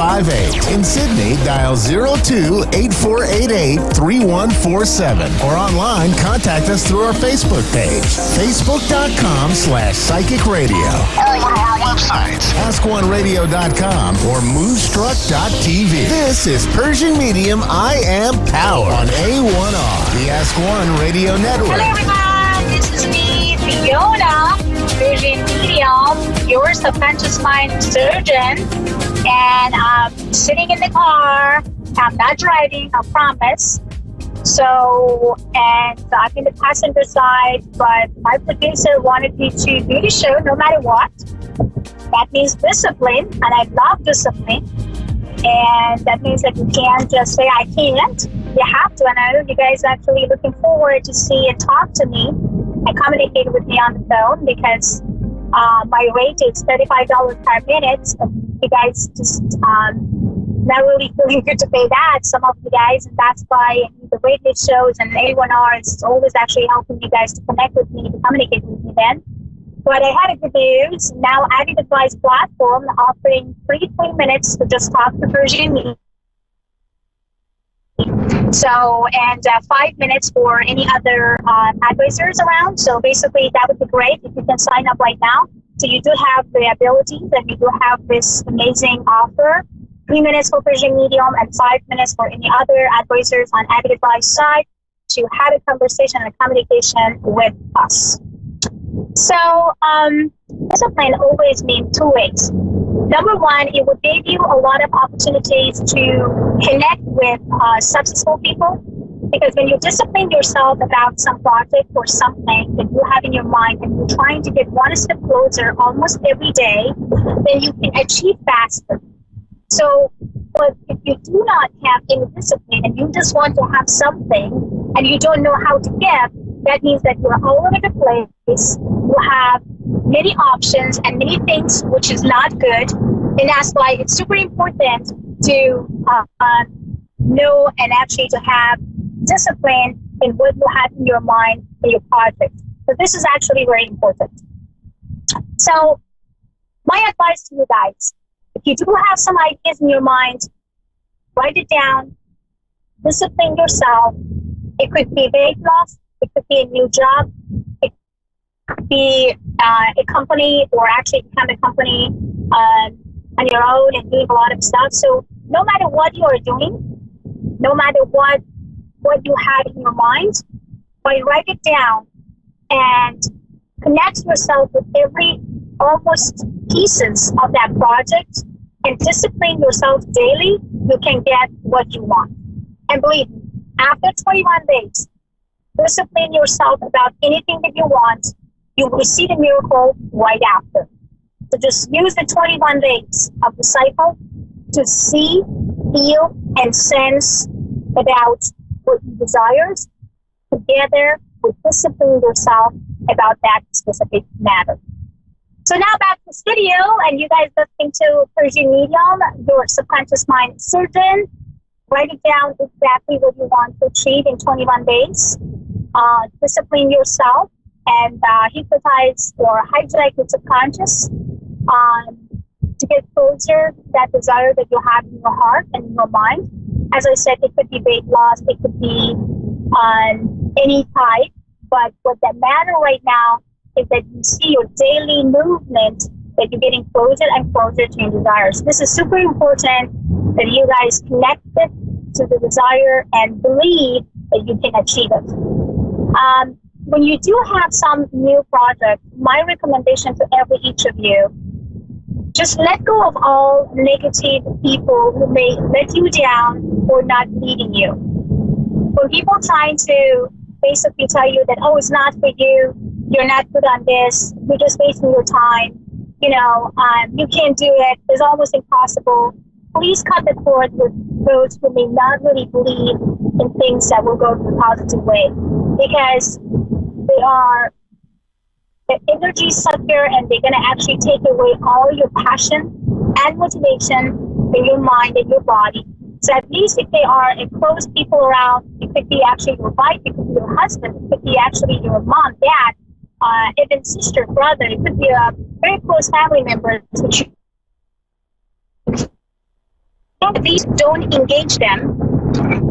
Don't engage them with anything, or don't try to involve them with the progress that you may have or going to have soon. So never try to involve them and engage them with this. And that's my recommendation to you guys, you both making a decision to do some progress. So when it comes to how to have a very successful, amazing life together with your husband and your wife, and I know that sometimes there is kind of couple that always want to be successful, always want to be powerful. There could be a little bit of conflict because they may not really accepting each other, but they respecting each other, but at the same time, at the end of the day, they want. I have it. Okay, I have it back. Hello. Hi, Patricia. Hello. Hi, Hello. Patricia. How are you doing? Yes, my love. Can you hear me? Thank you. Yes. Awesome. Patricia, give me your date of birth, my love, and then tell me about your question and see like what I can do and how can I help you. Go ahead, please. I was just wondering how my finances are going to be in the next 6 months. Okay. What I can feel right now, it was you've been actually around almost about like 3 or 5 days ago. I can see that something had happened. It could be like it could be an emotional wreck. That's why you are kind of very concerned and worried about. And you're constantly trying to recall something that I always tell my students don't.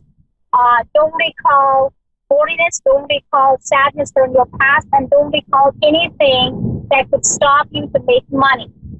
So my advice to you, in order to get what you want when it comes to finance, stop worrying yourself too much. I don't know what happened 3 days ago or 5 days ago, but sounds like it put you in a very uncomfortable situation when it comes to finance. So let go of it, stop doubting, and be in a moment. The problem with finance issues is always starting when we are concerning constantly about our future. So when you are not in a moment and you are not creating prosperities now, then you may almost lose every single opportunity in your future. So your present, now in the moment, need you the real, strong and powerful, prosper future. So from now on, you're not allowed to feel negative about finance and money. You're not allowed to think about the future and actually constantly asking yourself, am I going to be enough or good enough in 3 months and 2 months or 1 month? Am I going to be able to pay for this and that? So stop asking yourself. Because when you constantly asking and you want that this change and challenge happen soon, you block your prosperity. Ask that you already have it. Feel and sense 10 minutes before the bedtime that you already have it. This cycle is 21 days and 22 days cycle. Every single night, 10 minutes before the bedtime, visualize, connect yourself with that energies, feel and sense that you do already have this very strong, powerful prosperities and abundance, and also the wealth that coming towards you without no issues and no doubts. And when you ask for money, just don't be specific about one simple place. Just say, I'm happy and grateful to receive money from every areas of my life, not just one simple way. And this way you can bring miracle and happiness to your life in no time. Do you have any other question? I was just wondering when the timeline would be for when I get married. Are you asking, because I could barely hear you, are you asking about your marriage, that when you're going to get married? Yes. Okay. So the energies that I pick up right now, it would be almost around, it gave me actually the month to make it feel a little bit cold and snow. So basically it would be around November, December. And I feel and sense it also the 2020, the first 2 months of 2020, that would be the celebration and also a lot of flowers around you. So the marriage connection is going to happen at that time as well, my love. Oh, thank you very much. So don't give up, okay? Thank you so much, sweetheart. So for more information about me, go to Avid Advice, baby, and sign up on Avid right now. Because by signing up on Avid, You can now get 3 minutes and talk to me or talk to any psychic on Avid Advice. Back to this video, and now I have Katie. Hello, Katie. How are you doing? Hello. Hi, sweetie. How are you? I'm good. How are you? Thank you, Katie. Katie, can you give me your date of birth first, my love, and then tell me what you have in your mind and what I can do for you? It is May 3rd, 1965. I'm so excited. I've waited forever. Oh, I'm so excited to have you, Katie. Thank you so much. So, my love, ask me a question. What you have in your beautiful mind, I'm trying to get connect and channel you and feel and sense and give you the answers that you need. Go ahead, sweetie. Are you a medium? Can you connect with my mom, Patsy? I lost her in late 2017. Can you connect with her? Oh, my God, yes. Oh, my God, yes. The only connection, actually, I get a lot of connection right now. I feel some sort of, I have a warm, strong feelings right now through my neck and my head. Sounds like that she had a lot of headache. Sounds like that she had a lot of headache, because I feel a little bit of headache and a little bit of back pain.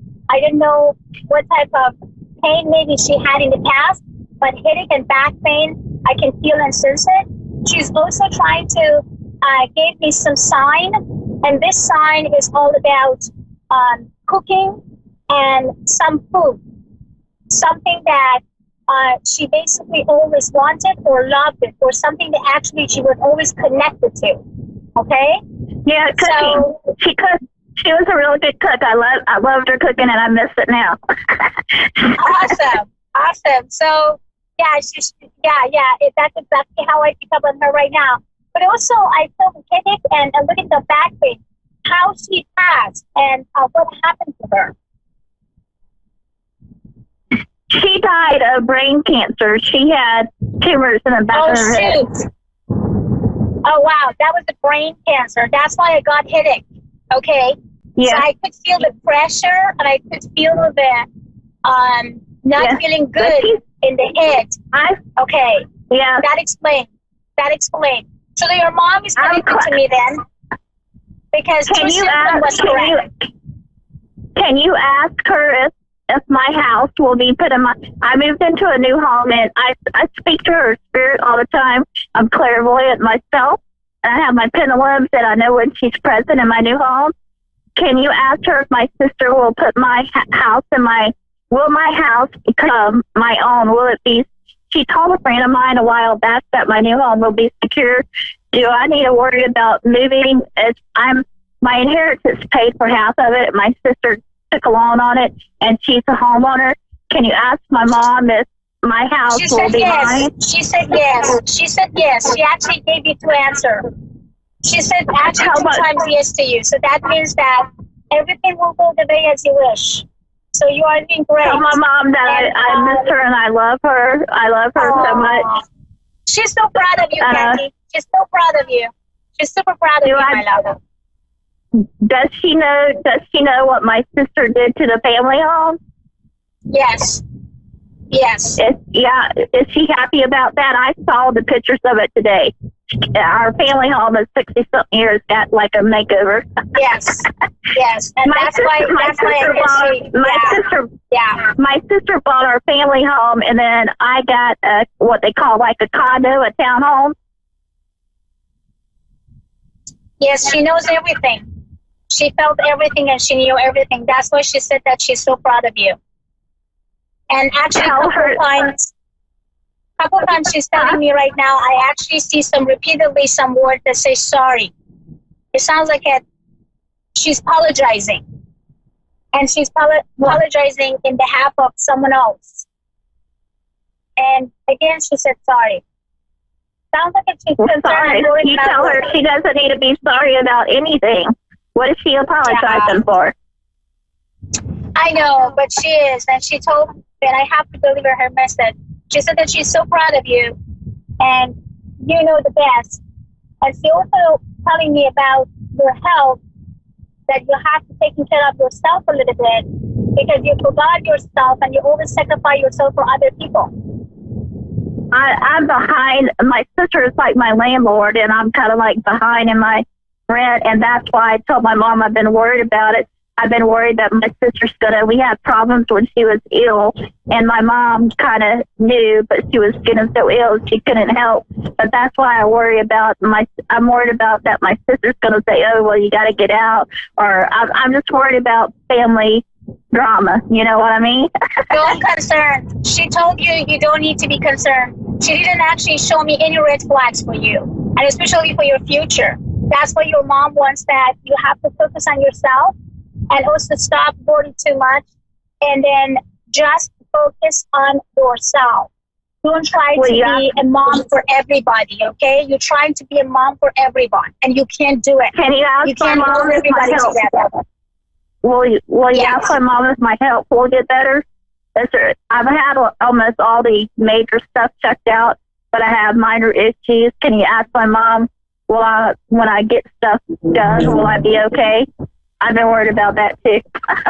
Oh my God, she's smiling and laughing and says yes. So that was a big yes. It was a yes with happiness and love. You know what? It's woman to woman. It's woman things. You know what I mean? Yes. I know exactly what you mean. And also so how we got my mom connected with my mom. I have a cleaning business I've had for 26 years, and like just recently, like this for the last 2 or 3 weeks, I have a bunch of people bad mouthing my business on social media, and it's caused a lot of damage. Wow. You know, I advertise everywhere, but I'm local and I'm from my hometown, and I get a lot of business, but I get a lot of we got a college town that's very well known, State Seminoles. Yeah, and I'm getting a lot of people saying I'm a scammer, I'm this and that. I'm sure my mom knows what's going on, but it's been upsetting me. But that's why I'm falling behind on my bills, because, you know, it's kind of like, it's a little bit like slandering my business, and they're saying all kind of gossip and stuff. And I've worked hard to get my business to where it is. And you know how it is, you get good reviews and you get bad reviews.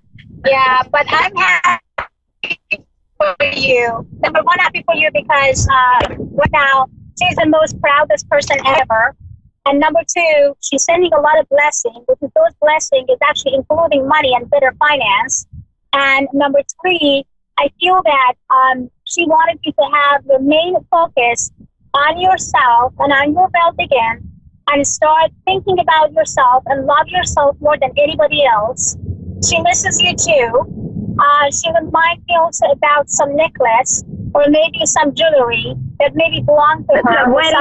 The wedding rings. My mom and dad's wedding rings. Do you have it already? They got lost. She said that my mom said to my friend a while back that my sister had them in a box, and when she got sick and when she was at the hospital in and out, they got lost. But evidently my sister doesn't want me to have them. We went through a lot of a lot of tension when my mom was sick, because there's nothing but a lot of women in our family. Wow. Wow. Yeah. Wow. But I think she tried to tell you.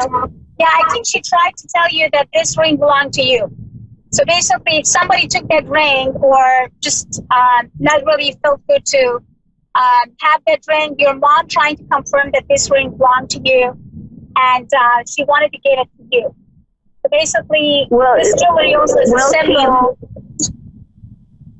Will she give them to me eventually? Ask my mom. Yes, that's exactly what she picked on the jewelry, and that's what she picked up actually on something that is belonged to her, and then now there's somebody else maybe to compare of. But I would say it's absolutely coming to you, because this is actually her order. So basically, she's going to almost push your sister, or somehow in her way, in a spirit way, to bring that ring to you and put it in your finger. And directly when you get there, then put it in your finger. Then you're going to have her blessing all the time with you. Her name is A1R, my sister. Oh. She was so my mom's telling me that my sister will soon give me the wedding rings. I was going to put them on a necklace. I was telling my mom I was going to get a gold necklace, and I was going to wear it. Yes. You know what? Mirror spirits always have their own way to communicate with people. And I think that she's going to communicate with the sister and bring that beautiful ring to you, because this ring belongs to you and nobody else should even take that ring from you. So you will get that blessing, baby. And I'm not even concerned at all about it. You're doing fantastic. So my advice to you is now, this Wednesday, honey, try to have a candle on for almost 20 minutes around the 7 p.m.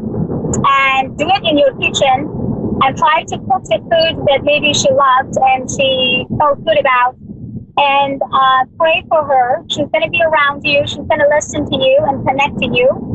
And if you ever want to, I have very strong psychic abilities. I actually feel that your energies and the spirit is so connected with me right now. So, basically, I wanted you to apply for Avid Advice, my platform, actually Avid Advice platform. This is a very good platform for someone like you that are real and having the real energies, because I never pick up the people energies that easily when I didn't pick up on you. So it means that you are real. So I know sometimes it's not easy to get in Avid Advice platform, but I would love to have you to sign up as an advisor, because you deserve to help a million of people, and other people deserve to have you as their own advisors, because you are real and you have a real feelings and real connection with the spirit.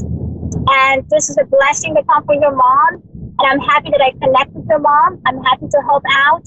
So if you need me, you can just sign up on Avid Advice even as a consumer, and then talk to me or talk to any advisor if you ever want to connect with mom again. But in another hand, I would love to have you as an advisor on Avid Advice platform. So just send me an email and support@avidadvice.com, support@avidadvice.com. Let me know about you or kind of more about you, and then we can get from there. Do you have any other question, my love? I just, like I said, once again, I wanted reassurance. I call my mom Mama, because we're Southern here. And can you ask my mama, I don't need to worry about moving again? This house will be mine. No worriness at all. No worriness, no red flags. Your mom shows big smile with happiness and prosperity. No problem on money side, no problem on the physical or emotional side. And even actually, invited you for that jewelry. So that means that you have everything under control. And there is I don't have anything legally saying that it's mine yet. And that's what my inheritance is paid for some of it, but the loan is in my sister's name, but I don't legally have anything on it. My sister won't give me anything on it until she said I pay, which is $77,000 for the rest of it. Your mom told me that she wants to help you. Yeah, when your mom telling me that she would love to help you to get what you want, and there's nothing to be worried. You don't need any legal paper. So, okay, I have just 90 seconds. Thank you so much for listening. This is me, Fiona, Persian Medium. I am Howard. You guys can find me on avidadvice.com. avidadvice.com. Have a great one, and see you tomorrow. Bye. This is A1R. The Ask One Radio Network. The Ask One Radio Network. Persian Medium Fiona is now on avidadvice.com. Psychic Mastermind. Do you see children in our future? Yes, of course. I see the building family almost 3 or 4 months. Wow. I'm wondering if there's any loved ones around. I feel the energies are telling me about a man. He's tall. He was married before, but it was not a real marriage, because it sounds to be the person cheating on him. No kids around, no brothers, no sisters. Your age or almost 3 years older. I think I might know who this person is. Okay. I think I might know who he is, yeah.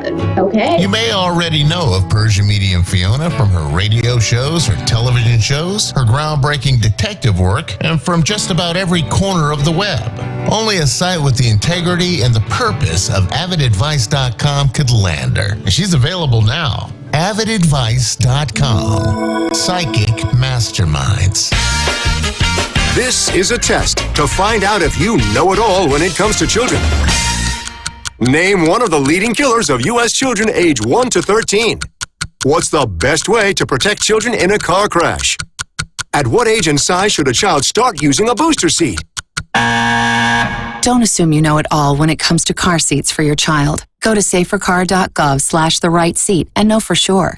Brought to you by the National Highway Traffic Safety Administration and the Ad Council. Man, last night we put on an epic light show. So epic. The crowd loved us. Wait, there were only 4 people out there. Yeah, but did you see their 4 faces? Their eyes lit up brighter than ours, and we're fireflies. Yeah, we are. And we're gonna be out here rocking out our light show at a forest near you, so come check us out. Check us out. Whether you're rocking their world or they're rocking yours, some memories never fade. Come alive with the forest. Visit discovertheforest.org to find a forest near you. Brought to you by the U.S. Forest Service and the Ad Council. You and your family are connected by routine, and you stick to it. But what if a disaster strikes without warning? What if your day's routine is disrupted and you can't reach your family? Have you planned for that? Before a disaster turns your family's world upside down, be ready. Get a kit. Make a plan. Be informed. Learn how at www.ready.gov. Brought to you by the Federal Emergency Management Agency and the Ad Council. So, I'm a dog, and I just got adopted by this new human guy, and I'm starting to wonder how he got along without me. I mean, okay, something as simple as walking around the block. He's got this leash thing, and he puts me on one end and him on the other, and I'm just taking him around. I think he's afraid of getting lost. Without that leash and me guiding him along, I don't think he'd find his way back home. But it's kind of cute. A person is the best thing to happen to a shelter pet. Be that person. Adopt. Brought to you by the Ad Council and the ShelterPetProject.org. I'm a volunteer at United Way. I'm asking people around the neighborhood what they think this place needs. Wi-Fi everywhere. More playgrounds. More ice cream trucks. I was thinking more money in the pockets of local families come tax time. Can I change my answer? I was just kidding about the ice cream. When it comes to getting better tax refunds into the hands of local families, what this place needs is you. To donate or volunteer, go to UnitedWay.org. Because great things happen when we live united. Brought to you by United Way and the Ad Council. Can you tell if the surfaces in this kitchen are crawling with bacteria that could cause chronic arthritis? Listen. You can't see it either. Wash surfaces, utensils, and hands with soapy water while preparing food, especially when handling raw meats or eggs. Raw food may contain bacteria that can make you very sick, or worse. Roughly 3,000 Americans will die from food poisoning this year, but you can keep your family safer. Check your steps at foodsafety.gov. Brought to you by the USDA, HHS, and the Ad Council. Jill, why don't you tell the class what you did this weekend? Well, my dad and I went in search of some magical minnows and found a zillion of them in the stream from our lookout rock. Then my sister and I escaped from an evil slug king and went back to my super twig fort for safety. Then we told stories till it got dark, and the Big Dipper led us all the way home. Wow. Where were you, Jill? We went to the forest. It's not that far away. Ask your parents to take you and your friends to the forest this week. It's closer than you think. Check out discovertheforest.org. Brought to you by the U.S. Forest Service and the Ad Council. Me, a cat, moving in with a single guy. At first, I thought it might be a little weird, but turns out it's actually pretty amusing. For instance, like my human's gotten so used to me being around, sometimes I think he forgets I'm here. He'll get up for work, shower, shave, and come out with no pants. Plops right down in front of the TV. Hello, there's a lady in the room. A person is the best thing to happen to a shelter pet. Be that person. Adopt. Brought to you by the Ad Council and the ShelterPetProject.org. A1R, Lifestyle, Healing and Wellness Radio. A breath of fresh air. This is A1R, a product of Positive Peak. You're listening to A1R Psychic Radio, Earth's #1 psychic radio network, and watching Moonstruck TV and Lightning Television. Welcome. And now, Reverend Elliot's Magical Window with Reverend Elliot. Live from magic-works.com. Connect direct. In North America, dial 888-454-2751. In London, 20-3519-2158. In Sydney, dial 02-8488-3147. Or online, contact us through our Facebook page, facebook.com/psychic radio. Or one of our websites, askoneradio.com or moonstruck.tv. This is Reverend Elliot's Magical Window on A1R, the Ask One Radio Network. Greetings, fellow seekers of truth, wisdom, and light. This is Reverend Elliot, your friendly neighborhood esoteric practitioner, coming to you live on the Ask One Radio Network, where we get together every week, every Wednesday at 11 Eastern, 10 Central, 9 Mountain, and 8 Pacific, to look through the magical window of the tarot, find out what's going on in our lives, what's coming up in our lives, explore situations that are coming up, see how they're going to work out, what we can do about it if we don't like it, what we can do about it if we do like it. Now, that sounds a little weird, but, if something is good coming up, you might want to do something to strengthen it, make it even better. That's a great way to do it.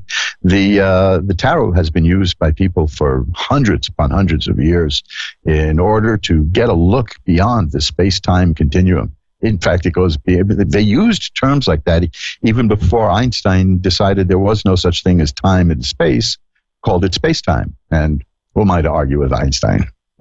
Maybe he was right. Who knows? Einstein was dead wrong about quantum physics. Boy, the way that the Newtonians reacted to that, they all thought of Isaac Newton's whole theory of the way the universe worked was based on billiard balls bouncing around. The people still see the universe that way. Now quantum came along, and they said they didn't know if light was a wave or a particle.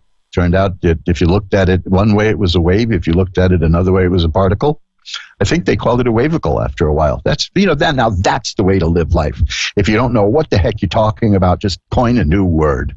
There you go. That's science at its best.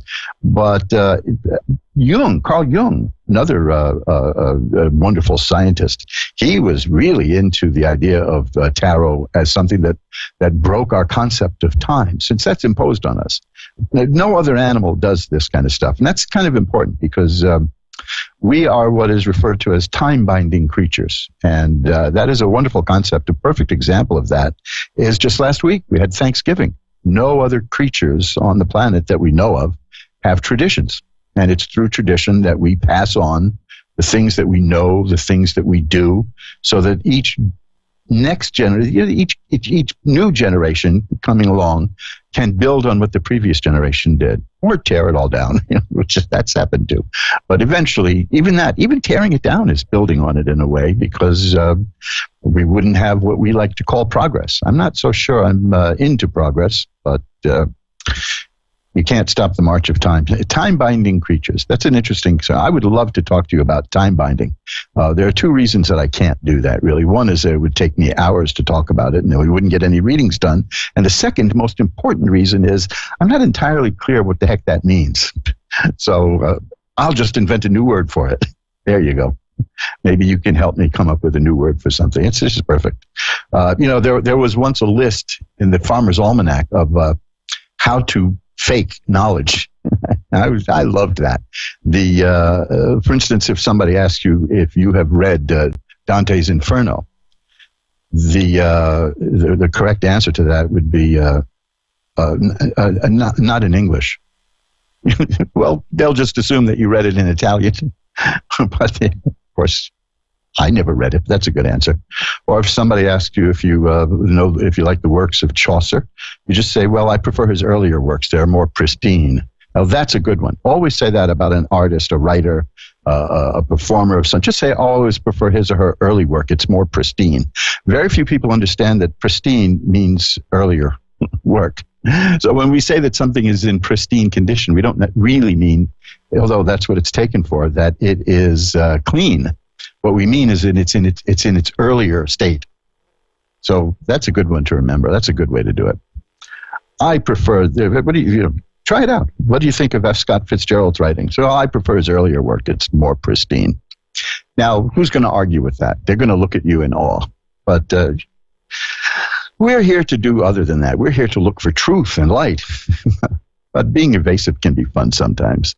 It's the puckish attitude that I have. I enjoy doing that. Tonight, we're going to spend an hour looking through tarot cards so that, as I mentioned, we can find out what is going on in our lives. We're going to take a few calls. Not everybody, because of the limited time that we have here, not everybody who wants a reading is going to get on the air. And that's fine because... hey, we don't want to. If I can imagine if we did 20 of these in one show, it'd just be a quick in and out. Pull one card and next. That would drive the producer crazy, clearing the lines constantly. But we're going to take time with each call, and if you don't get through, fine. You can always contact me off the air. The way you do that is send an email to asktarot@earthlink.net. I'll say that again, and I'll say it later in the show too. Ask Tarot at earthlink.net. And now I'm going to tell you about an offer that now regular listeners will probably remember. I do this every year.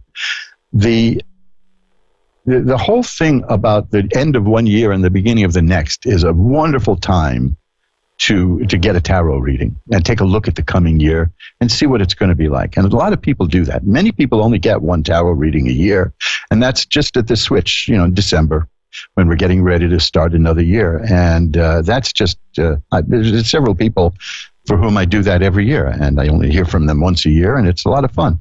As you know, a lot of you know that I'm not a big fan of doing constant readings for people. I don't think you should let tarot cards or anything else, especially anything of a divination nature, become a crutch. And if you get too many readings, that's what will happen. But, a good 3, 4, maybe 5 readings a year is pretty good. But one of the wonderful traditions, back to tradition, is to get a year-end reading. And since I get so many of those, I like to make it easier for people. And so I cut the price. My prices are pretty reasonable anyway.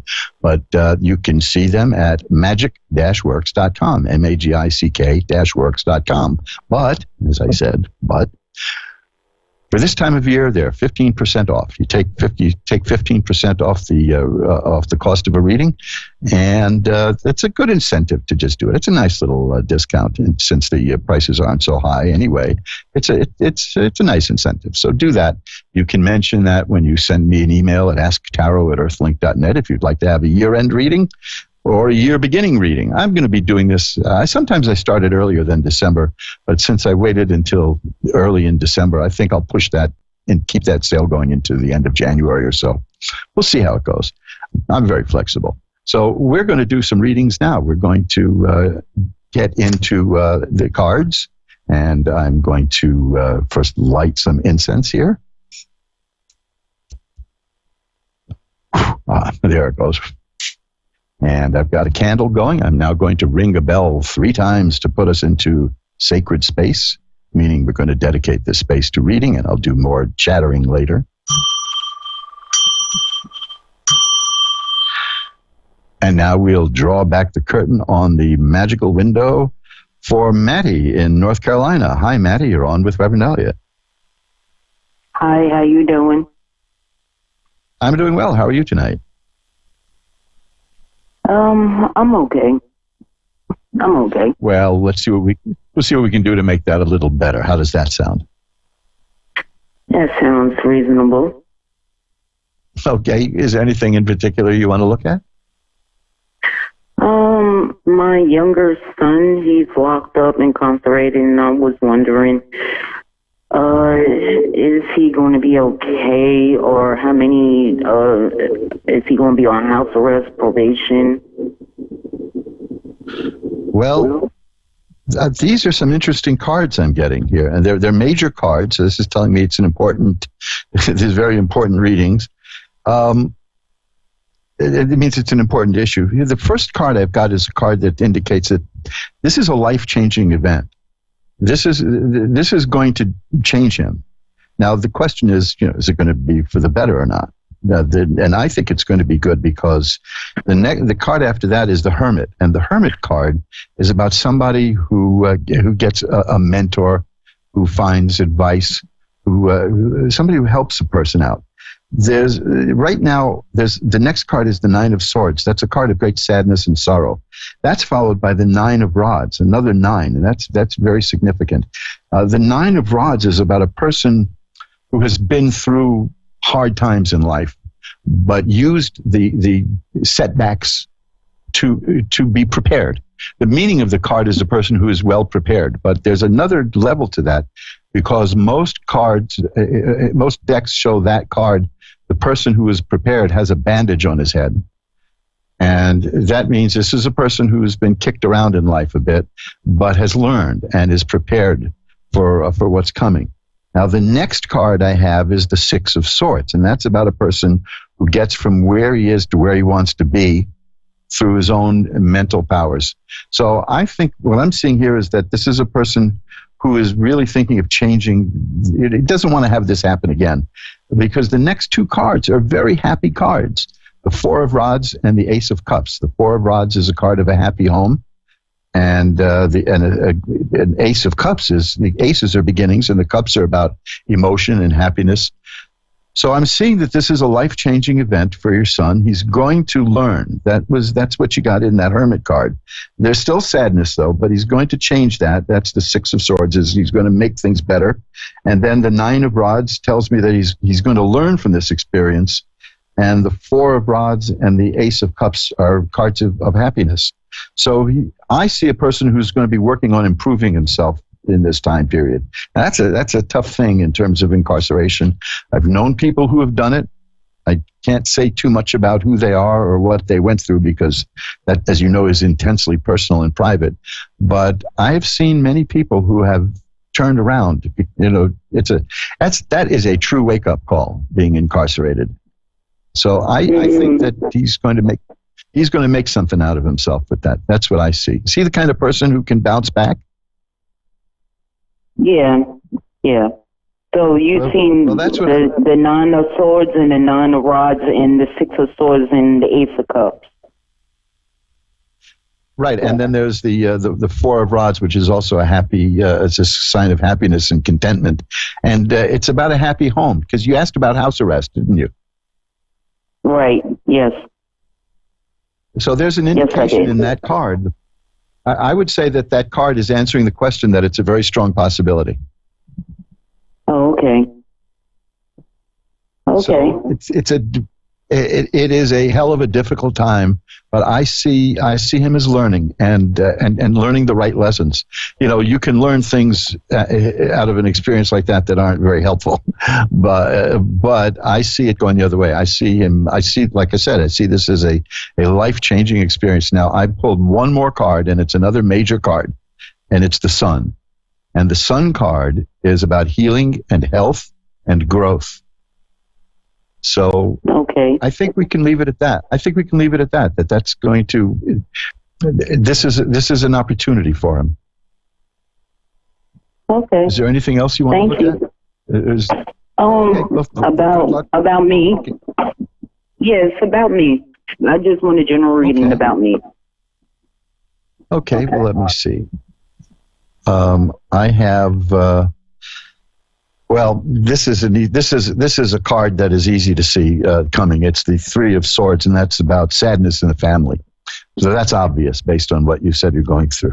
But here's something good. You said three of Swords? You said for me, Three of Swords? Yes. Yeah, because I had lost my grandson in April of this year. Yeah, and then what's going on with your son, it's very sad. Now, let me tell you this. Not all the sword cards are bad, because the next one you've got it looks awful, but it's a good one. The next one you have is the Ten of Swords, and that means the worst is over. That means that life has thrown whatever it can to get in your way, and you're still here, and you're doing fine. You know, you're going to come through this. The next card is the Tower, and that tells me that there's going to be a period of change, and it's going to come suddenly.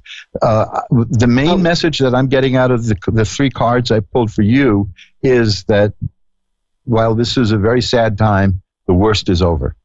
So that's some consolation, I imagine. Yeah. And by me, I've been having dreams. I've been having dreams about me having a child also, and it's kind of scaring me a little bit. But then again, it's not, because I feel happy when I dream like that. Oh, well, let me tell you, this is interesting. There's a card that refers to the possibility of having a child.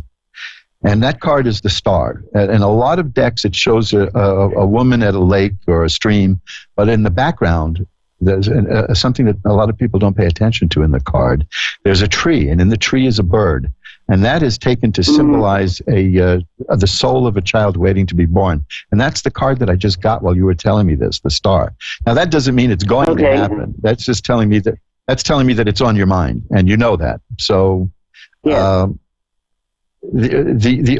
going to also go with the overall meaning of that card, which is one of optimism and hope, because that fits in better with the card I got about the worst being over.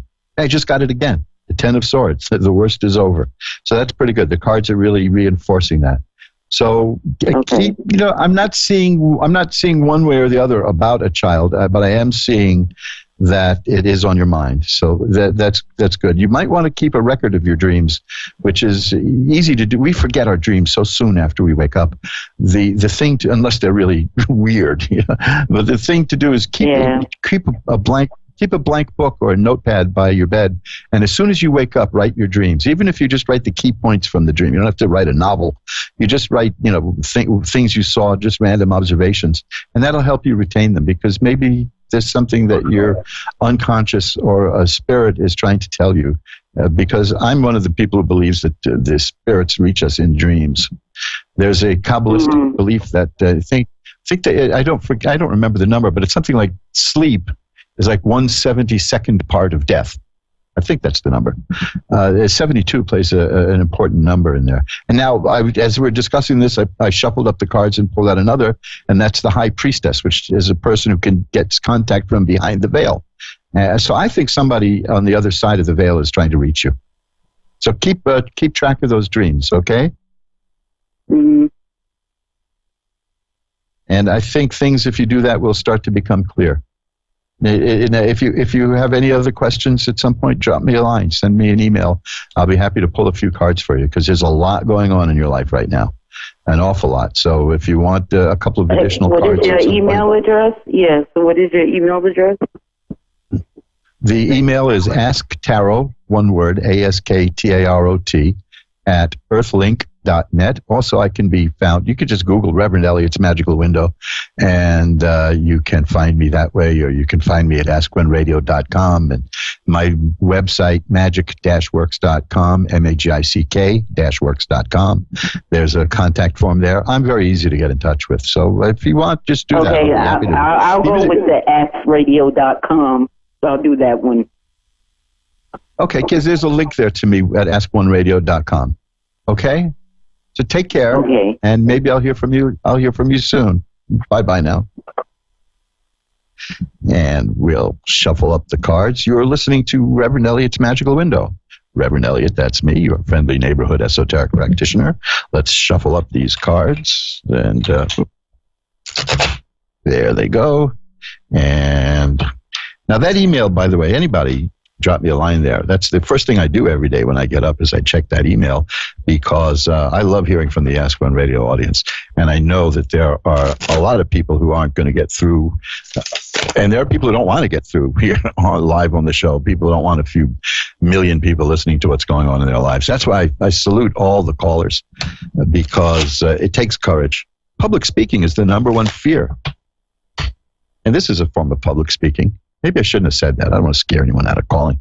But I think it takes a great deal of courage to call a complete stranger and lay bare your soul. So my hat is off to you. Now we're all shuffled up. Linda in Gladstone, Queensland, Australia is next. Hi, Linda. You're on with Reverend Elliot. Hi, how are you? I'm doing well. How are you today? Yeah, not too bad, thanks. Well, we can make that better, perhaps. What can I look at for you? So basically, the last 4 years, my husband, myself, and my 6 children have been through a lot of trauma that has varied from different situations. Coming to the end of this year, we sort of have come to a stage where we would like to be able to move on in life and find some happiness and some peace. But a lot of that depends on some choices that some of our children make in life. Would like to see a little bit of, in the future, things are going to calm down, whether my health is going to get better, whether things for my children will get better. Okay, well, let's take a look, because I've just shuffled them up a bit, and the first card is, that's a card that I got from the previous reading also, so it's funny that it just came up, because the odds of these cards coming up one after the other, the same card coming up twice is pretty, it's high against that, but it's looking good. The card is the Star, and that's a card of hope and optimism. That's a card about things getting better. Now, truly, this is a time of change. Now, I'm just floored by these cards I have here now. I'll get to them in a moment. The next card I have after the star is the Ten of Rods. That's a card about a person who's feeling really overburdened and carrying a heavy load. You do feel that way, right? Yeah, very much so. Okay, now here's what we've got here, and this is interesting because this is probably what you want to hear. It's going to end up really good, what you have here. This is a year of transition and change coming up. 2020 is going to be a big year of change for you. The Wheel of Fortune is the card I have, and the Wheel of Fortune is the card that says, the wheel turns and things change. The card after that usually gives an indication of the nature of the type of change it's going to be. This is a little unclear because the card is the Lovers. And in this context, the Lovers card, as the major card, it refers to a choice in life. So this is going to be a year of you're making choices. There's a choice that you're going to have to make. A very important choice will come up this year. Whatever it is, I'm saying that you're going to make the right choice. Currently at that stage. So you know that there's a choice coming up. Yeah, I think we're actually in that bit of a transition at the moment, is making different choices, and to do so may mean losing people we love dearly. Let me give you the really, really good news part, okay? Because the next card is the Fool. Now, that is a card that if there was any negative cards in the deck, in the reading, rather, there's always cards in the deck, but when the Fool shows up in a reading, it's completely positive. It eliminates all the negative meanings of the cards, and you don't have any negative cards here. So that's a very good card to get, and that means the gypsy meaning of that is that the person who gets that card is the beloved of God. And now that it doesn't get better than that. The card after that I also had earlier today, that is the Sun. That is a card of healing and growth and family, and some cards show a little child riding a horse. That is followed by a minor card. You only have 2 minor cards in this reading, and that is the Ace of Cups. And the Ace, I get a lot of aces for people this time of year because aces are beginnings, and the Ace of Cups is about the beginning of emotional satisfaction, happiness, joy. So this is an extremely optimistic reading, and it's filled with good vibes here, and it's filled with good energy. And I pulled one more card for you, and it's the World, and that is a card of assured success. So 2020 is going to be a period where you're going to make a choice. You're going to be continuing to live these choices that you've had to make anyway, but the wheel will turn and things are going to get better for you in 2020. There is no other interpretation for these cards. I just can't see it. There isn't, not just only there are no negative cards here, but the Fool card tells me that this is going to be a wonderful time for you. It's a time of change, and the Fool is also a card of change too. There's a lot of decks show the Fool stepping off a cliff and smiling, knowing that nothing's going to happen to him bad. That's a heavy-duty symbol, but this is going to be very good for you. So it's this period of change. It's going to be unlike any you've been through before, but you feel it coming, don't you? You know that it's coming. I feel like it is coming. It's just, I think my heart has become so very tired. It's really hard to believe that it's going to come. Well, that's the cards show it. So if you start to, if it doesn't work as fast as you want it to, you can always go to AskOneRadio.com and look at the archives and play the show. It's December 4th, and you can hear your call and you can listen to those cards again, and you'll see that, and this is where the expression comes from, changes in the cards for you. And it's positive change, it's good change, and it's what you've been waiting for. Now, another card I have here, another card I have for you is Temperance, and that means that balance will be restored, and that's also a major card. You get a lot of major cards here. So this coming year is going to be a period of growth and change, and a balance restored in your life. It's just what you've been wanting, and it's coming. Yeah. Okay, Linda? It sounds wonderful. So, yeah. Yeah. Oh, these are great cards. So if you start to feel that if you start to doubt it, listen to the call again, okay? And there's also podcasts available that you go to askoneradio.com and click partners, click on partners. And you'll see where you can even download it as a podcast, so you can hear the reading anytime you want. And I'm always here on Wednesdays at 11 Eastern, 10 Central, 9 Mountain, and 8 Pacific. Although in Australia, it's probably, in the afternoon right now? So drop me a line anytime you want, okay? Okay. Thanks for calling. Lauren, thank you. Thank you. Bye now.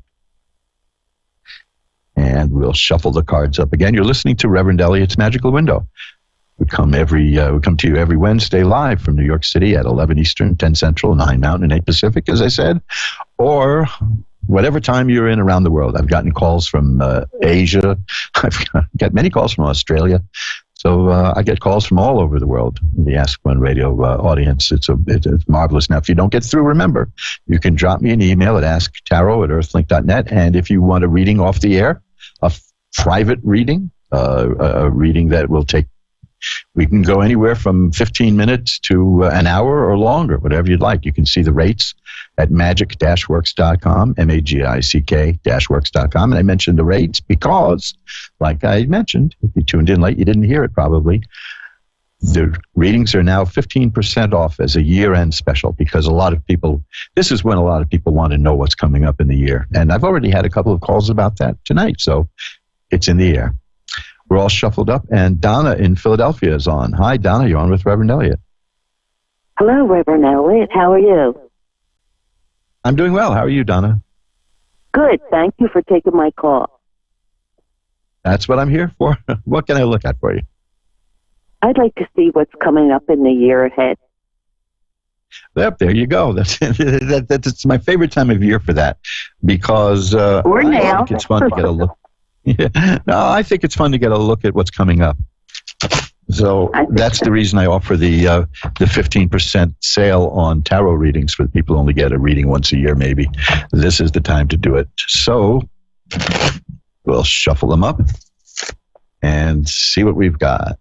Oh, this is a good card. The Six of Coins. That's a card about getting money. That's pretty nice. Now, I'm going to have to ask you a couple of questions because the next card is the Five of Rods, and that's a card about stiff competition. Are you involved in anything where you're in a competitive situation right now?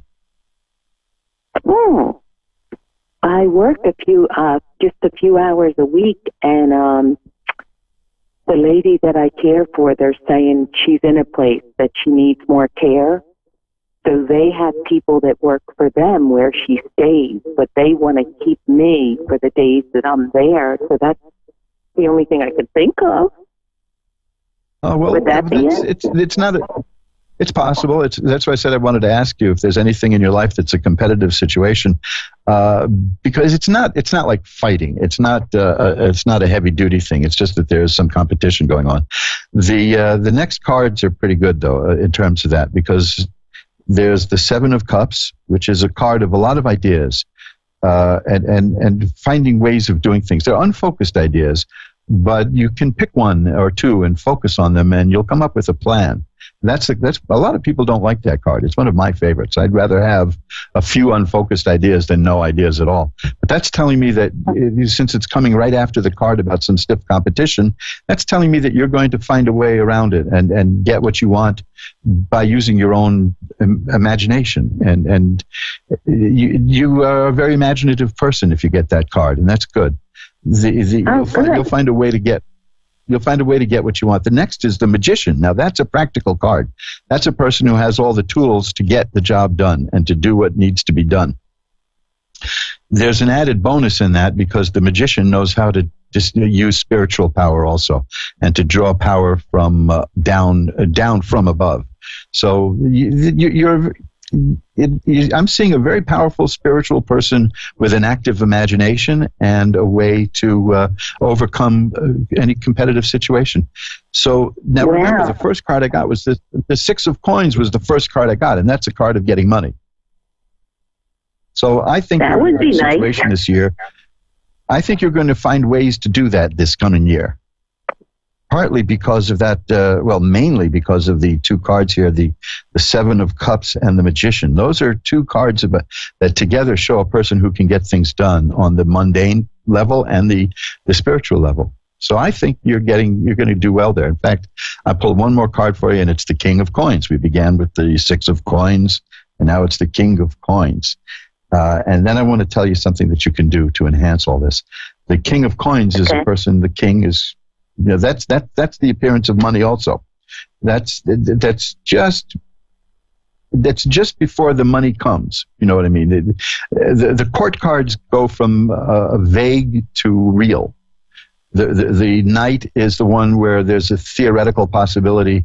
The queen, it starts taking shape. The king is it's really taking form. And then when the page comes, that means that it's here. It's here. It's real. So these cards show the strong possibility of you getting a good chunk of money next year. So if that's what you need, that's what's true. Well, it looks like you can figure out a way to make it true. Sure, go ahead. Do you see us moving? Moving. Let's see. Yes. I'm going to shuffle them up because there are very definite cards for that. And I'll give it a quick shuffle. And then I want to talk to you for a brief moment. I'm going to say this for everybody, but it addresses your situation, reminded me to say it. So let's see what we get here.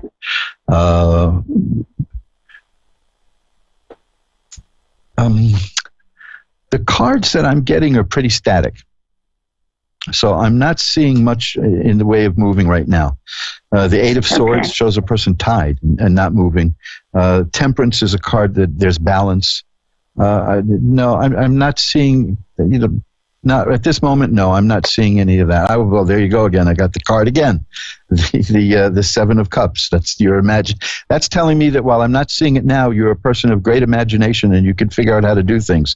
So if you want to move, I think you can do it. Now, if you don't want to move, I think you can arrange that too. Now, let me tell you about that card about stiff competition. This is something that I mention this from time to time because it's a very simple thing that can be done, and I think it could benefit you in this case. But it's something to keep in mind.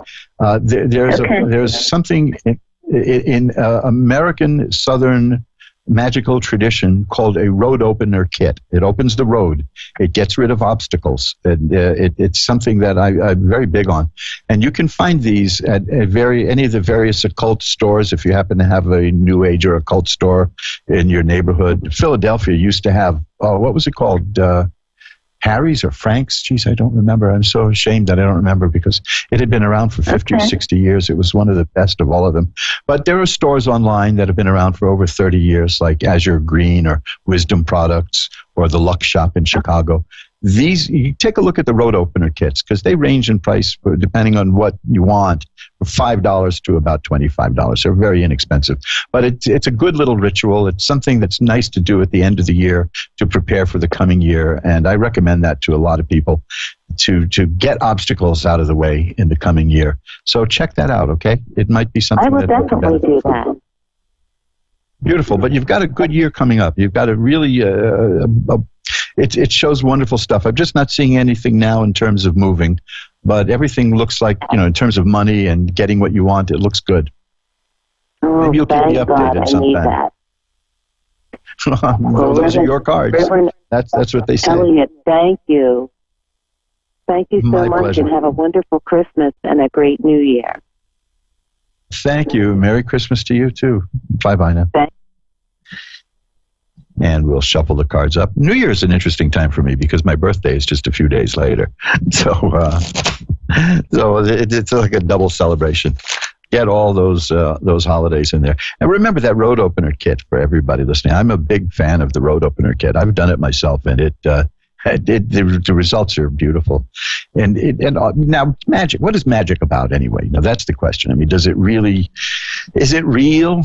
Well, then what is real? What is the definition of real? Now, this was a question that was asked the marvelous, funny occultist, Lon Milo Duquette, a very serious, deep, entertaining, and frivolous man when he wants to be. He's just a joy, Lon Milo Duquette. And he was asked some years ago, somebody said, isn't this stuff all in your head? This magic stuff. And he said, it was a wonder. It's one of those things that it's so perfect. I'm not even envious that I didn't say it. He said, yes, it is all in your head. The thing is, you just don't know how big your head is.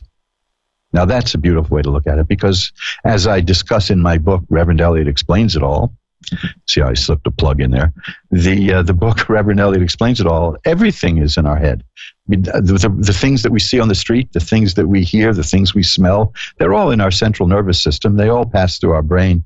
Our brain, what we see and experience is just our mind interpreting what's in front of us. We can't interpret everything. We'd have billions of sensory inputs every second, and we'd go wacky. So our brain filters it. No two people live in the same room. No two people live in the same universe. We filter it all depending upon various things in our life. And now magic is an attempt to work with that filter too. This is my explanation of it anyway, that we energize the mind and we change the mind. And since everything is a matter of perception, if we can change that perception, we can change reality. Magic has been defined as the ability to cause change in the universe in accordance with our will. We can get what we want.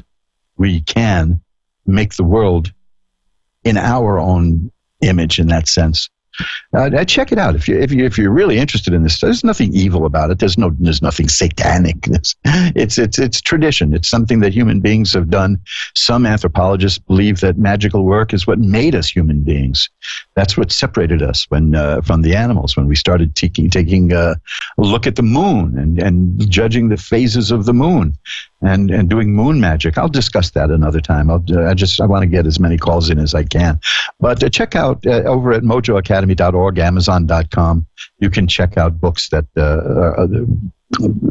my favorite is the one I wrote. I'm very biased. I happen to be one of my top 5 favorite authors. And that allows me to say that I'm an authority on something. See, this is like what I said about Christine, right? You can say to people, because I did this once. Somebody said, well, what gives you the right to talk to people about magic and tarot? I said, I happen to be an authority. Oh, really? He said, yeah, and I am. Because in the truest literal sense of the word, I authored a book about it. And that's what the term authority used to mean, is the book. Did you author a book? Then you're the authority. So get out there and write a book of your own. It's not that hard. Just write whatever you want down. It's good for clarifying the thoughts. Just the only advice I can give, because people ask me about that too, just write as though you're explaining something to your best friend. And there you go. And if you don't have a best friend, that's a good reason to go get one. We're all shuffled up now. Janet in Los Angeles is next. Hi, Janet. You're on with Reverend Elliot. Hi, how are you? I'm doing well. How are you tonight? I'm good. I'm excited to get a reading from you. Okay. What would you like to look at? Just anything coming up in 2020 that I should be aware of. Is that too general, or shall I be a little bit more specific? That is exactly the kind of reading I like, because the less I know, the less my interpretation will be colored by the information you gave me. And that I do that all year round, but I love taking looks into the coming year for people. So let's just take a look at that. I'm going to give it an extra special shuffle because I like Los Angeles. And let's see, what do we got? I'll cut the deck now. And one more time. Well, really good stuff here. I'm going to go with the last card first. I'm going to take it that way because I'm looking. We're taking a look into next year. The Ace of Rods is there. The Ace of Rods is about a new career opportunity, new work, new job. Are you looking for something new in terms of career? I am. I'm like exploring, brainstorming. Well, that's next year. That's coming. And I'll tell you what, it's going to be lucrative too. I'll put it to you that way, because the card preceding that, as long as I'm reading backwards, is the Page of Coins. And the page I mentioned earlier when I was going over the coin cards in terms of the court cards for the coins, that's the appearance of money. That's tangible. That's real. This is not like potentially, like if I had the ace of coins, I would say there's a good potential for money coming in next year. But that's the page. That's telling me it's going to happen. 10 of Cups is the card of perfected happiness. Now, the 4 of Cups is an interesting one. Here's the thing to keep an eye on. The 4 of Cups is a card here that is about an opportunity that's going to come your way out of the blue. It shows a person in most decks. It shows a person looking at 3 cups and not noticing that off to the side there's a cloud, and out of the cloud a hand is emerging holding another cup. So it's a possibility something is coming up that you're not going to expect, but you don't notice it now. It's in the works now, but you haven't noticed it yet. But it is coming. So I like that. So I think that this is going to be a year. Now, this is getting boring almost, but the star, that's the third card, the third time I got that card today. That's a card of hope and optimism and of getting what you want. So I think these are marvelous cards. So I think that this is going to be the year that you get that new career, the money that you're looking for. Perfected happiness is here. There's going to be an opportunity that you keep an eye out because it's coming. You don't know when it's going to come, but it's going to come, and you'll know it when you see it. The key is seeing it. And then the star tells me that optimism and hope is going to be the watchword for that year. You're going to have a very good 2020. How do you like that? Oh yeah, I'm excited then. I don't see anything horrible happening, so that's great. That's a great start. No, nothing horrible at all. That's why I started with the last card, because I had that. It was a very strong indication that all the things that are going to happen in these cards are going to lead up to a new job, a new career, and that's why I asked if you are thinking about a new career, and of course you said you are. So that's going. Yeah, I'm dabbling in like magic work, candle work, like crystals and things like that. More of my creativity and spirituality spheres. You should take a look at my website. I haven't yet finished the page about candle work, but I have a page on crystals in terms of the old-fashioned crystal ball kind of stuff. In that sense, crystal scrying, crystal vision. Let me give you the website, and this is for everybody listening too, because I've got about 60 pages at least of information on various forms of magical work, oils and incense and all various kind of spell work. Yeah, it's magic-works.com, magic-works.com. And you can also, there's a link to Mojo Brothers Books, which is mojoacademy.org. Has books on almost anything you can imagine in terms of the magical arts. Many books that have been out of print for years have been reissued, and then, of course, there's a couple of books that I've written on magic, and I think I plugged myself enough for tonight. So if you can take a look at some of the other books. No, I mean, you have an interested person here and your audience, I'm sure. So I'm glad that I was called, actually, to get a reading. So thank you so much. It was wonderful. Well, it was your calling in the first place that got us to call back to get you on the air. So I'm glad that we connected. So check out magic-works.com, and I spelled magic with a CK at the end, like the old-fashioned way. Magic-works.com.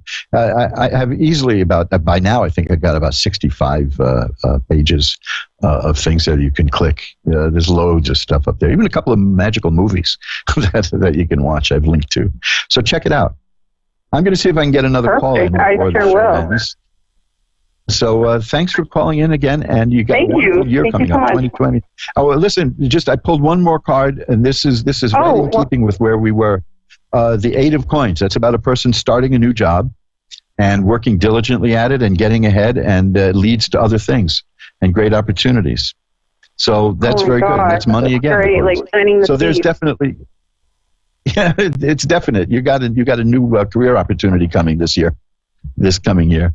So keep me posted. I'd love to hear what goes on. Thank you. I will. I'll follow up with on that website. Thank you. Oh yeah, please do. Bye now. Bye. And let's see. Bye.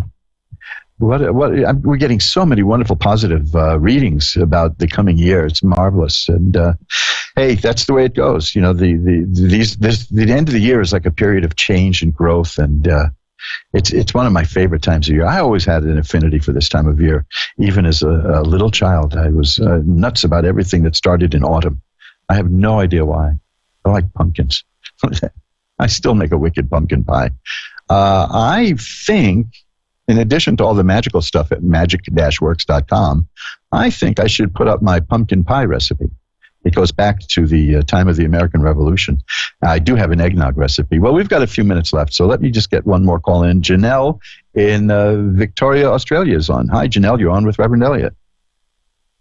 Oh, hello. How are you? I'm doing well tonight. How are you? I'm well also. Beautiful. What can I look at for you? I'm up against the clock here. I want to make sure I give you as much attention as I can. So what would you like me to look at? Okay. Marriage, career, and just anything that comes up, please.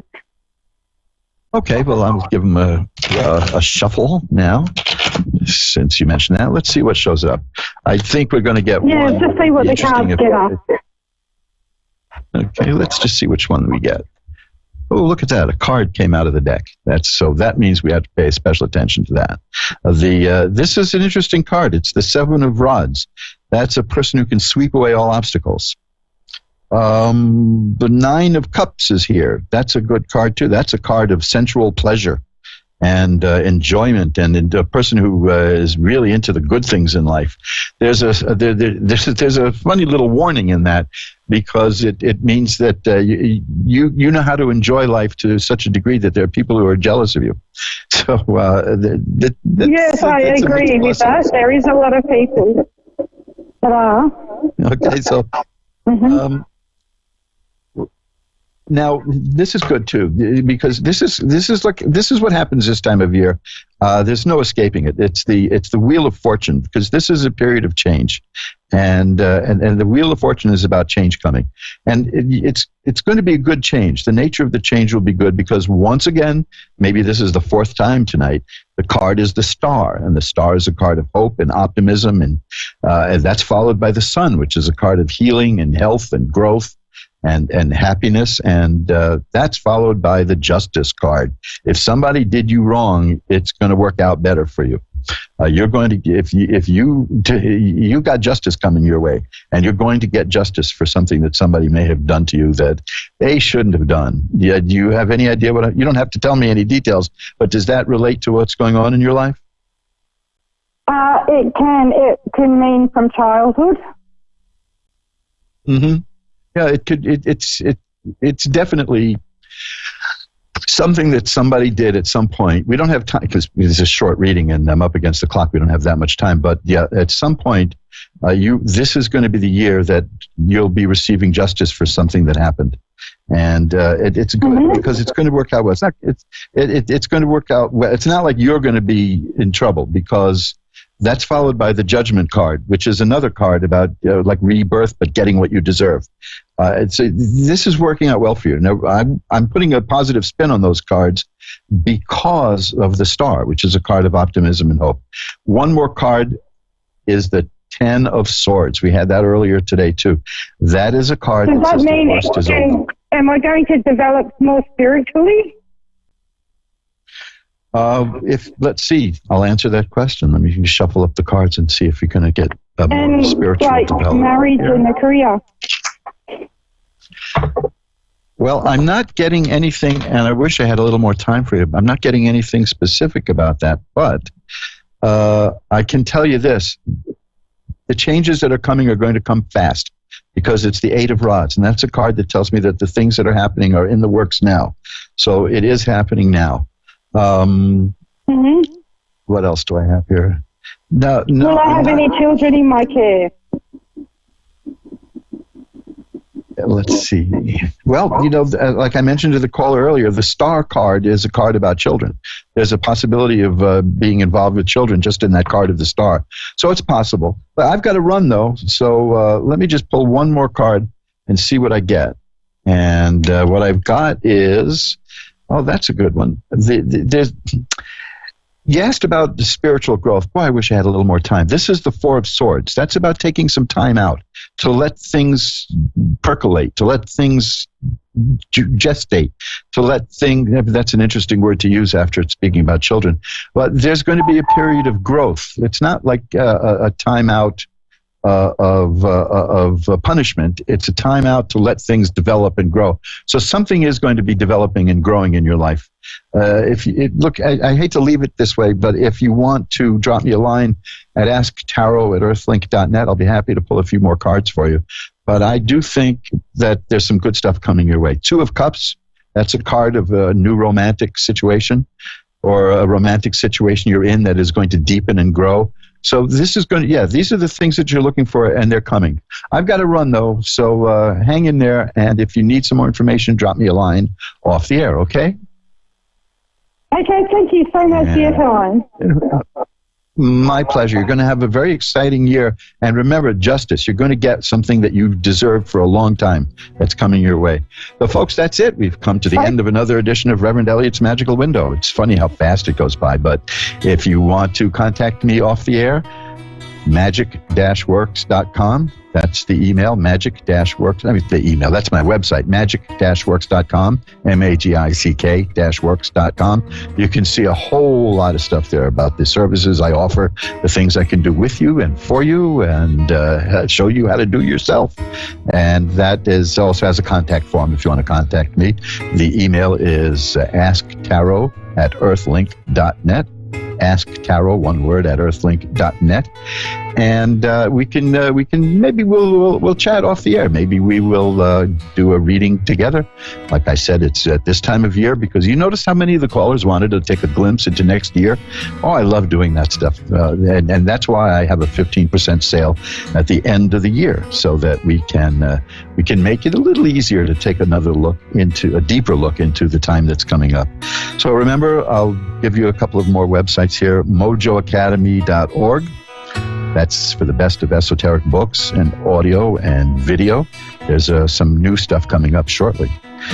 You can get to magic-works.com, magic-works.com, and you can look at, over 60 pages of stuff that you can learn about magical work. I share a lot of information there. I like to be very free with that information. So, hey, I got to go. I will see you again next week. This is Reverend Elliot saying, time flies. It's up to you to be the navigator. Bye-bye now. A1R, psychic, metaphysical, and wellness radio. A breath of fresh air. This is A1R, a product of Positive Peak. You're listening to A1R Psychic Radio, Earth's #1 psychic radio network, and watching Moonstruck TV, enlightening television. Welcome. Time for Angel Guidance by Lisa Shore. Live from PureLoveEnergy.com. Connect direct. In North America, dial 888-454-2751. In London, 20-3519-2158. In Sydney, dial 02-8488-3147. Or online, contact us through our Facebook page, facebook.com/psychic radio. Or one of our websites, AskOneRadio.com or Moonstruck.tv. This is Angel Guidance on A1R, the Ask One Radio Network. Hi, everybody. Welcome to my show, Angel Guidance by Lisa. I am happy to be here on the A1R Radio Network and Moonstruck TV. If you have never met me before, I am Lisa. I am based out of Kansas City in the middle of the United States. Right now it's about 12 degrees, so it's a little bit chilly here, but pretty typical for the Midwest. No snow today, so I'm grateful for that. I am a healer. I am a psychic. I am a medium, and I love to teach about all things spirit. So let me just talk to you a little bit today about something that I do every single day that helps me to get through my day without any stress, without any anxiety. And when I do this, I know things are going to flow. And that's really important, getting into the flow of life. So the first thing I do when I wake up in the morning is I set my intentions. And what I mean by that is I get to decide how my day is going to go. And when I decide that, that means all of the universe is going to support me in that decision. And I decide something like this: my day flows in divine harmony and all is well. Isn't that a lovely intention to set for yourself? It is for me. I love to set intentions. Some people wake up in the morning and think about everything that can go wrong, think about all the people they're going to have to deal with that day, and maybe think about how hard those people are to get along with. You really want to shift your thinking there and decide how your day is going to get to go for you, because you know what? You have that power. Start claiming it. So I set my intentions. Second, when I get out of bed, I step into an imaginary bubble. And this imaginary bubble is surrounding me from the bottoms of my feet all the way up to over my head. And I visualize it. And you can even draw it like I just did in the air. If you have a hard time imagining, draw that imaginary bubble and fill it with white light. And intend, like you just did earlier, intend that this bubble is going to protect you from other people's energy. And it's going to bounce, their energy is going to bounce off of it and not going to be able to penetrate. You'll be able to hear them. You'll be able to have compassion for them and hear and listen with your feelings as well. But you're going to be protected because people's energy just kind of pushes out of them and goes in different directions. And if you're all open and not protected, guess what? You're going to absorb that energy and it's going to just sort of sink into you, and you're going to start feeling some things, maybe some of their anxiety, maybe some of their stress. If they're angry, maybe some of that. You know how I know this? Because it happens to me. If I don't protect myself, I'm like a walking sponge. I pick up on other people's energy so easily that I understood at an early age that I needed to protect myself. And once I do that, I don't have that issue anymore. So the next thing I do, so my day flows smoothly, is I cleanse my energy. So when I'm in the shower, or if you want to just do it before you start your day, you don't have to actually be in the shower. Just visualize white light coming in above your head, and just visualize it coming in and flowing in and cleansing everything in your body from the top of your head all the way through your body and out the bottoms of your feet. And what that's doing is it's taking all of that dirty energy, the dust, dirt, and negativity that you may have collected from other people, or you may have actually thought of yourself, because sometimes our thoughts are negative. We want to cleanse all that out. So once you cleanse that out, that means it's going to drain through your body. That cleansing light is going to wash it all away, and it's going to go out the bottoms of your feet down the drain. And so it's really like taking a shower, but an energetic shower. Okay, so those are the first three things. The other thing I do every single day, no matter what, is I ground myself. And what does that mean exactly? Well, visualize yourself as a tree, okay? And if you can visualize yourself as your head sort of up here where the branches are, and your feet and legs are going to be down where the roots are. So visualize your feet or legs as being the roots. And you need to really balance yourself every single day. If you're in your head a lot, if you think about things over and over and over again, you're going to be sort of unbalanced. And there's a way to do a counterbalance, a way to root yourself. And let me tell you, there's a couple ways. First way is you can just take a walk. Just go outside, get some exercise, allow nature to remove any of that excess energy and naturally ground you with the earth. If you can walk barefoot on the grass, even better. It's the other way you can do it, and there are many, but this is the other way I do. If it's raining or cold, like today, it's really cold, you could sit in a chair, visualize energy growing from the base of your spine all the way down through your legs and out the bottom of your feet, deep into the earth. And you want to visualize that energy connecting you to the center of the earth. And when you visualize those roots growing through the bottoms of your feet, you're going to see them grow all the way down into the very core of the earth and anchor there. And you know what an anchor does? It holds that boat in place. The boat may move around a little bit, but you're still going to be secured, meaning you're not going to float off into the ethers and not have a grounded sort of base for yourself. So those are the 4 things I do every single day to help myself get through my day in a very natural, easy way, connected to spirit and allowing flow. First thing, just to review, I set my intentions, how my day gets to go. Second thing, I protect myself, step into my protective bubble of light. Third thing, I cleanse myself in my white light shower, taking all the negativity out through my body, out the bottoms of my feet, down the drain. And the fourth thing I do is ground myself, either in a chair, seated, or taking a walk. Now, these things I suggested do not have to take hours and hours, okay? Everything I suggest can take 10 or 20 seconds, literally. If you want to do the grounding and you walk outside, obviously that would take a little longer, but you could do 15-minute walk. You know, if you can only do it at lunchtime on your break, do it then. It's really important to have all 4 of these things in place to offer relief from anxiety, from stress, from anything that's on your mind. It will lower the stress level of your body. It will connect you with your higher self, and it will allow you to step into the flow of life. So I hope these tips are helpful for you. So I'm going to take a few callers today, and the first person I'm going to speak with today is Alyssa in Sacramento, Kentucky. Alyssa, hi. Hi.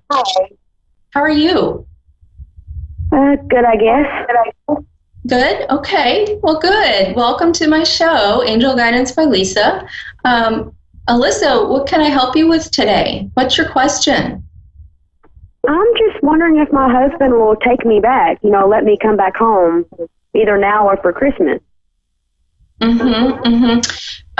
So, Alyssa, have you been in conversation with him? Have you talked to him? Yeah, he calls me babe every now and then, still tells me he loves me every now and then, asks me what I want for Christmas, stuff like that, but he doesn't give me a definite answer on when I get to come back home, and I just want to know when he's going to, or if he is. And are you feeling guilty about something, Alyssa? I've hung out with a few men, but I've felt guilty about it, but Okay, so the separation for you has been over 6 months? It's been since August, I'm in the middle of August this year. August, September, October, November, December, so 4 months, so about 6 months. And okay, so what I need you to do, Alyssa, is you need to decide right now that if this is what you want to do, you get to do it, okay? And you're putting all your power and all of your decision-making into the hands of somebody else, okay? Now, your husband and you may have had a disagreement about something, and that does happen. However, you are married, right?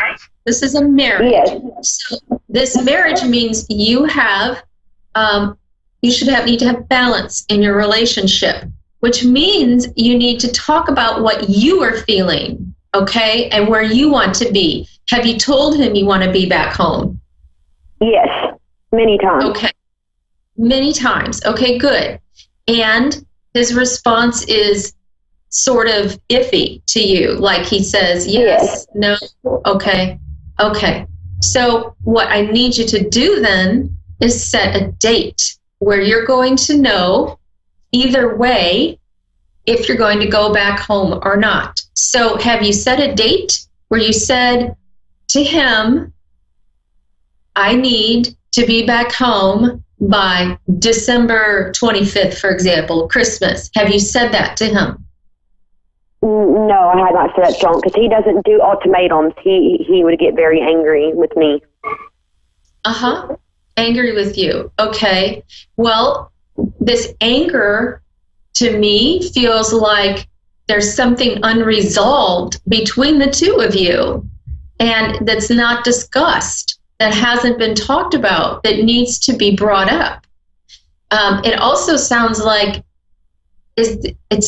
you could actually use someone, like a third party, like someone who's not someone you know, who might be able to be objective about it, to sit down and talk to you too. It doesn't have to be a counselor, but it would be nice if you could have someone who you both respect sit down and sort of be a mediator between the two of you. Is that possible to find someone like that? It's possible, and my husband doesn't like to bring our relationship up to other people. So that's kind of out of the question most times. I see. So what I'm hearing you say is that he has all the control. Basically. Mm-hmm.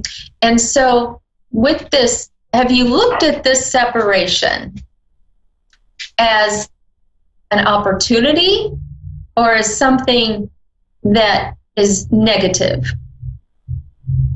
Negative. Negative. Okay. So if it's negative and that's all you see it as, you're going to keep getting more negative things in your life from him.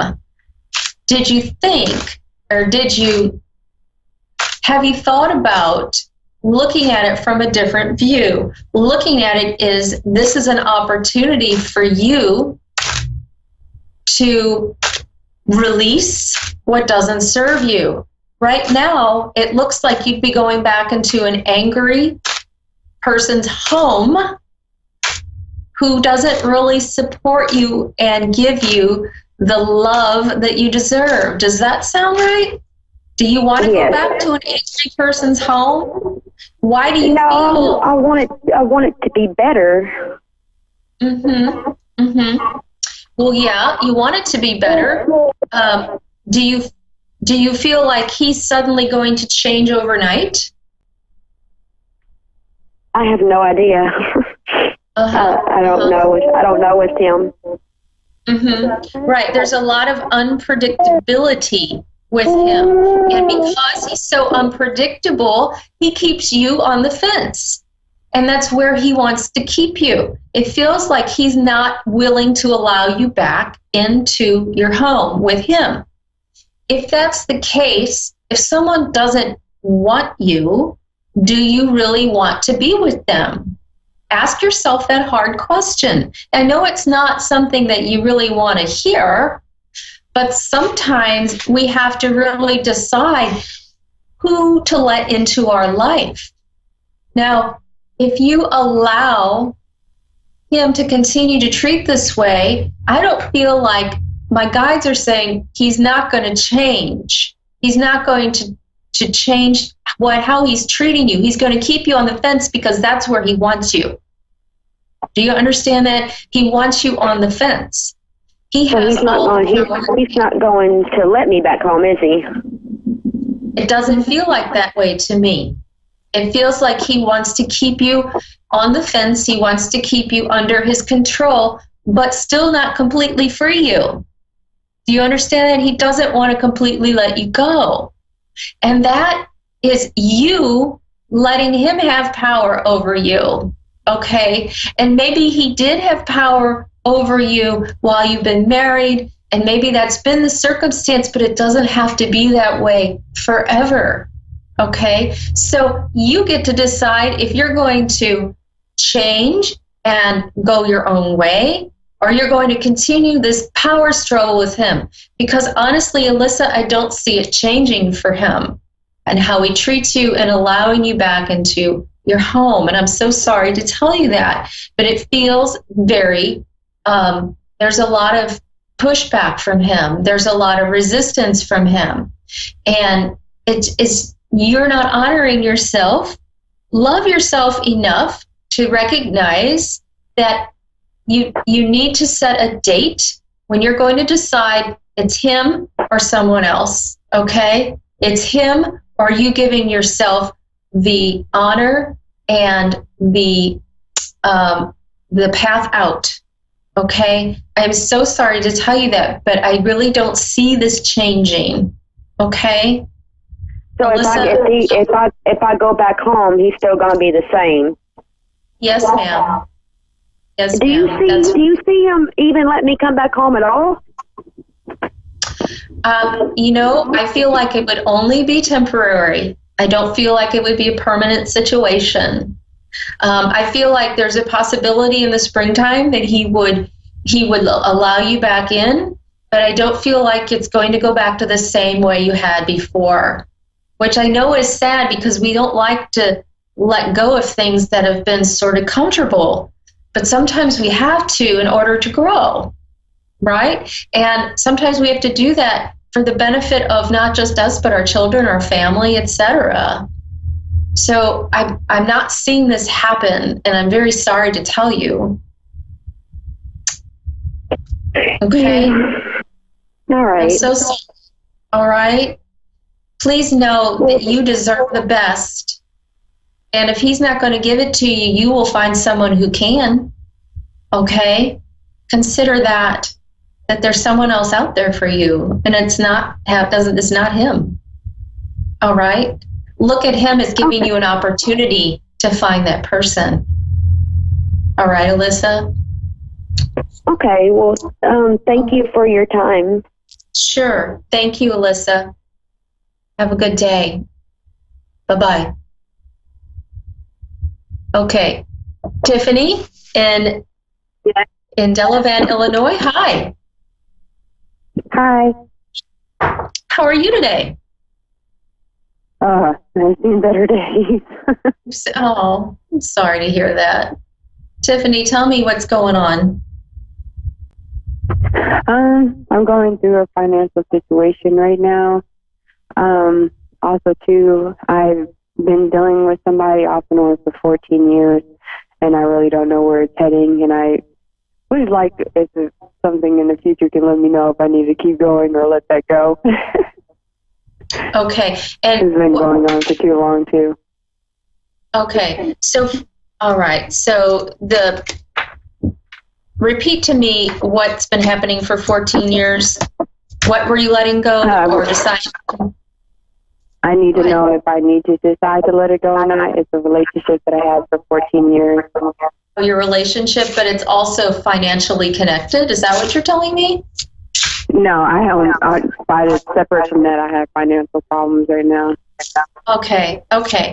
All right. So let me see. I feel like, first of all, I feel like you have an inner voice that you're not paying attention to. I feel like you're pretty intuitive, actually. Would you understand that? Explain that a little bit to me.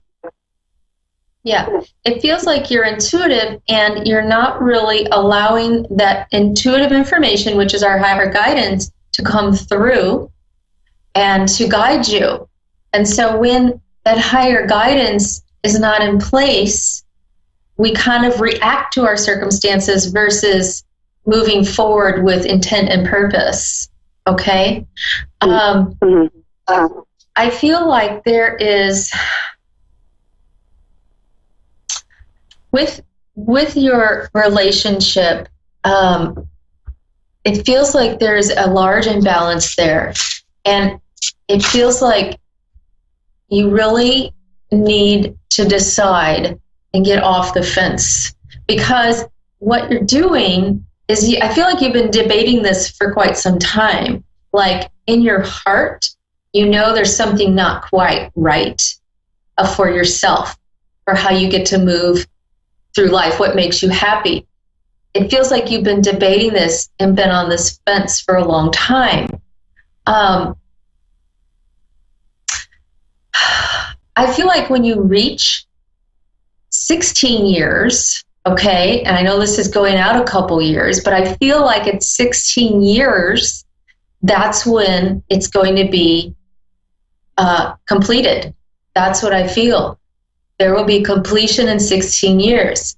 Now, to me, that means there's going to be this decision you can make at that time where all of the energy, all of the power, everything you put into this will either just dissolve and you'll go your separate ways, or you will decide to put up with it and leave it and stay with it.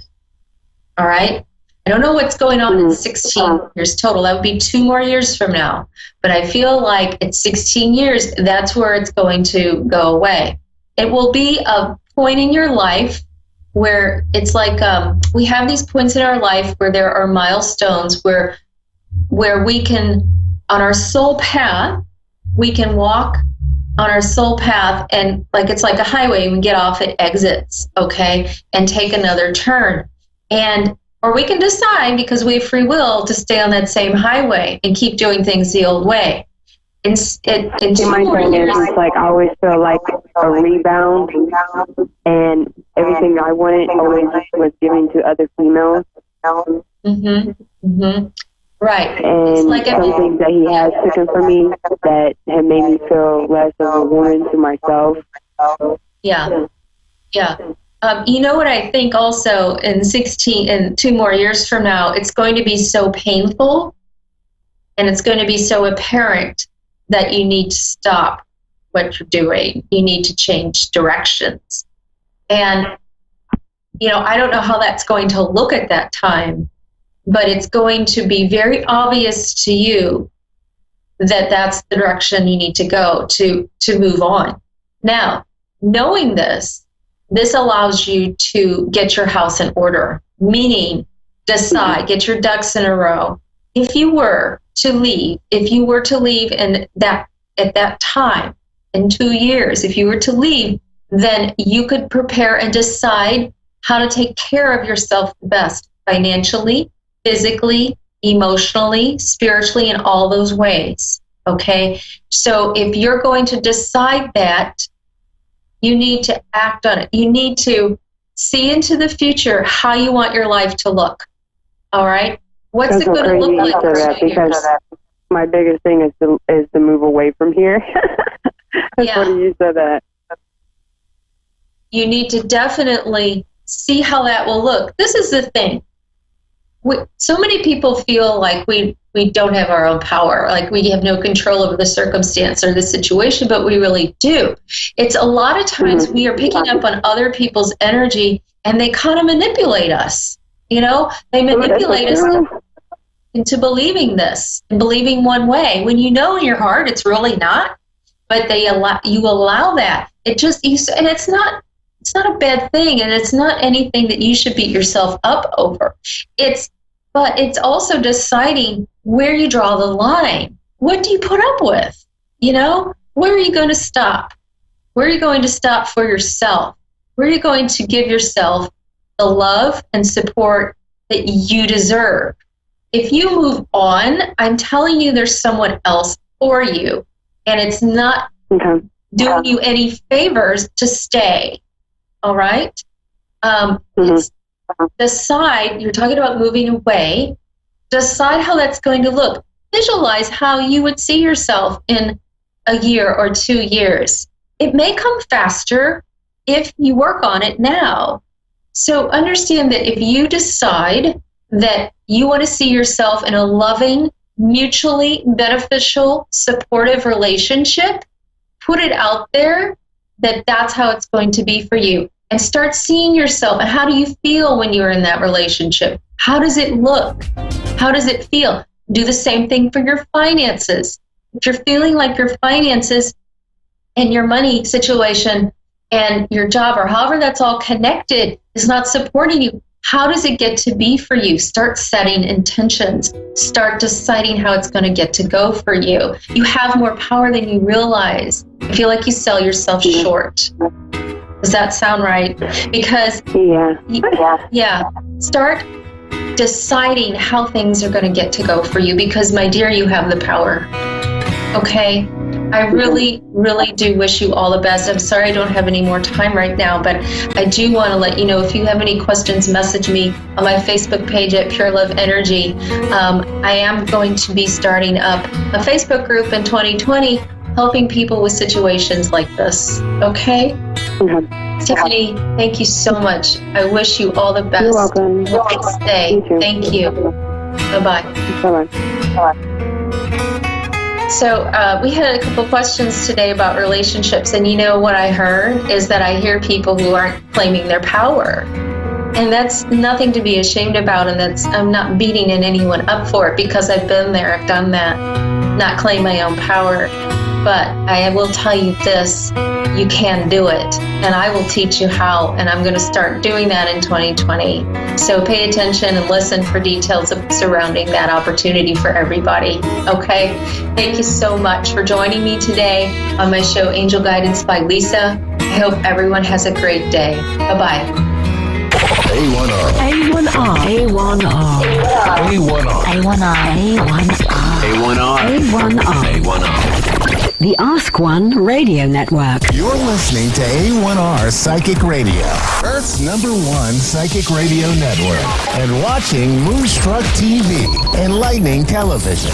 Welcome. Time for New York City Celebrity Psychic with Perry Lyons. Perry Lyons. Live from PerryLyonsBrilliance.Wixsite.com/Perry Lyons. Connect direct. In North America, dial 888-454-2751. In London, 20-3519-2158. In Sydney, dial 02-8488-3147. Or online, contact us through our Facebook page, Facebook.com/Psychic Radio. Or one of our websites, AskOneRadio.com or Moonstruck.tv. This is New York City Celebrity Psychic on A1R, the Ask One Radio Network. We're trying out this new comfy cozy blanket. We're trying that out today. So glad you're here. As we all know, sometimes there are little blips in our day. I had to go emergency babysit, a toddler, a male toddler today. So I got here about 5 minutes before the show, unusual for me. And then I reached into my purse, and here are my headphones. Somebody very charmingly did kind of a 1960s pop art site-specific arrangement with these. But what was also, and I think this is so sweet, he also gave me a lovely parting gift, and I'd like to share it. I think he thought I needed a makeover, so this would be with it. I'm going to be pretty much doing this throughout the show, and singing "I'm My Own Grandpa." Anyway, that was fun. So you'll be able to hear me a little better in a minute. I should have had an OCD friend come over and do this for me. Have you ever noticed that your friends are really like obsessive compulsive? If they will sit there and they'll take your headphones away from you and they will do this with them. I don't know why. So hi, welcome. Big astrological news, which is that Jupiter, that big, happy, benevolent, what do they call them? Big round things. Sumo wrestlers. Planets. Okay. That big, happy planet moved into Capricorn, or it's just about to. Now, when Jupiter moves into a sign, so when Jupiter, it makes that sign sort of doing things that are associated with that sign kind of happy and lucky. If you have that sign in your chart, it sort of lights that part up for you. Jupiter in Capricorn is going to be very good for Capricorns so it will make people perceive them as, and I mean this lovingly to all my Capricorn friends, less annoying and more kind of useful and attractive. I love Capricorns. It's the most misunderstood astrological sign because they come across sometimes they can come across very reserved, status conscious, or have a need to be in control on the outside. Underneath, they are dancing around in plaid undershorts wearing like moose antlers in their head. I mean, in a metaphysical and interior way. Anyway, so if you like astrology at all, you can go look your sign up, go look your chart up and see where Capricorn falls in your chart, because wherever that is, that's going to be what lights up and is an area where you have very good luck. And hopefully one that doesn't involve toddlers. The other thing that happened, we had a nice new moon recently. A new moon is a good time for starting things. I've been recommending this wonderful woman, Sarah Prout, has something called the Ancient Manifesting Ritual. And she sells it online. Her name is Sarah, Prout. And what she does is you just get these exercises and you do them, not like this kind, because I wouldn't be talking about it because I don't do that. But you print out this really cool sort of series of exercises to have you look at yourself and what you really want as opposed to what you think you should want or what your parents want. And it's a very useful thing. So I just started doing mine. I realized I wanted to be a lion tamer. My school didn't offer a degree in that. But it's actually, seriously, it's a cool thing to do. And I know that we haven't even had the holidays yet, but I like to prepare for New Year's way in advance because 2020 is going to be a really good year. I just have that feeling. And, I'm good at feelings. And you're good at other things. We're going to have our first caller. I don't know if you guys can hear me. And next time you see me, I will be in small claims court with this child. And the answer is yes, I do have a backup pair. This is both of them. Unadulterated gin here. Anyway, I hope you guys all had a great week. And I'm hoping we have a first caller. Dave. Talk to me, Dave. Oh, I love the name Crystal. Hi, Crystal. Can you hear me? Hi, I can. How are you? I'm great. Crystal, could you do this for me so I can just concentrate on you? This thing is messed up. Anyway, nice to hear your voice. And interesting.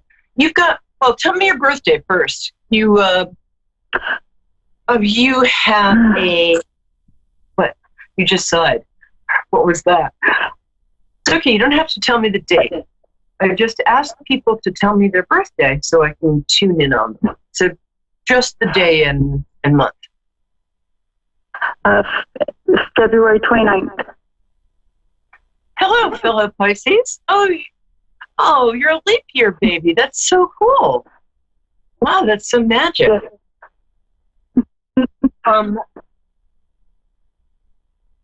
It's been very interesting all of my life. What's that? It's been very interesting for me all of my life. In what way? It must make you feel special. It's made me very empathic, I believe. That's certainly what I'm getting. The other thing I'm getting with you is that it also made you strong. So, because if you grew up and still are as empathic as you are, it makes you strong because you have to be, otherwise you'd crumble into dust. It feels to me, maybe I'm projecting, that a lot of my Pisces friends went through breakups in the last couple of weeks. Would that be what's going on with you? No, not at all. Not with relationships, but with like past problems. I've finally decided to let go of things and move forward. Yes, I think that's what you're probably sensing. I think I am, because that's exactly what I was writing about today, and thinking a lot about today, and working with clients. And I'd love to work with you because you're amazing in that you're willing to let stuff go. And I work with people, and I'll say, would you rather be right in this situation, or would you rather be happy? And because people really identify with their problems, and you don't. And the last couple of weeks, I've also been looking at old behaviors or old ways of being. And I think you're going through this exactly. And when that old behavior or way of being comes up, I can kind of sense it and say, you know what? I'm not going through door number 1 anymore. I'm choosing door number 2 here. Are you finding that out? Are you finding that you're not engaging with other people's toxic narratives, that you're making better choices for self-care? Are you? Right, that's exactly, yes, you're correct. And it's enlightened me quite definitely, and it's made a huge difference in my daily being and everything, and how I feel, everything. Well, you're very present wherever you are right now. I mean, at work, or if you're, doing something creative at home, you're not being taken hostage by woulda, shoulda, coulda. You're being before, if you were someplace, half of you wouldn't be there because your anxiety would have taken you out of the room, essentially.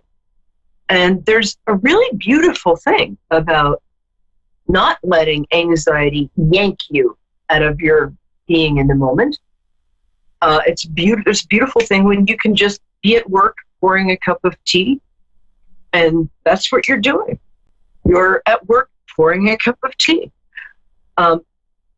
Or it also feels to me like you've discovered either a spiritual practice or a form of meditation that really works for you. Is that the case? That's very, very, very, very true.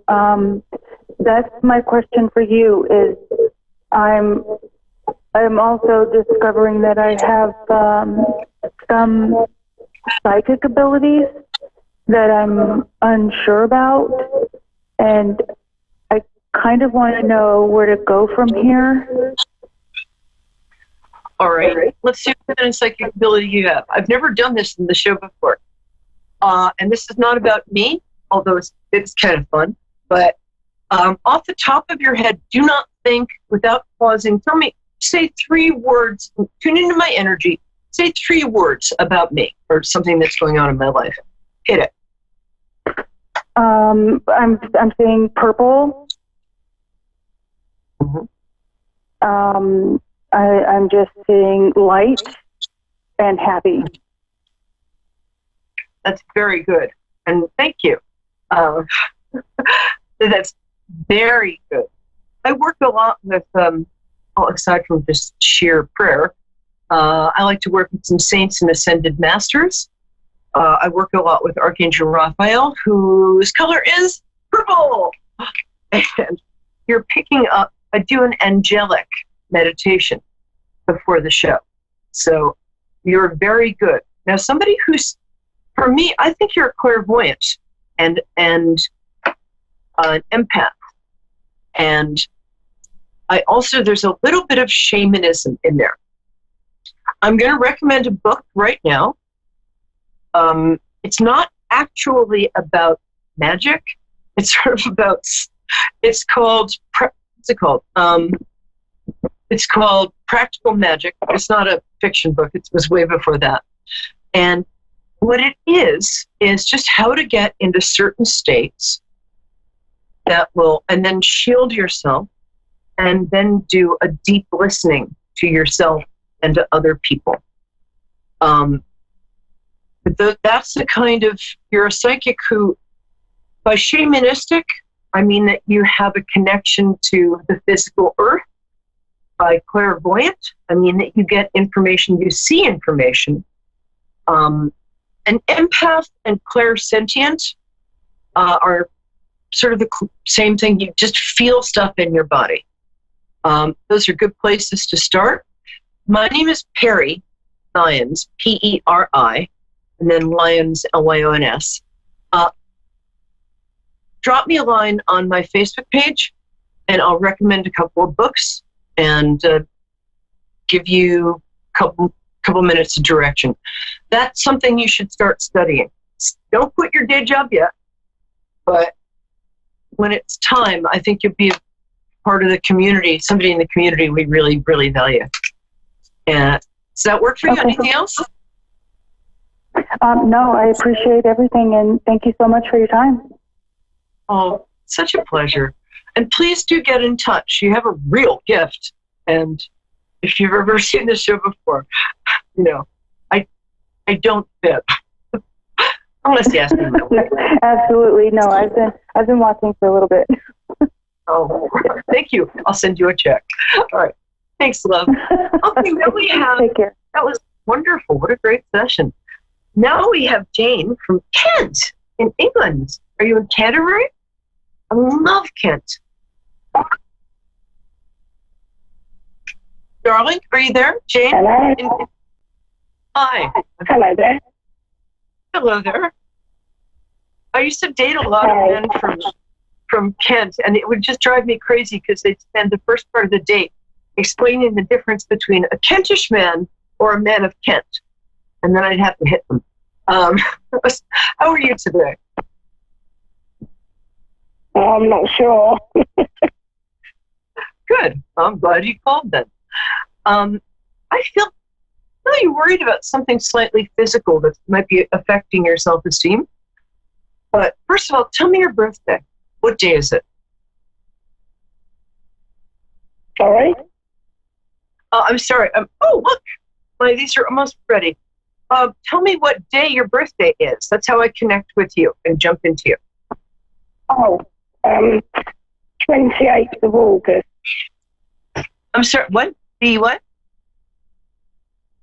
I'm sorry, what is it, love? Sorry? 28th of August. 28th. Good to know.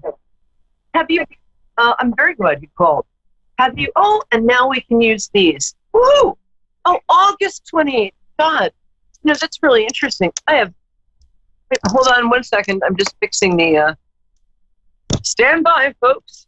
And look at my, what I just did was, hooray! These puppies are brand new. Okay. There. Can you hear me now? Yeah. Good thing, too. 28th of August. That's, people born in that day are so good, but sometimes they work so hard to make everybody else feel good and take care of everybody else that they lose track of who they are. Anyway, so what's your question, my angel? About my love life. Oh, God, me too. Do you go to any kind of class or, do you go to like a folk dancing class or some sort of thing where you're out and about with people?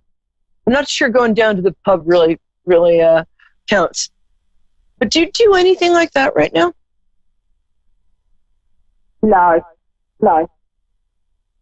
Okay, I would start doing that.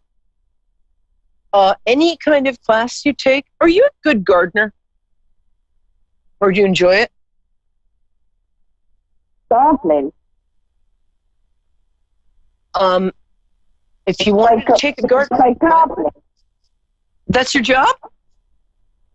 I rock. Okay. Is this about somebody you have your eye on? Or just you want to know if you're going to meet somebody? Well, I have had someone in my life, but I'm not sure if he's coming back or not. Yeah, I know that feeling.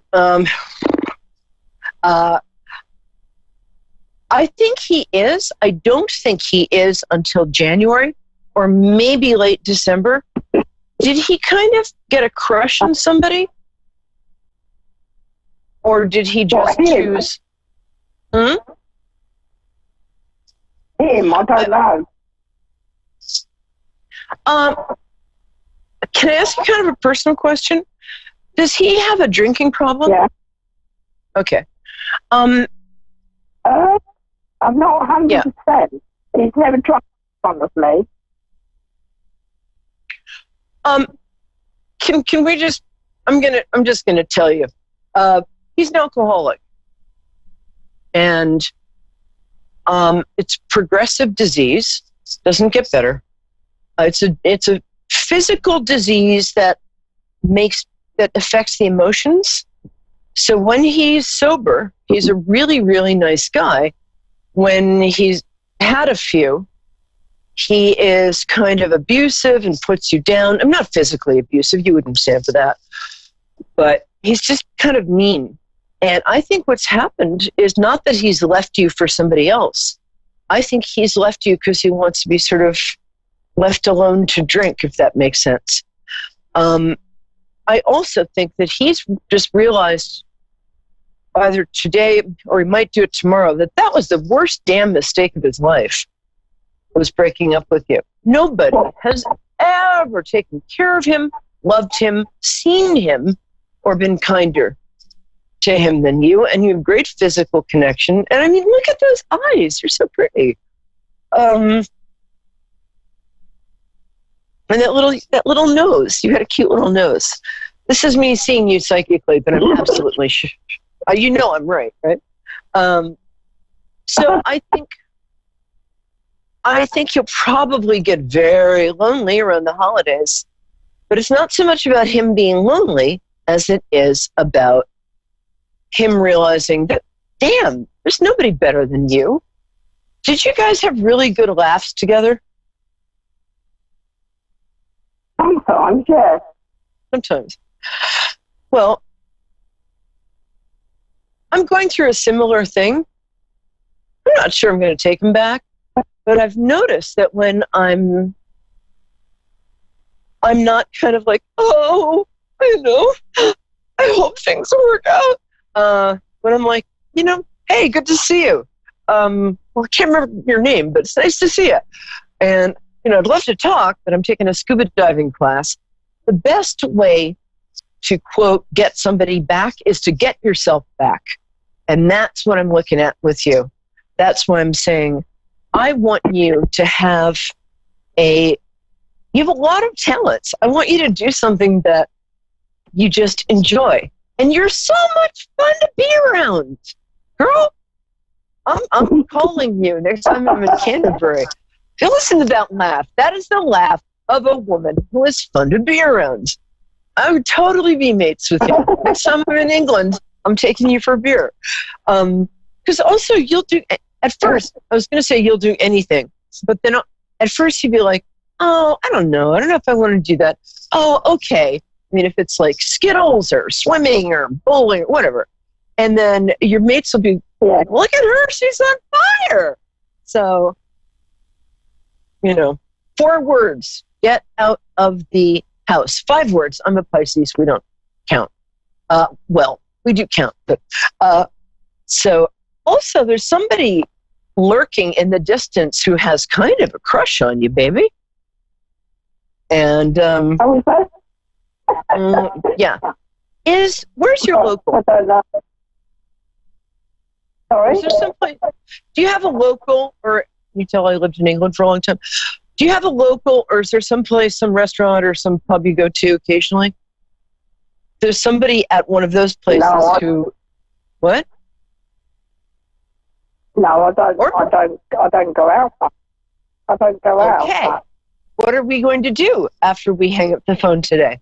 We're going to go out. Okay, we're not going to go out because it's like 2 a.m. there, but I'm going to make you write me at Perry Law. I'm not kidding either. And tell me that you went out. The best thing I did after my breakup, which was my idea 2 weeks ago, was I was feeling really sorry for myself. Not that you do that, and I was like, oh, woe is me, And I'm like, oh, I'm going to put an end to it all. And then some inner voice in me said, no, you're not. You're going to go hit a piano bar. So I'm in Maryland right now. And when that voice that said, I can't go out, I'm too sad, I'm not thin enough, I'm not 23, nobody will like me. The other voice said, oh, shut up. And so I went out, I called a girlfriend and said, just come keep me company because God knows you can't sing. And I paid for dinner. I just went and sat in and sang a couple songs. It's good to go outside. So I want you to either go out with your girlfriends and do something productive. I want you to take a class because I think you're going to meet somebody else. And when this guy comes around, as he will, January 15th at the latest, you're going to be like, yeah, I'll see you again. But I don't think exclusively because I'm having a good time. So the best way to get somebody back is to get yourself back. And Jane is my favorite name in the world. So how do you feel about that? Do you feel good? Yeah. Well, great. Yeah. I think you've actually outgrown him. Really, I do. I think you've outgrown him. And, we miss them because they're fun to have. They have certain uses. Oh, you people have such dirty minds. I meant putting up shelves, people. But I think there's somebody coming along in 2020 who's really fun for you. And I think more your type. All right, my love. Thank you. Keep in touch. And if I thank you very much. Sure, and if I don't psychically sense that you're like taking a folk dance class or learning to scuba dive, I'm going to come to your house and knock on your door, okay? I love England. Any excuse to go there. All right? Thank you. All right, Jane. Huge hug. Talk to you soon. Come back. Have some kittens. Excuse me. We're here Wednesdays, 9 p.m. Eastern Standard Time. But what we also are is always here for you. So come back. I have a 97% accuracy rate. About you guys, about me, not so much. And just have a wonderful week. A1R, Lifestyle, Healing and Wellness Radio. A breath of fresh air. This is A1R, a product of Positive Peak. You're listening to A1R Psychic Radio, Earth's #1 psychic radio network, and watching Moonstruck TV, enlightening television. Welcome. Time for the Modern Day Medium with the Modern Day Medium. Modern Day Medium. Live from the moderndayMedium.com. Connect direct. In North America, dial 888-454-2751. In London, 20-3519-2158. In Sydney, dial 02-8488-3147. Or online, contact us through our Facebook page, facebook.com/psychic radio. Or one of our websites, askoneradio.com or moonstruck.tv. This is the Modern Day Medium on A1R, the Ask One Radio Network. Hello and good evening from here in the UK, Woking, Surrey. This is the Modern Day Medium, and I'm really, really excited to be here this evening. This is my first broadcast working with Moonstruck TV and Air Radio. I have done a lot of Facebook Lives, so thoroughly enjoyed it. So I thought, seeing as though this is my first time, I'd introduce myself to you and let you know a little bit about me, my background, what I do, and how I spend my days. So as you can see here, I am in my treatment room, my healing room.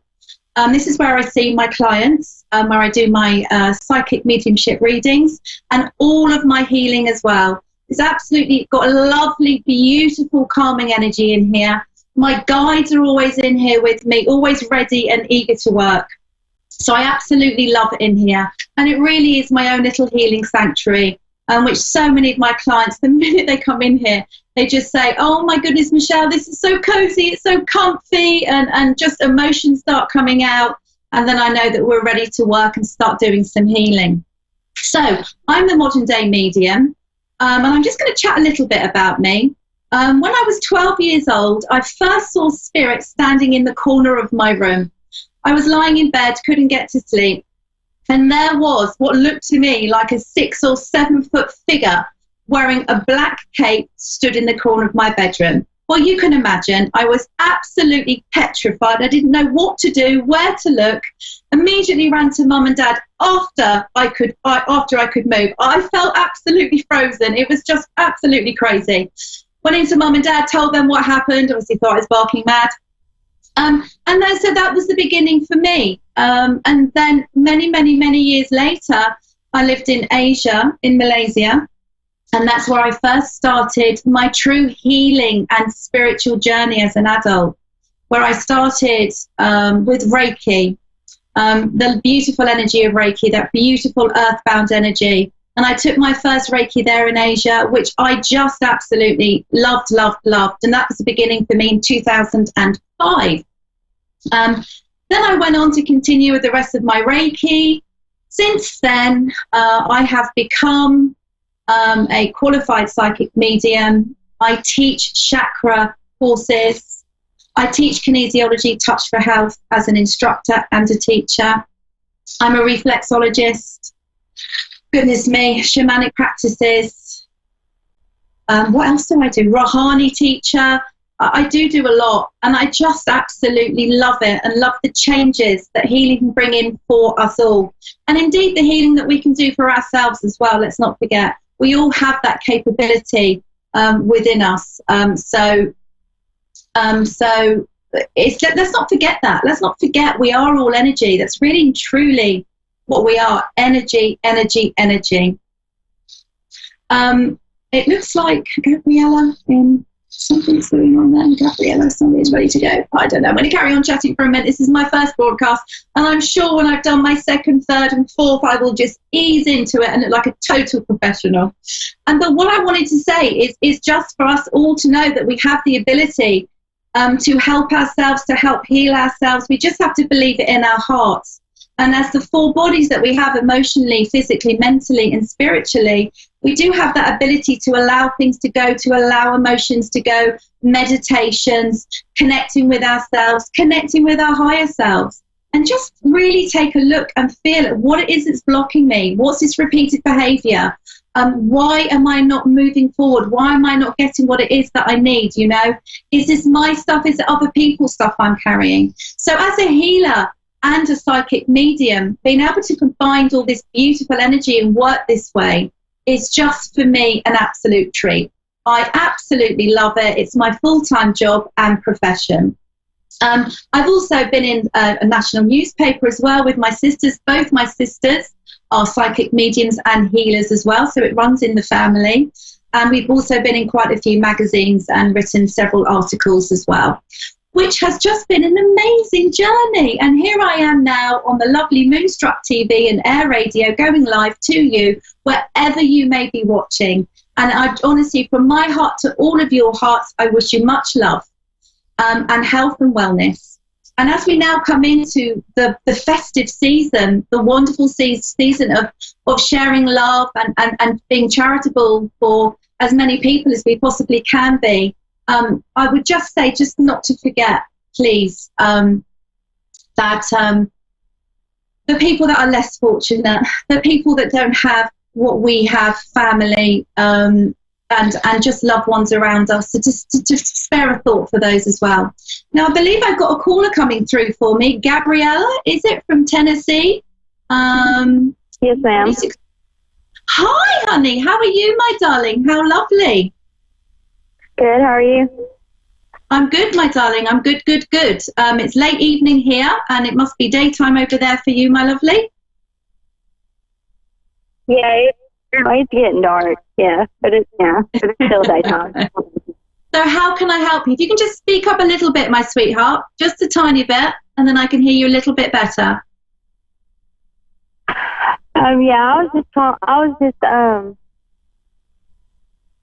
wanting to get a reading over me losing my boyfriend. Okay. So you want me to do a reading for you and your other half, my lovely?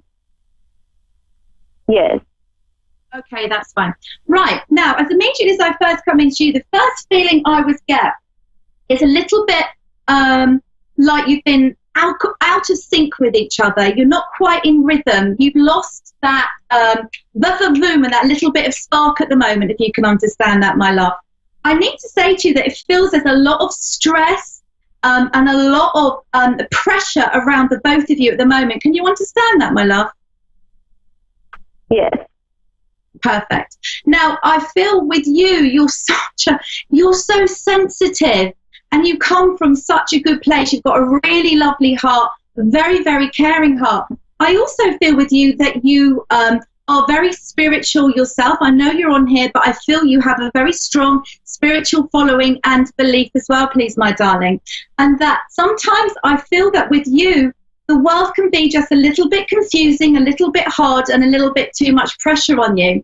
And I feel with you, you're going through times of change at the moment, please, and you're going through onto bigger and better things for yourself, for who you are and how you feel around yourself, please, my darling. I feel a little bit like your partner, please, my love, he's a little bit in the doldrums at the moment. I feel he's a little bit lost, not quite sure what direction he's taken, and I'm feeling a little bit of impatience between you and him, please. Like I almost like I want to give him a little bit of a gentle push and say, come on, let's get going, because I feel that you are becoming impatient. Does that make sense to you, my darling? Yes, ma'am. Okay, that's good, sweetheart. Now, I just want to say to you, I also feel with your partner some emotional issues, sweetheart, some emotional loss. Some in his head, he's very, very dizzy. I'm feeling he's a little bit low and a little bit down as well, my darling. And it just makes me feel he just also needs, despite he needs that gentle push, he also needs some nurturing, some understanding, and some love as well at the moment, please, my love.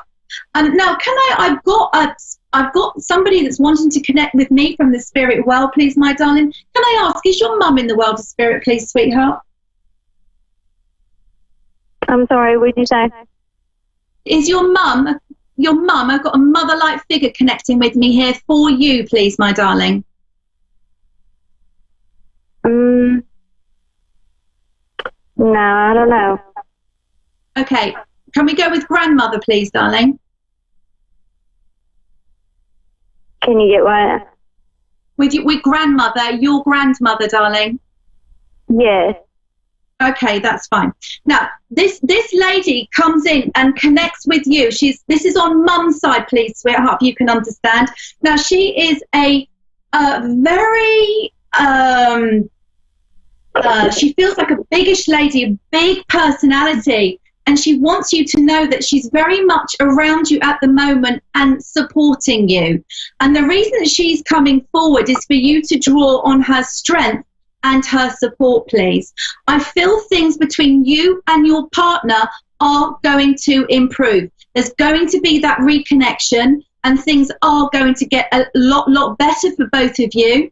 There needs to be some communication between you two. I feel that the communication has gone off and died a little bit as well, and you just need to almost bring this back, bring this love back, bring this communication and sense of fun and laughter back as well, all right?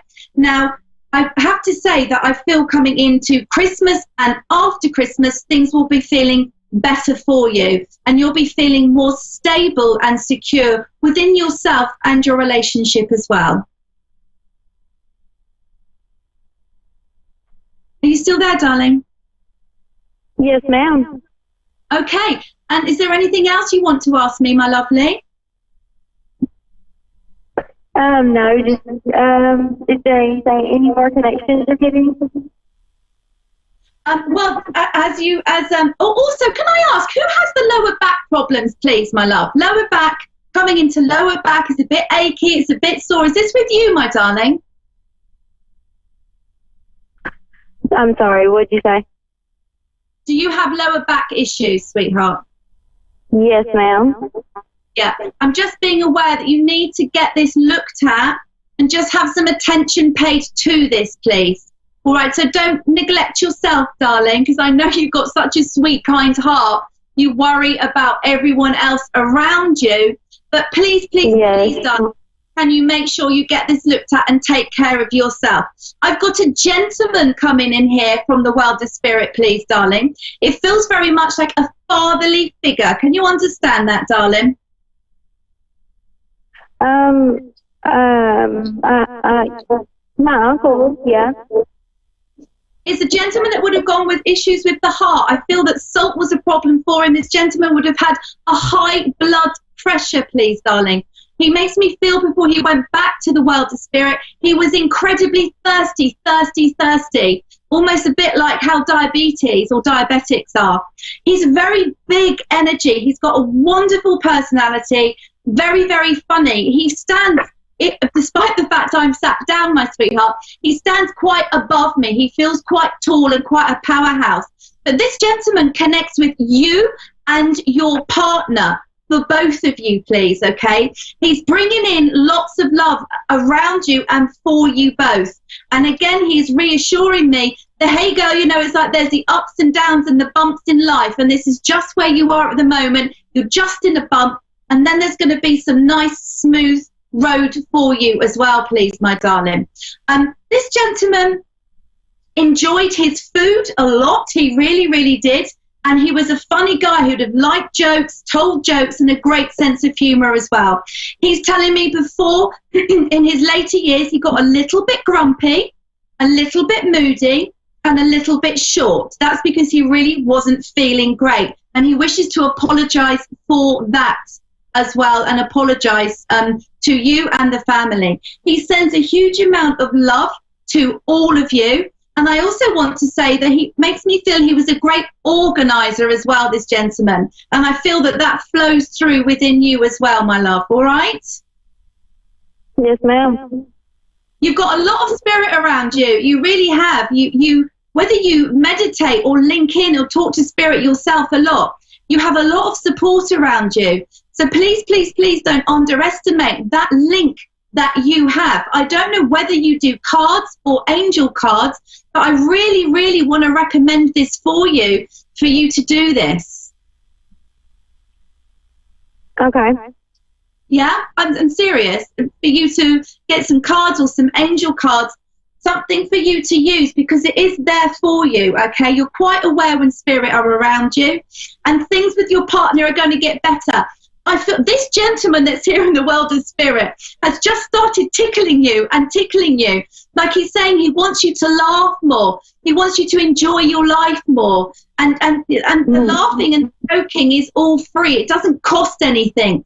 Even though there may be financial issues around you at the moment, a little bit of worrying is going to pass. But just for you to get back to that wonderful personality that I'm aware and can see that you have so clearly. What's this about feet with you? Can you understand that? Yes, ma'am.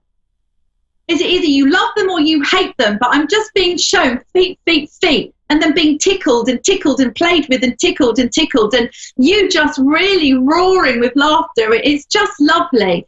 And this obviously is coming through because this is what we want for you to be feeling happier and more jokey, all right? Okay. Is there anything else I can help you with? Is there anything else you want to ask me? No. Does that answer you? Has that helped you, my darling? Yes. Good. So just know for your partner, I just feel with him, he just needs a bit of support at the moment. I feel he's a little bit down, a little bit low. I also feel he's quite a closed book and doesn't express his emotions a bit at the moment. And I feel you're bouncing off each other a little bit at the moment. It's sort of a bit like a tennis match, if you can understand. And so it's just that it just needs to be broken. This backwards and forwards just needs to be broken to enable you to bring back that laughter and joy and everything that you want back in your life. Can you understand a small, little, white, fluffy dog in the world of spirit as well, please, my darling? I've got a small dog that's stepping in now from the world of spirit. A small dog? I've got a small dog, yeah, going back into family or a connection with family, and it's a small dog that, right, I just need you to know that that dog is also in spirit as well and comes around you. So you've got quite a team that do come in you. I also want to say to you, I'm aware that you're not sleeping very well at the moment, please. No. Yeah, so just, if I could say to you just to try to clear your mind a bit and just let your worries go, just clear it before you go to bed. A hot bath, a bath with some Himalayan bath salts would help enormously. A meditation or listening to a meditation just for you to clear your mind. I also really would like you to talk to somebody as well and just really make it clear how you're feeling, because by getting these emotions and expressing this off and letting this go, it enables you to heal and let go. So, all right? Yes, ma'am. Lovely. Thank you. Well, you're my first caller. What a treat for me. Yeah, thank you so much. So welcome, my darling. So happy. You can find me on the Modern Day Medium Facebook page, website. I do quite a lot of stuff for free and things like that, recipes, etc., etc. So hopefully I'll see you there. Take care, darling. Enjoy the rest of your evening, sweetheart. Thank you so much, too. Bye-bye, sweetheart. I think I've got another caller maybe coming through in a minute or so, but let's just carry on. What a lovely lady. Lovely, lovely, lovely. So I was just talking about how we can help to heal ourselves and help to let go of emotions, and that really is just so incredibly true. Just even being out in nature and standing amongst the trees, standing in nature, allowing these emotions just to release and let us be free. We can almost see them if we're having problems in our heart, we're upset, or in our solar plexus, and well, there's too much going on in our head.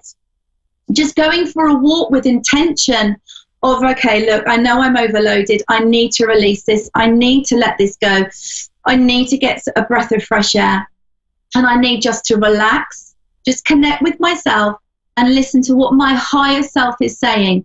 A meditative walk can be incredibly healing. And again, it doesn't cost anything, you know, just going out. If you can, even you go to some woods, if there's woods near you anywhere, a park, or even if you can't get out, if you're not feeling well, just to imagine or see yourself in that environment is incredibly, incredibly healthy and just so good for us, so good for our mental health and our mindfulness as well.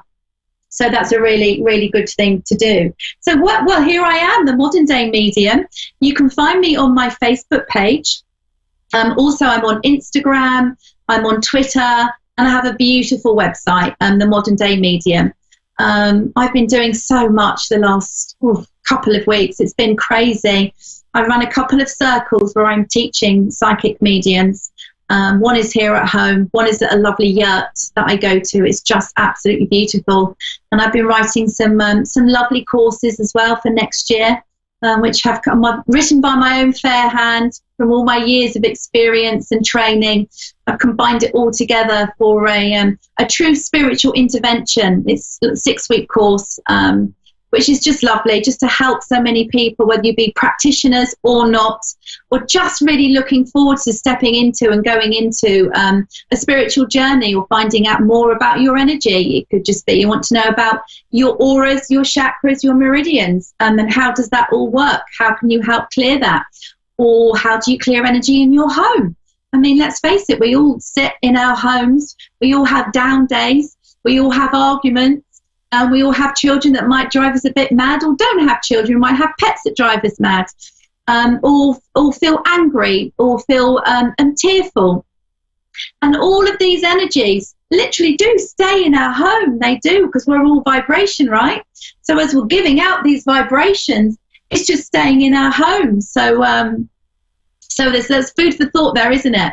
I think I've got somebody coming through now. Laurie, I think it is. Hello, hello, honey. How are you? How are you?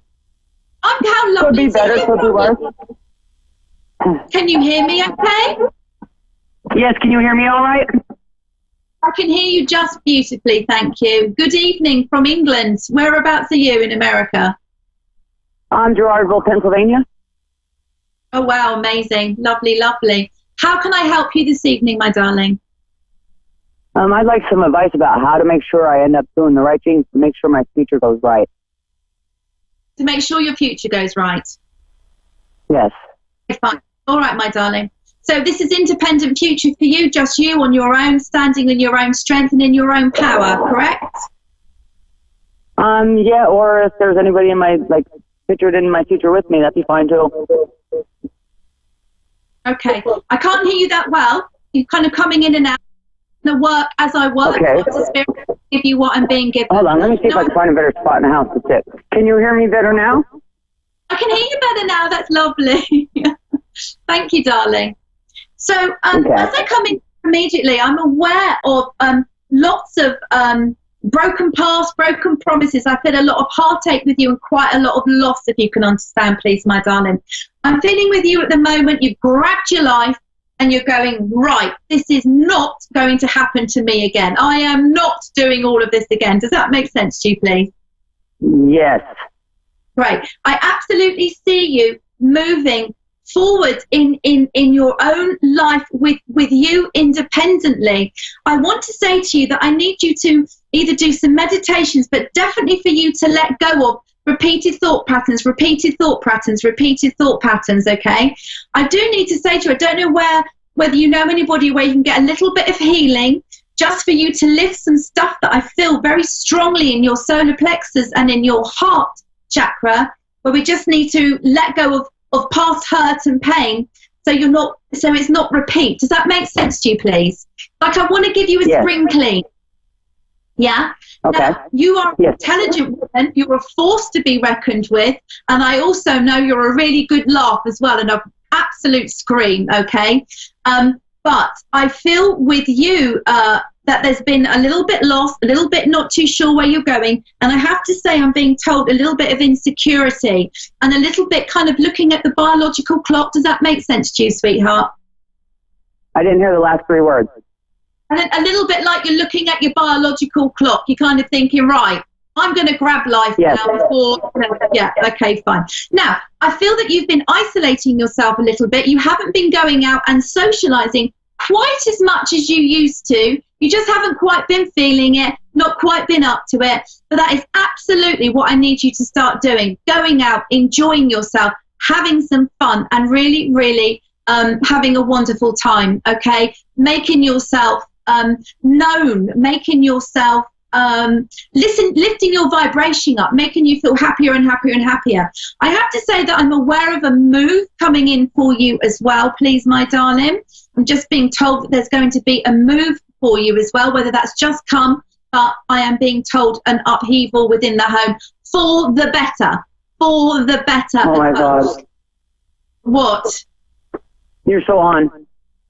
Oh, thank you. But not only that, sweetheart, I have to say that there is a gentleman that is going to be coming into you. Now, he's going to be quite a bit shyer than you and quite nervous about coming up and talking to you because you're such a powerhouse. And I feel that your energy is so strong and your vibration is so strong that this gentleman, can you understand the name Dennis, please, my love? Can I what? Dennis. Do you know a Dennis? I'm being shouted, Dennis, Dennis, Dennis at me. Yeah, I know a Dennis, but he's my landlord and he's no good. Okay, fine. That's fine. That's why we're moving. That's fine then. That makes total sense. That's why we're moving and why we're off. So I just need to say to you, my lovely, lovely lady, that there is somebody who's going to be coming into your life. He's going to be quite shy, but he's going to be brave enough to come and chat to you, and you're going to have to take the bull by the horns. But he is going to be very attracted to you. He's quite an organised gentleman. He's a together gentleman, and he's not going to need anything from you. I feel he doesn't live very far away from you at the moment, okay? And I also feel that this gentleman would like playing cards. He has a reliable job. He's in his latter years, please, if you can understand that. But he's a single gentleman and he's available. I feel that it's going to be like a collision and the two of you are just going to meet and you will be okay, all right? You will be okay. And definitely a move coming in for you. I don't know why when I'm in your apartment, my darling, or your home, I feel a little bit cold and a little bit chilly. I have the door open. I have the door open. I'm just like, oh, I feel so cold in there. Yeah, I hope that's helped you, my lovely, lovely lady.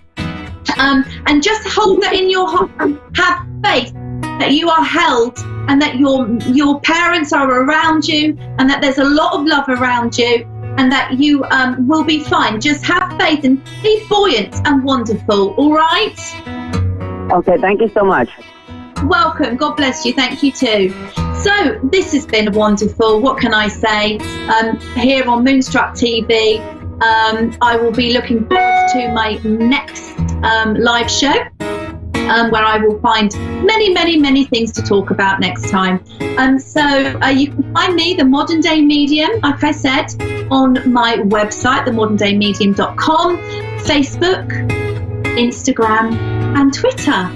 A1R, psychic, metaphysical, and wellness radio. A breath of fresh air. This is A1R, a product of Positive Peak. You're listening to A1R Psychic Radio, Earth's #1 psychic radio network, and watching Moonstruck TV, enlightening television. Welcome. Time for Your Time to Shine with Julie Yeager-Walker. Julie Yeager-Walker. Live from Wings of Souls with Julie.com. Connect direct. In North America, dial 888-454-2751.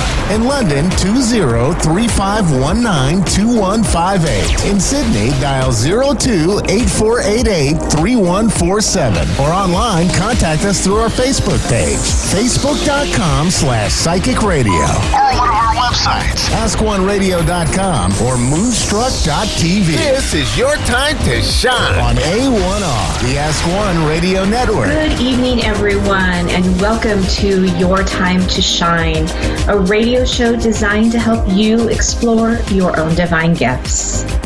How are you, everyone? I have been on a little bit of a hiatus for the last 6 weeks, trying to recover from a pretty nasty illness and juggling some family turmoil and issues on top of that.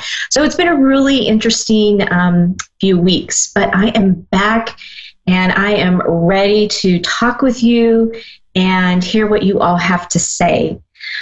So we just came off of Thanksgiving week here in the U.S. and, Thanksgiving, all about being thankful, being with friends and family, and all the great things that go along with that.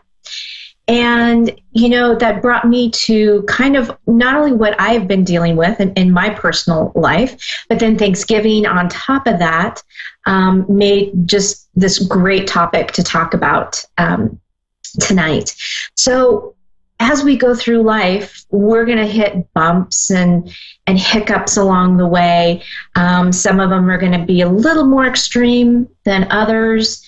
And some of them we're tearing our hair out. Some of them we slide right through, no big deal. But it's those times when things pile up.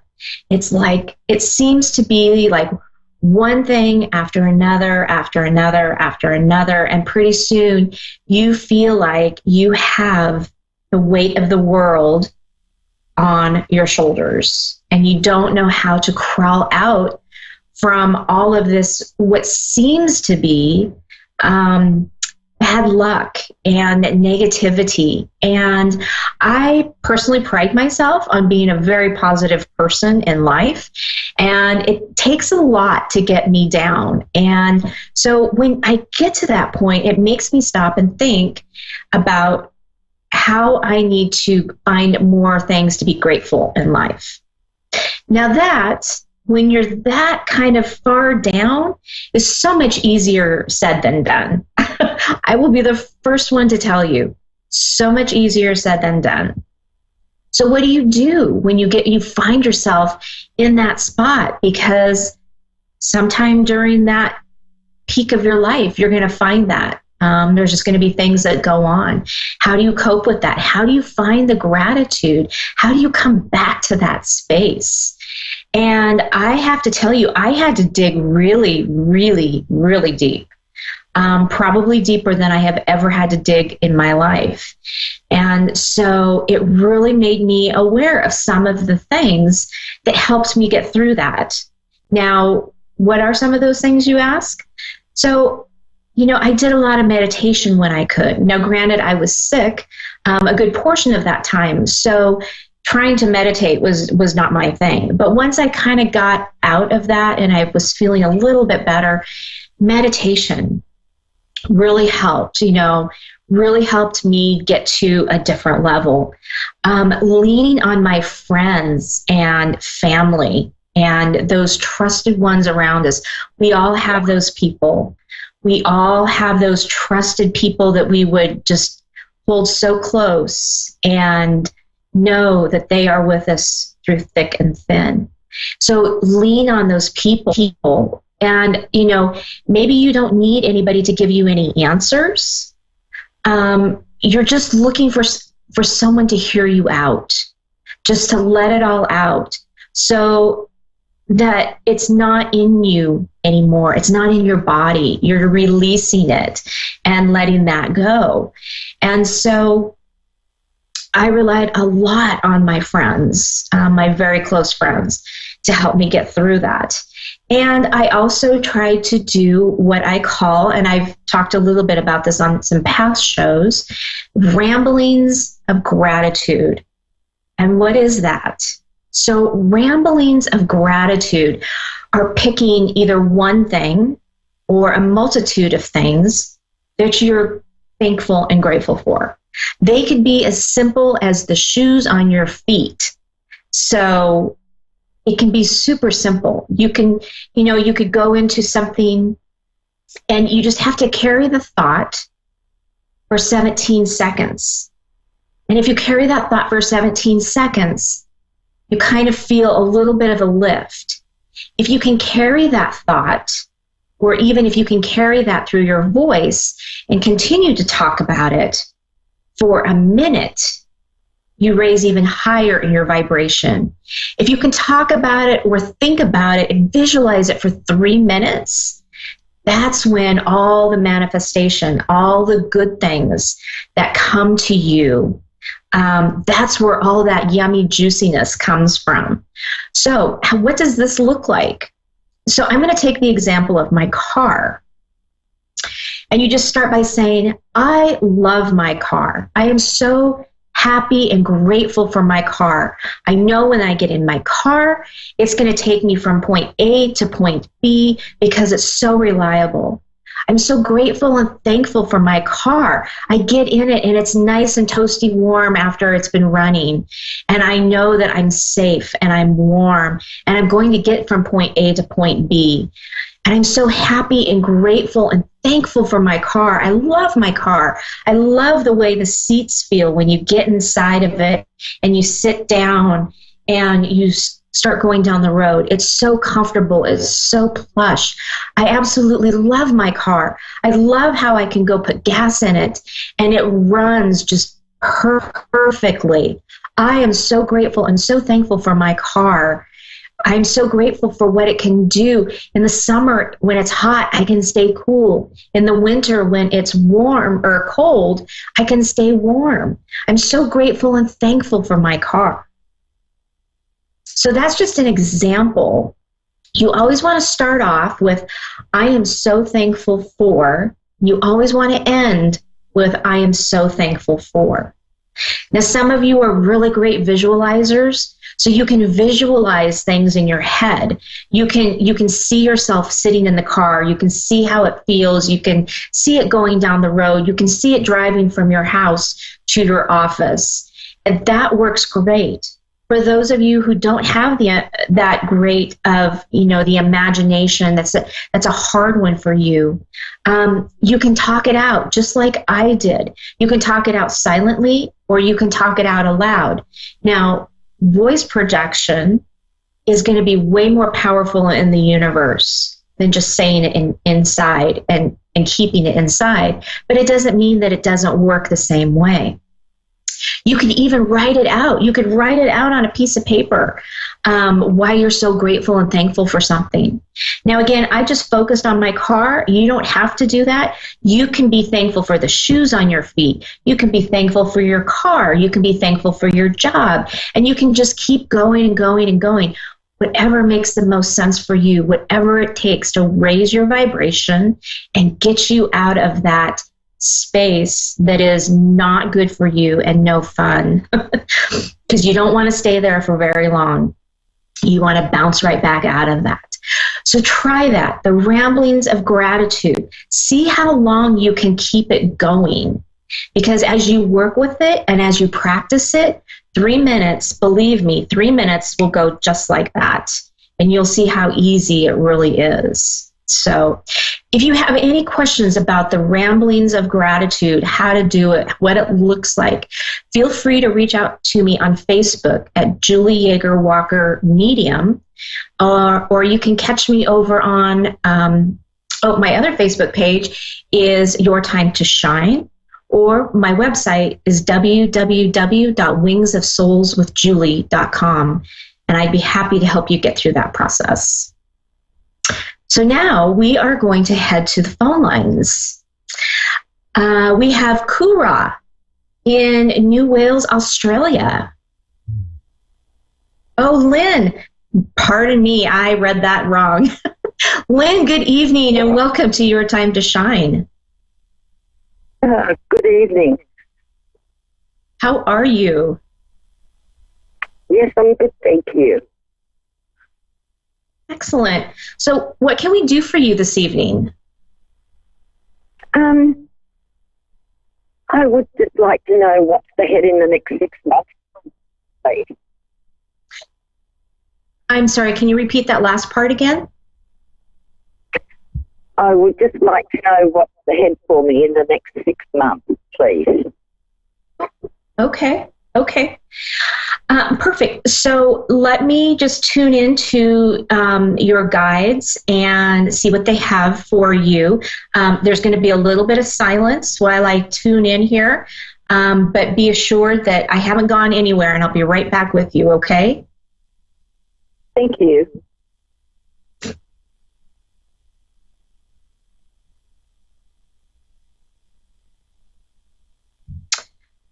Wow. So immediately my guides are showing me that you are going through a huge transition.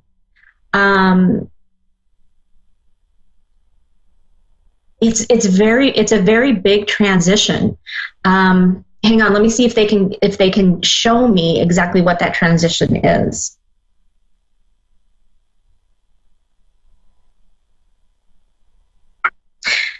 They're showing me a crossroad. Do you feel like a split in the road?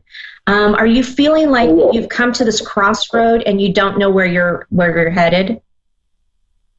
Yes, that's right. Okay.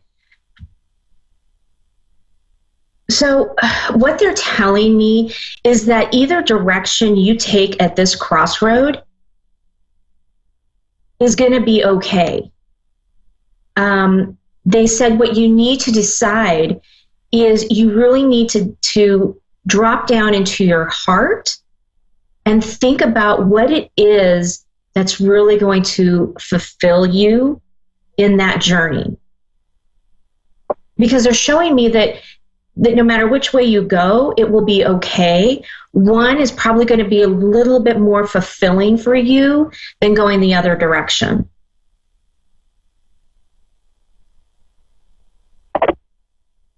So okay. I'm getting the feeling. I'm getting the feeling that it might be a job-related transition. Oh, okay.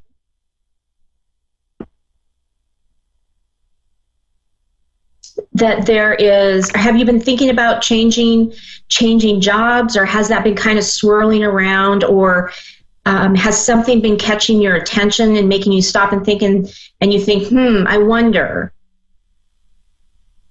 Not with work, no. Okay. Well, they're showing me that there is some kind of a transition coming up. Whether that is a transition within the same company, within the same, like maybe they're showing me it's like what you're doing right now, there's like another direction or another offshoot that you can take. And it's very possible that it's still within the company you're with. It's just a little bit different direction than what you're going right now. Okay.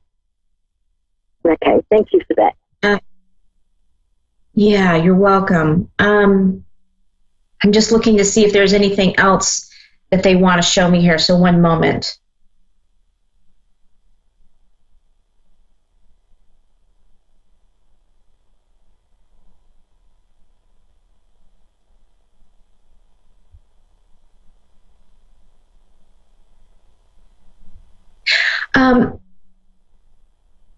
They're showing me that you have a healing side to you. Do you practice like Reiki or some type of healing modality right now? Or have you been thinking about that? Yes, I do Reiki. You do Reiki. Okay. Yes. They're showing me that you need to do a lot more with your Reiki business. Are you doing it as a business, or are you just kind of just playing around with it? You know, doing Reiki friends? Now. Okay, because so they're kind of showing me. So, do you have another job besides Reiki as well?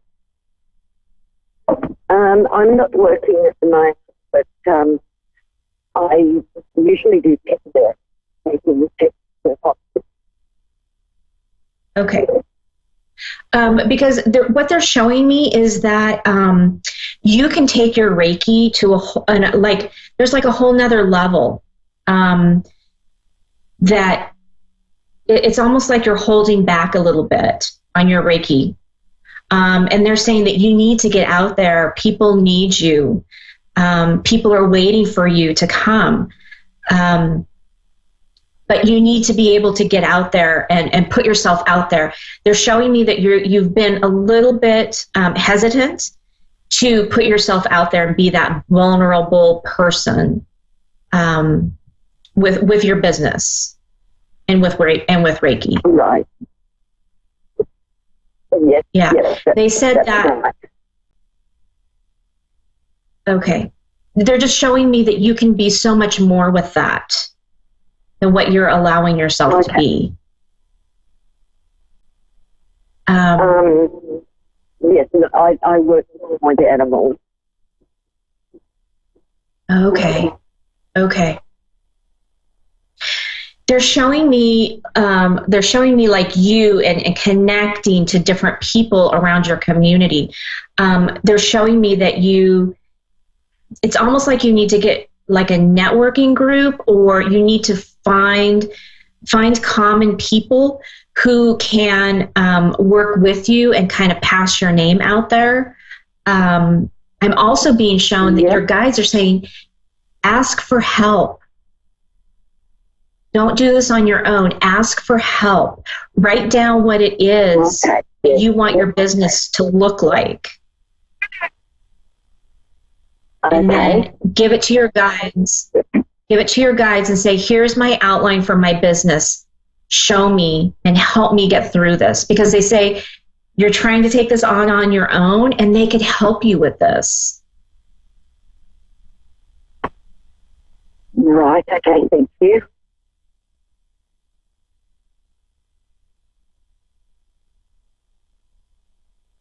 they're showing me you have a very, very bright future. I mean, like when I first connected with your guides, it was like this huge explosion.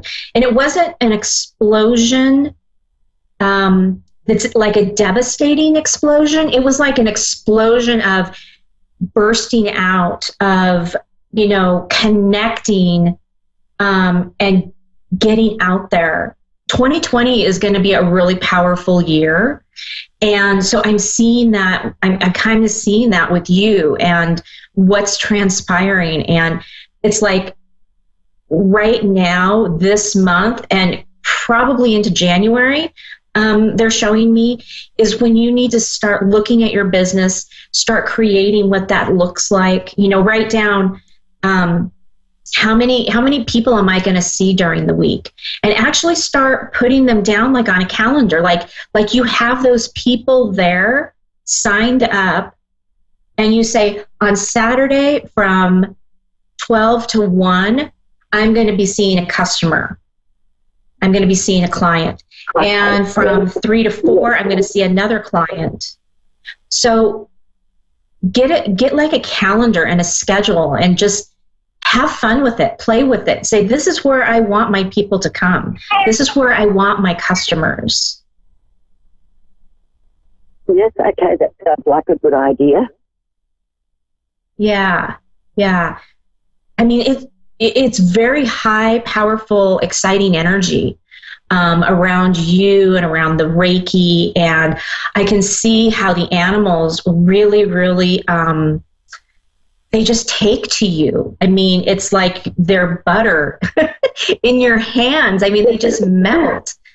So it's a fantastic, beautiful, beautiful thing. So work with that. Really outline what it is you want to see this become. And then call in your guides and your angels and say, here it is on paper. Help me with this. Show me. Yeah, a little bit like manifesting. Exactly like manifesting. Exactly. Yeah. Okay, could I ask which guide you spoke with, please? Oh, I'm sorry. Can you repeat that? Could I ask which guide you spoke with, please? Ask which guide you spoke with or connected to. Oh, which side? Which guide? Oh, which guide? Yes.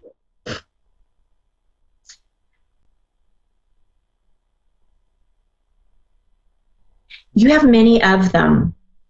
Archangel Michael comes really heavily into the forefront. Yes. He is really out in the forefront for you. I see other angels around you as well. And I see Archangel Azrael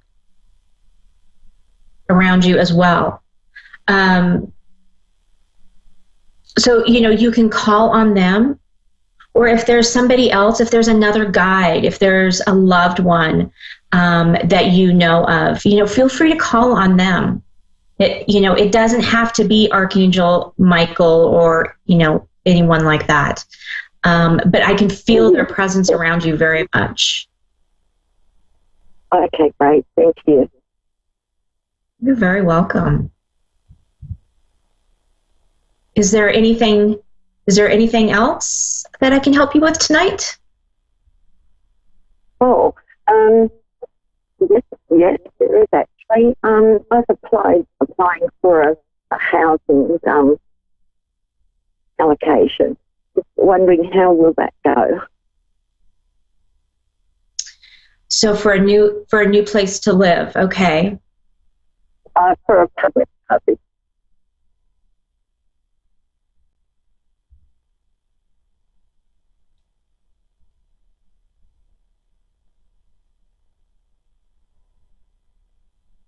So is this a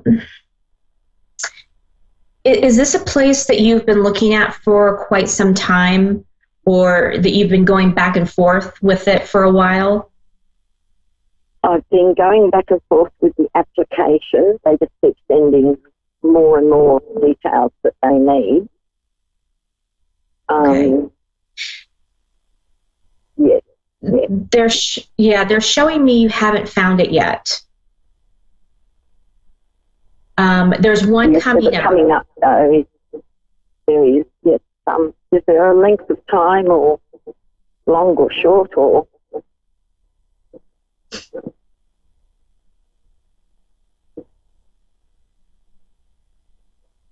So they're showing me that it's coming up soon. Yeah, they're showing me that it's going to be sooner rather than later. The one little caveat I will put on that is that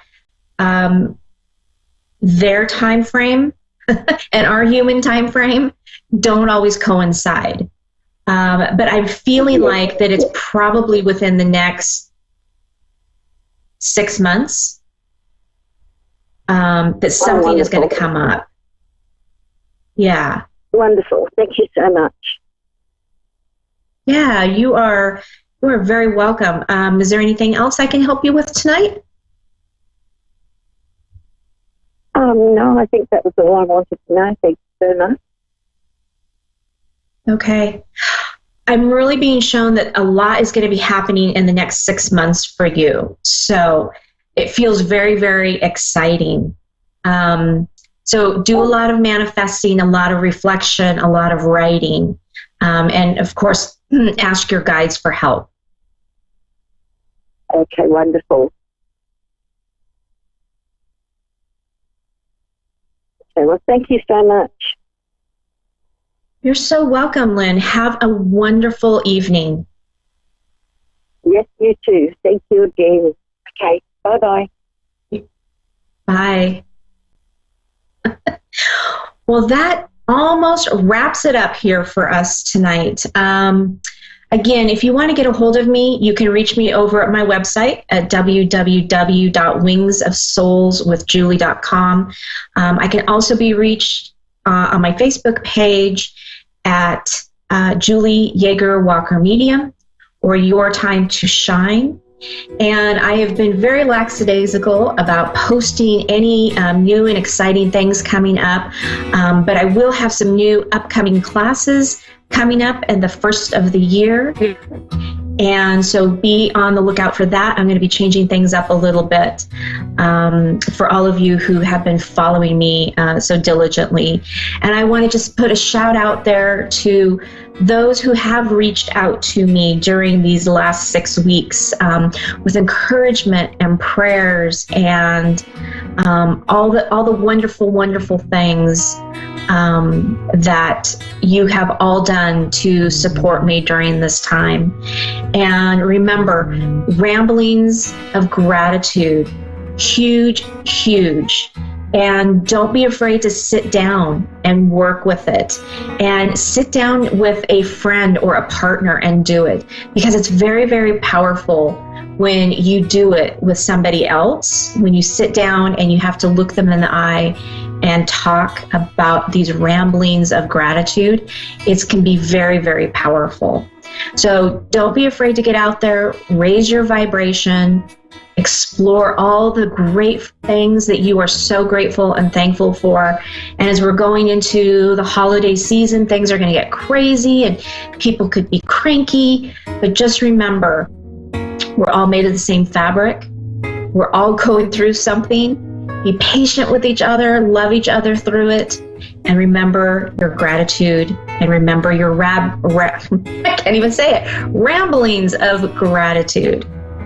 So that is all for me this evening, everyone. Have a wonderful evening, and we will see you again next Thursday night. A1R. A1R. A1R.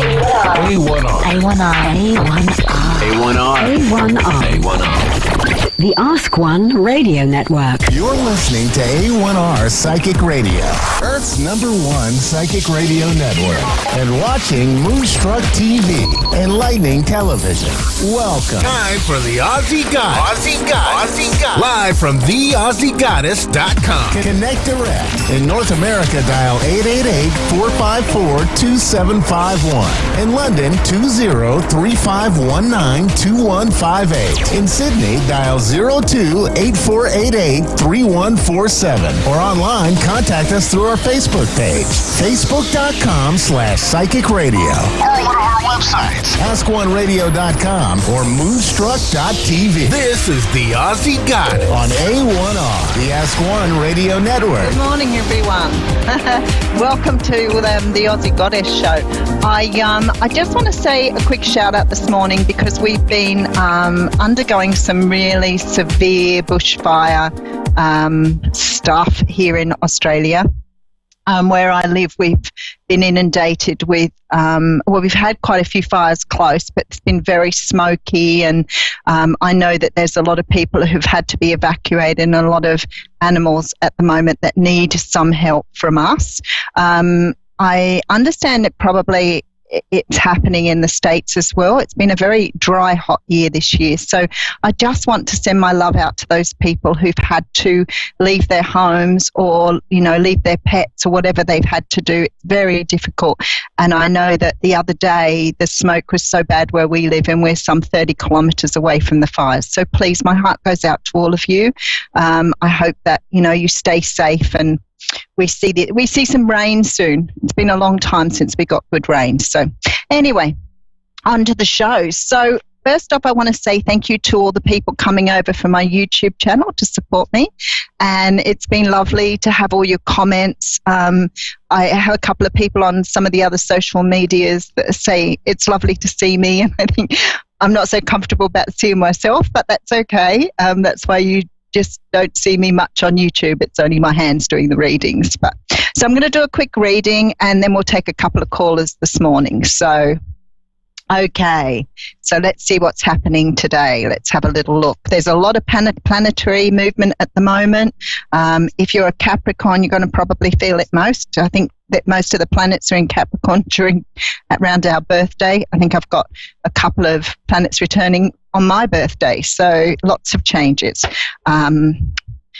Okay, let's see what's happening. So today we have the Hanged Man coming out. So the Hanged Man talks about some sort of situation that you need to look at from a different perspective. The Hanged Man's sort of like the universe putting us in a bit of a holding pattern so that we can look around us and really understand, what's happening for us at the moment. I'm not sure whether to put that in front of my face or next to my face.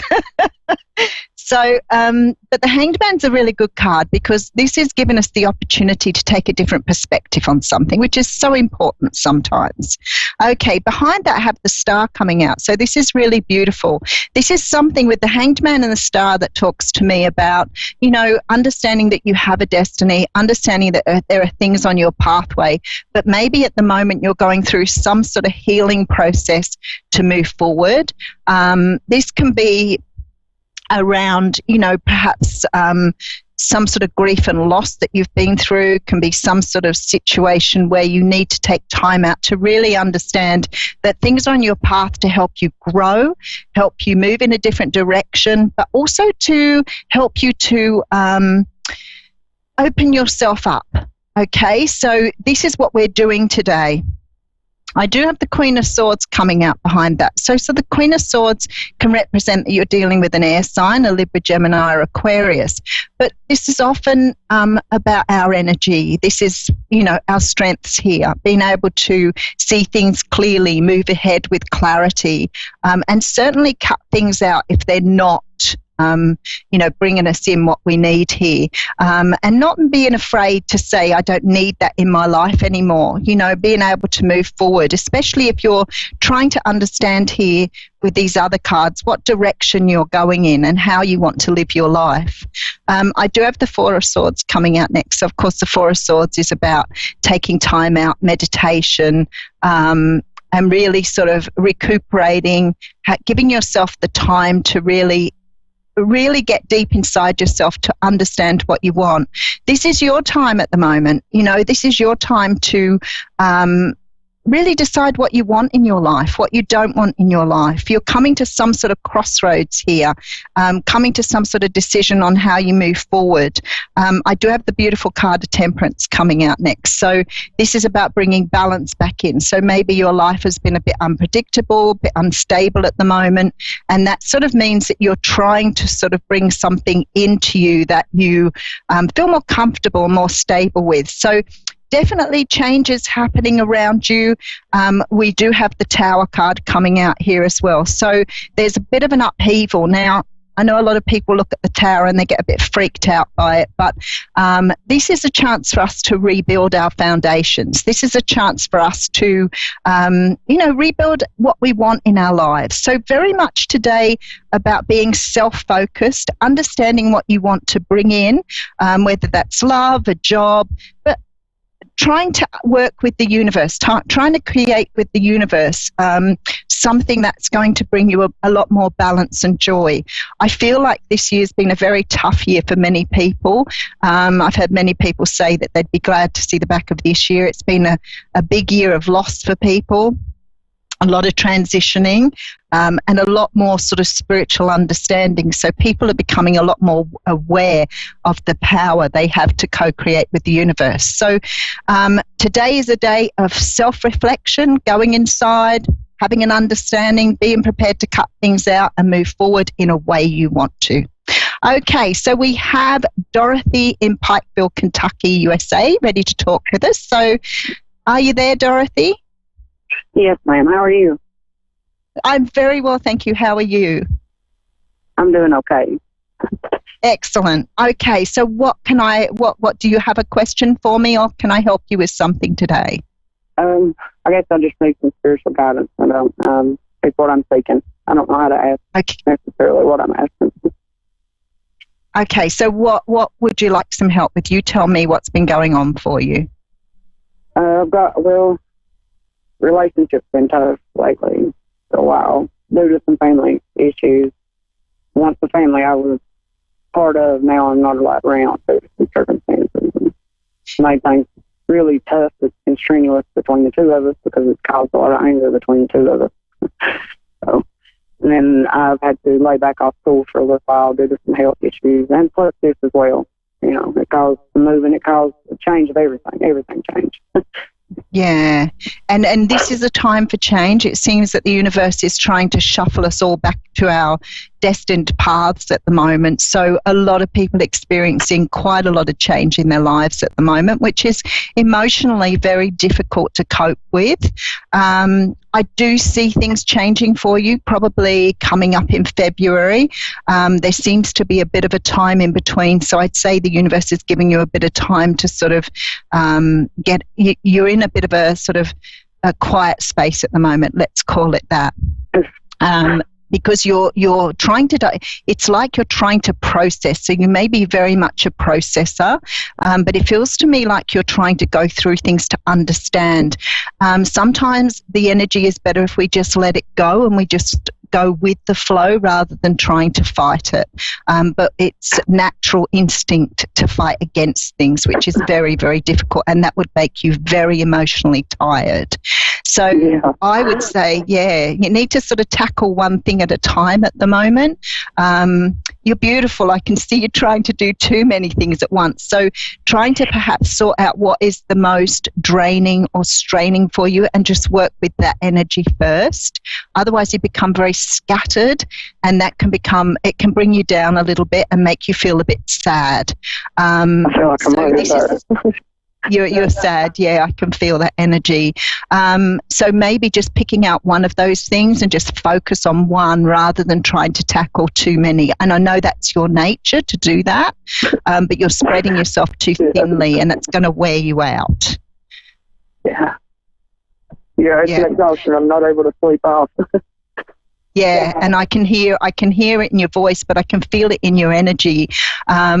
Maybe concentrating on your sleep at the moment, trying to make sure you're getting enough sleep and rest, because your mind is just going 1,000 miles an hour. So So you need to be kind to yourself. Remember, this is your life. This is what you're here for. And this is about looking after yourself first. Now, I always talk about being on the aeroplane when they say your mask drops, you put your own mask on first before you can help others. So try not to put others before your own. I feel that you've got a couple of people around you that expect a lot from you, and I think it's a time for you to learn to say no to that. And try to look after you, because if you're not around, they wouldn't have anybody anyway. So this is a time to really focus in on yourself. Self-care is really, really important where you are at the moment. A nice hot bath, go for a massage. What was that, sorry? I wanted to get back to my career. I was in beauty school, and I only have 4 months left. That's not much. Yeah. That's the time that I've already consumed. Yeah, and I do feel things getting sort of somewhat back to normal by around February. So you've just got to sort of plot out the next couple of months. So it's not even that. It's probably, maybe several weeks to get back into some sort of more stability for you, because it's very erratic at the moment. But I see things turning around for you in February, and I think it will be a slow turnaround, but I do see you getting results around about February next year. And then things will start to move back along again, because you're very sort of stuck at the moment, and that's why it feels like change is, quite overwhelming for you. But yeah, by February, I see you really starting to see things coming in. You may get a message you've been waiting on probably early in February that might give you a little bit more it might give you a little bit more insight as to why some of these things have happened. Okay. I've been looking for an answer, that's for sure. Yeah, and I think, by about the middle of next year, you'll be looking back at this time thinking, wow, that was a tough time, and I'm glad I've put it behind me. So, everything will be back in its place by then. But sometimes we get stuck in life, and the universe wants to move us in a different direction, and we can't see that, because when we're in amongst it all, it can be quite distressing and sad. But once we get into the new situation and we have all the beautiful things coming in, we look back and we think, that was a tough time, but wow, I had to go through that to really understand my own value and the direction I wanted to go in. And that's where you'll be in around about June. You will grow. You will grow dramatically from this. I can promise you that. And as long as you try really hard to go with the flow, don't fight it. Just understand that things are being put in place for your betterment. Okay. Thank you for your help. All right.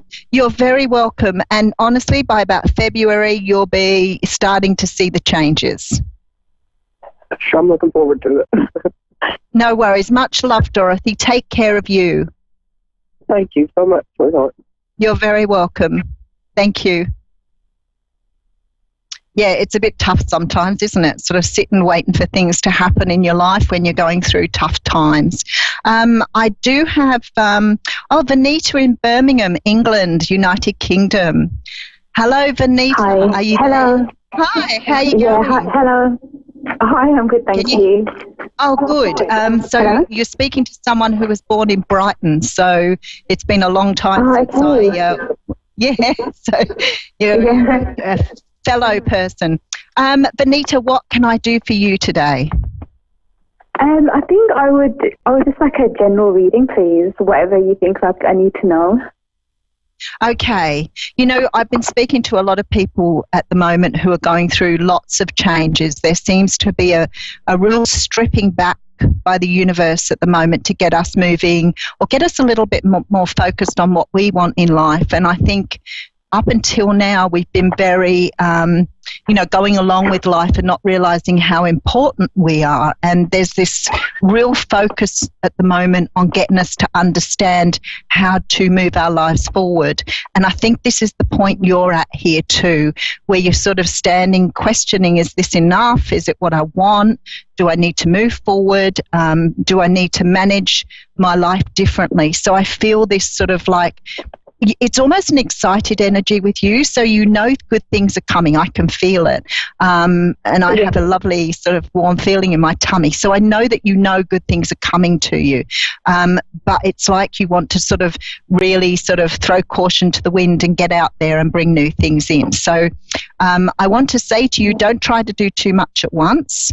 I do see some changes coming around your home situation. So there seems to be changes for you. Either you're moving or you're going to just completely redecorate, like you're over looking at the same things. You could be even thinking about a change in your appearance. So I'm not sure. It's like you want this complete revamp. But you're trying to bring in a lot of new things, which is beautiful. And I love that you're manifesting because they're coming to you. But just be careful you put out there what you actually want. Otherwise, you're going to bring so much in, you won't know where you're at. So I love the fact you're manifesting. Do you have a young daughter? I don't know. I don't have any children. No children yet. Are you married? No. Have you been trying for children? You're not married yet? Okay. I'm not married now. All right. Okay, because you've got a lot of changes around you in the next 2 years. So I want to say to you that life is changing quite dramatically for you in the next 2 years. I just want to ask you if you're a Pisces. No. What's your star sign? I'm a Virgo. A Virgo, okay. You have a strong Pisces feel to you, and I tell you why that is. You have this dream thing going on. It's like you have very deep, big dreams for yourself. There's this feeling here that you're either a very deep thinker, and you do. Do you do spiritual work? Is that what I'm getting? I do, yeah. Okay, and also with strangers like that, all like my best friends and my sister who I'm really close to, they're all Pisces.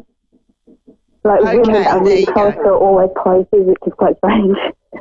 Yeah, and I can feel that Pisces energy around you, so it's obviously very influential to you. But lovely dream energy, and I love that you're very able to go deep within yourself, to look at yourself, like you're very self-aware is what I'm after. And I know that the universe is already co-creating with you, so you're going to bring massive changes in for you in the next 2 years, okay? Okay. Yeah, but you also need to, there's also a need for you to separate yourself from things that don't, because I think that you're a bit of a giver, and there's this energy that perhaps you sometimes put up with a little bit more than you should, and that drains your energy here. But I see changes in the home. If we talk about the things that are coming up for you, definitely changes in your home in the next I don't think that's very far when I feel that energy. So have you been thinking of moving or relocating or buying? I've actually moved into a new flat about 2 months ago. Okay, so I may be picking up on older energies, rightio. Because there's movement with the place you live at. There's also movement in your work or career. I see something shifting for you here as well. It may be the next step in your career. Have you already stepped out or planned? Are you a goal setter? I'm kind of struggling with that at the moment. I think I try to, but I don't always execute. I don't go the distance, just stick with things. And that's always been a really big struggle with me. I can't commit and see things to the end. That's why I get the dreamer energy with you. You're a little bit of a dreamer. Yeah. Okay, so let's go back to goal setting.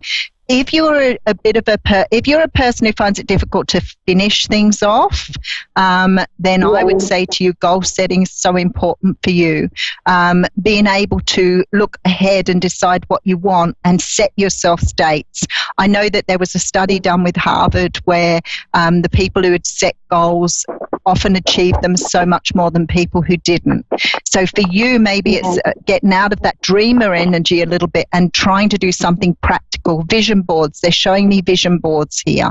Have you ever done a vision board? I haven't, but that's actually been on my mind a lot for the last few days. Yeah. I've been thinking a lot about that's where you starting need to go.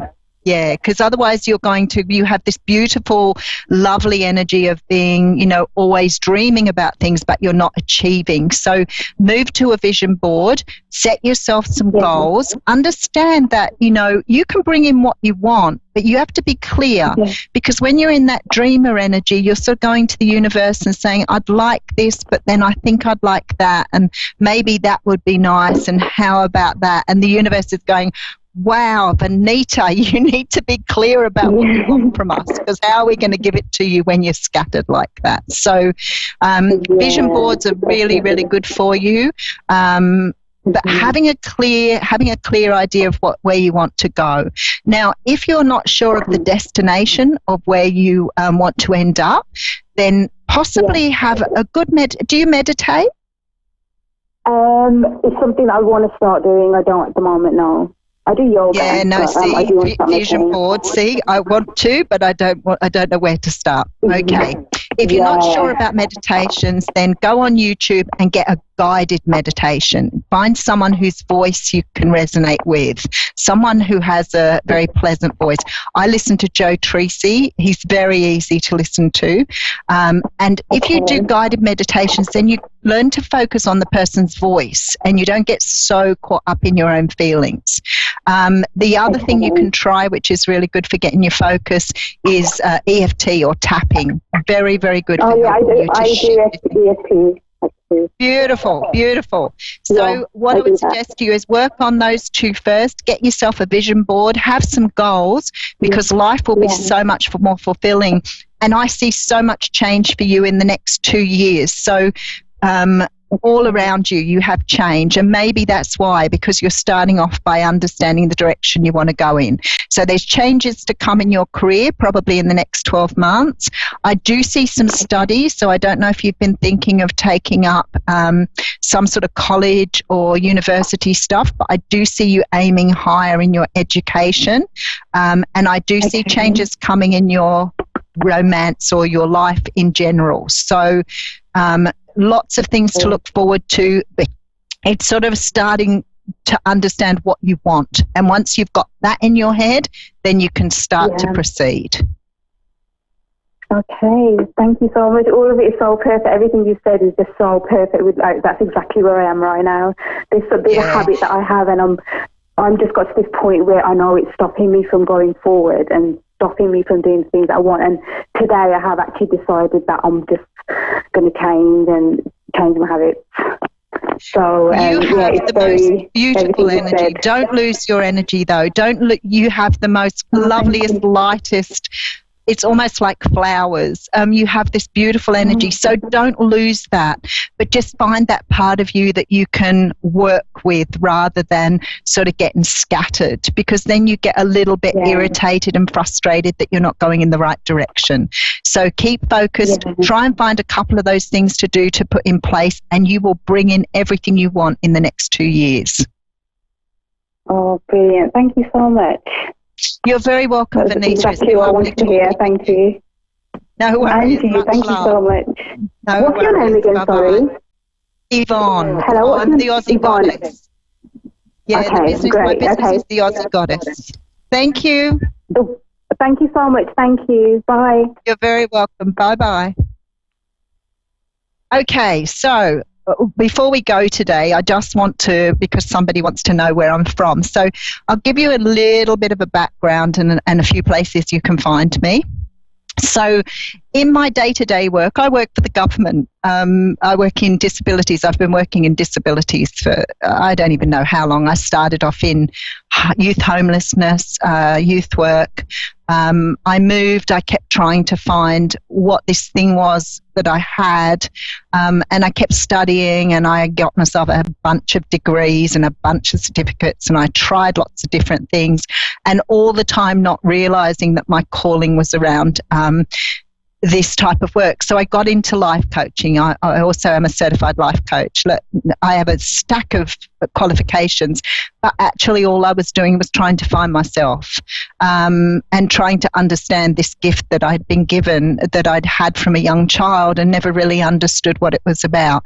I read the tarot as soon as I read cards. I read playing cards as soon as I could understand what I was hearing, seeing, and feeling these feelings about people, and these always having these ideas of coincidence, what I thought was coincidence, because I was manifesting and didn't realize it. So I spent a long journey coming around to this side of myself. So now I have my own business. I've been doing this professionally for about 5 years. The last 2 years I've really taken it seriously. So you can find me on YouTube. I do daily readings. I've been doing it about 1.5 years on YouTube. I do dailies, weeklies and monthlies. I do a lot more personal readings now. So I do readings from my home if you're in the Sydney area. I do readings by phone, Skype, Messenger and WhatsApp, and I go all over the world with those. So I speak to people in a lot of different countries. I do fairs. So I get to do, and last year I did way too many fairs and it was just ridiculous. So this year I'm cutting back the fairs a little bit and just probably doing some, maybe one a month over the year. But I love fairs, but a lot of traveling for me. As a mother of 3 very grown-up children and 7 beautiful grandchildren and 1 beautiful great-grandson, my home life is busy too. So just recently I decided I wanted to have a move, so I'm moving closer to be with my family now going forward. Now everybody's getting a bit bigger, and I've still got 2 baby grandchildren. But anyway, if you want to find me, you can find me on YouTube. I have a Facebook page at The Aussie Goddess. TheAussieGoddess.com is my website. I'm also on Instagram, LinkedIn, Twitter, so all the social platforms. So please look out for me. Do come over and follow me on the Aussie Goddess Facebook page. I'm currently running a competition there. So if you'd like to have a chance at winning a half-an-hour reading, then you can come over and visit me there. Please say that you've seen me on Moonstruck Television so I know who you are and I know where you're coming from. I answer all of my emails. I answer all of the communications I get in. So please share the journey with me. Join the community. Love every time like the first time, and much love to you all in your day-to-day life. Mwah. A1R, Lifestyle, Healing and Wellness Radio. A breath of fresh air. This is A1R, a product of Positive Peak. You're listening to A1R Psychic Radio, Earth's #1 psychic radio network, and watching Moonstruck TV and Lightning Television. Welcome. Time for the High Frequency Channel with Rebecca Urich. Live from the highfrequencychannel.com. Connect direct. In North America, dial 888-454-2751. In London, 20-3519-2158. In Sydney, dial 02-8488-3147. Or online, contact us through our Facebook page, facebook.com/psychic radio. Or one of our websites, askoneradio.com or moonstruck.tv. This is the High Frequency Channel on A1R, the Ask One Radio Network. Hi, welcome to the High Frequency Channel. This is Rebecca Urich, and you are listening to A1R Psychic Radio and Moonstruck TV. So I want to talk about what is happening with humanity right now. We have a lot of things that are going to be that are going to start to show up, and that is bigger institutional companies, corporations, or institutions, I should just say, are going to start breaking apart a little bit. The big corporations that are money hungry, that are kind of suppressing humanity, that are suppressing us. I'm not going to get into it because I don't want to, can't say everything, right? You get in trouble. what I'm saying is that love is exploding on the planet, and all the old stuff that is not in the frequency of where we are now is going to start breaking apart and being dismantled so that the new can come in, so that the loving, supportive, human, loving, new, whatever you want to call it, life here on earth can emerge. So, and I want you to notice that that may also be happening in your life right now too.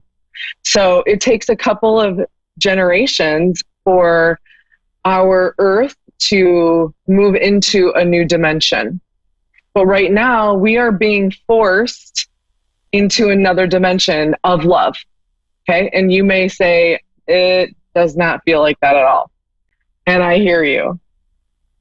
I feel it too, right? So what is happening is everything that we need to experience and heal is showing up right now so that we can get to where we need to be and where we want to be, so that we can become our dream, right? Our vision, right? I've talked about having a vision, about thinking about the future, right? And letting go of the past.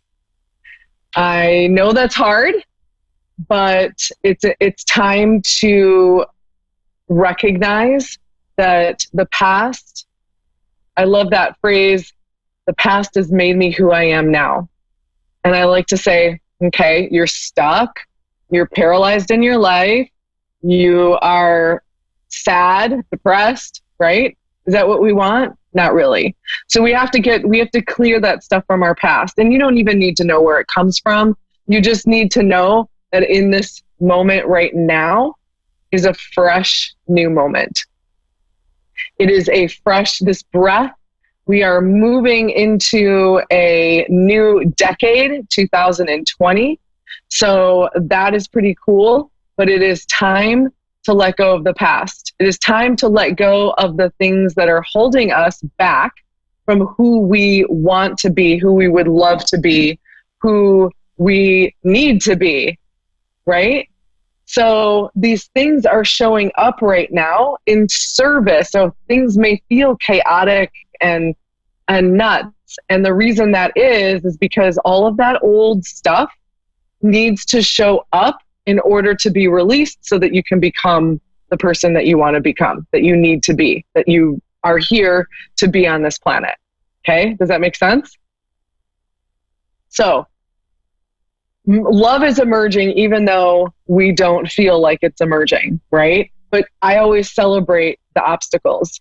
I celebrate the obstacles that are in my life because I know that they are showing up to be released so that I can get closer to what I would love, what I've been dreaming of, what I've been, journaling and using my imagination and all the personal development tools that everybody is talking about now to get to where I want to be. So that's happening in this world too, is this big plume of love is going to start happening. And you can already feel it on some level, but most of us are still trying to clear the old. So when you think of your past, and you can dream about it in your mind, right? It's an image that shows up in your mind. Am I right? When you dream at night, and you wake up the next day and you think about your dream, it's in your mind, right? They're two very similar ways in which we are registering a dream or our past. In fact, you probably can't even tell the difference between a dream and the past, except the dream might be a little funkier. But in your mind's eye, it's no different. right? So our past now that is affecting us now is not affecting us right now, is not actually doing anything to us right now. So if you're at home listening to the show and or on Facebook or watching TV, then your past is not actually happening to you in this very moment, right? So it is in the present moment, our past is an illusion and is not real now. Does that make sense? So at one point, you were running from the situation, you were freaking out, you were doing whatever you needed to do to survive or to live or whatever. But now all you have are the repercussions, so to say, right? It's like, and you think of that word repercussion, right? It's like that reverberation into time. And then here we are still sort of experiencing that situation, even though it's not happening. So it's time to let it go. And what I like to say is up until now. So I might say, oh my gosh, I have a problem with this, but up until now, from this moment forward, I'm going to step into my new life without that. Okay? So we live in a spiral universe and it's spiraling forward. Time moves forward in this universe. So it doesn't move back, it moves forward, right? So I pause. Most of us are moving backwards because we think about the past and we're anchored in our past and it's not allowing us to actually move forward. So when I pause and I go, okay, this is not what I want anymore. And this is what I want. I say up until now. And then I step forward into the new without that old pattern. So I want you to think about your life as we're getting ready to move into the new decade. What do you want? What is your truth? What do you want to bring into your life? What kind of a life do you want to live? Like, what do you really, really want? Not things that you think you need to be doing because you've been brought up that way or programmed that way or told you need to do this or because everyone else does it, right? What is your truth, right? What is your truth? What is your truth? Yours and yours alone. It doesn't matter what anybody else thinks or what anybody else says. Your truth is your truth, right? What is that? What is that? How are you going to move forward? What do you want in your life? And it's time to go for it. It's time to shed that old stuff and step into the person that you want to be. We don't know how much time each one of us has on this planet. I don't know when my time is up. So I am going to spend every single day doing everything that I love and choosing myself and my truth, regardless of what anybody else thinks, right? So what is that? But I want you to get really honest with yourself. Because a lot of times what you really want is something that's actually been programmed into you to want, right?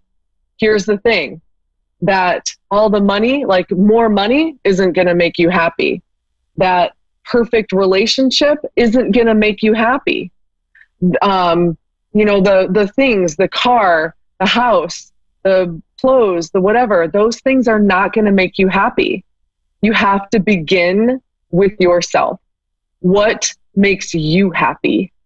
What makes you happy? What would you love for this life? You only have a certain amount of time here. You don't know how long that is. What are you going to do with your time? What is your truth? It doesn't matter what anybody else thinks. Okay, so that's your homework for the week. What is your truth? Okay, and we have my first caller Crystal. Hello. Hey, how are ya? Hi. Good. How are you? I'm doing fabulous. Where are you from? Ogden, Utah. Oh, great. I love Utah. My husband and I travel to Salt Lake twice a year for about 10 years. Love it. It's nice out here. It's beautiful. It's beautiful out there. So I channel source. I use Oracle cards.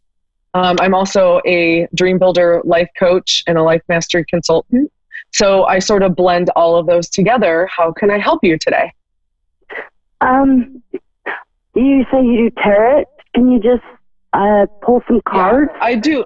Yeah, I can absolutely pull some cards. You just want like a general reading and we see where it goes? Yeah, that'll work. Okay, so I'm going to just shuffle the cards a little bit. Whoa, they just all went all over the place. Hang on a second.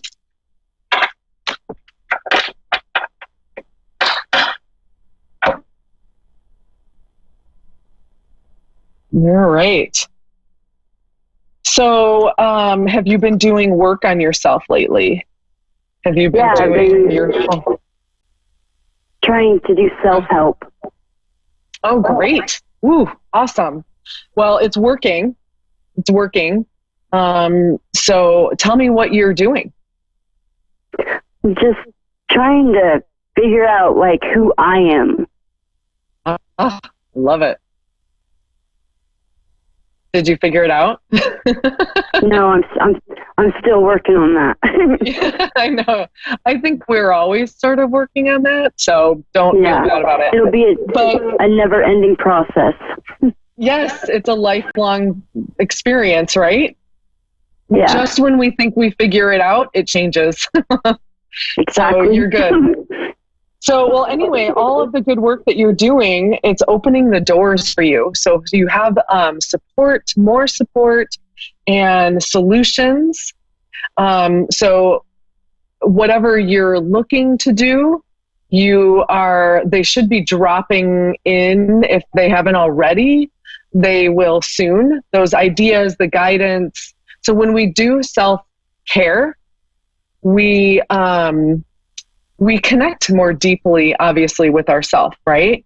And we kind of clear out the negative and make room for messages. And I have a program where I teach people how to become a channel.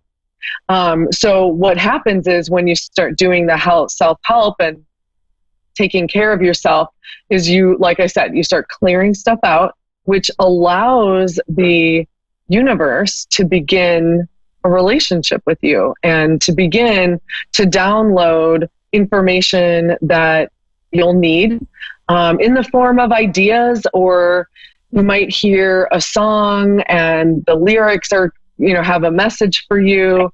It can be in a dream. It can just be like a sudden thought that comes into your mind. It can be anything, but you're going to start to notice that as you clear out your brain a little bit more through caring for yourself, right? By letting go of that old stuff, that you're going to be more connected to your intuition. Are you feeling that? A little bit. Okay. So I'm getting that there's still some stress reduction to do. So some de-stressing still? Yeah? Yeah. Now, would you say it's anxiety, depression? A little both. Okay. So tell me about your self-care regimen. What are you doing? Just doing some counseling and medication. Okay, good. Yeah. Are you meditating or anything? I listen to music at night. What is it, 423? I don't know. Band or something, or? No, just the meditation music. Oh, okay. To like lift your vibrations and stuff. I love it. Great. So are you laying down in bed, or are you just listening to them with your earbuds? Yeah, just lay down in bed to, go to sleep. Perfect. Perfect. So keep that up. Also, I want you to look at your negative self-talk. Do you know what that is? Yeah. Okay. I try to keep that under control. Yeah. Well, and let's just become aware of it. The more you become aware of it, the more you will be able to shift your mind onto something else. So we want to be really gentle with ourselves. So that includes being kind to ourselves. So when you find yourself negative talking to yourself, you don't want to continue to be negative by being like, oh, why are you getting mad at yourself because you're negative self-talking. Do you get what I'm saying? Yeah. So it's important for you to, I teach my clients that everyone has an internal pause button within themselves. Mm-hmm. And throughout the day, you can just pause. Sorry. Oh, you have a little one. Yeah, my daughter just had a baby. Oh, so cute. How old? She'll be 2 months on the 15th. Oh my gosh, she's little. Oh, I love it. Well, taking care of an infant is also good self-care as well, just connecting with that energy, because you have to be calm and relaxed and, so that's actually, that's actually like a great way. And two, like rocking them is also really good for you. Like, that's also really good for your mind. In fact, that's a great way to reset your brain patterns is to rock. So it's one of those, like, it's on a pendulum. I can't remember the name of the, but it's like tick tock. It goes side to side, right? So it's a little bit faster than